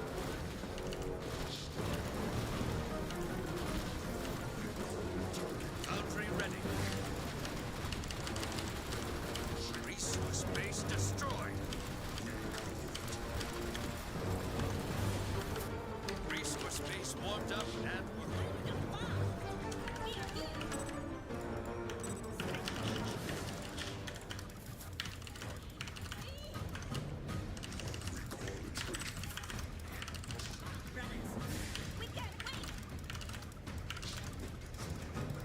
I refuse to make scorpions. I've seen through all your lies, David Kim. You wicked, wicked devil.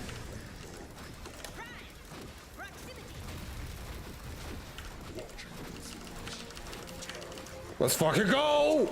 Bomber! Yes! Get a bomber! Fuck those recalls up! Tired of this shit. Oh, relief.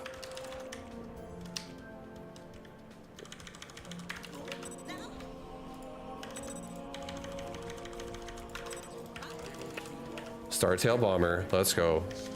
Let's go, brother.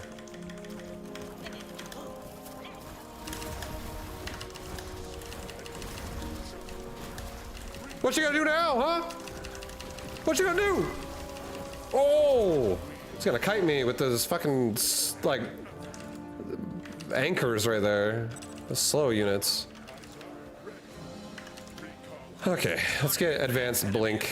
Oh, what's going on here?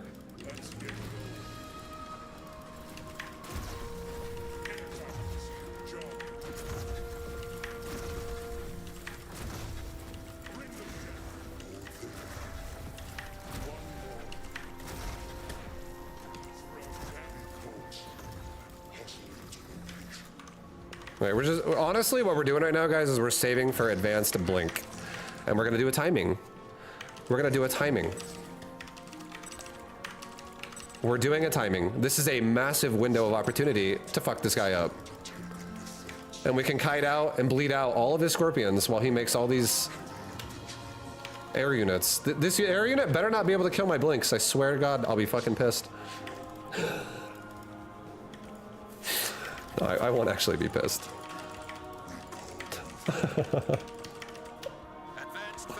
Okay, we got it.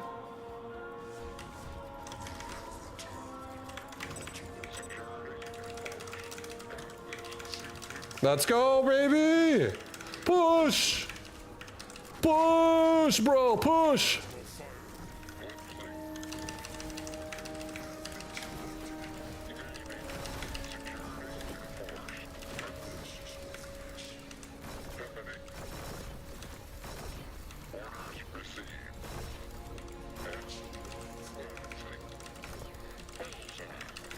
Resource base warmed up and working.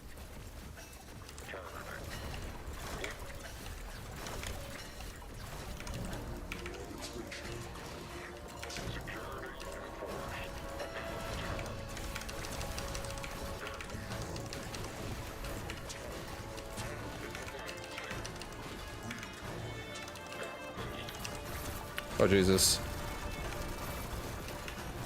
I don't actually know if that, like, how does this unit actually do? Let's just really get aggressive with it and let's find out. We're about to find out right now.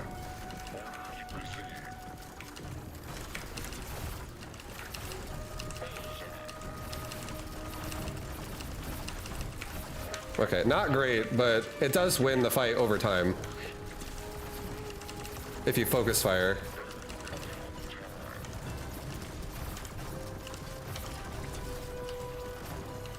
You got a resource space taking fire. Cover it.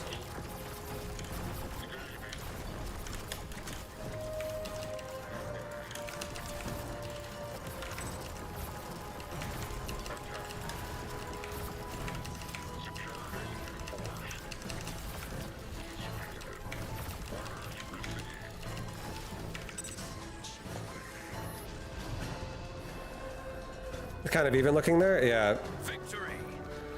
it was.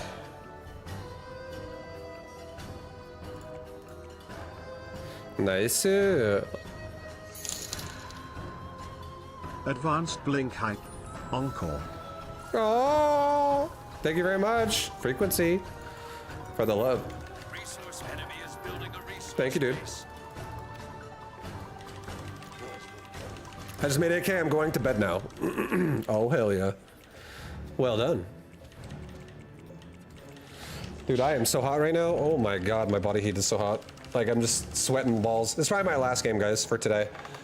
Genuinely had a fun time. Honestly, it was good. I enjoyed myself. I want to see that the balance patch tomorrow. I want to play that out, see how that feels. We're gonna make a super OP deck. Take the hat off, cool down. Enemy tech I is could. turning on. Be ready. But I'm bald. And I'm embarrassed. Space warmed up and working. I'm just kidding, I'm not bald. Fair. No, I have a full head of hair. I'm lucky. I'm a lucky man with hair genes.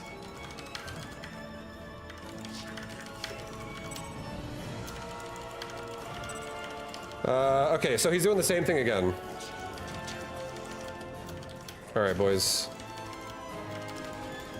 Starting foundry.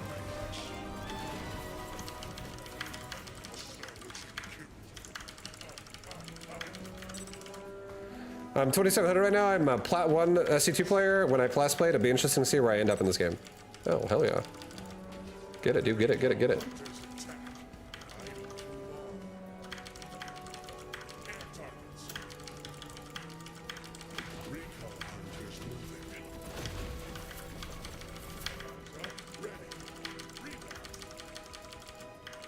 Every Twitch streamer who does well makes a Faustian deal with the devil, with the Norwood Reaper. He sacrifices his hairline for success. It's a rite of passage. Of all those who seek fortune in content creation, to win you must mauled.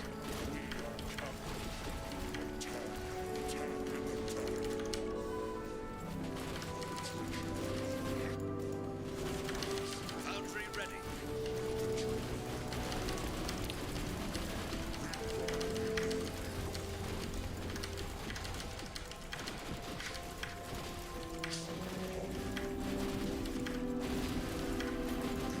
Resource base 1 starting advanced foundry. Nice. We just completely stuffed that all in hard in the trash.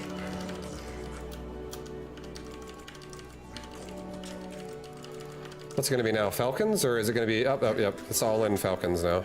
Okay.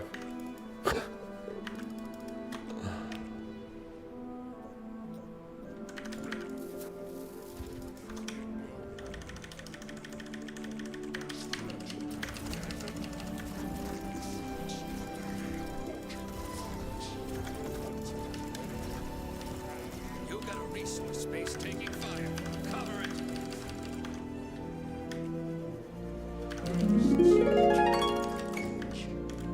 Mauled or bald, there is no hair. Bald or bald? That's good.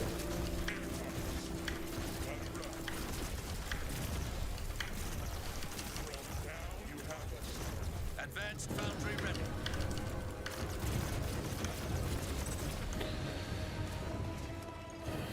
Yes. Every win is earned. Bravo. This is good. I need more games like this. I need more like aggressive all-in defense games, because this is how I'm gonna have a chance against parting, man. Right now, there's so many things that I don't know about how to hold every fucking all in perfectly.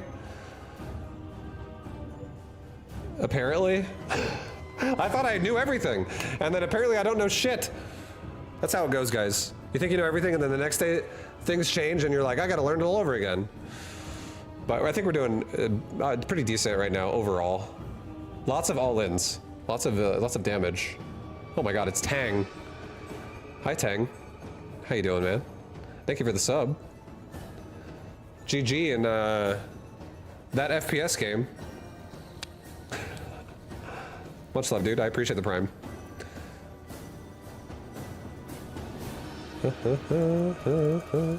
And how you doing, Tang? Tang, how many years have you known Shano for? Out of curiosity. I'm just curious. Are you friends with him in real life, or are you friends? Or you just meet him online and something? I know you. You're a celebrity.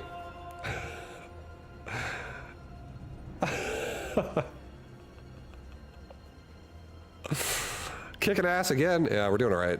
Let's do it. It's going okay. Parting's gonna bring some wacky no AA mammoth advanced recall deck. Who knows? I met him through Druby. Oh, did you? Oh, okay. For some reason, I thought you were like one of his friends from like Sydney or something. I like how we all like Shano's like the sun, and we all orbit around that man.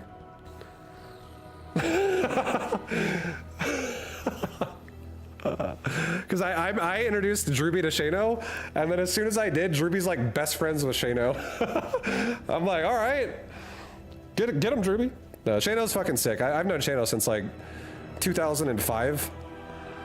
I love Shano. He's fucking awesome. Oh, how are you famous? I am Tang. Oh, he's famous. Don't listen to him, guys. He's modest. He's one of the most famous people I know. One of the most famous people I know.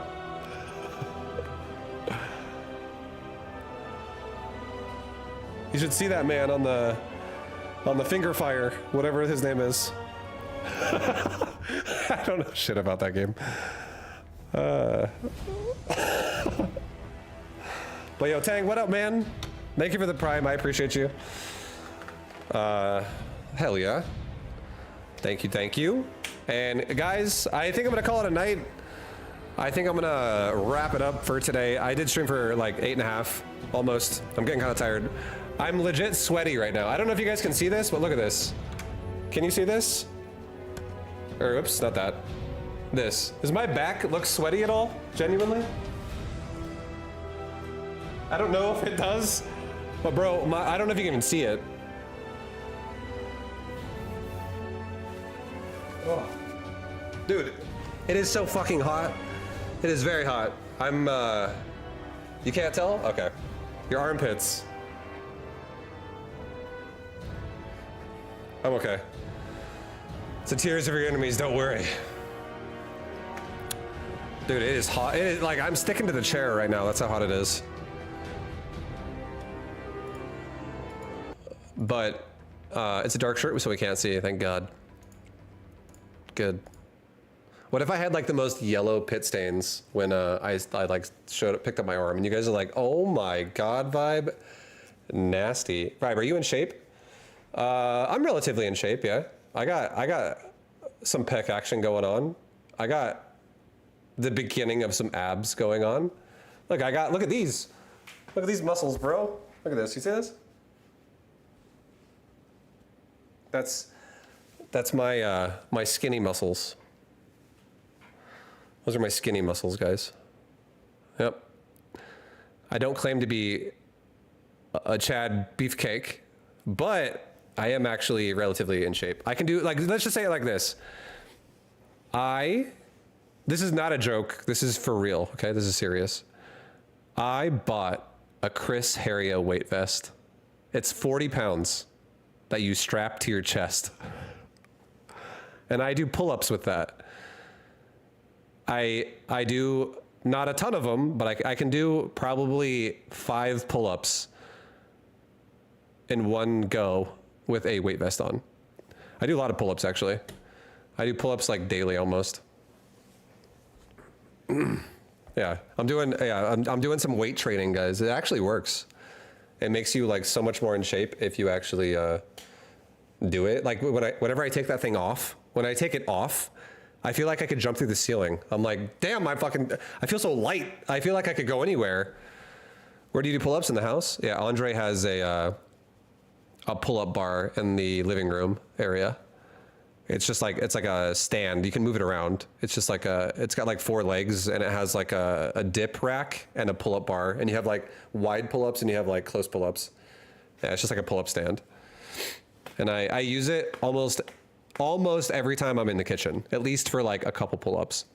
Just like knock out like 3 to 5 every now and again. I probably do like on average like 15 pull-ups a day to 30 pull-ups a day daily, just because I do it randomly when I go out there because it's right next to the refrigerator. It's literally like 3 steps from the fridge. It's great. It's in a great spot because I go to the fridge a lot, so it helps me stay active because I don't go outside very much. Having your big TV on all day adds to the heat. Is it on? I don't think maybe it is on. That's probably a good idea. Good job. I should probably make sure that thing is turned off. I think it's in like save mode, but not actually off. Micro workouts are the way to go. They feel great, honestly. I feel like throwing some cardio in or throwing something in there really fast, like doing like a set of 10 push-ups, like as fast as you can. Like maybe not like as fast as you can, but what I mean is like for instance, when I do push-ups, I do like explosive push-ups where like you like let your chest go to the floor basically, and then you like push as hard as you can back to like up, and then you like go down and you push as hard as you can, and you just like really exhaust yourself as hard as you can. I like doing shit like that because I don't work out like I'm not the kind of person who works out for like an hour straight in one go. Usually. All right. Well, anyways, guys, I will be back tomorrow. I'm not going for too long, but for today, I am going to call it a night. So follow the stream if you guys like it. If you don't like it, fuck me, right? You don't got to follow anything. But if you like it, you follow the stream. I stream a lot. Be like Bamwitch. Bamwitch is like my #1 fan. That guy is probably the leader of the Vibe fan club. Right, Bamwitch?